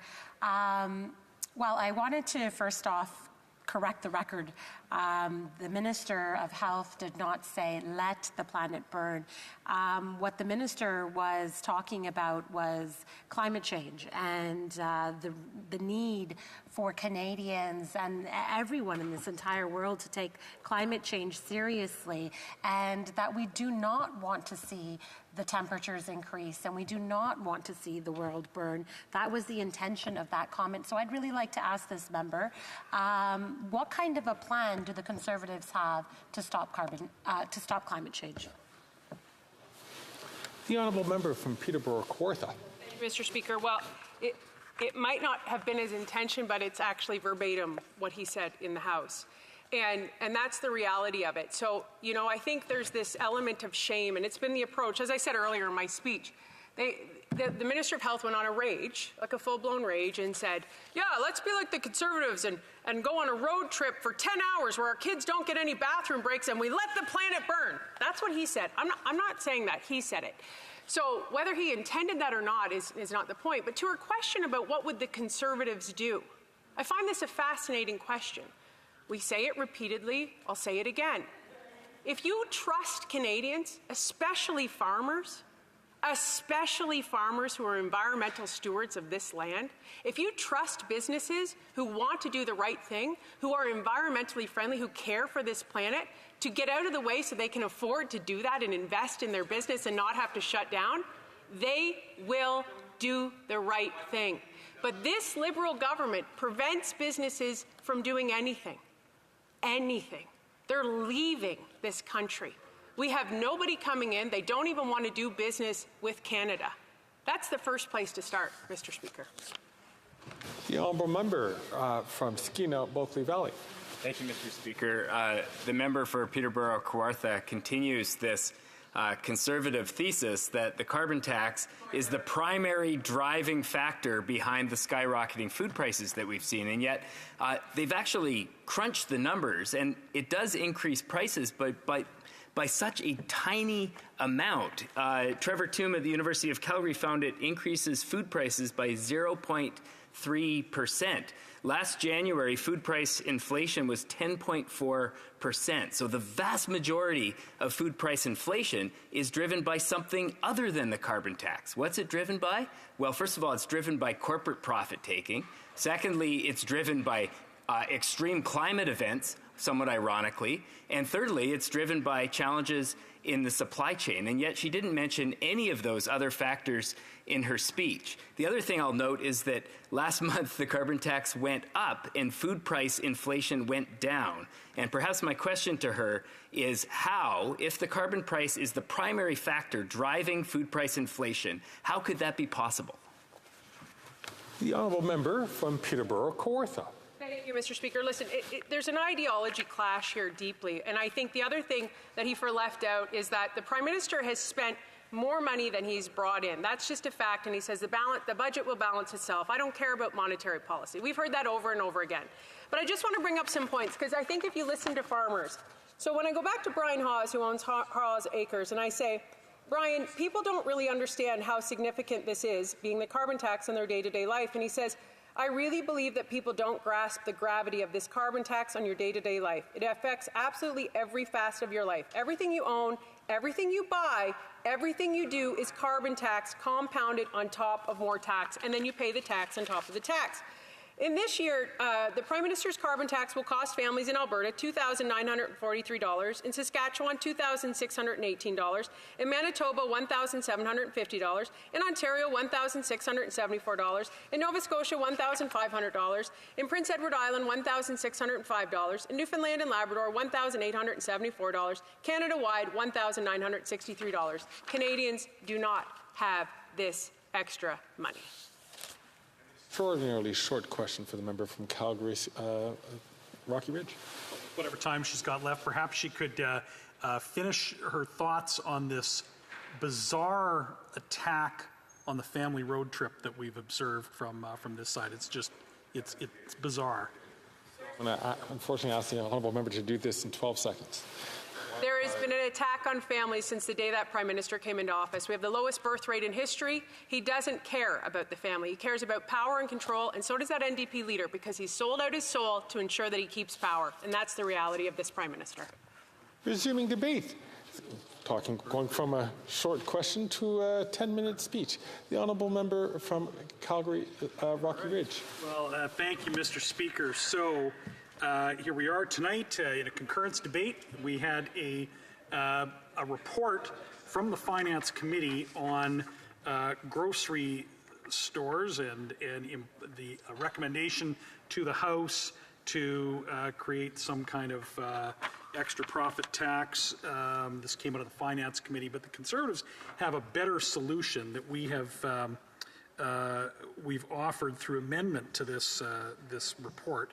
And we think that the more effective and more efficient and quicker and easier way for this Parliament and for this government to improve the ability for Canadians to afford food would be, rather than getting into this tax change that they're proposing, that they just simply, in our motion, we recommend a more efficient alternative to address food insecurity among Canadians this summer by calling on the government to eliminate the carbon tax, the federal fuel tax, and GST on gasoline and diesel between now and Labor Day. So that is what we are debating tonight. And, you know, I share concerns that have been raised about the concentration of grocery retailing in Canada. I'm very concerned, actually, under this government about the extent to which competition has been reduced in a variety of sectors, including banking and telecoms. The Canadian consumer would be better served, I'm certain, with better and more competition for retail in the retail of groceries. But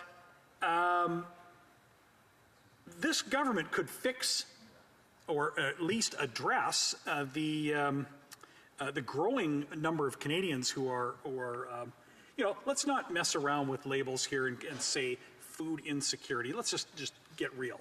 People are hungry. People are skipping meals. People are compromising on the quality of ingredients that they buy. We have seen this. There are so many, countless studies that have come out showing that this is affecting millions of Canadians. So we've got people hungry in Canada in 2024.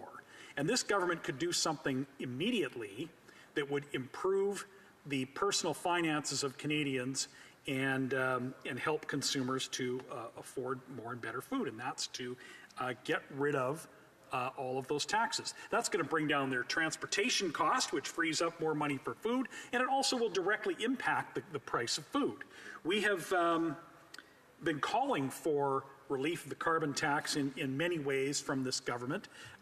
In fact, this Parliament, or this House of Commons, has passed a bill that would have taken the carbon tax entirely off of farmers so that they wouldn't have to pay the carbon tax to heat barns and buildings and for grain drying, all of these kinds of things. And we've seen the other place amended that bill, gutted it, took out probably one of the most critical parts of it, the buildings and the barns, and so that's something that could be done too. But if the government would just listen and accept this advice, we had a motion on this today that we voted on, get rid of the carbon tax, the federal fuel tax, and the GST on gasoline and diesel, we could bring down costs for consumers. And this would be so important for so many reasons, but this would help both the producers and it would help the consumers. And for the consumer has basic costs. They have shelter, they have food, clothing, transportation. The carbon tax directly impacts all of these things, but especially food and transportation. And it doesn't matter, Mr. Speaker, whether you own a car or not. The carbon tax and the other federal taxes on fuel affect municipalities' ability to run transit systems. So even if you take the bus, you will benefit from this proposal that the Conservatives have to send back to the Finance Committee. And if you do drive and have to drive your car to get to the grocery store, drive your car to take your children to activities or to school, then you're reducing your budget for transportation is going to help make up what is available for food or shelter or other needs. Now, if you're a Canadian that is at least able to get by and can actually, on a month-to-month basis, afford the home that they live in and to keep a car on the road and to keep food in the fridge, and you might want to just take a little vacation this summer. This will help Canadians that are struggling and just want to, put the kids in the car, as the member for the health minister talked about in question period the other day. But put the kids in the car and drive out to the mountains or the lake or the beach, depending on where you live and what kind of things you've got nearby for recreation. I mean, this is Canadiana. This is what Canadians do. They get out and go and see the beautiful country that we live in, Mr. Speaker. I mean, we live in such a beautiful land with so much to offer for summer recreation, or winter recreation for that matter, or any recreation any time of year. But, why not celebrate the outdoors and celebrate and the people of this country, be able to go and visit a relative? I mean, I plan on going on a road trip this summer, Mr. Speaker. I'm not planning a major vacation or anything, but I hope to have a chance to visit relatives that live in other parts of the country, and to maybe get out to the mountains west of Calgary. It is what Canadians do, and the least that this government could do is not make these basics more expensive for Canadians. So a Canadian that can save a little bit of money on their fuel to go on a trip this summer is just going to have more money in their bank account for other things. But the approach of this government has been to tax and regulate the economy to the point where we are at the very bottom of the G7 for per capita GDP growth. Because our per capita GDP growth isn't growth at all, Mr. Speaker. It's contraction. Per capita, we are going backwards.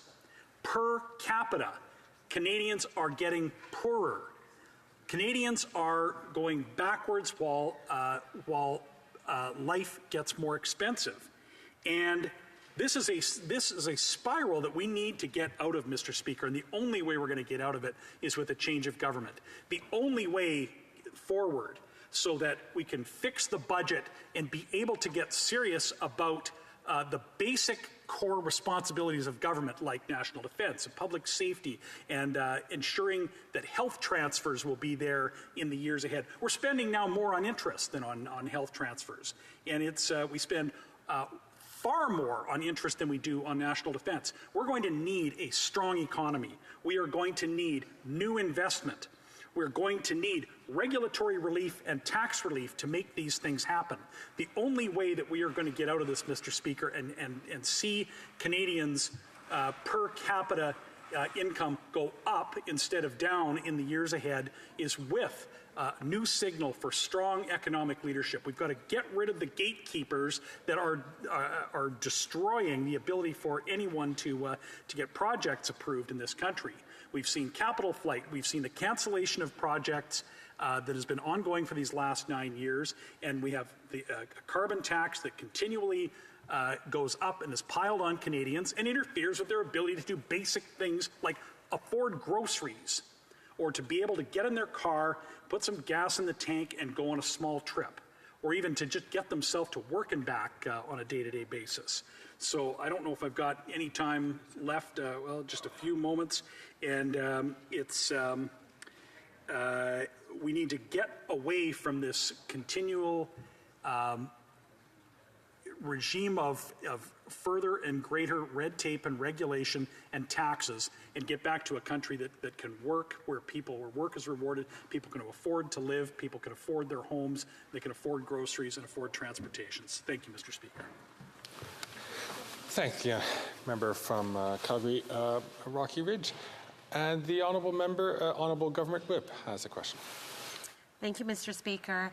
I've listened carefully to the member's speech, and I keep hearing about the price on pollution, the price going up, and what I think the member, or how I think the member is misleading Canadians, is by saying that there is this price on pollution, but leaving out the part that this price is returned back to Canadians through the form of rebates. And the rebates also continue to go up.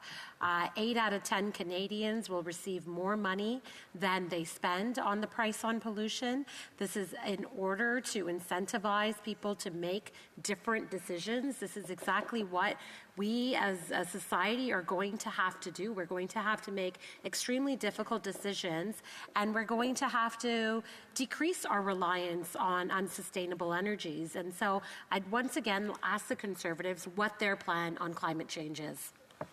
The honourable member from Calgary, Rocky Ridge. Right, well, there's a lot to unpack there, and we'll see who's misleading Canadians. I mean, in my speech, I was very clear. I talked about the carbon tax, and this carbon tax is something that the Parliamentary Budget Officer has debunked her assertion about what people get back versus what they pay. When you take into account the economic cost of the carbon tax, and that's what it is, it's a tax, more Canadians pay far more than what they get back. The rebate that, if she would have Canadians believe that somehow you can put a tax on and then give more back to people than they pay. It's Canadians are not buying this, and it's not correct. It's misleading of this member to characterize it in those terms. And I would, if this member, let's take this to Canadians and have the carbon tax election, and we'll see what Canadians say. The honourable member from New Westminster, Burnaby. Well, thank you very much, Mr. Speaker. I always like hearing from the member. I've worked with them over the years. I'm a little confused, though, by the Conservatives. They offered up and the idea that there would be some money saved on gas, potentially.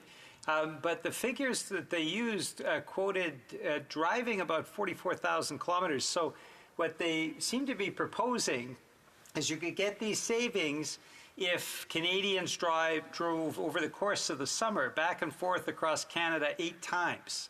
Now, that seems to me to be pretty excessive, and I'm not sure it would be a lot of fun for a family to be trapped in the car going right across 8 times. That would be their 2-week period to save a couple $100. That being said, the NDP is offering substantial savings, thousands of dollars in terms of pharmacare, thousands of dollars in terms of dental care. Many people in his riding are taking advantage of that. So why aren't Conservatives actually supporting the NDP in all these things that would actually make a real difference in the lives of the honourable member from Calgary, Rocky Ridge. It's truly pathetic to see the leader of the House leader of the NDP literally reciting verbatim Liberal talking points. If this member would stop supporting the government, we could have a carbon tax election, and we'll sort out where Canadians want to go. Final and relatively brief question to the member from Peterborough-Kawartha. Thank you, Mr. Speaker. To my colleague, I'm actually going to give him the same question that he gave me, and it's why does he think, that there seems to be this kind of attack toward families and not wanting to give them the opportunity to have a good time, basically, to have fun? The honourable member from Calgary, Rocky Ridge. Well, they reflexively blame Canadians for issues. They would literally say to, as the Minister for Health did, that it's a Canadian family that wants to take their kids on a vacation.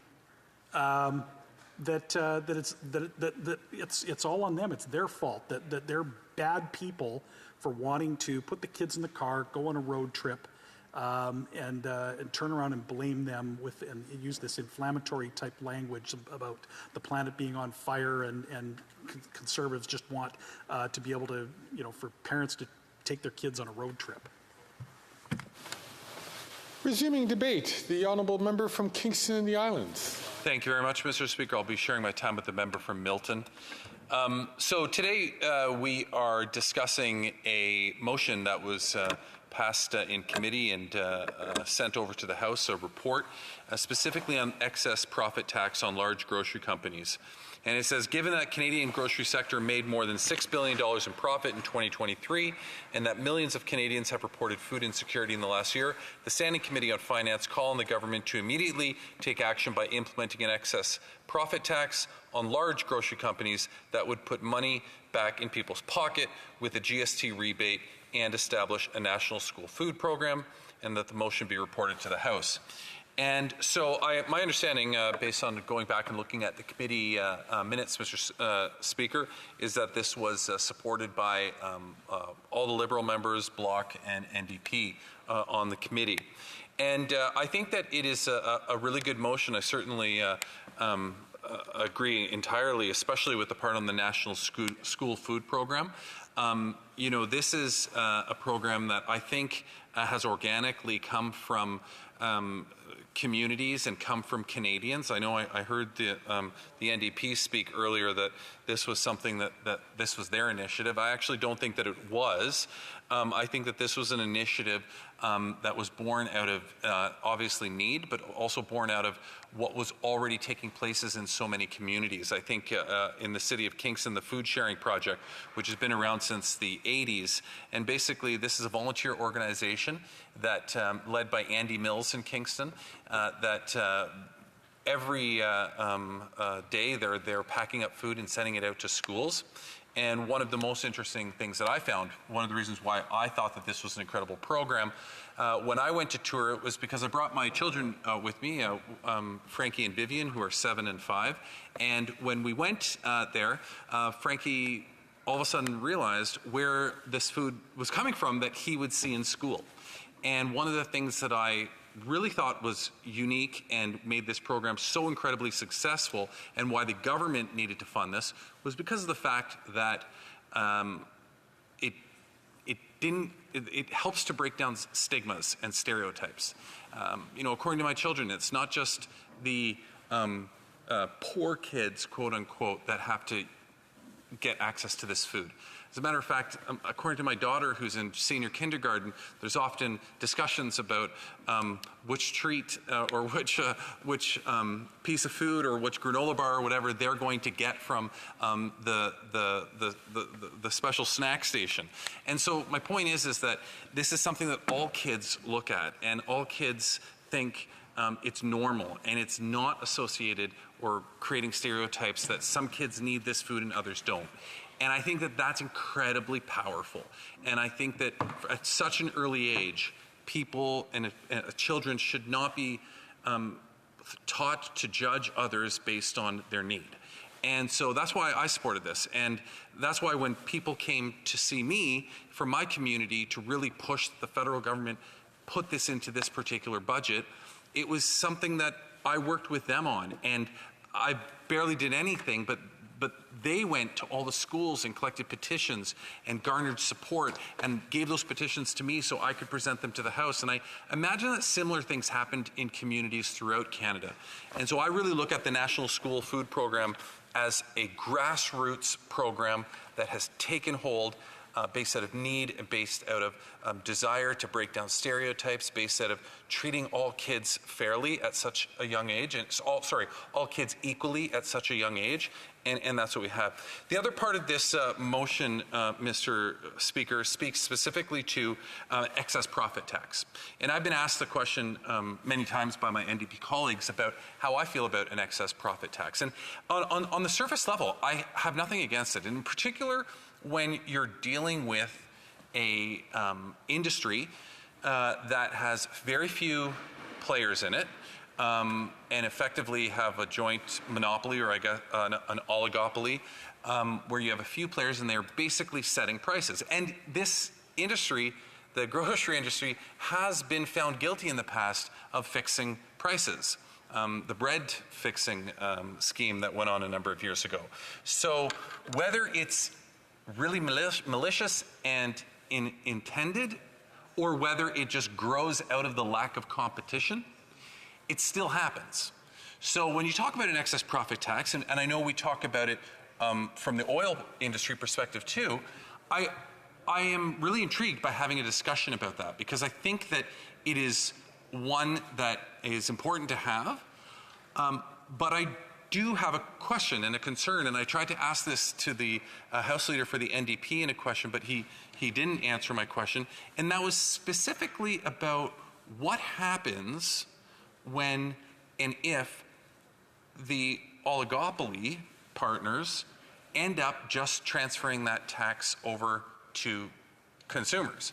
So if you have such few players in the industry, and let's say there's 3 major players, Loblaws being one of them, and you add this tax on, well, what's to stop them from just marginally increasing everything again to cover the tax? Because then you haven't accomplished what you set out to do. You haven't met the objective. Now, maybe there is an easy answer to this. Maybe the NDP can say, oh, well, if you do this, then it'll prevent that from happening. And that's what I was trying to understand earlier when I was asking the question, because maybe my concern can be put to rest very easily by addressing that point.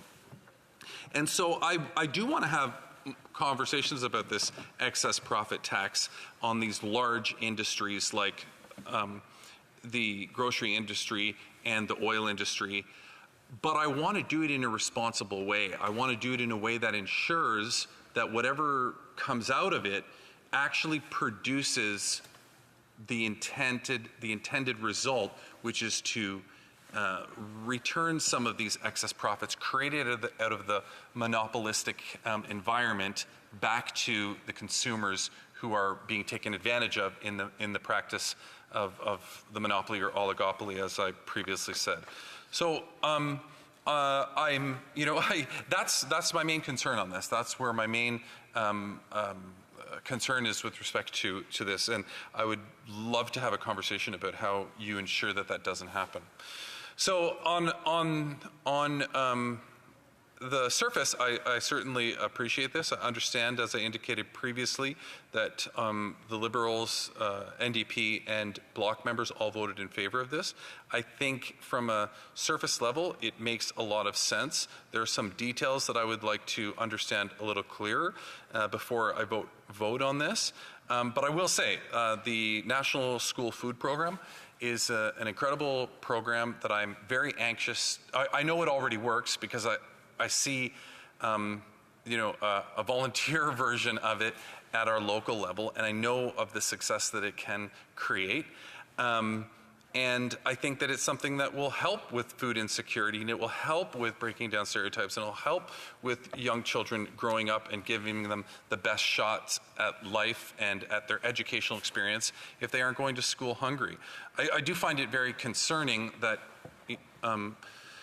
Conservatives who will likely vote against this because of their connection to big companies, large companies. I do find it concerning that they tend to raise the alarm bells on the food bank usage that is out there, but then literally in the next sentence will not, or in the next action that they have to take, will not do anything to actually help people that are faced with food insecurity.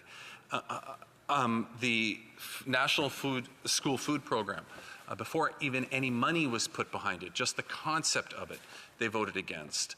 They have indicated that they will vote against this budget, and this budget includes money for that. And it is easy, because we know that they do it, that they can separate out the items of the budget that they do support, and they can vote in favor of those, but they don't, because it just seems that they are insistent on not doing anything that possibly could give this government a win. So I'll leave it at that, Mr. Speaker. I look forward to listening to the rest of the debate on this and coming to a conclusion as how I will vote when we are asked to vote on this, I presume tomorrow. Thank you.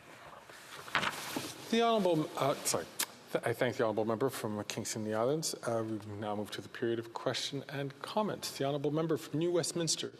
Thank you very much, Mr. Speaker. I did answer my colleague's question. The reality is, with an excess profits tax, if the companies try to gouge again and pass those costs on to consumers, the excess profits tax kicks in, which is why during the Second World War, the excess profits tax that was put in place as a tool at that time didn't ignite or engender any passing on of those costs to consumers. So it's the same principle. So I did answer his question. My question to him, though, is given that the Conservatives are refusing even to participate, they're not in the House, they're refusing to talk about the issue of school lunches. I'm just going to ask the Honourable Member, who is an experienced member, and he knows that we shouldn't make reference to the presence or otherwise of members in the House. Of course, they have many things to do. I'm so sorry, Mr. Speaker. I shouldn't mention that there's not a single Conservative here. That's true. I will. Sorry. Very well done. That reminds me of a great old political joke I won't repeat here, but I'd ask the Honourable Member to move on to his question. Thank you, Mr. Speaker. So since they don't seem to have an interest, Conservatives, on national school lunches, on excess profits tax, I wanted to ask my colleague, is that because the corporate Conservatives are so entrenched with lobbyists? You have the national director or the campaign manager for the member from Carleton in the Conservative Party, who is a lobbyist for Loblaws, been involved in the very much in promoting a company that is food price gouging. You've got the deputy leader of the Conservative Party, again, corporate conservative, engaged in the lobbying that has led to food price gouging. Is that why the Conservatives are so uninterested in this debate, not wanting to intervene in any way? Is it because the corporate Conservatives are just lobbyists right up to their chins? The honourable member from Kingston and the Islands. Well, this member certainly knows how to set up a question for me. But my understanding is that the leader of the NDP, his brother, is also a lobbyist for Loblaws. But I digress. I won't take it. Point of order, the honourable member from New Westminster, Burnaby. That's simply not true. The honourable member, that wouldn't be considered a point of order, but the honourable member from Kingston and the Islands. But, you know, I do want to go back to a serious part of this. And I did hear when the member was talking about the excess profit tax after World War II, and I don't necessarily disagree with it, but I didn't understand correctly if that was in an industry that had monopoly-type practices like the one that we're talking about right now, the grocery sector. Because implementing that on a tax like that on a sector that didn't have any kind of monopolistic practices associated with it and was operating in a more free market would not necessarily produce the same result. So that, I guess, would be my concern. But I do think that we would have to be careful about, you know, it's easy to say, well, if they increase their prices, we'll just increase the tax more. But where does it end? And it could turn into a revolving cycle of just continually seeing prices go up and taxes go up and prices go up. And at the end of the day, if you don't have enough competition, I don't even hold it against the individual CEOs. I mean, they're doing what our capitalistic market is intending them to do. When government needs to step in is when we don't see a free supply and demand and how those prices are met. That's when government needs to be there, and I think that's a very important consideration. The honourable member from Langley Aldergrove. Thank you, Mr. Speaker. So, in all this debate about excess profits for large grocery stores, I'm really puzzled by this one fundamental question. That is, in the supply chain, there's costs added everywhere, input costs added at every stage. Everybody along the supply chain is making money somewhere along the line. Why pick on the very last person in the supply chain? Why not look at all the others as well? The honourable member from Kingston, the Island, with a short answer, please. Well, because I don't think, in my opinion, that the vast majority of the profits are being made in other lower down on the supply chain. I think that what you're seeing, and this is indicative of a market that has only a few players in it, is that those are the players that are going to jack up their prices because they can. If further down the supply chain you have a supplier of something, or you have 10 suppliers of something, because there's so many of them, they're going to be incentivized to ensure that they are being competitive. You don't have that same scenario when you only have a few grocery retailers, which is what we have. Resuming debate, the honourable member from Milton and the Parliamentary Secretary to the Minister of the Environment and Climate Change.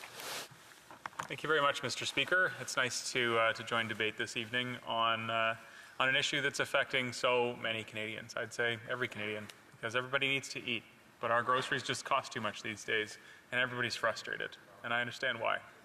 You know, food is an essential item. It's not as though you can just decide, well, I'll take a couple of weeks off.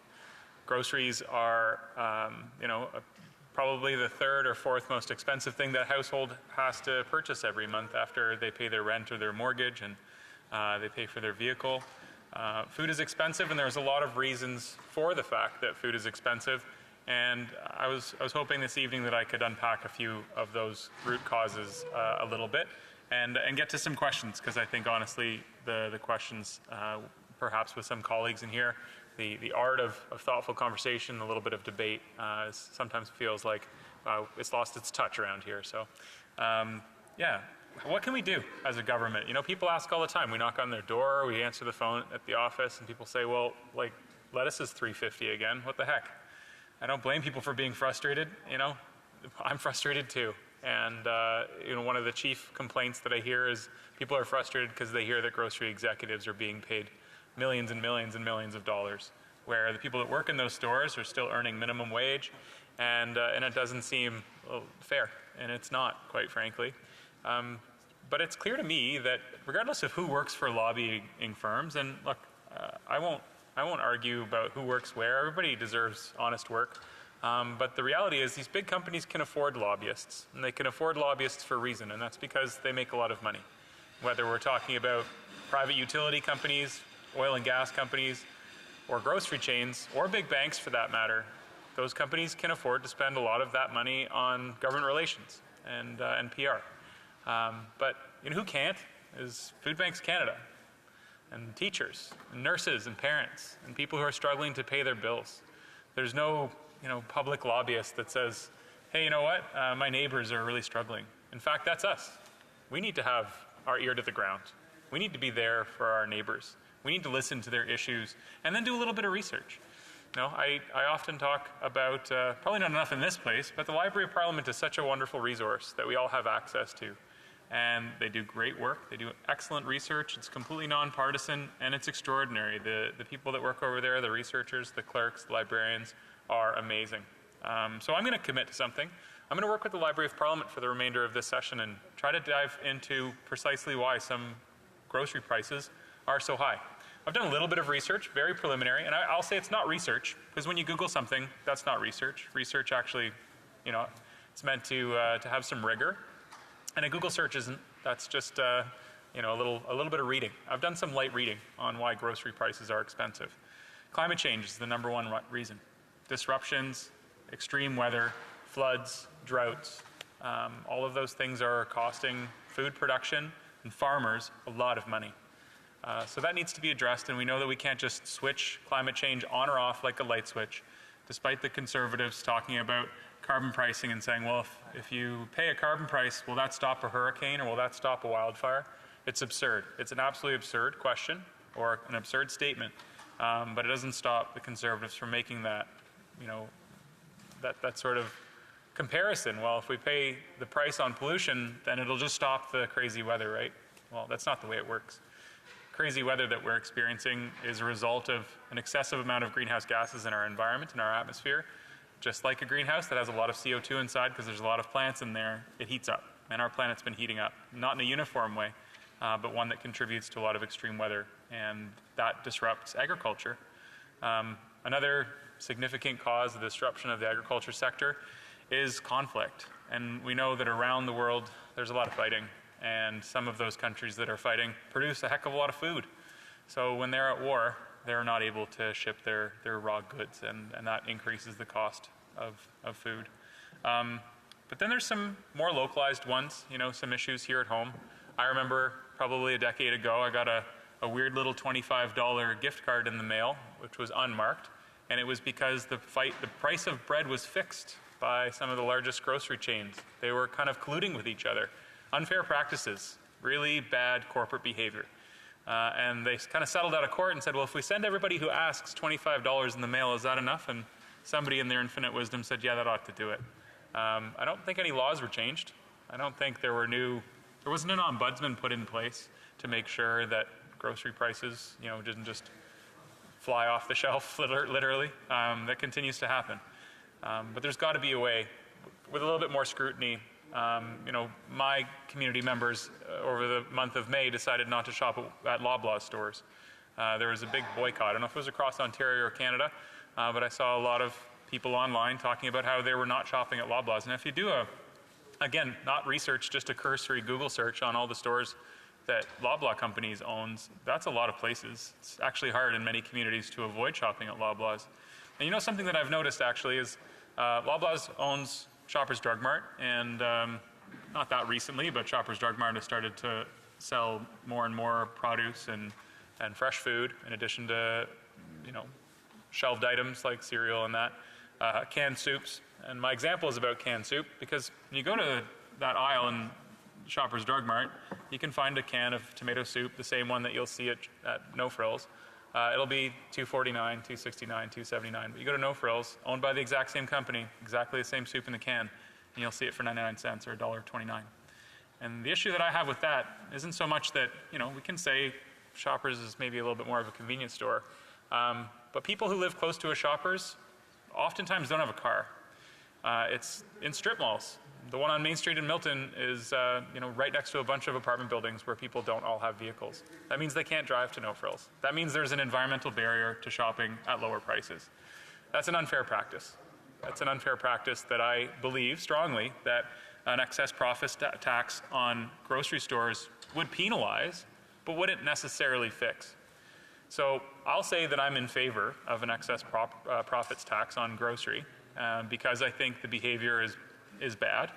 We are seeing inflated grocery prices between stores where they're not ought to be. But I also think there needs to be some scrutiny, and an ombudsperson in the grocery sector could achieve that. But I'd like to address the issue of excess profits, not just tax the people that are applying them on customers. And the other thing that I think could achieve that is a grocery code of conduct. We've seen it spoken about a lot since last September, and now we've actually seen I won't say that it was in a coincidence, but the same month that Loblaws was being boycotted by so many members of my community, they said that they were willing to sign the grocery code of conduct as long as some of their partner, or competition, I should say, I think they said Metro and Walmart. But the other issue, Mr. Speaker, is that there's only 5 or 6 big grocery companies in Canada, just like there's only 4 or 5 big oil and gas companies, and there's also only 4 or 5 banks in Canada. That means the market's kind of closed. There's a little bit of an oligarchy, not quite a monopoly, but something similar to that. And it's also clear that a lot of these companies kind of keep an eye on each other's prices, whether it's a service fee or a can of tomato soup. They like making money. And hey, we live in a capitalist environment. Everybody wants to make money, whether you're a lobbyist for a grocery store or the CEO of a big multinational company. Their job is to make money. But Mr. Speaker, in this House, our job is to promote fairness. And I believe that Budget 2024 does find fairness in the market. It does demand better from big grocery and big oil and gas. It does ask those companies to find a way to have fairer practices so that they don't get caught up in a situation like they did 10 years ago where they have to mail hundreds of thousands of Canadian households a funny little blank $25 gift card to make up for the fact that they cheated them. Mr. Speaker, I'll say it again. Food is an essential item. It's not as though Canadians can just choose not to go to the grocery store. Certainly they can choose to go to a less expensive one, or they can choose to shop local or at the farmer's market. But that doesn't fix the problem. Fixing the problem is going to take a combination of solutions. I'm in support of an excess profits tax on grocery store and also oil and gas, I'd add. But that doesn't necessarily address the issue that they're allowed to get away with it. I'd like to see fairness built into the system, an ombudsperson that oversees a lot of these prices so that we can see more fairness. And I know that competition will also achieve that. Thank you, Mr. Speaker. Thank the Honourable Parliamentary Secretary. Questions and comments? Questions et commentaires. The Honourable Member from Mission, Mascouy, Fraser Canyon. Thank you, Mr. Speaker. To my colleague from Milton, the debate tonight is on excess profits. Would the member be able to find what exactly would be an excess profit?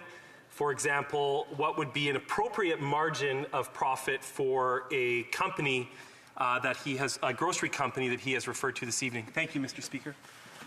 I thank the Honourable Member for his patience when I continually reference the canyon as a valley. The Honourable Member from Milton. Thank you, Mr. Speaker. It's a really good question, and I'll be totally frank, I'm no expert on what thresholds of corporate profit should be deemed reasonable. I would leave that up to, frankly, experts to determine. I'd like some public input on that. I think everybody would agree that companies ought to be able to earn a profit. But Mr. Speaker, and to my honourable colleague through you, I grew up in nonprofit housing, so nobody made any money when my mom paid the rent. And I'd like to see that same system applied more broadly across our economy, because with essentials, whether it's shelter, medicine, or food. There should be a way to, pay a farmer directly for their work and not, be facilitating the enormous profits of billionaire grocery execs. But that's tough to find. There are stores called co-ops out there. Grocery stores is a chain of stores. I'm not sure who owns that one. But I don't think they're actually cooperatives and nonprofits. But I'd love to see more nonprofit style shopping in the grocery space.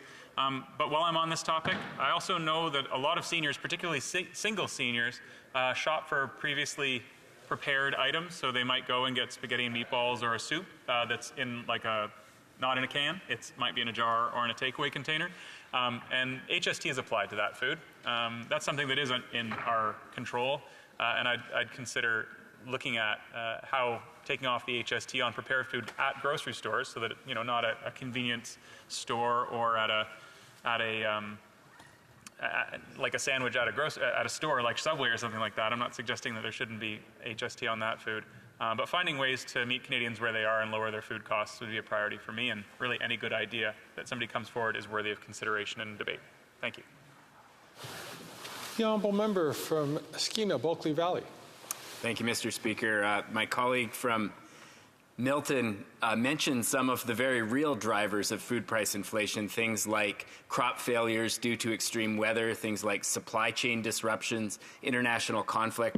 But I think what we've seen is that after some of those issues have resolved themselves, after the supply chain starts moving again, once the extreme weather subsides and the crops start growing again, the prices don't go down. They're quick to rise and they're very slow to fall. In fact, they don't fall at all. Does he agree that what we need to see is the grocery chains lower their prices rather than what his leader what the Prime Minister has called for, which is simply for them to stabilize, that we're at a place where customers, Canadians, cannot bear the current prices where they're at? We understand that food price inflation has slowed, and that's certainly a positive trend, but what they're feeling is the result of months and months and months of extreme inflation that has resulted in these high prices that are not subsiding. The honourable member, honourable parliamentary secretary. I couldn't agree more with my honourable colleague from Skeena Bulkley Valley. Tend to agree with him whether we're on committee or just going for a walk down Wellington.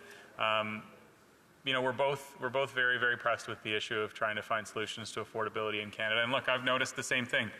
A head of lettuce has been $3.49 where I shop for months now, and I don't think it's as a result of a drought. It's because the price went up, people got used to it, and the prices just kind of sat there, and stores got said okay. People are used to paying $3.50 for lettuce. I think that's too expensive, and I think there needs to be a little bit more accountability. So yeah, if a price shock occurs because of any number of factors, then we understand that people need to be made whole, and we can choose something else in many cases. I feel the same way about shopping seasonally. There was a big thing on Facebook a couple weeks ago about watermelon, and everybody was freaking out about the price of watermelon, but watermelon was wildly out of season at the time. So, I think it's also appropriate that we consider the time of year that we're shopping for certain items. I enjoy the convenience of having, watermelon all year, but it's also true that we can shop seasonally to save a little bit of money. The other thing that I wanted to discuss, Mr. Speaker, I'm not sure it will come up. Most people in this House are my age or a little bit older or close to it. I'm 42. My first job, I was working for about $8 an hour. And these days, that's absolutely not okay. And, nobody does work for $8 an hour in Canada. But one of the reasons why things have gotten more expensive is because we are starting to pay people closer to a minimum wage, or minimum livable income. I'm not saying we're there just yet. But now people that are working in grocery stores, they are not being paid enough, but they are being paid $16, $17 an hour perhaps. And that's almost $9 more than we were paid, 15, 20 years back. So that's another concern that I think we need to feed into the system, is that I believe in a living wage being paid to the people who are bringing our groceries through and stocking the shelves. And if that could normalize a little bit and balance out against the $1 billion CEO profits and bonuses that we're seeing, I think that would also be fair. Thank you, Mr. Speaker.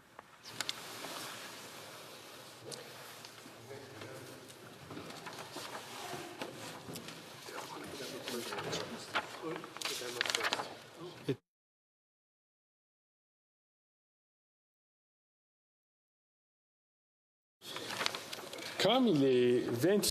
As it is 9:13, pursuant to order adopted earlier today, all necessary questions to dispose of this motion is deemed put, and a recorded division is deemed requested pursuant to Standing Order 66. The division stand deferred until Wednesday, June 5th, 2024, at the expiry of the time provided for oral questions. In accordance with Standing Order 38, a motion to adjourn the House is deemed to have been made and seconded at this time. Therefore, the question is that this House do now adjourn. The honourable member from Mission Matsqui, Fraser Canyon.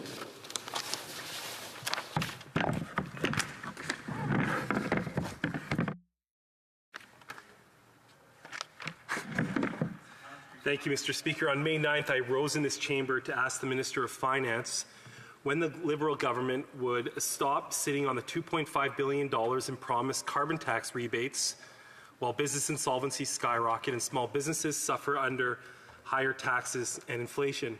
Indeed, this promise was originally made in 2019. In the budget, I will admit, the government did announce that carbon tax rebates would be forthcoming.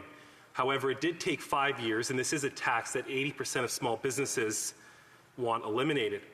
This spring, however, they announced that they will reduce the amount of financial relief businesses will receive from carbon tax revenue in 2024 from 9% to 5%. Small businesses, as a result of this government's economic failure and incompetence, are drowning in debt and are struggling to stay afloat. Skyrocketing commercial rent, payroll and carbon tax increases, and liberal red tape have created an impossible economic situation for many businesses across Canada. The latest report from the Superintendent of Bankruptcy revealed a 58.6% increase year over year in business insolvencies across Canada for the period ending April 30th, 2024. Statistics Canada reported that in February, more businesses closed their doors than opened. The largest declines were seen in transportation and warehousing, construction, think home building, accommodation, and food services.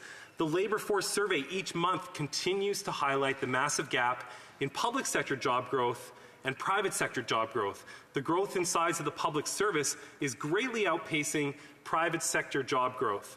Not only quality of life is also continuing to decline in our country, and our economy is underperforming the American economy by the widest margin since 1965. Amongst our G7 peers, only Italy has seen a greater decline in labor productivity compared to the United States. In 1984, Canada produced 88% of the value generated by the U.S. economy per hour. By 2022, that figure has fallen to 71%. Again, only Italy performed worse over the same period. If this government truly has the back of small businesses, as I've heard in this House and during QP, the situation would in fact look very different. Rather than taxing Canadians into oblivion and offering a woefully insufficient rebate and far less than was originally promised, this government could start controlling its spending and stop driving up inflation and create a competitive economy for our small businesses to thrive. Indeed, the statistics I outlined don't lie. So if this government, and I quote, truly urgently wants to return the proceeds from the carbon tax, then I will ask, why did it take 5 years for this government to make an announcement? And on what day will small businesses start receiving this rebate? Secondly, why did they reduce the amount given to small businesses from 9% to 5%? Thank you, Mr. Speaker. The Honourable Parliamentary Secretary to the Minister for the Environment and Climate Change, as well as to the Minister for Amateur Fitness and Sport. Thank you very much, Mr. Speaker, and it's always nice to be in the House in the evening with my colleague from Mission Matsqui, Fraser Canyon. I thank him for the question, and I thank him for the opportunity for adjournment debate on this important issue. Mr. Speaker, small and medium-sized businesses are the backbone of the Canadian economy, and over the last 4 or 5 years, they've had a really, really challenging environment to operate in. Depending on what sector and where they're located, the pandemic has had an outsized impact on a lot of small businesses. But throughout that tumultuous period, our government was there for them. We paid for much of their salaries. We paid for a lot of that rent. We kicked in wherever we could. We provided CEBA loans, and we kept the Canadian economy afloat. We took on some debt so that they wouldn't have to, Mr. Speaker.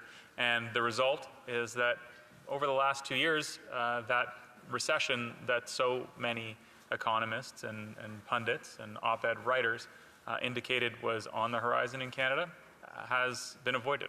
And I think it's really worth pointing out that despite all the gloomy talk of the Conservative Party of Canada, Canada's economy is doing very, very well compared to our colleagues in the G7 or our partner countries.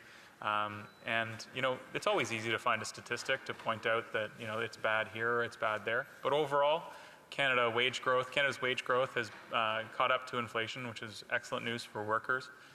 We've seen 1 million, more than 1 million, I think the last figure was 1.3 million new jobs compared to that before the pandemic. And, you know, the inflation that the member was talking about, he's accusing this government of contributing to that inflation while not really giving our government or the institution across the road, the Bank of Canada, too much credit for that inflation coming down in the last 20 months consecutively to a more reasonable rate of, I think the most recent rate was somewhere between 2.3 and 2.7%, which is getting really, really close to their target rate of 2%, Mr. Speaker.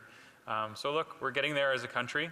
I'm not taking credit as a member of this side. I want to give credit to Canadian workers, to Canadian innovators, to Canadian small business owners, and people who worked so hard during the pandemic, took advantage of some of those government programs, which they were entitled to, but they've continued to fight through headwinds.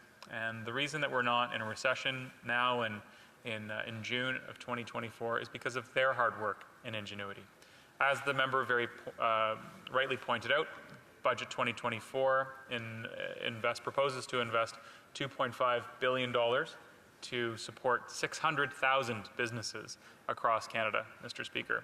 For context, the CEBA loans supported Canadian businesses with upwards of $45 or $50 billion.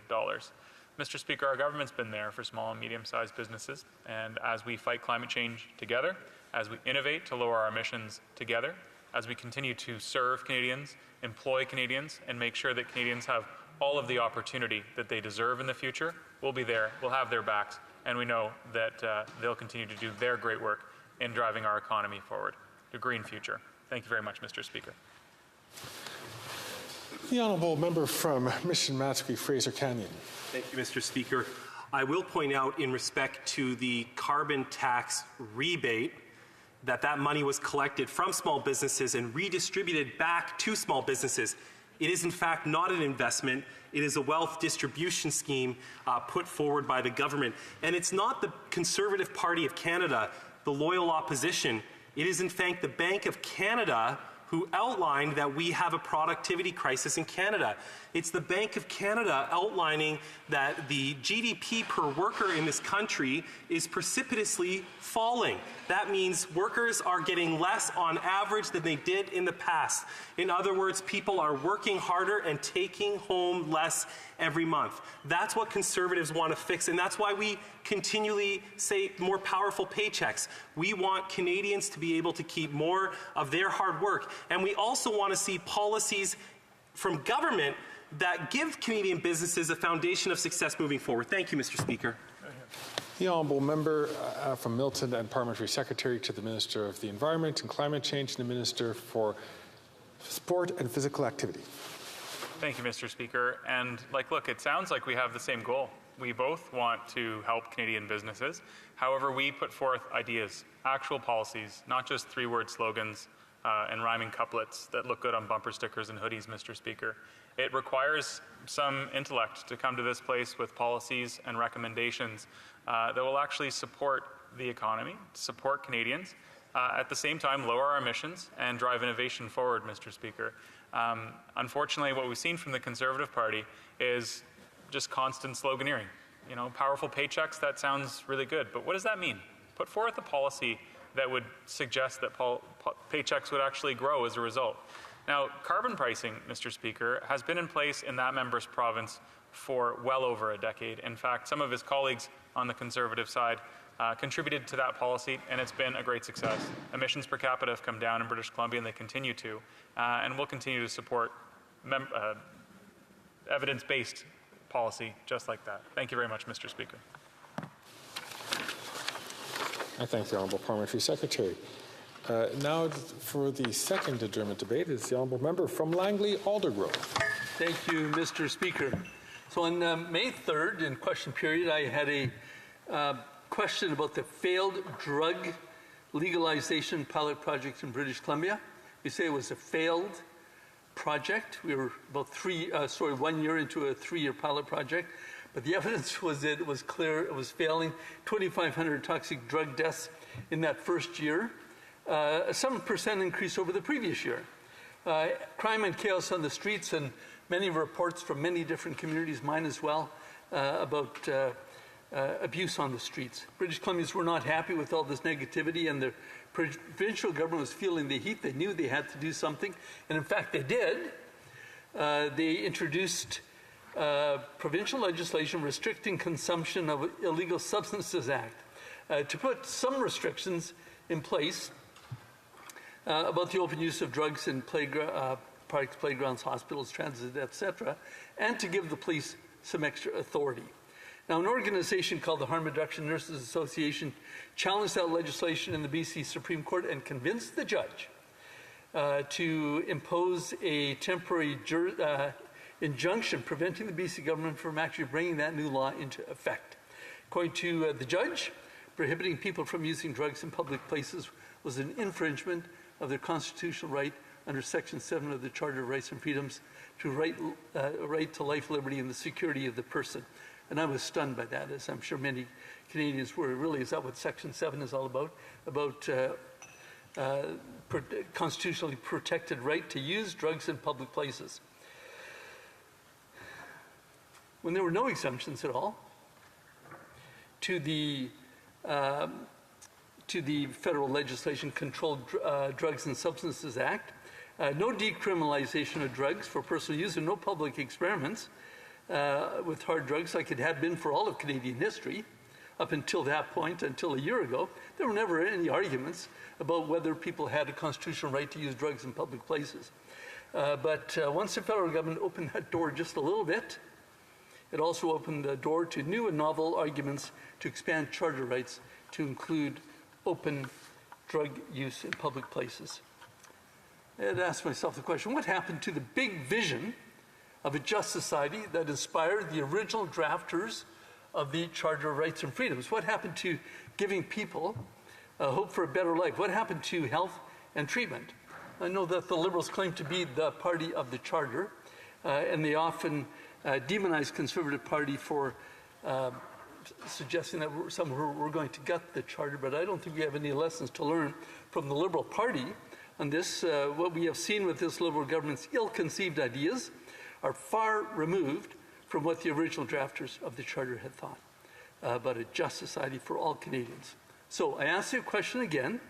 Will this Liberal government put an complete end to this disastrous failed drug use experiment altogether, and instead give people hope for a better future? Thank you.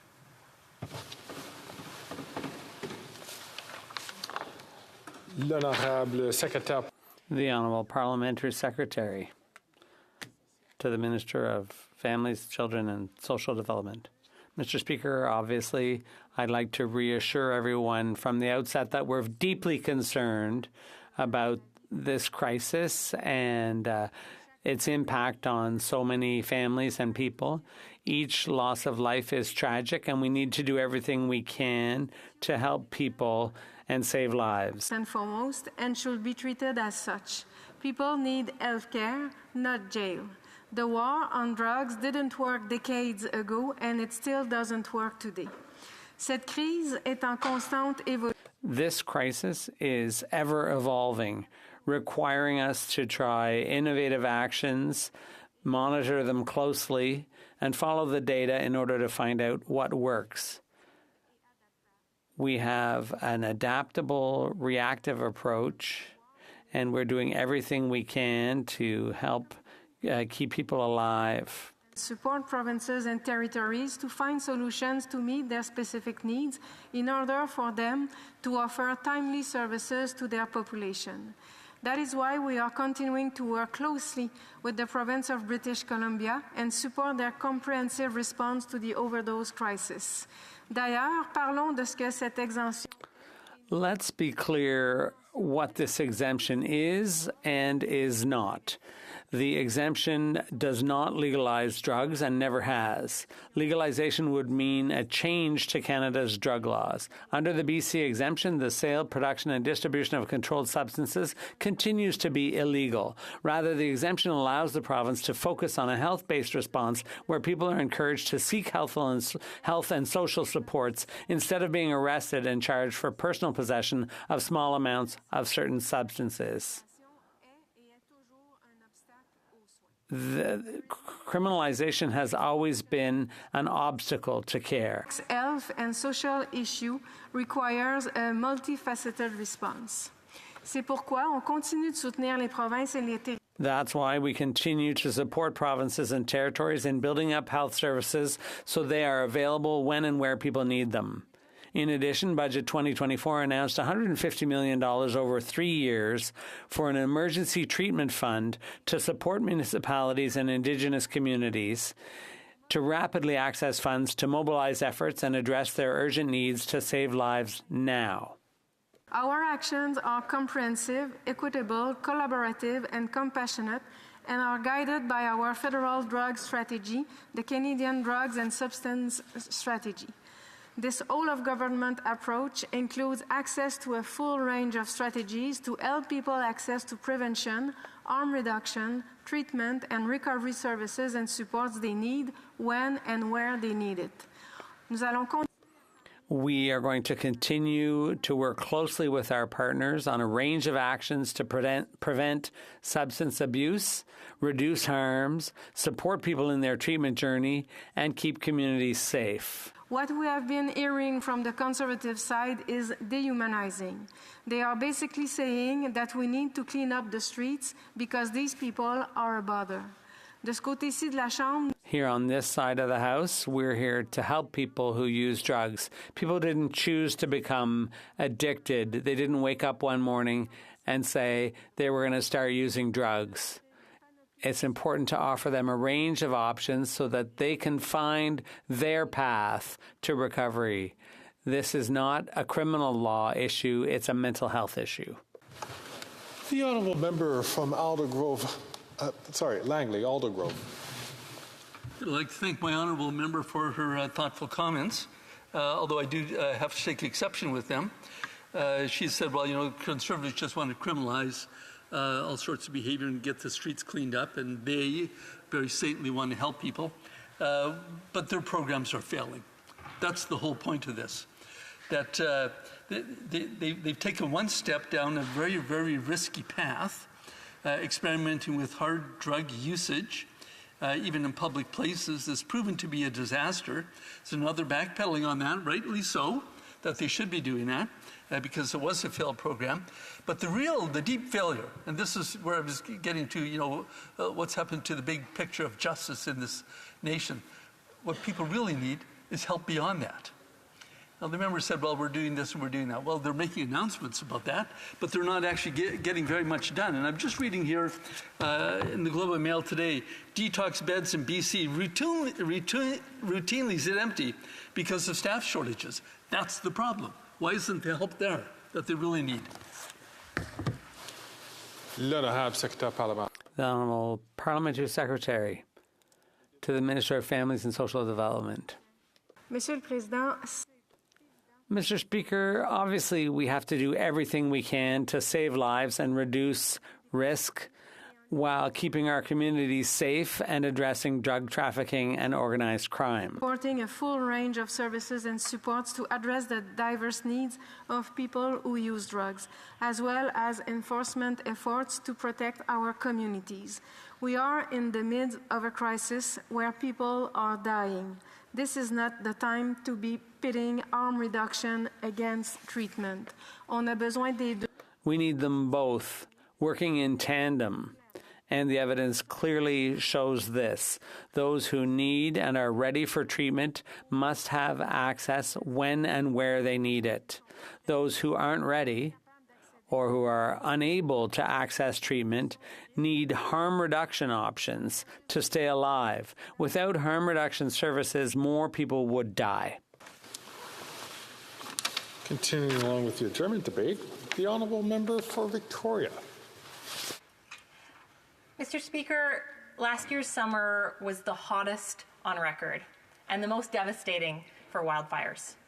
Smoke from wildfires had kids forced to spend their days indoors. But also, Canadians across the country were evacuated from their homes because of the wildfires. You know, our kids are breathing in harmful toxins, and I think about the summer to come. It is only going to get worse with this year's wildfire season. But we have the Liberals who keep acting like it's business as usual, breaking their climate promises, handing out billions of dollars to Canada's biggest polluters, and watering down key climate policies like the emissions cap. The Conservatives, though, can't even agree that climate change is real. You know, Canadians shouldn't have to choose between deny and delay. But it's not only wildfire smoke that's contributing to air pollution and making people sick. You know, this past year, we saw increased deaths due to air pollution because of the wildfires. But on average, in Canada, 15,000 Canadians die each year because of air pollution. We also know that petrochemical plants are making people sick. In Ontario, the Mjing-Wang First Nation issued a state of emergency declaration last month due to excessive discharge of benzene from an industry factory. You know, several people had fallen ill with headaches, nausea, dizziness. And it is all too common that these impacts disproportionately affect Indigenous communities. This is unacceptable, and the government must do more to regulate industry pollution. They also need to do more to tackle the greenhouse gas emissions that are driving up emissions, that are threatening the future for our children and our grandchildren, and that are polluting our air, so much so that a child in Edmonton said, "It feels like an elephant is standing on my chest." This is in Canada. So I continue to be disappointed by the Liberal government's refusal to address environmental dangers, address environmental racism, and to protect Canadians. Will the Liberals stop putting the interests of the biggest polluters over the health and safety of Canadians? The Honourable Parliamentary Secretary to the Minister of the Environment and Climate Change and to the Minister for Sport and Physical Activity. Thank you very much, Mr. Speaker. I'd like to thank my colleague from Victoria for her consistent advocacy in this House and in committee and anywhere she goes to fight climate change.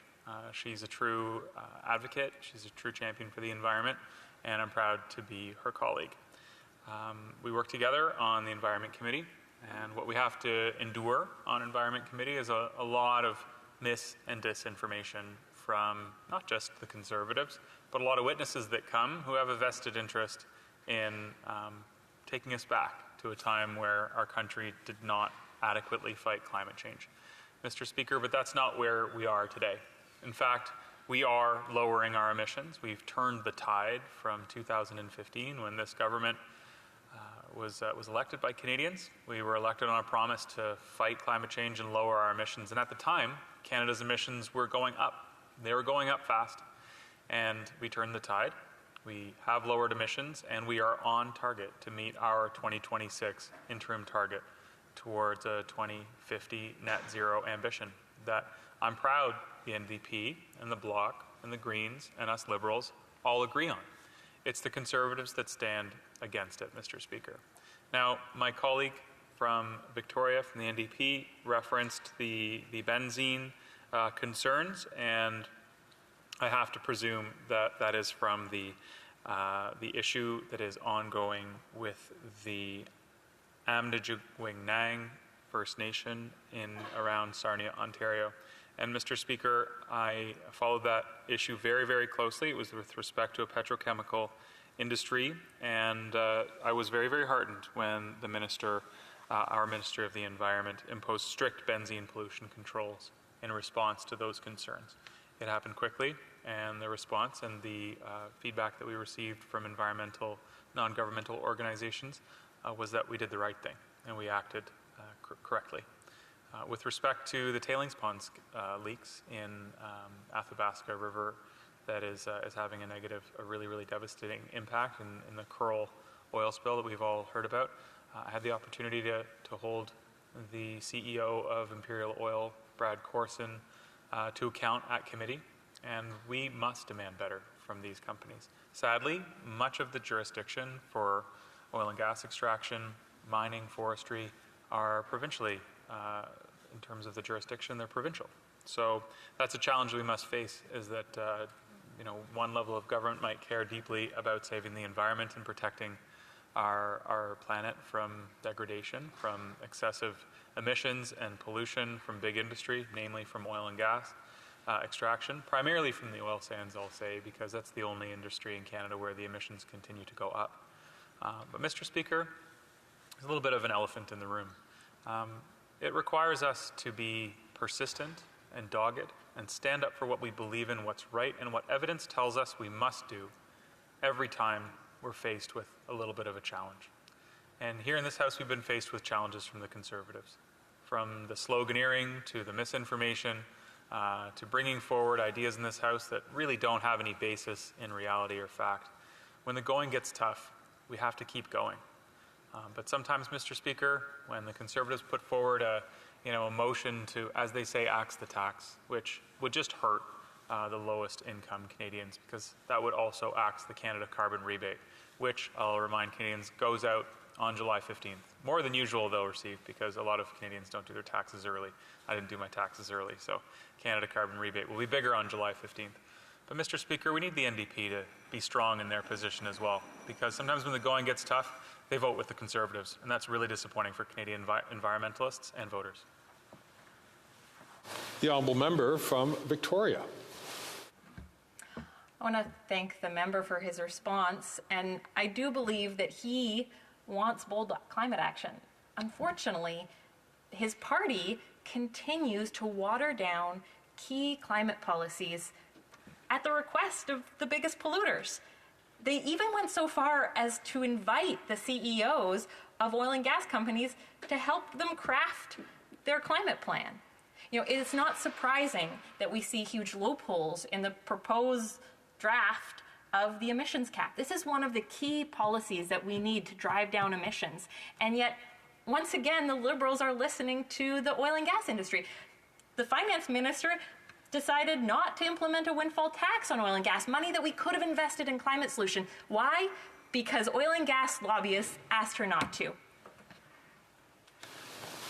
The Honourable Parliamentary Secretary to the Minister of the Environment and Climate Change and to the Minister of Sport and Physical Activity. Thank you very much, Mr. Speaker. And, once again, I find myself agreeing with most of what my colleague says.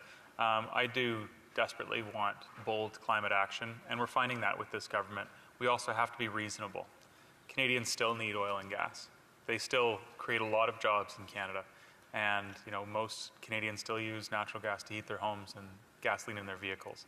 A just transition is underway. And if we don't work with the industry that is most responsible for those emissions, we can't just ignore them. We can't pretend they don't exist. There's no on-off switch for the oil and gas sector in a way that you could just say, okay, we don't need that product anymore, when we definitely do.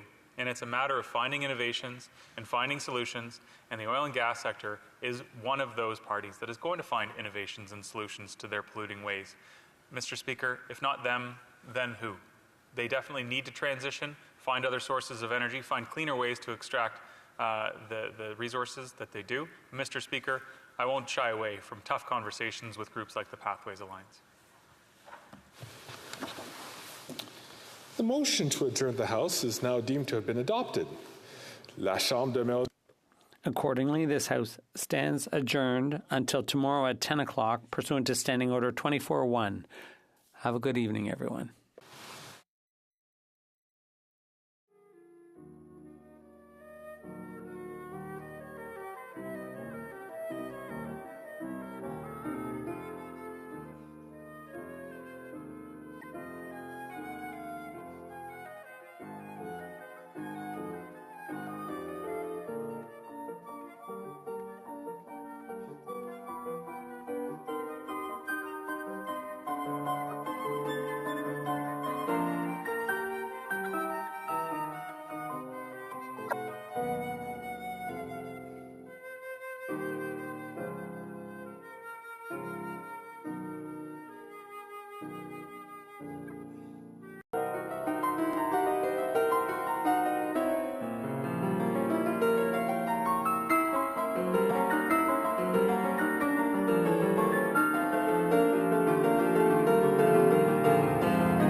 you.